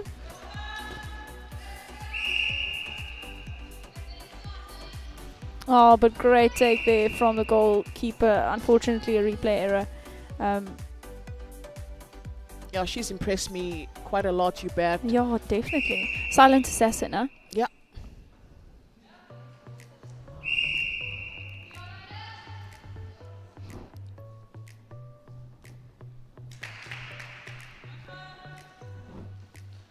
So Gim got the first turnover centre pass. What does that do mentally to you as a team? Yo, well, oh, she sold her out. She made as if she wasn't there. I've always said, if you stand alone, you are not free. Never. You are not free. Oh, that was a brilliant take from Hubert. Yeah, coming out clean to take that intercept. Such an exciting move from a defender to be able to go back as quickly as she did.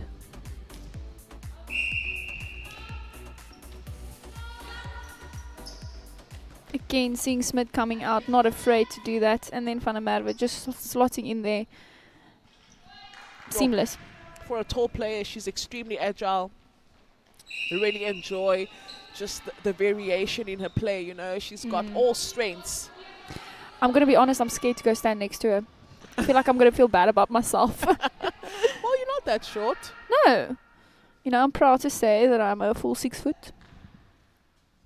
I think.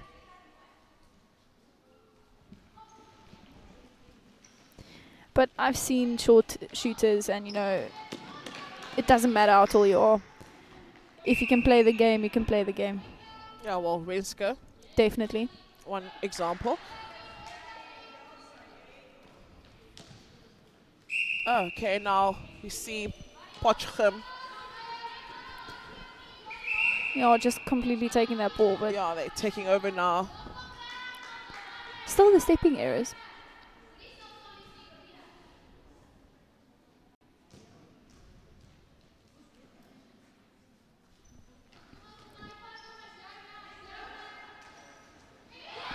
Oh, that's good defensive work. Definitely. Yeah, this is where the attackers should come down very quickly. Yeah, 100%. Because the defense was bringing it so fast. Yeah, you have to just move. Yeah, just clear the mid-court and start attacking from the goal third. Yeah. Otherwise, everybody's caught here and it's such a congestion. And that's what makes it easy for some of the teams to play that press defense. Oh, for a moment, I thought Ubat was going to come out for that ball. Same. I was kind of expecting it.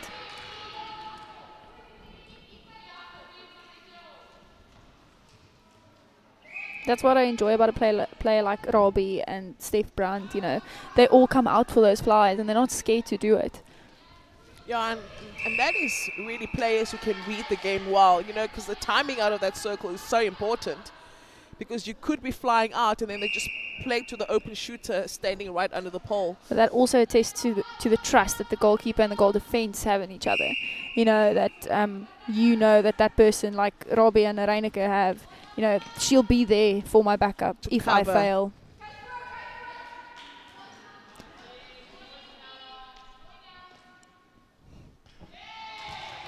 And whoever said you can't bounce the ball to a tall shooter, well, it's all lies. We're seeing it happening in front of our eyes. Oh, that's vision. Ooh, and that was a stepping error. Very lucky to get away with that. Let's see, can but Chiara a brilliant pass.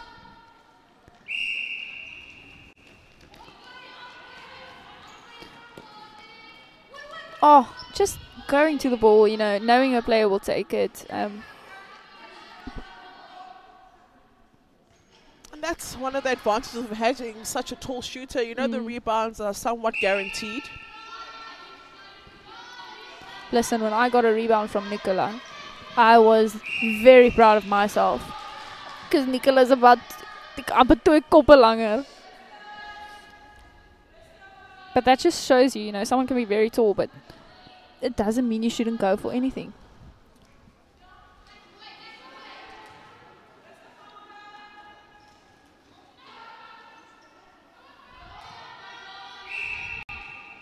Yeah, I love that from the center of Paarl Gim, just standing her ground there on the circle's edge. No, I like the fact that Paarl Gim aren't backing off from Potchefstroom. You know, they're like, you know, we're here, you step up as well. Let's play this game.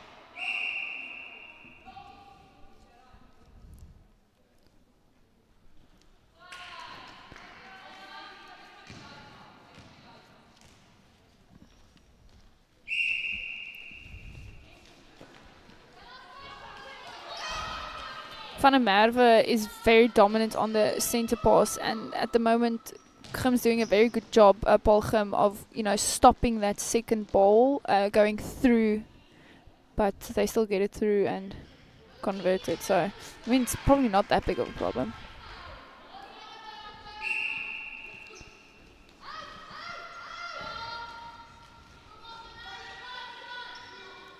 Yeah, Ubat was just caught flat looking down.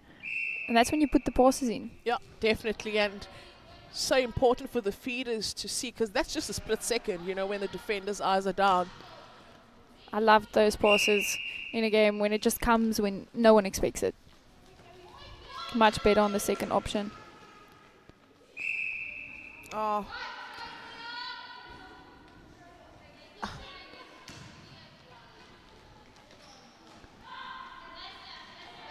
Oh, great take. Oh, unfortunately, stepping, dragging that foot. Yeah, Detroit working hard there on wing defense. Unfortunately, I thought she did go offside or Stepping error. Stepping error. Yeah, dragging. Okay, well, she's always ready to pounce on those rebounds, you bet. Look how quickly they transition. Yeah. Paarl Gim. That was not even full 3 seconds. Yeah, just the composure is so important because they come down with so much speed. I think it's really smart of them to get to the edge and then just cool it. And as a shooter, it just makes you calmer in a sense, that ball doesn't get to you rushed as well. So no, kudos to Paarl Gim for being patient in playing those balls.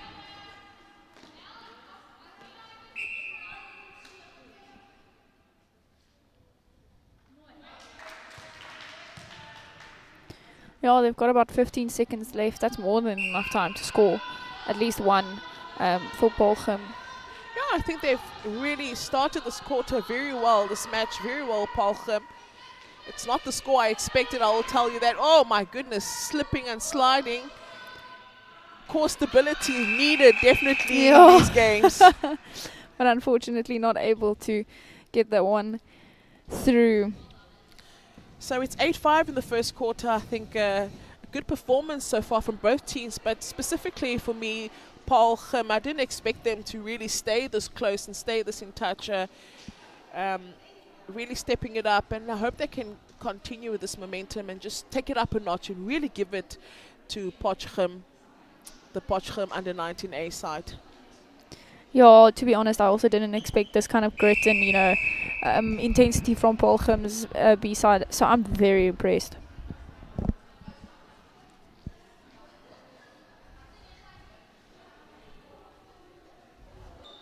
Yeah, the players look quite eager, having a conversation. You know, it's so encouraging to see players being able to crit their own performance and be able to say what they're feeling, what's happening on court, and come up with their own solutions as how they're going to counter their opponents. Not always waiting for the coach to be the one to give you the answer. Yeah, I mean, for example, we play 15 minutes. If you're up there, 15-minute 4 quarters. It's a long time to wait for your coach to tell you what to do. Yeah, a game turns in a quarter.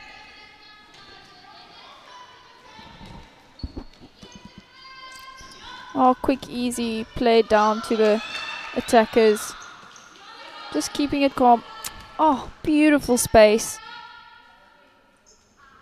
But that needs to be converted. All of that hard work needs to be, rewarded.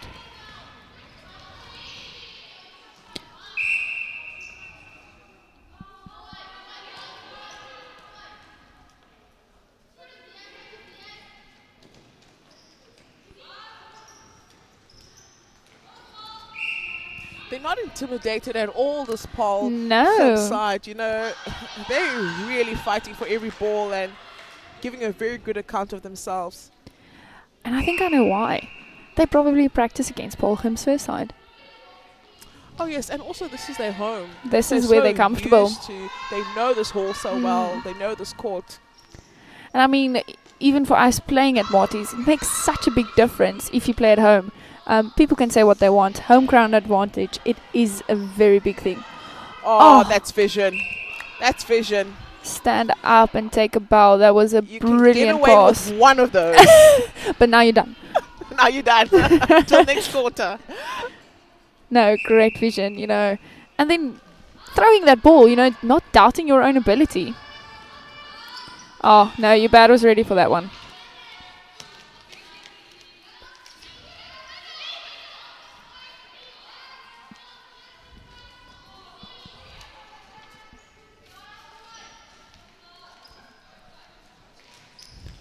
Oh, wonderful outside arm there from the center of Paarl Gim, but just unfortunately her goalkeeper being caught behind the player, so she couldn't pick up that play.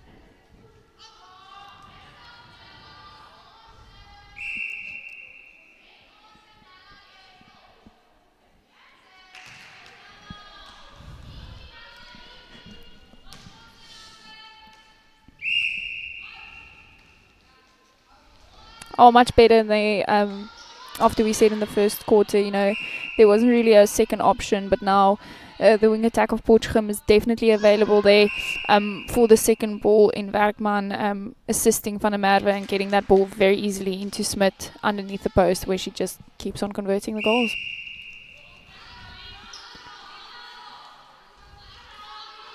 So setting up the zone defense here is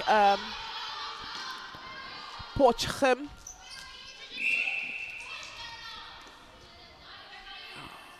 It's hard in that circle. It's body on body. Welcome to netball. I'm impressed with how Sutherland though is taking that pressure. Yeah, you know? Definitely stepping up to it, saying, "Here I am. Come, you play against me."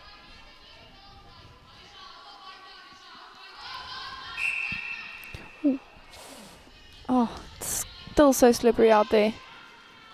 Oh, what a roll there from Hubert, but just unfortunately, you know, falling as well. But I can see them laughing, enjoying it, so it's good to see.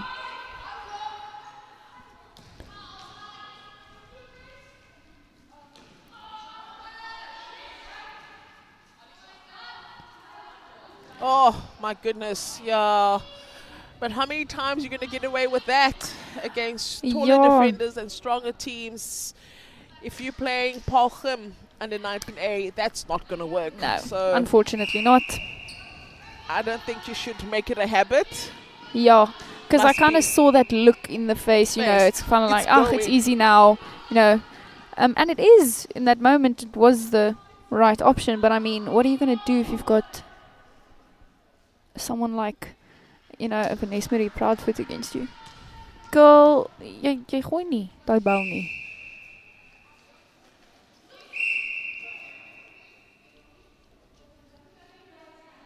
And I mean, we can say what we want, but it starts here. Your discipline and knowing what to play, and yeah, that's better. Yeah, much better. Got to edge.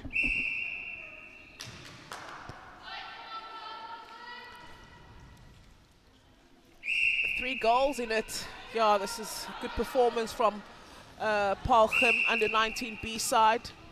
Clinical, easy, playing to their strengths. Yeah, and it's so impressive. And you know, they're not getting rattled by Potchefstroom's, you know, strong play. They're just sticking to what they do well. Yeah, they're slowing the tempo of the game down as well. And that's what we spoke about earlier. What do you do if you are being run away with on court? You try and slow down what they're doing. Try and bring it back to your level of play, you know, your tempo.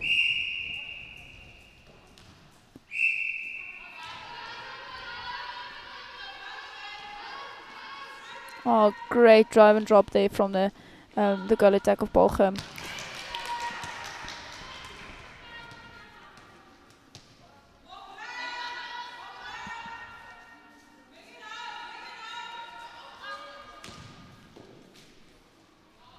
Oh, well done. Good on the chase there by the center of Potchefstroom. You know, Van der Wens just keep on running. She doesn't stop. She doesn't stop working.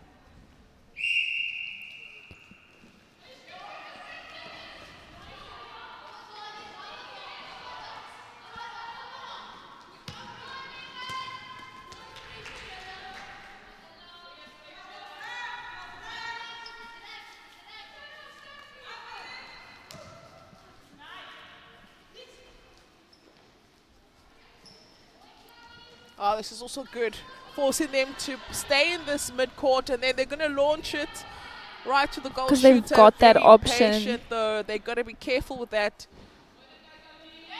But I liked seeing Smith pulling out, though, because you could see there was help needed. Mode. Yeah, absolutely. And then Van der Merwe just slotting in there in the circle, taking that position up, not being afraid to put up the shot.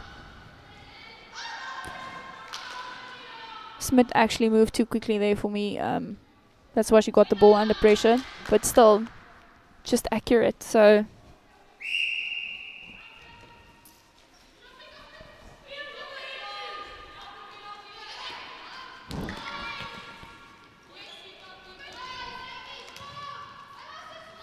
oh, Oh, what a take. Oh, beautiful pickup from the team, you know. You were alone there. That needs to be taken and, you know, stepping up there.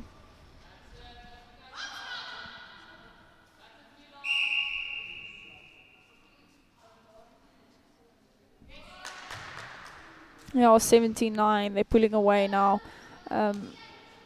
Just allowing Potchefstroom to play to their strengths.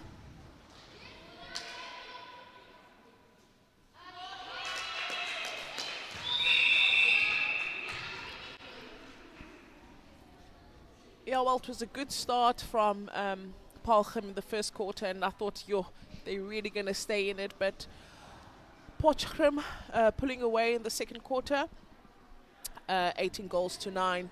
So what do you think changed in the second quarter, Charmaine, for Paarl Gim? I think, you know, Potchefstroom just dropped a gear and they went. They just decided, you know, we're playing against the second team. It's kind of, I mean, when you go to any second team and first team when they play against each other, it's kind of about pride as well. But don't take it away from Paarl Gim. I don't think they're done just yet. I think maybe some changes that were made, they still had to slot in there. The shooters weren't as accurate in this quarter, but there's still 2 quarters left. I think they've got a lot more in the bag to give to us in the third and the fourth quarter. Yeah, I think I mean, I've really been impressed with the way they started in this game, and because Potchefstroom is still going to play Paarl Gim's A team, you know. So if they struggling now against the under 19 B side, can you imagine what it's going to be like when they play the first team? Yeah, I think those matchups are coming later in this weekend, and I'll definitely let you know what happens there. Please do. Yeah, but I think it's important that, you know, a team doesn't become despondent, and I think the way they started is something that they can really hold on to and take now into this third quarter, the second half of the game, because they know they can stay in this. You know, they've proven it, they've showed it, they must just do it consistently. Yeah, but also then on the other hand, to not stay complacent as Potchefstroom, to, you know, to continue stepping up and showing up.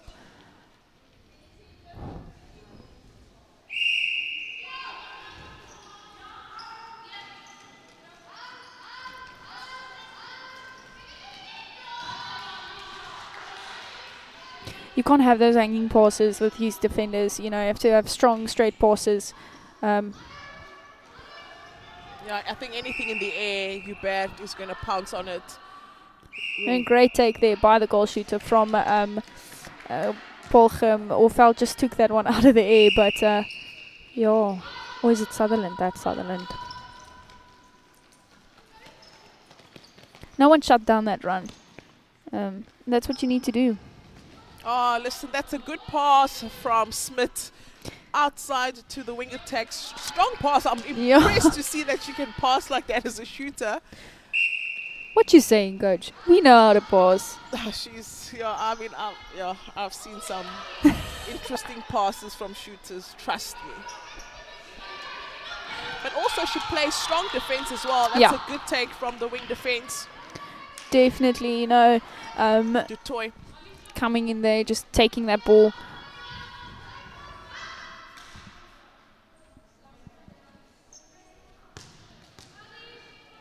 Yeah, they need to stop the ball, as we said earlier in the first game of Potchefstroom. They have to stop it before it gets to the shooter. And that's what Bloemhof does very well. So it's going to be interesting how Bloemhof does against Potchefstroom, because everybody sets up. They apply pressure from the center pass. Yeah, definitely. You know, there's something to say for a team defense, and that's what Potchefstroom has, as well as Bloemhof and Paarl Gim. You know, that was unlucky. You know, holding. So that to me was your goal to take.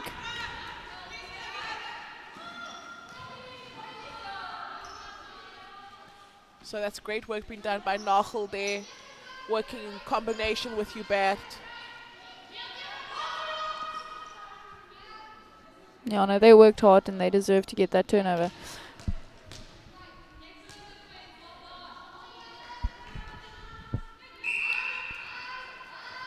We need an option 2 there for Paarl Gim. There's no one that's available for pass 2. Yeah, they're not setting up the second ball, so everybody's going over the line to collect the center pass. Only one person can get it, so who's setting up for the second ball? Second phase is the most important, as you said in the beginning of the day. You know, we let them go for first phase because that's not the most important. Stopping that second one is.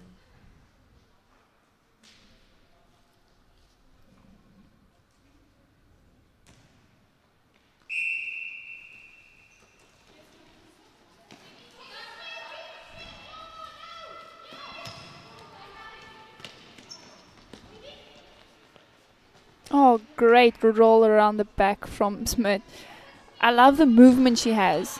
You know, as a moving shooter, you can just appreciate great movement in the circle. Especially from such a tall player, you know. She's definitely not one-dimensional, very versatile.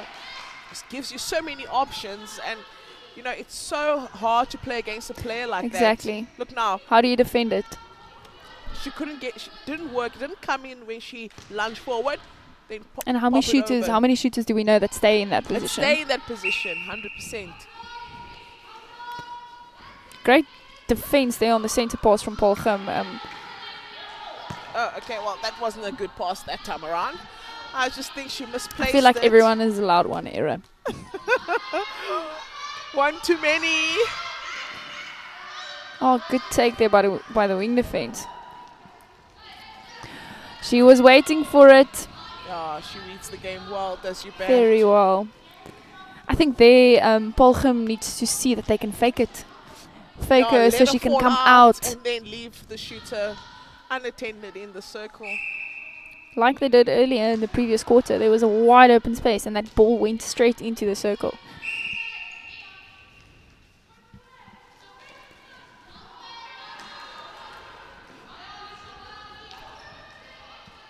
Great vision from the center of Paarl Gim, you know.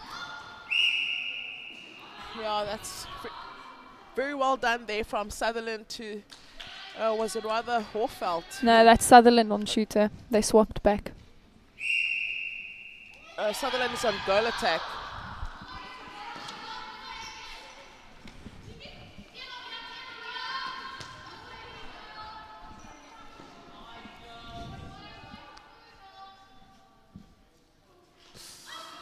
Oh, good rebounds there by Paarl Gim. Oh, but Van der Merwe just not allowing them past.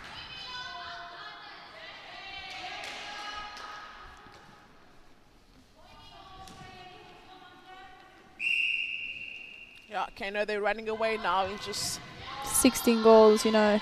In this quarter, yeah, that's going to be a big ask for them to turn this one around. In 10 minutes. Oh, well done, you know. Picking that up.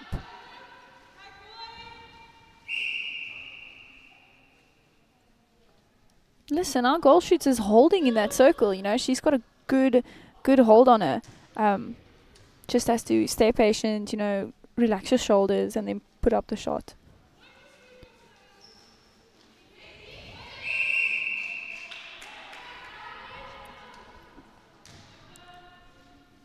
It really speaks to what you were saying, you know, that the attackers must get out of here and let the defenders bring that ball down. Because they see them standing here and they're hesitant. Hesitant to actually take those drives out of the goal third. So definitely. I've never run as fast as I did when I was on goal attack and I saw us turn a ball. I was off.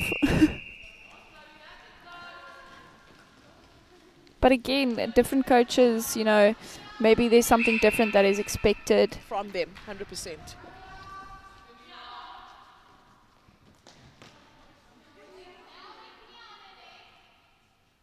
You know, the fast five in me would have wanted to see Van der Merwe take that shot from there. Just put it up. She's got the ability, you know.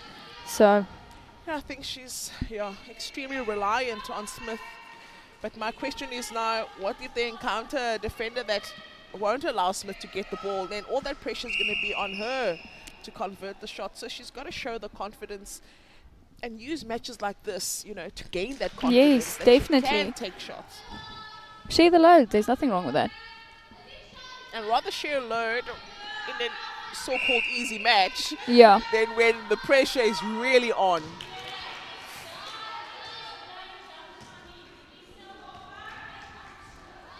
You can see Coach Charmaine Betre on the side just telling the girls you can't wait at the back for a pass. Oh, again, the role executed so well. Reminds me of an Ina Marie. Very similar style of play, you know, moving but holding.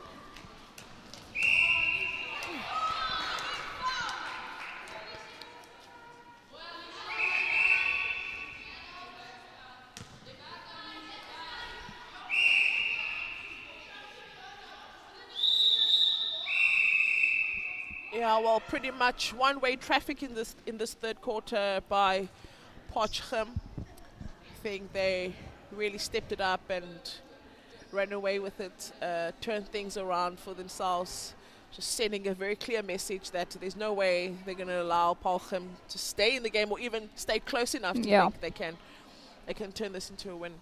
Yeah, no, definitely. I think Paarl Gim started very strong. They came out, you know, showing that they are supposed to be here, and I like that. Hopefully they can bring that back in the fourth quarter.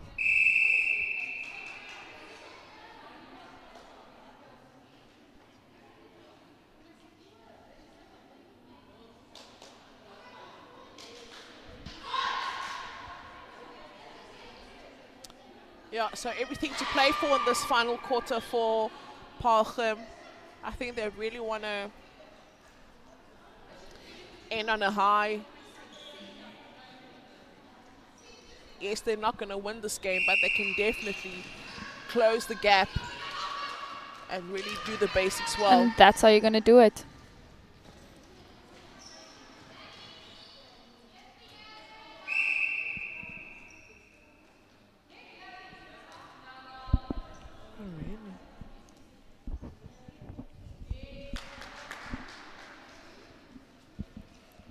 So we see a new goal attack on for Potchefstroom Gim, you know, giving Van der Merwe a rest as well. I think she did well. She's playing the goal attack, you know, assisting position very well. So I think she deserves that rest too. Oh, my goodness. What can we say about this girl? That we haven't said already. Oh, my word. The footwork of that circle. How she comes in front and just puts so much pressure on the shooters. She's been phenomenal and consistently so has Hubert in that circle for Potchefstroom Gim. See the coach applauding her there, giving credit where it's due. No, 100%. And as we said earlier as well, there's nothing better than when you turn to your coach and she says, "I'm proud." You know, it just does something to you as a player. Yeah. That affirmation is sometimes needed. Absolutely. And also because you understand how hard it is to keep doing what she's doing, you know? Exactly. You know, you have to keep turning ball. You are the goalkeeper and the goal defense of the team. So what do? You know, you have to step up and show up.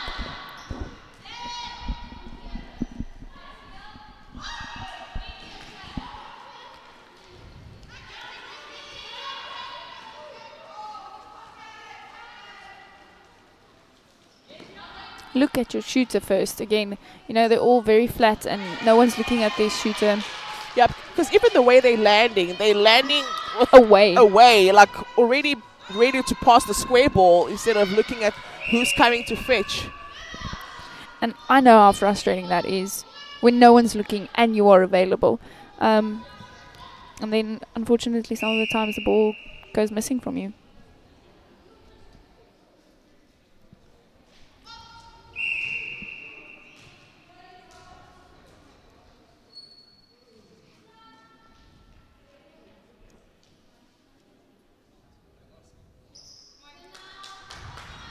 Yeah, no, Potchefstroom Gim is just showing what they're made of, and they're absolutely enjoying themselves as well, but they're not dropping on their intensity. Yes. Yeah. And they keep on, you know, pushing. They want to become better, you know. And that also shows the discipline that the coach has instilled in them.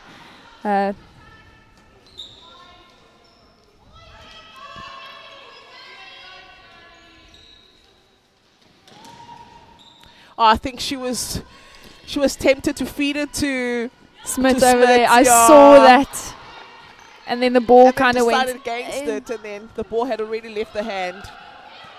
Oh, wow. unlucky. Yo. No, she's fantastic. No, she's having a cracker of a game. She's brilliant. She really is brilliant. And she just doesn't stop. She's a workhorse. She just keeps grinding and grinding. What do you think she would do on goal defense? Oh. Sure, but then she'll need a good keeper. A strong keeper, yes, definitely.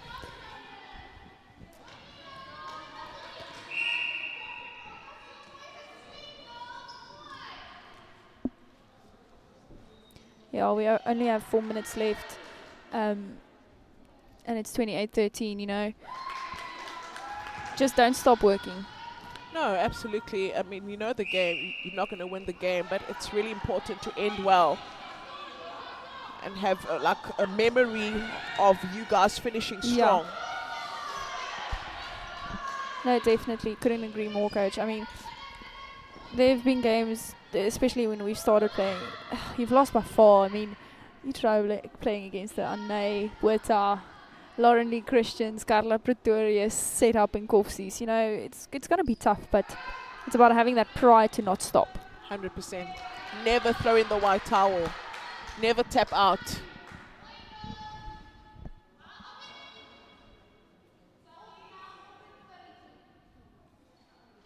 See, that's where that thing comes in from. Oh, I just undercooked it, so now I have to throw harder, and then you overcook it. Oh, so now you're explaining why you guys missed from that position. Okay. Like, okay, wait, I'm used to shooting from a bit further. It's just, you know, not as hard, and then you short, and then you're like, okay, now I've got to throw harder, and then it's on my ball. Your struggles are real in that circle, right? Oh, but we make it look effortless, don't we? There's so much going on in the head where there should just be like... Listen, Coach Sarku worked with me with that. And he finally asked me the one day, what do you think about? And I told him, I was like, nothing. Like, there's nothing in my head. And he's like, but you have to have something, because otherwise you can be distracted easily. He made me think of pizza. I never did. I told him I did. Well, whatever you thought or didn't think, it worked for you. Yeah, I think Coach Sarku, different types of coaches for different types of players. I can just say that. I will never forget the day he started speaking in Serbian when we played a league game and then got you guys up on your feet.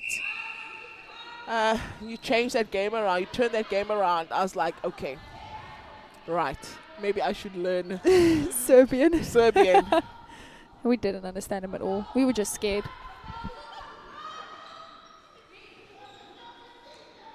Oh. Again, what defender, you know, is that the right pass to throw? Shouldn't you come closer? You know, it's working now, but you have to think about later. No, absolutely. You just make that a habit, you know, and then it's good. Oh, my goodness. Hello, what a brilliant take. But then you can't throw the ball away. Then you just have to remain calm. Just pull back a little bit, you know. Yo, Detroit coming in strong there. Clean intercept. 2 hands. I can't agree with you more because that's what happens so often. Ball turn, the next pass, it goes astray. Because sometimes I know you get excited. Excitement, yeah. And then you're like, oh, I just turned, especially for me when I turn the ball. Oh, no, gaan mal in my kop. But it's about, you know, our defenders turn a lot of ball, but staying composed, you know, turning around and going, breathe. Short ball first, that's what coach taught us. You know, play that short one first, and then you can look for the long. Because what happens is because you're excited and now you force it. Oh! My goodness. I love to watch exciting netball. First goal, Hubert. Take a bow, Michael. Take a bow. Well done. You know, this Potchefstroom team has got 2 strong pillars. One in the front, one at the back. The rest... You know, and it makes a difference. Look at any strong team. What do they have? Strong, and their centre is also dominant. Yeah, because they become the link, you know, between the two. Oh, that was just really phenomenal. Outstanding performance from the Potchefstroom side. Really taking it up a notch, closing this game on a high. They can be extremely proud of themselves. Impressed with Hubert. I thought she was outstanding, consistently so. And we've seen how phenomenal Smith has been for this side as well in goal shooter. But definitely not to drop their heads and be despondent. Paarl Gim, I think they gave a good account in the first half of the game. So they can definitely take some good points from that. And that's how we close the game. 34-13.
And welcome back to Super Sports Schools channel. We have our second last match of the day on the first day of Paarl Gim's Netball Festival. Paarl Girls under 19B versus Rustenburg's under 19A side. I am joined by Potchefstroom Gimnasium's first team coach. Welcome, coach. Thank you so much, Charmaine. It's a pleasure being here, and it's really such a fun tournament so far. We've really enjoyed it so much. We've been to previous tournaments, but this one is really exceptional. How do you feel about your team's performance today? We've been very impressed with your goal shooter, Smith especially, and as well as your goalkeeper. She had a phenomenal game, the previous one. your goalkeeper, you're bad. So how do you feel as a coach? You know, you guys have performed. Have you grown since the beginning of the day until the end? Yeah, I'm very proud of the girls thus far. We have a few junior players that's here now who haven't been part of the whole team dynamic yet, but it's really fun being here, and the girls have really grown so much during this whole days thus far, and they have just been exceptional, especially now for the defense. They worked so hard from my wing defense, goal defense and goalkeeper. All of them just did their job exceptionally. Okay, now I'm very glad to hear that.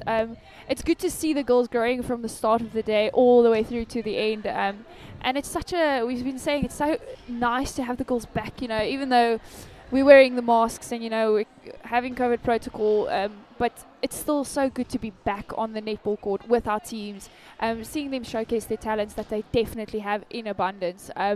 So yeah, I'm excited to see Rustenburg, yet to see them have a good win today up against Girls High's B side. What do you think we're going to have in this match? Goodness, I haven't actually seen a lot of the teams yet, but I think it's going to be a good one. I think it's going to be a very competitive game, and hopefully we're going to see amazing netball being played here. Oh no, definitely, and we've got good umpires also waiting to start our match. I think we're going to start in a minute or so. You know, the girls are getting ready. They're still just doing a bit of footwork, getting warm. It is quite cold here in Paarl, and trust me, this is not what Paarl usually feels like. So really? Yeah. Goodness, but it's quite it's quite different from what we are used to there in the northwest. This wind is really, really bad for us. But yeah, we can feel the cold, the freezing temperatures coming in now. Yeah, no, definitely. I remember playing in Potch for USA the 1 year, and the mornings are cold, but the afternoons you are boiling hot. Yes, and it's actually nice having the indoor court, because then you don't feel the heat from up, from above, and from down from the court as well. Yeah, definitely. And speaking about the indoor court, do you know if Potchefstroom's University's indoor court is available yet? Or is it still shut down? No, I have no idea. I don't think we have an indoor court up until now. We usually use the Kopanalu, but from a few years back, it hasn't been used anything yet. And from the indoor court in this sports centrum, it isn't actually used a lot, because it's a different type of floor. No, it definitely makes sense. And we are underway for the start of the game against between Rustenburg and Paarl Girls' under 19 B side. Let's see what these girls can showcase for us.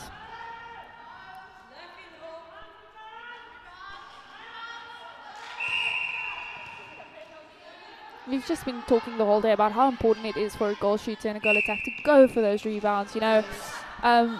It's so easy for a team to just run away with them if they don't play for or go for the rebound. You've got a very tall shooter, so I mean, it's quite easy for you. But if something had to happen, do you guys practice that in play?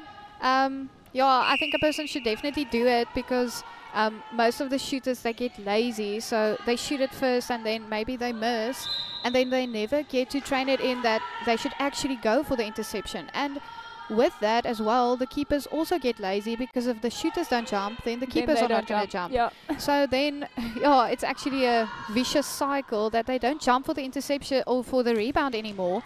And that's really crucial, because even though you have a shorter player, maybe she can still out-jump the taller player. Definitely. Yeah, you know, those are the type of passes you don't want to see as a coach. You want to see the discipline coming through and staying patient. Yes, and especially the balls going down line. That's really risky passes, so maybe just play it in again and then play it out. Yeah, we've been speaking about it. It's like a boat capsizing, you know. If everyone's going to be on the one side, what's going to happen? It's going to fall over. Yes. And for the defenders, that's great if the attacker moves towards the line, because it actually counts as an extra defender. Exactly that.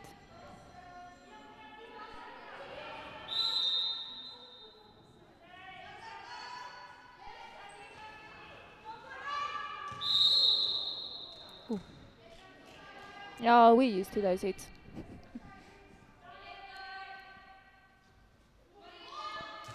Oh, Botha. I love this player. She's so feisty, the goal defense of Rustenburg. She just doesn't give up, you know. She's relentless. I enjoyed seeing her on wing defense, especially in the very first game. But yeah, no, great rebound there. Just unfortunate that they couldn't get it out there. Yeah, and again you can see Botha is a shorter player than the goal shooter, and when she went for the for the jump, for the rebound, she actually got it.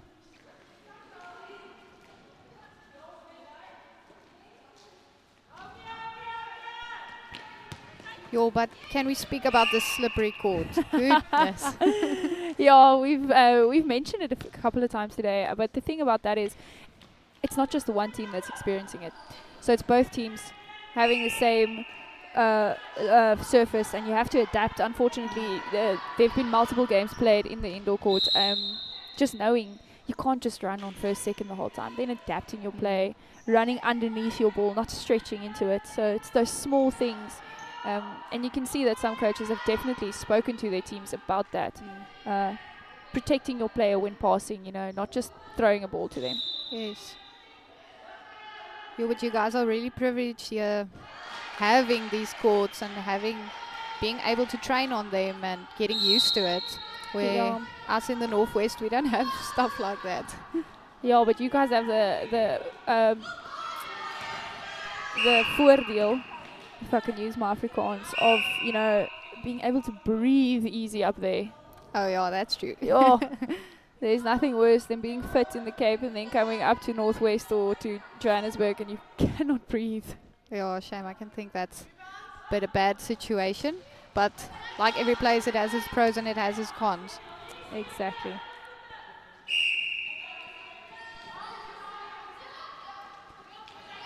It's a very low scoring game at the moment. I mean, we've got 30 seconds left in the first quarter and it's 3-1.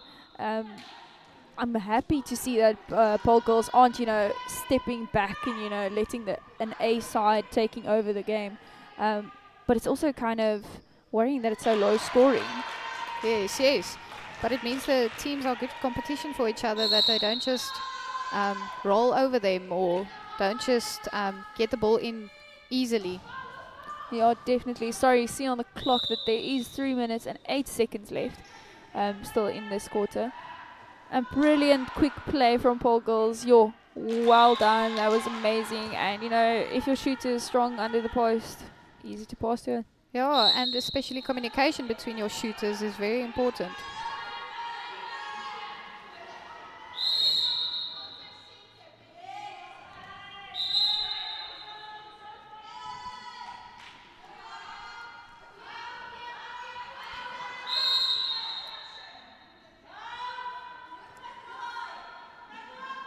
The defenders are working hard here for Rustenburg. They're really trying to make sure that that ball doesn't go into the circle.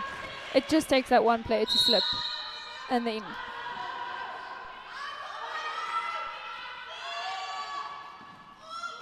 Oh, brilliant vision, you know, opening up the court, just completely creating a different dynamic. And all of a sudden you're in the goal third. Yeah, just out of that overload, out of everything that's in this middle third, that's really crowding the space. That ball really helps. We've seen it a couple of times where our attackers especially don't land facing the goal shooters. And you played shooter as well. How do you feel, or how did you feel when they didn't turn to you first? I know it frustrated me to no end. Yeah, it was really such a frustration because you've worked so hard for your space, or you worked so hard for that second movement to be open on the first second for them to pass the ball, and then if they don't see you, then you get so frustrated, and then you know that yes, then you know you have to work again, and you have to work hard again to get rid of that defender. Yeah, no, definitely. So I don't think it matters where you are on court. Your first vision should be to the shooter. Yes, definitely. And I see something actually that's a bit worrying for me as a coach. I see it's difficult for first team players, or not just first team players, actually every high school player, to turn with the ball. Yes, 100%. I coach a first team as well.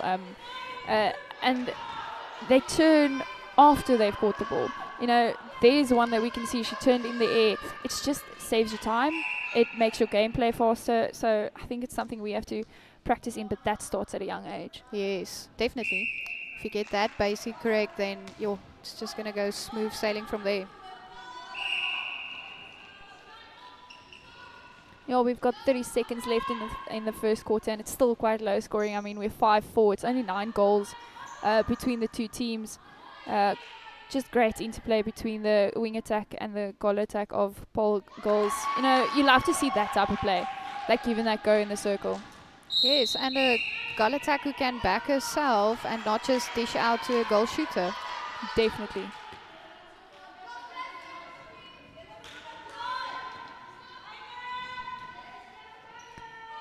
I would love to see the goal defense, Buerta, you know, sticking a bit tighter to the goal attack of Girls High. Carstens, she's running a free at the moment.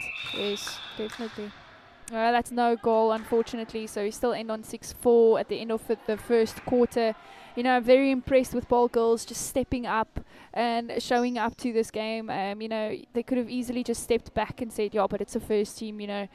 So I'm quite impressed. What do you think Rustenburg can improve on in the next quarter? I see they're struggling really with their slipping, but not just that. I think they can open up the space a bit more. I think they're very crowded here in the middle third, so they can open up a bit more so that the balls can go 1, 2, and then into the shooter. Yes, because they've got a strong shooter available. She's tall, she's great in the air, so you have to play to their strengths. I also think if Girls High put up that area defense, someone has to break into the middle to pull those defenders just to open up the a pass on the side, maybe on play from the body. Yes, definitely. That's very crucial, especially if you have taller defenders than you. And that's something we know a lot of. Yeah. As shorter shooters than normal, we know to work hard for that ball.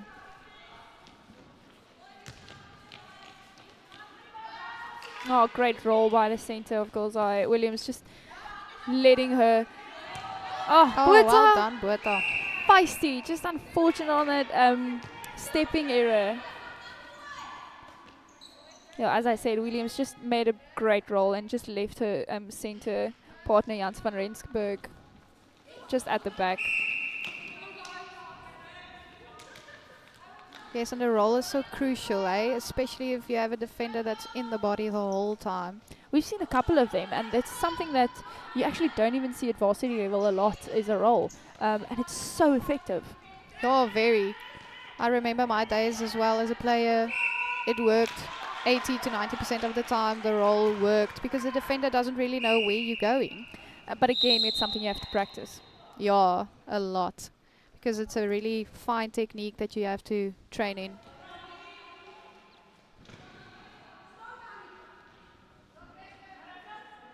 You know, that's shooting distance for me. She, the goal shooter of Rustenburg, Furi, she has the ability to shoot from there. And we've spoken about it. You know, every time you pass out, you give the defender an opportunity to actually get the ball from you. And you're more deadly in the circle than out. Yes, no, that's true. And you would actually want to see your goal shooter then rather position to a better position in the circle, so that when she gets the ball the first time, then she can already shoot. No, definitely. Couldn't agree with you more. Great turnover there by Rustenburg again.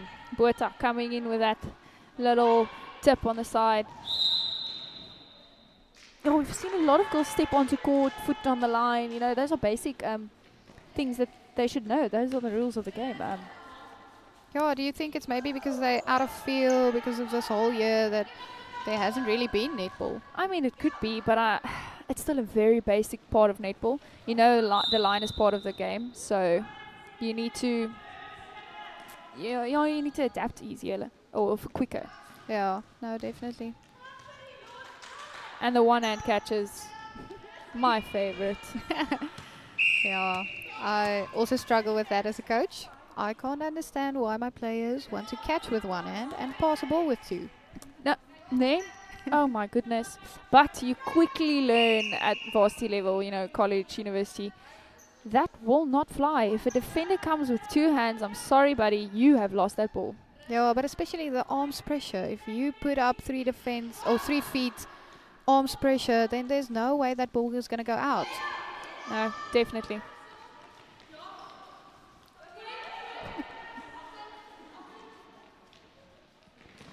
They're very congested in the middle, you know, no one's breaking out of this Girls High defense.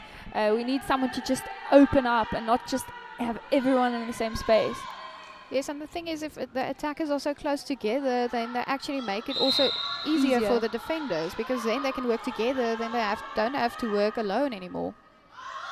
Oh, if she just worked on her timing there, the goalkeeper, Mika Murray, I think she could have gotten that ball.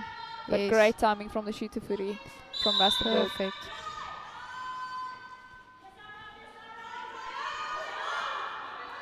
And there was the goal defense, perfect to swing the ball over and then play it down court. Yeah, a lot of the teams aren't working on that second phase ball, and that's so crucial. You can get the centre pass easily, but it's about getting the ball over the line. Yeah. Oh, cute Poppy, you know, just quick, efficient, to the right space.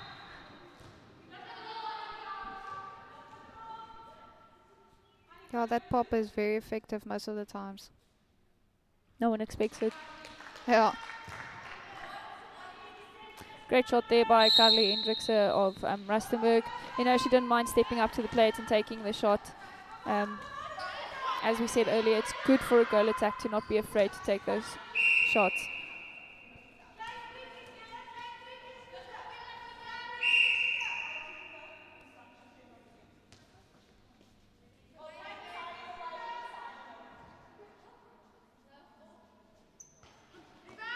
You know, again, waiting for that ball to come to them, not going in for that rebounds and leaving the opportunity for the opponent to get that rebound.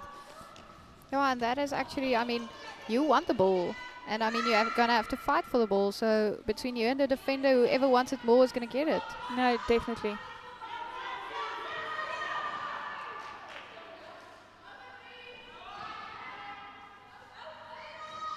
Oh, great tip there by the is it the wing defense from Girls High, Sarah Sinclair. Just putting that tip in just frustrates your opponent, I think. Yeah, just to reset again, it just breaks your speed and breaks your momentum. Oh, we've got about 2 minutes and 20 something seconds left in this quarter, and we are all level.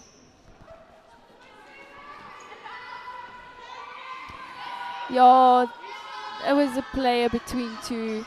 You pick the front one there. It's just the safer option, and no hanging balls, you know.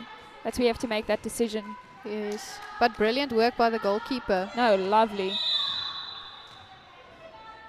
Cannot take away anything from her as a player.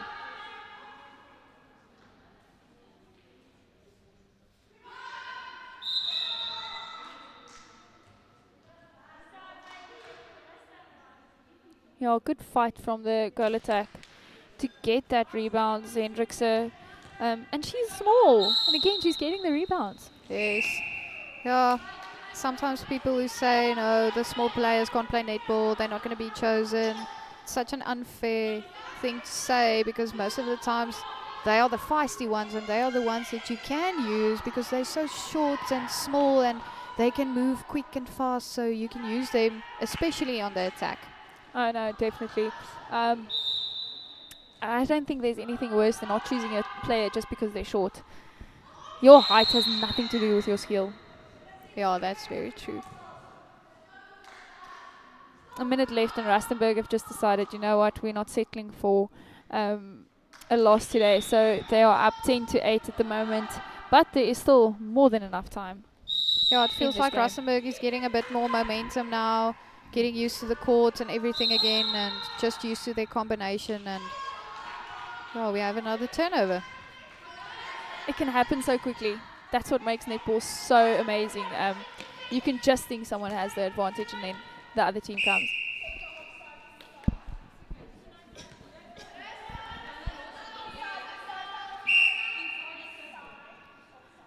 And it's very important to listen to your umpire.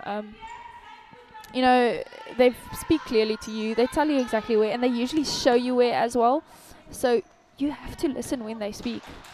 Yes, definitely. And I mean, we know as previous players that the umpire can just decide, okay, but you're not listening to me, so I'm going to turn it around. And then it's the other team's ball. And I mean, ball is crucial during this time.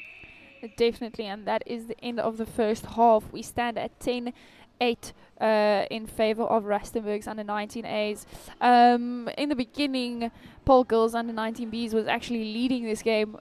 What do you think Paarl Girls have stopped doing that actually worked for them in the first quarter? Yo, goodness. I think their defense, I think Rustenburg actually picked up the defense, so I think they can do something different with the defense. I think they can maybe try a bit man-to-man rather than hanging in the space again, because I think Rustenburg have now seen that and now know how to counter that. So maybe they can switch up a bit on defense, and then, yeah, maybe they can still pull it through. Yeah, definitely. And I think Rustenburg really did well on analyzing their opponents. You know, they know exactly how to play against that type of defense. Now, as you said, they started picking up the body. You know, they stood into their players, into their opponents. And that makes it difficult to defend. I mean, a man-on-man is great in the mid-court, but in the circle, it's difficult to be man-on-man. It gives your goal shooters a side to play towards, and especially if you've got the strong wing attacks in Jacobs and the centre Janssen van Rensburg that Rustenburg have, they see the space, so they play it into the space. Yes. Rustenburg are ready to go again. I wonder if they want to play on their own. I see they have a few fresh legs on, so let's see how the attack's going to do now. Oh, new goal shooter and a new goal attack. It looks like we've got a new centre as well in Sunay Bueta.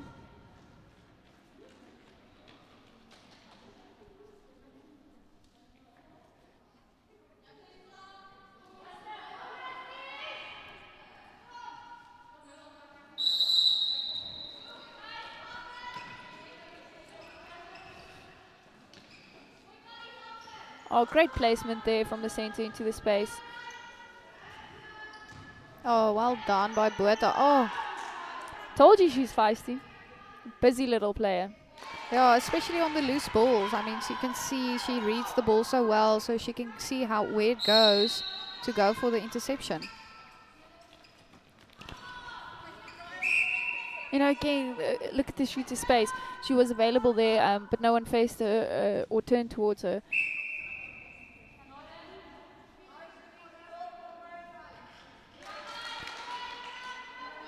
But good goal there by Rustenburg, fully and well deserved. Oh, almost by the wing attack. Good swing out of the overload by the wing defense from Girls High. Yeah, definitely brought them out that chaos that they were experiencing over there.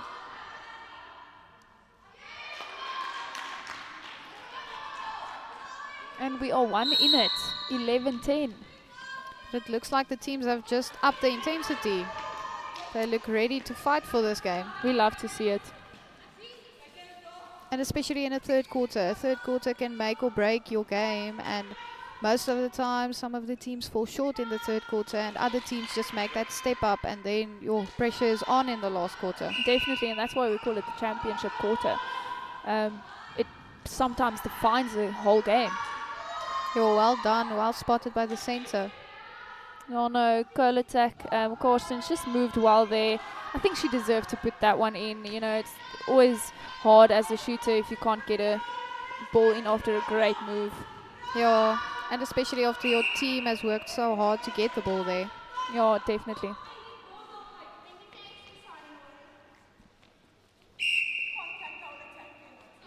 Oh, well spotted by the umpire. I was actually wondering whether she was going to call the goal attack for that contact. We do get away with a lot as shooters in the circle. Let's just be honest about it. Yeah. The poor defenders. Yeah, no, that's true. But then again, you also get umpires that are more for the defenders. So, I mean, it's just the pushing and shoving into the circle. Yeah. And, I mean, everyone is actually just fighting for space or fighting for the ball. So, whoever fights harder is going to get it. Definitely. Yeah, see, unfortunate there by Janssen van Rensburg. She just came over the line a bit too early. So important to just stay disciplined, especially in high intensity matches. You know, it's very crucial. Every single ball counts. Yeah. Great pressure there. Well done. Rustenburg's defense has just upped the intensity. Oh, but unfortunate, you know, by the center, Botha. I think she should have just been a bit patient there instead of trying to force that ball. Yeah, definitely.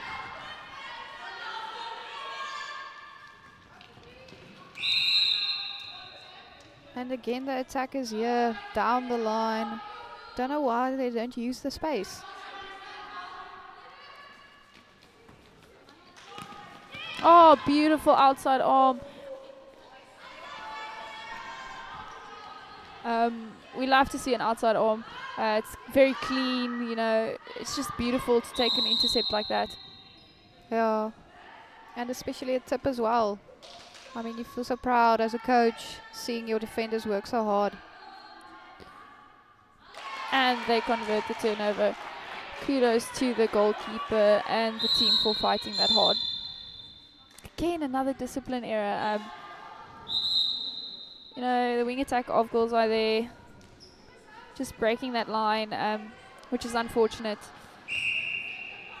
Yes, and it's so crucial because you have to keep ball in hand, and if you get turnovers like that, it's so unnecessary.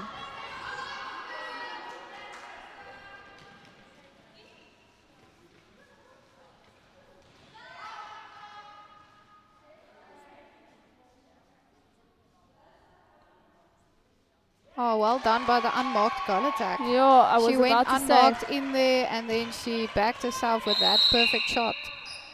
We see a quick interchange there. Botha is off of goal defense, and we have a new goal defense. Not yet confirmed who.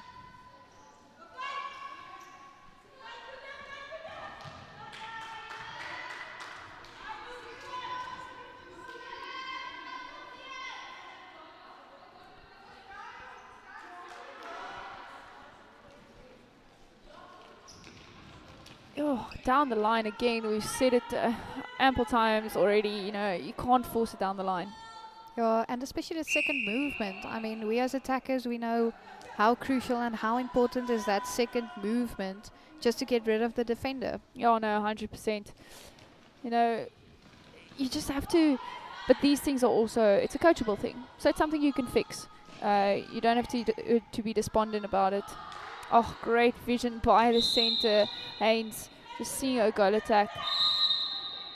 Yeah, I really like this goal attack. She's really taking charge of the circle. She's really not letting anyone push her around. She's in charge of that circle, and she is just dominant.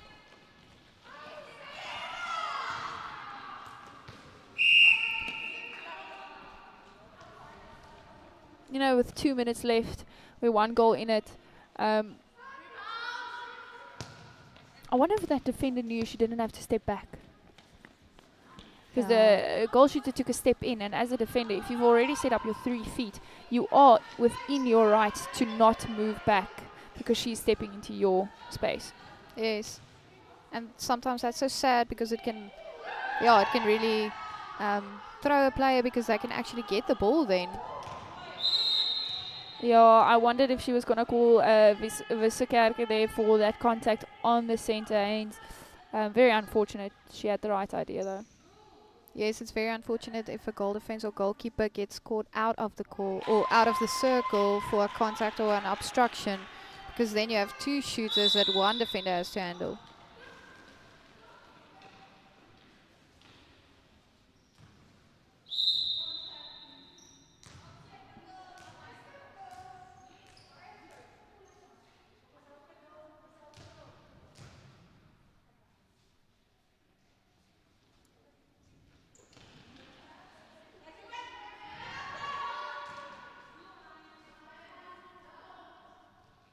Oh, beautiful shot there by Basson. She's just been super calm, super collected. There's been nothing affecting her really. And it's good to see that a player can be under pressure and still deliver.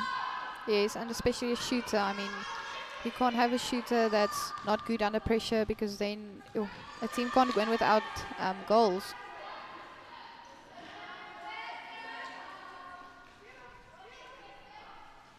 Oh, she just pulled out of there so beautifully, allowing her goal attack Carstens just to come in and just set up camp.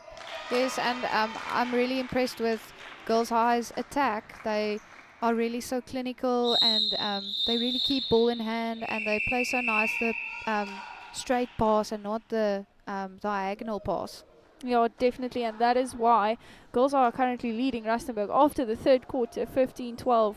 We've really had a seesaw game here. One ahead the first quarter, another one ahead the second. And again, we've got Girls Eye leading 15-12 at the end of quarter 3. Again, now I can ask, what do you think Rustenburg has to work on in the last quarter? Well, I can see the Girls Eye definitely has a clinical attack, so maybe they should up their defense again. And from their attacking side, they are overcrowding the space or overcrowding the court on the one side the whole time. So maybe they should just try and stay on their channels or in their channels, and then play the swing ball and then the straight lead again. So their attack should just switch a bit more for me, so they can play the ball through to the shooter. I'll get a bit of versatility in there. Like Coach Elise Courts always said, you know, you've got this little magic box, but what do you have in it? What are you going to take out? What are you going to show to a defender next? Yeah. And I mean, on attack, you have to be creative. If well done by the wing defense. Yeah, you have to be creative. Because if you're not creative, a defender, they pick it up so easily, what you're doing the whole time, and then it just gets boring, and they know how to counter that. Oh, what a take. Oh, and well the backup is there. You know, there's nothing worse than you having a tip and no one being there for a backup. Yeah, no, that's true. You worked so hard to drive for that ball and to tip it, and then someone else or the other team gets the ball, then it's really negative. Yeah. Oh, good swing. You know, they saw that her tummy was open to the right side of the court, and they swung the ball to that side.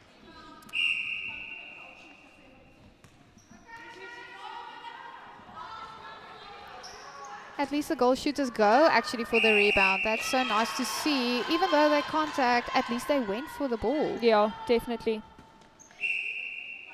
I quite like her Haynes on center. I think her height just makes a difference.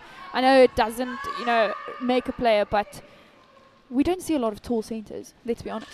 Yeah, no, and a tall center has this presence, and immediately I think another team feels intimidated. Yeah.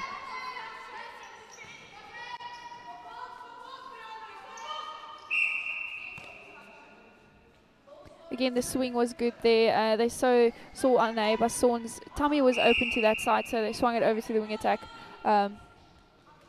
Just unfortunate that there was already a call made by the umpire. Yes. How important is that triangle that you play in a goal circle, especially if you have shooters now like that, moving. One should get a body, and then they can just play it from there to the open tummy. But see how difficult it becomes when you've got both shooters standing still.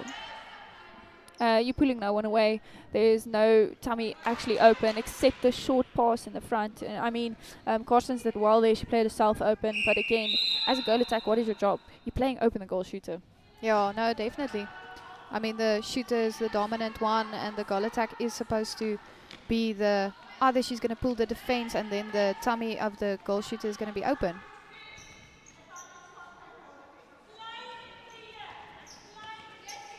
Oh, you know, great fake there by Haynes. She just put the fake in the front and then popped it over to Carstens. Beautiful play. Yes, highly effective.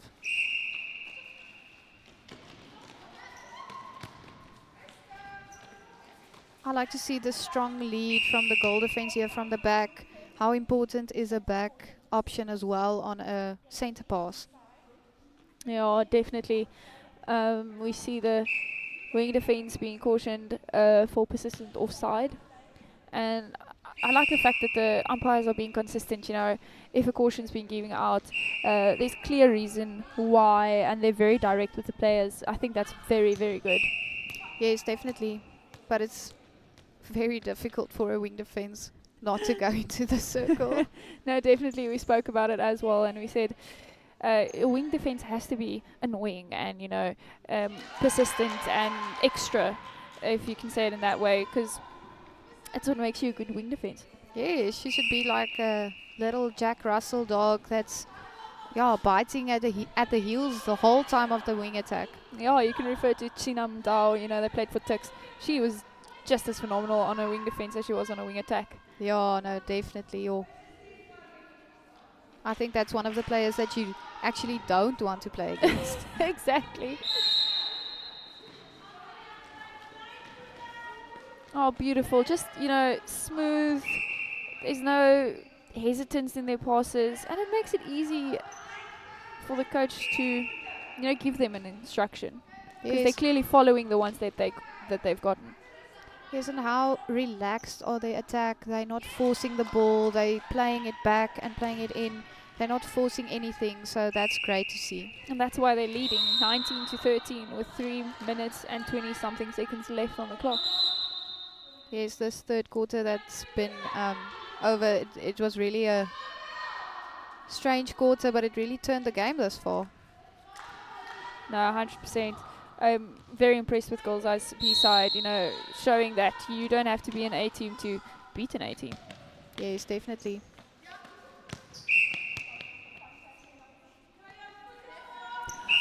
So there, as a goal attack, your goal shooter was right there in front of you. Why not play that bounce pass? Yeah, and I mean, it's effective, especially if you have tall shoot or a tall keeper. They take long to go there for the low ball, so they rather want the high ball or the aerial balls. So now, when you pass that bounce pass, then they're actually negative, because why are you passing it so low? I want it up high. No, I agree with you. You know, play to the strengths of your players. Oh, beautiful take by Haynes. No one expected her to actually be loose and come around there to get that intercept. And that's what we want to see. Yeah, brilliant play.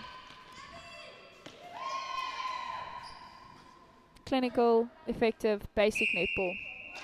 Yes, and I mean, how great is basic netball? If you play basic netball, then there's no chance that you can lose. And that's something that Northwest University did well. Coach Dot, I mean, she's the Spar Proteas head coach now. She's very, very heavy on discipline and, you know, basic netball, coming to the edge as a wing attack and a center and playing from there. Yeah, and you played for her as well. You had the opportunity to play for her, and I played under 21 with her. It was just, you know, for essays, she was harsh, but, you know, you wanted to do well.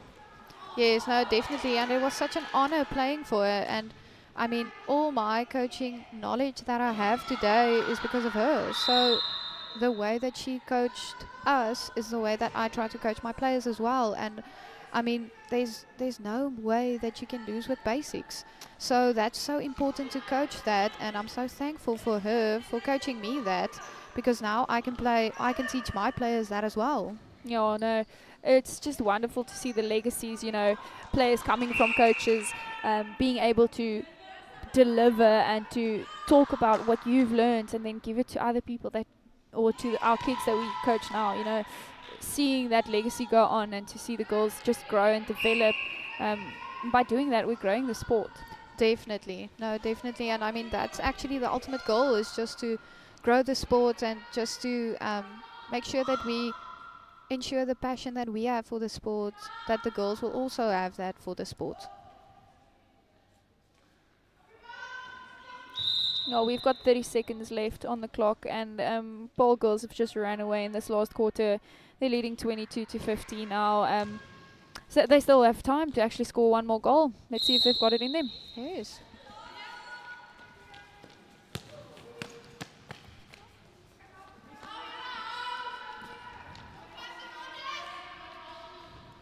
No, good talking there by the goal attack. You know, she's aware of the time, but unfortunately they did not have enough in there. Congratulations to Paarl Girls' under-19 B side, beating Rustenburg's under-19 A's 22-15 after 32 minutes. You know, wonderful game. We saw a lot of talent coming through, and the fact that kids don't step down for teams that are seen as A side versus B. You know, it's good to see that the girls are stepping up and playing to the best of their abilities. Yes, no, mindset is very crucial. And I mean, this girls' high team, they played so clinical. I mean, there was no way that they can lose.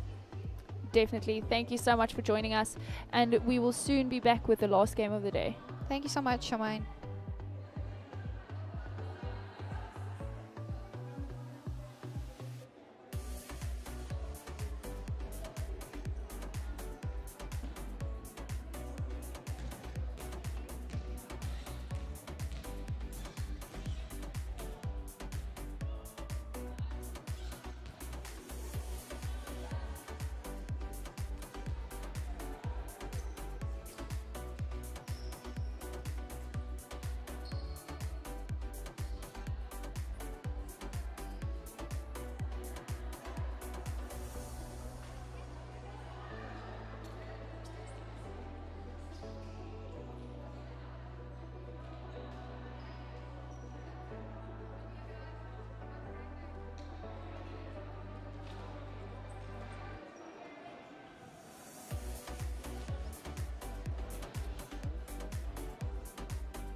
Welcome to your World of Champions. This is the final match of the day.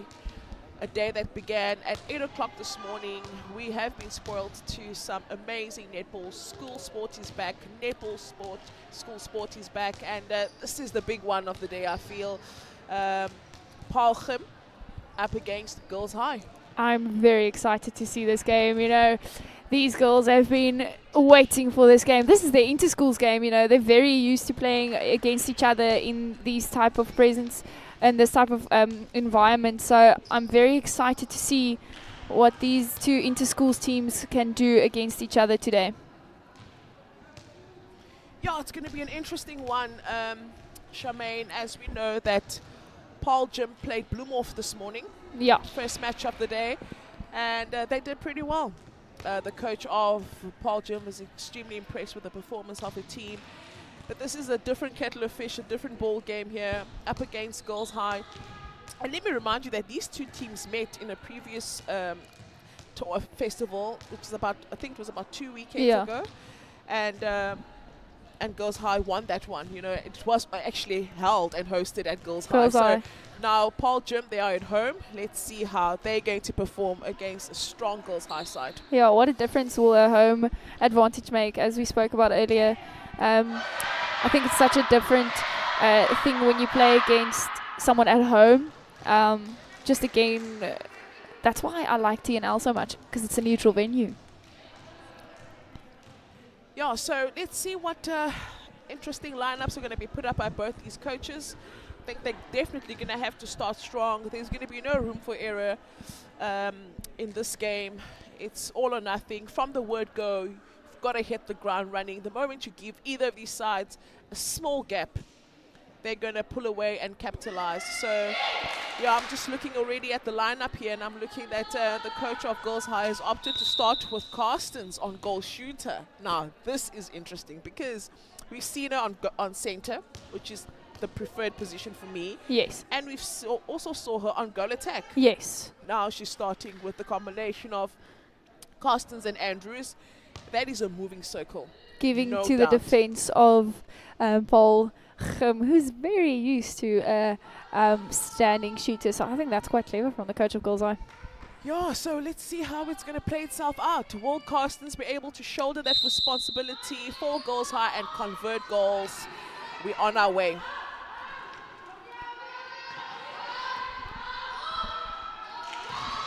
You know, that's just a wayward pass. That's disappointing. We haven't seen that from Paarl Gim today. But let's hope they can clean it up.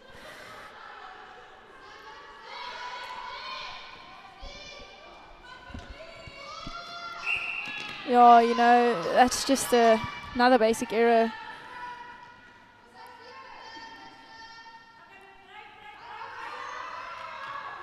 Oh, lucky there by the good pick up there by Swart, the goal attack of Paarl Gim. She was luckily available. Oh, well, we've seen this script so many times from this combination, the shooting circle for Paarl Gim in Wieland, or Wieland. In Wieland and Swart. Great relationship there. There's been a good understanding between the two. This is a different combination for Girls High, and not finding each other as yet. Let's give them a few seconds.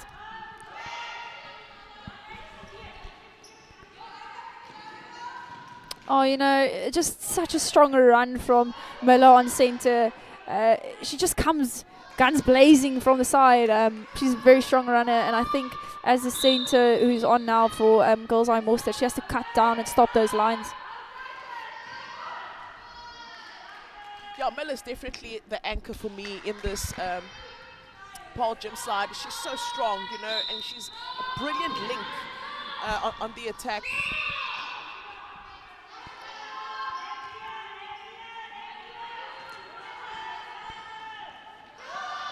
You know, those are the balls they were waiting for. You can't play them. They've been warming up with them the whole day. Yeah, absolutely. So I wouldn't think Andrews should be caught behind the defender. She needs to come to the front and present. Because when they're forcing those aerial balls, they're playing right into the hands of the Paarl Gim defenders. Oh, you know, two-hand take there would have made such a big difference.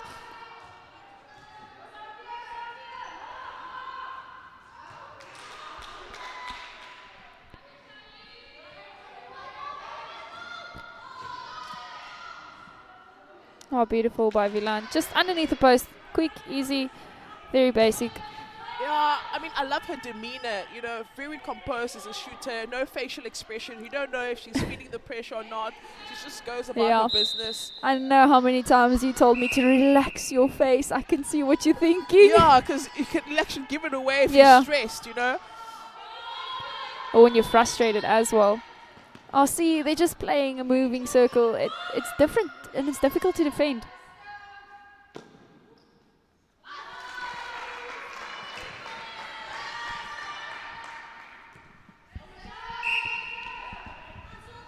Yep, they've got to keep her in the center third. Yep. In the midcourt, she's too quick and too dominant. Quick. Yeah, you've got to delay her. She's really in charge if you give her all that space. Yeah, definitely. It's as if Paarl Gim are playing a different game that they did this morning. I want to see that comfort that they had in the beginning. It's as if they're doubting their own passes.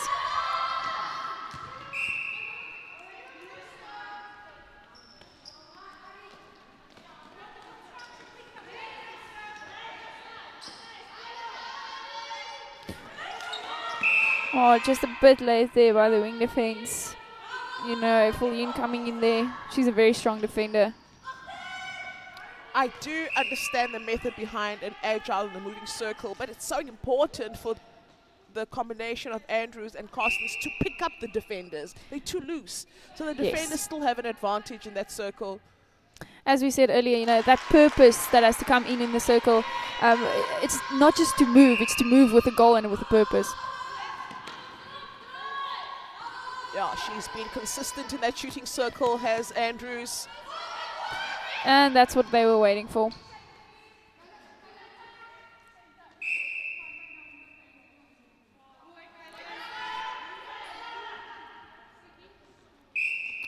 Oh, great jump, you know. I think she should have just given herself a bit more space, jumped up instead of forward. There on the defense. Oh, well, she backs herself, and that's what she's got to do. She's got to send the message that she will take the shots, she will convert. Yeah, definitely. She's not in that shooting position by mistake. They're not trying anything out. They know that this combination works. Yeah, I feel like Vilan's not giving herself the space that she did in the beginning of the day. You know, oh, great take by Andrews. She didn't care that Rousseau was on her back there. That's the best option. Unfortunately, unable to keep the ball in play. Girls High. It's turnover ball now for Paarl Gim. Oh, good coming from Miller. Very strong player. Yeah, and she's just unmatched at the moment. Yeah, her knowledge just on that, you know, she knew that wasn't going to be a smart move to make, so she came in to help and assist there.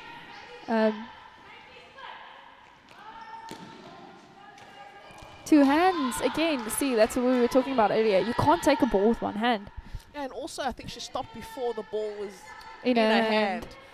So stretching out and leaping out there.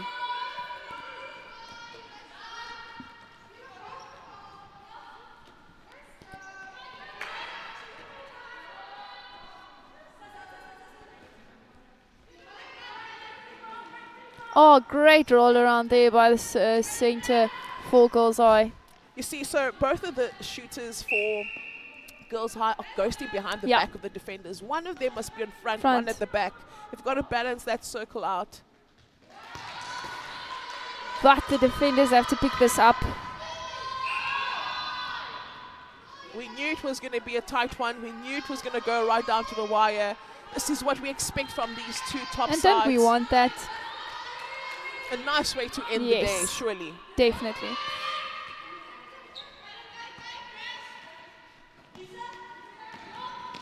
Oh, good take. Again, so strong.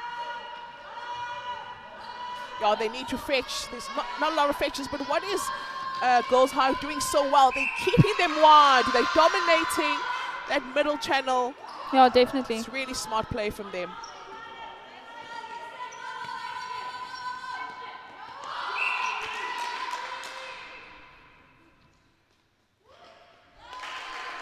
Oh, good goal there by the Girls High players.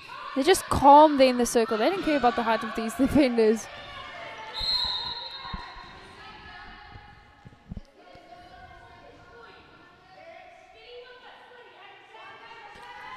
again, Miller. Oh, but she needs to get closer to that circle's edge, not with those defenders in the circle. But again, that depends on that passer. I mean, she was a free player. She should have just put her into that space. Yeah, but she could have carried herself forward as well. Oh, She definitely. literally just stood. Very fortunate to get away with that, because if that goalkeeper comes out of that circle, it's over. Yep. Well, what we have here, very tightly contested first quarter. 6 for Girls High, and 5 for Paarl Gim. There's nothing to it at the moment. It's very tight. It can go either way. It's still early days. Look at those feeds into Wieland. I just want to see Wieland play like she did earlier today, you know, just with that confidence that she had. She is capable and she is strong enough in the circle. Give yourself some more space. Watch your timing. Be patient. But also don't step back for that fight of the goalkeeper in Rensburger from Girls High. You know, you are able to play against anyone. Yeah, in this instance, they know what's the most important thing in that on court. It's that ball. But I have been impressed, I must say, with Carstens, the way she's just owning that circle, in the sense that she's not intimidated. She's thrown into the shooting position. We haven't seen her playing as a goal shooter, but I think a combination with Andrews is really working well so far for Girls High. I think it's a very good way to thwart the defense of Paarl Gim. And that's the drive we've spoken about. Why wasn't that there in the first quarter? The captain in Paarl Gim, Skuman, just taking a brilliant drive, but then a simple replay error.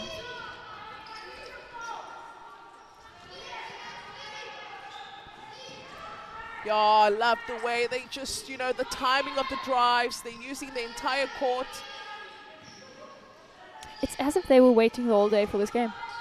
The patience, how beautiful is that? Just ghosting at the back there. Andrews waits for Rousseau to land and jump. Yeah, oh, brilliant. Miller unattended. But what a contest by Beyers there. Yo, she came flying.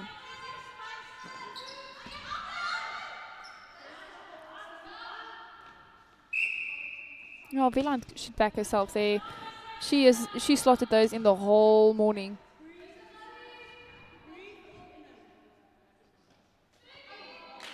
There's a lot of things happening right now. You know, they understand the importance of this game and to win this game. So much pressure that's been put on every player on court, you know, and now you're starting to tell and see that where actually the cracks are. Yeah. But how easy is it to put so much pressure on yourself? I mean, I did it a lot as well. You can get into your own head so easily, and then you become your own worst enemy. 100%. Oh, that's too good. And the timing of that drop back from Carstens. But she's going to have to make sure those balls count.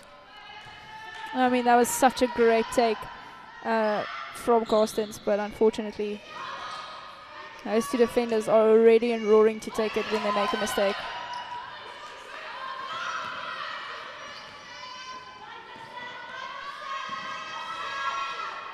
Oh, just overcooking it there. There's just great teamwork on defense by the Girls High side. Everybody's chasing a man. Everybody's on somebody. But no one's playing from the body for Paarl Gim. Now I'm really impressed with the defense of Paarl Girls High. They are really showing some fight. Oh, this is also good work from Paarl Gim, just keeping them here. But you will find in Andrews coming through, because you can see her team is in crisis mode now. So she comes through to carry that ball. And that just opens up a whole new level of play. Oh, what vision to have seen that open space. Oh, I'm glad she didn't pass that one. The trust between Swart and Wieland there was exceptional. Yeah, and how smart from Wieland to actually pull out of that circle, you know, do something different, because she's really been struggling to get the ball when she's stuck in the circle. So making plans for herself.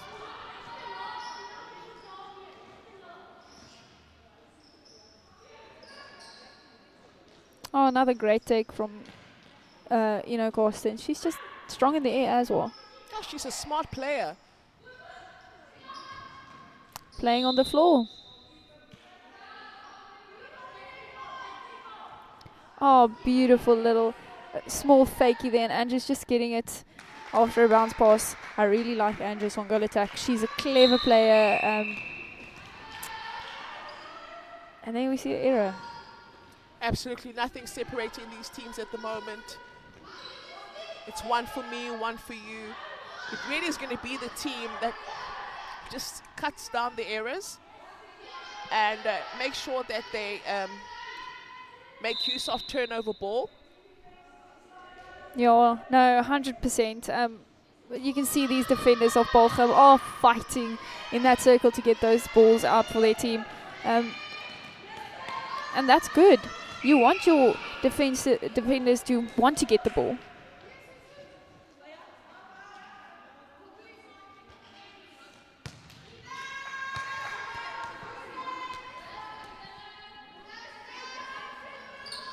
Yeah, Swart's not happy with that missed shot. Oh, here's another opportunity now for Paarl Gim. I want Wieland to have the confidence. Take a turn like he did.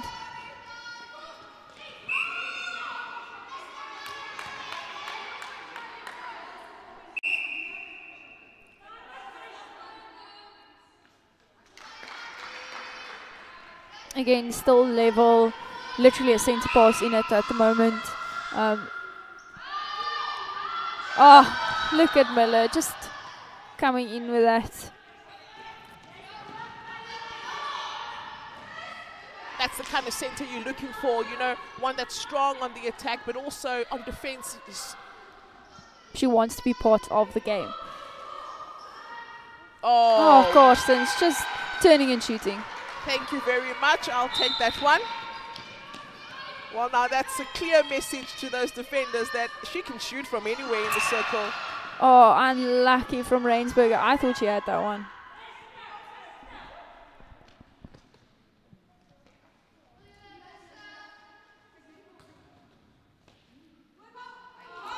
Oh, just good, clean play there by Paarl Gim, you know, trusting in what they've done before, that it does work.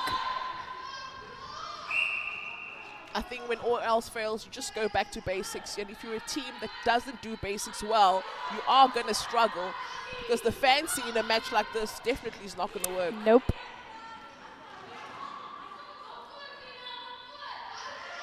Oh, too good. That baseline, it's her baby. She's owned that baseline since the start of the day. Love to see it. Oh, just the composure. She's such a pleasure to watch, Andrews. Such a workhorse, you know. I wonder what she can do on the wing attack as well. Ooh. Oh, but that's the fight we spoke about on the rebound. That is how you take a rebound.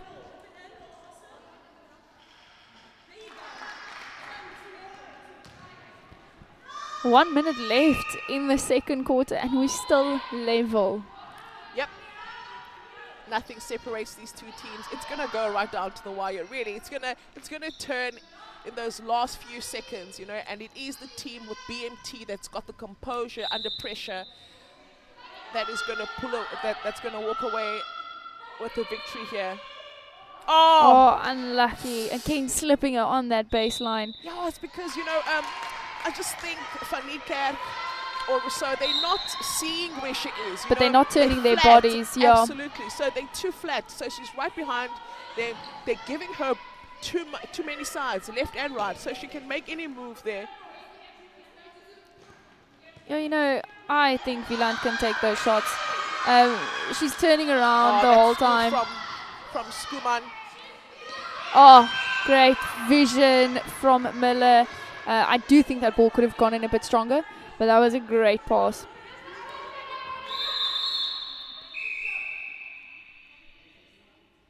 Penalty pass or shot. She'll have to sink this one to level it up, and she does.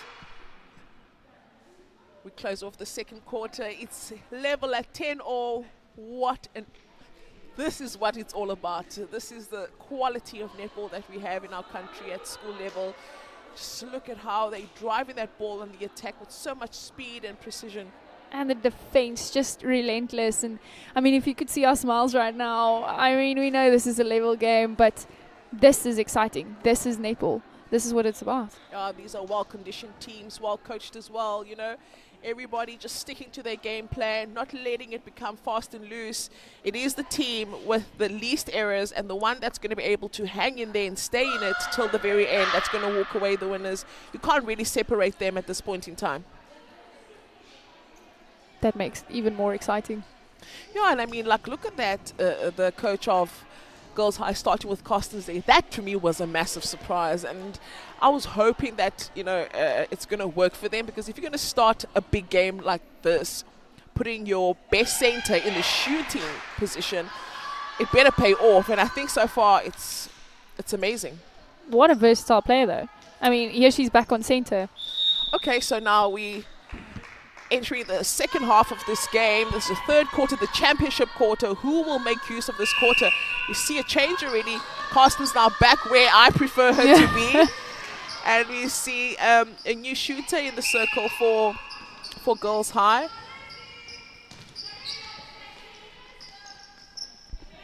Oh, she has been doing that the whole day. It's unfortunate that she couldn't keep that one in her hands. Again, Miller being so available to help.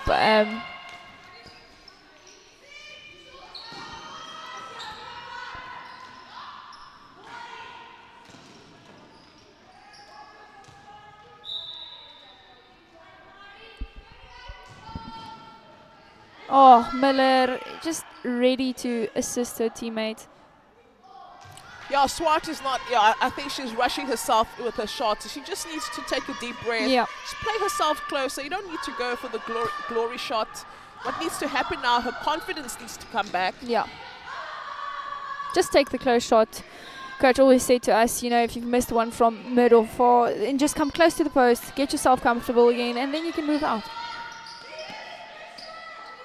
Yeah, so this is a massive matchup between Miller and Carstens. I love it. Oh, brilliant feed into the goal shooter. But unfortunately, just overcooks that shot.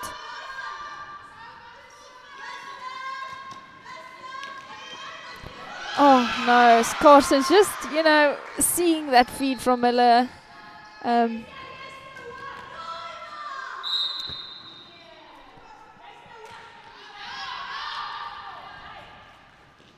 Just listening to coach of Girls High, you know, just letting her players know what they need to do. You're communicating with her team. This is what I expect of you. Oh my goodness.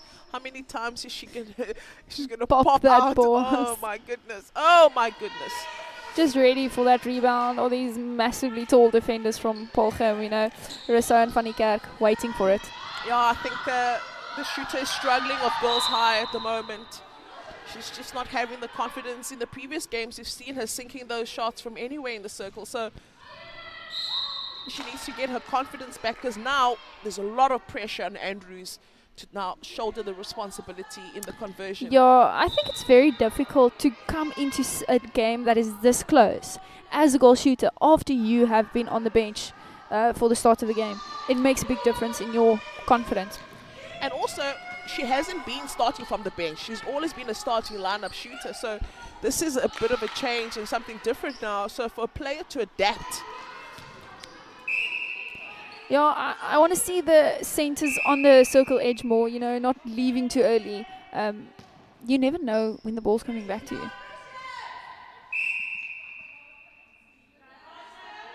Yeah, I see Andrews taking the shot.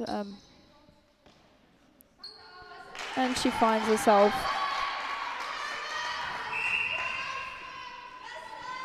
That's much better from Skuman, you know. She had a clear run there. Oh, that's brilliant. Yeah, I think that will be a confidence booster for Wieland. They're setting up that second ball into the goal third. Yeah. Very well is Paarl Gim.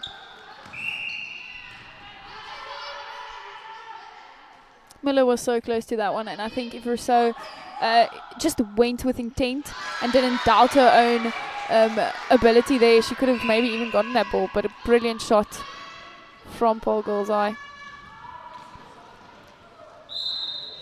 Oh, she can thank all her stars for that one. I know Coach Charmaine Betre will not be happy with that set of play. Yeah, I just think, you know, they're just bumping into each other. There's a bit of a miscommunication in that shooting circle. And we didn't see that earlier today. But that's what pressure does. That is a very, very good point. Which is something very different from the side of Girls High. You know, it's just business as usual here. Andrews backs herself and follows up. Yeah, I mean, clinical. That's what it is. And earlier today, you would have seen Van Niekerk come out for that fly that Carstens went into the space here, and she was on the right side for it. Where's that confidence gone?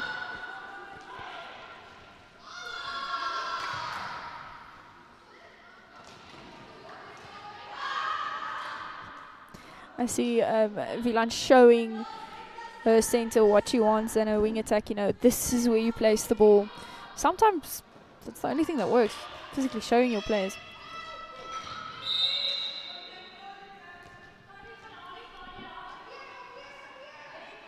Yeah, here the coach telling the players to come fetch the ball. They're hanging. Oh, that wasn't the best choice. That wasn't the best choice there. She's sandwiched between two defenders. But also, as the goal attack, you can't go behind. You have to come pick up the front.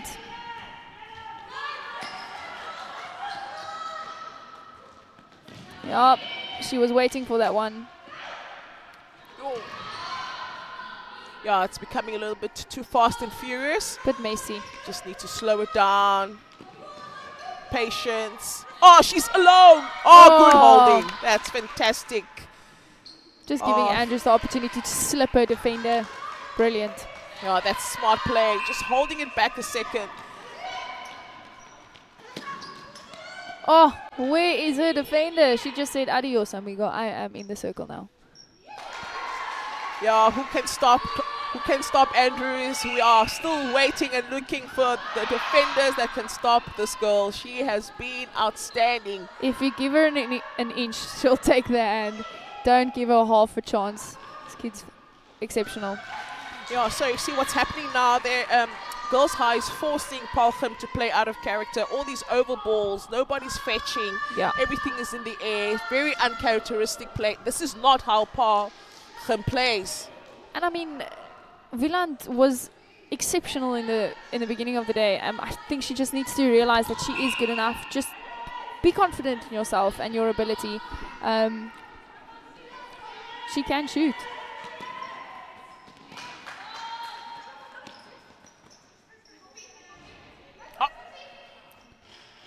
Well, she says, no, not this time. I'm going to take ownership and sink that ball for my team. Good for you. We love to see that. Yo, see, she used to run that the whole time, but now...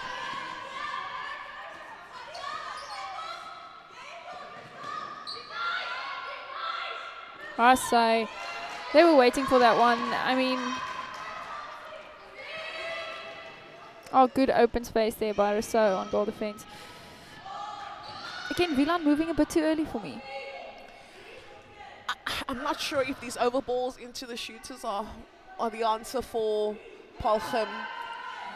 Oh, well, from there she says, let me just remind you that I'm very capable of taking shots from that distance. Yeah, well that done should to be a confidence booster for her.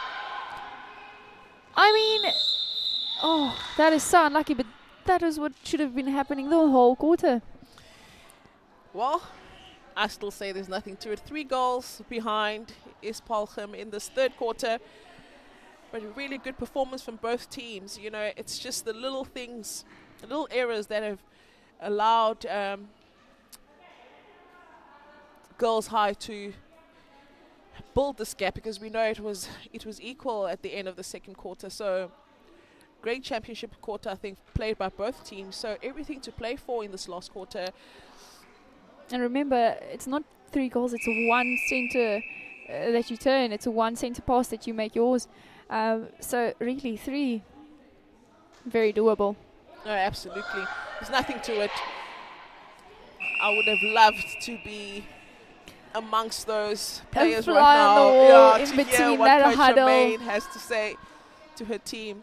It is BMT now, big match temperament. Who's going to fade away and who's going to step up? Who's going to change gears and take it to the next level? Oh, that's a brilliant feed. Well done. And that's just showing the confidence that they have in each other. That's what you want to have.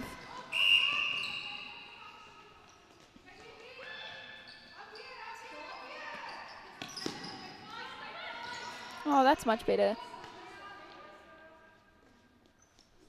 There we go, Wieland backing herself. She knows she's capable, so it's good to see that she's taking those shots. Bay is up. She says, no, I'm not sitting out. I can be down, but I'm getting up. Dust myself off. We've got a match to win. Oh, good patient play. Caution's just going back. There's nothing wrong with the reset. Oh! Again, we when know are it's they coming. going to pick this up? She does that every single time. You can never think the shooter's going to take that shot. You've got to manage Andrews. Do not give her that opportunity.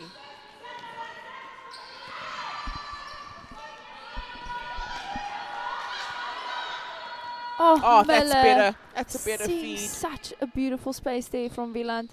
And that's what they did earlier today. Yeah, and also what she's doing at the moment, Wieland, is that she's giving herself enough space at the back so that ball can go in. She's not allowing the goalkeeper to press her against the baseline.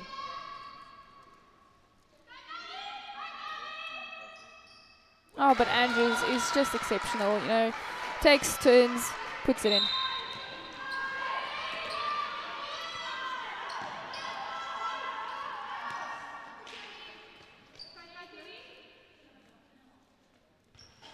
You can see her setting herself, you know, just relaxing in her shoulders.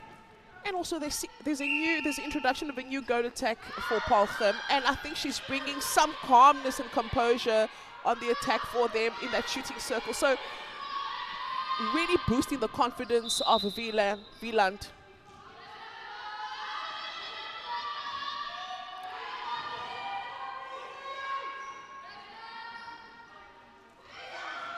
Oh, almost, you know, Andrew's too good on that roll. Her timing is exceptional, and the pass to her is just complete trust that she will get it.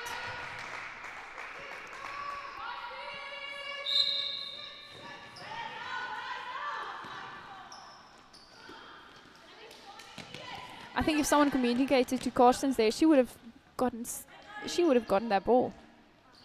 Oh, the timing of Bayer's jump. Yeah, that was phenomenal. Yeah. I think she might have tipped it, actually.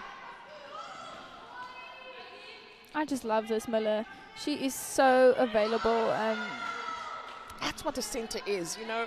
Total in charge. The dominance and always there for her teammates. Her team. Oh, but what a run from Carsten. She just slipped her there. She said, come, try and follow me.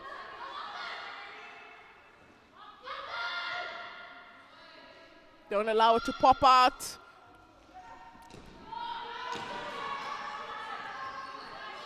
It's as though they can hear me, but they can't. But I'm just like, oh, I can see her. How many really times has that happened today?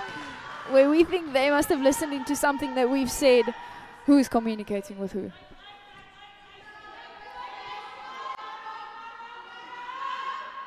Oh, brilliant vision again. And I think Wieland did a very good job there to keep the goalkeeper behind her back so she doesn't fly out for that ball, because it was hanging high enough.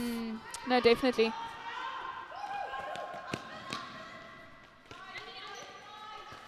Oh, again, Miller just available to support her team. Great defense by Girls High. They didn't give up there. I love it when a defender doesn't stop. because there's always another opportunity, you know. You've got to keep working. It's never over. Your work is never over. You've got to look at their shooter much quicker, Girls High. Yeah. It was a brilliant opportunity there for them to feed that ball to the goal shooter. There's that turnover ball. 3 seconds held ball called against. But that's the most frustrating thing for an attacking team, but the best feeling in the world if you were the one defending.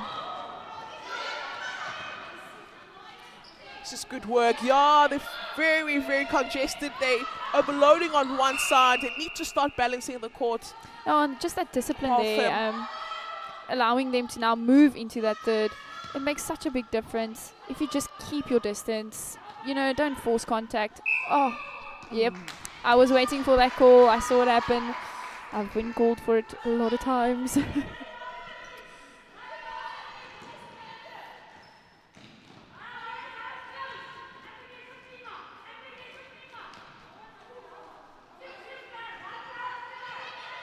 Oh, you know, just the communication. If the wing defense spoke to the wing attack there, she could have just put her arm out. And you know, for me, despite this defense that's been set up now by Paarl Gim, it's just the patience from Girls High, you know. They're not rushing it. They don't look scared for it. Easy does it. We'll get through the wall.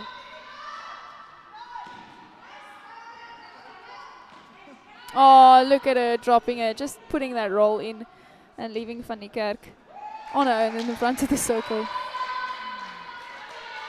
Yeah, well, I think it's pretty much 4 goals. Oh, brilliant feed from Miller again. 30 seconds left. Yeah, no, it just hasn't been working in that shooting circle as well as we've seen it for Paarl Gim. And that's how sport works. That's what it is.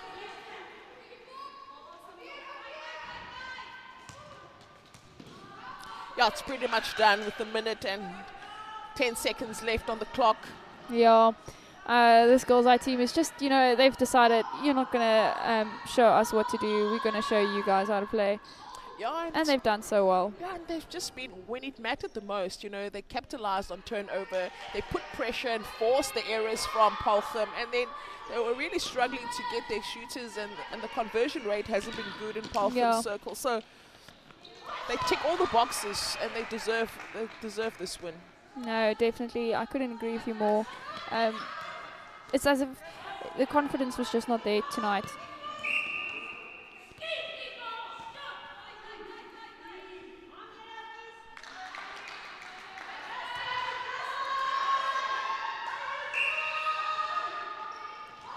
Oh, you know, that's just a bit high. She was all alone there. Yeah, well, they can still squeeze in another goal, but not under my watch. It's just beautiful.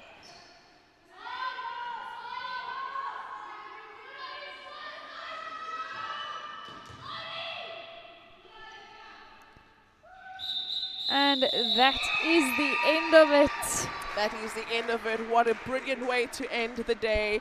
Great performance from both teams, but it was just Girls High literally ran away with this one, closing it off 22 for Girls High, 19 for Paarl Gim.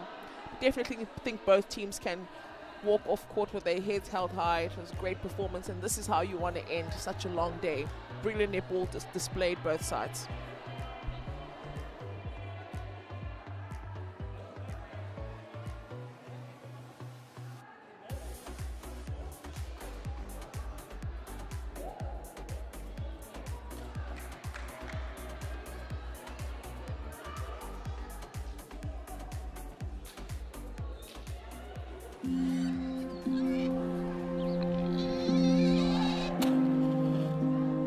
This is where it all started for me, in Hammersdale, a village just outside Durban.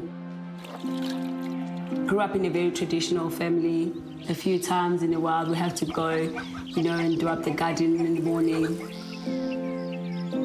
I wouldn't think much of sports. Happened to play netball by chance. I went to go and watch my neighborhood friends at training, sitting on the side, just watching and supporting. There were 13 of them on the netball courts. They needed one player to fill in. I can remember one of them saying to the coach, ask her to fill in. From there, I had to borrow the shoes The shoes were even bigger than my feet. I think I can remember that I wasn't even worried about the size of the shoes, but more of what I was going to do on courts. Pulled through that day. From there, it rolled on to being called to a national side. Well, Zomi gets it into the shooter's hands. Having to play overseas, I think all that journey actually created all of that. Now that I look forward into the future, I want to see more girls playing the sports. We need to find a way where we give them exposure. There's exciting stuff coming along. I think it's going to create a whole lot more vibe, and I have to be part of that, because believe me, one day the shoes will fit and the lights will find you. Arguably one of the most deadly players on court right now.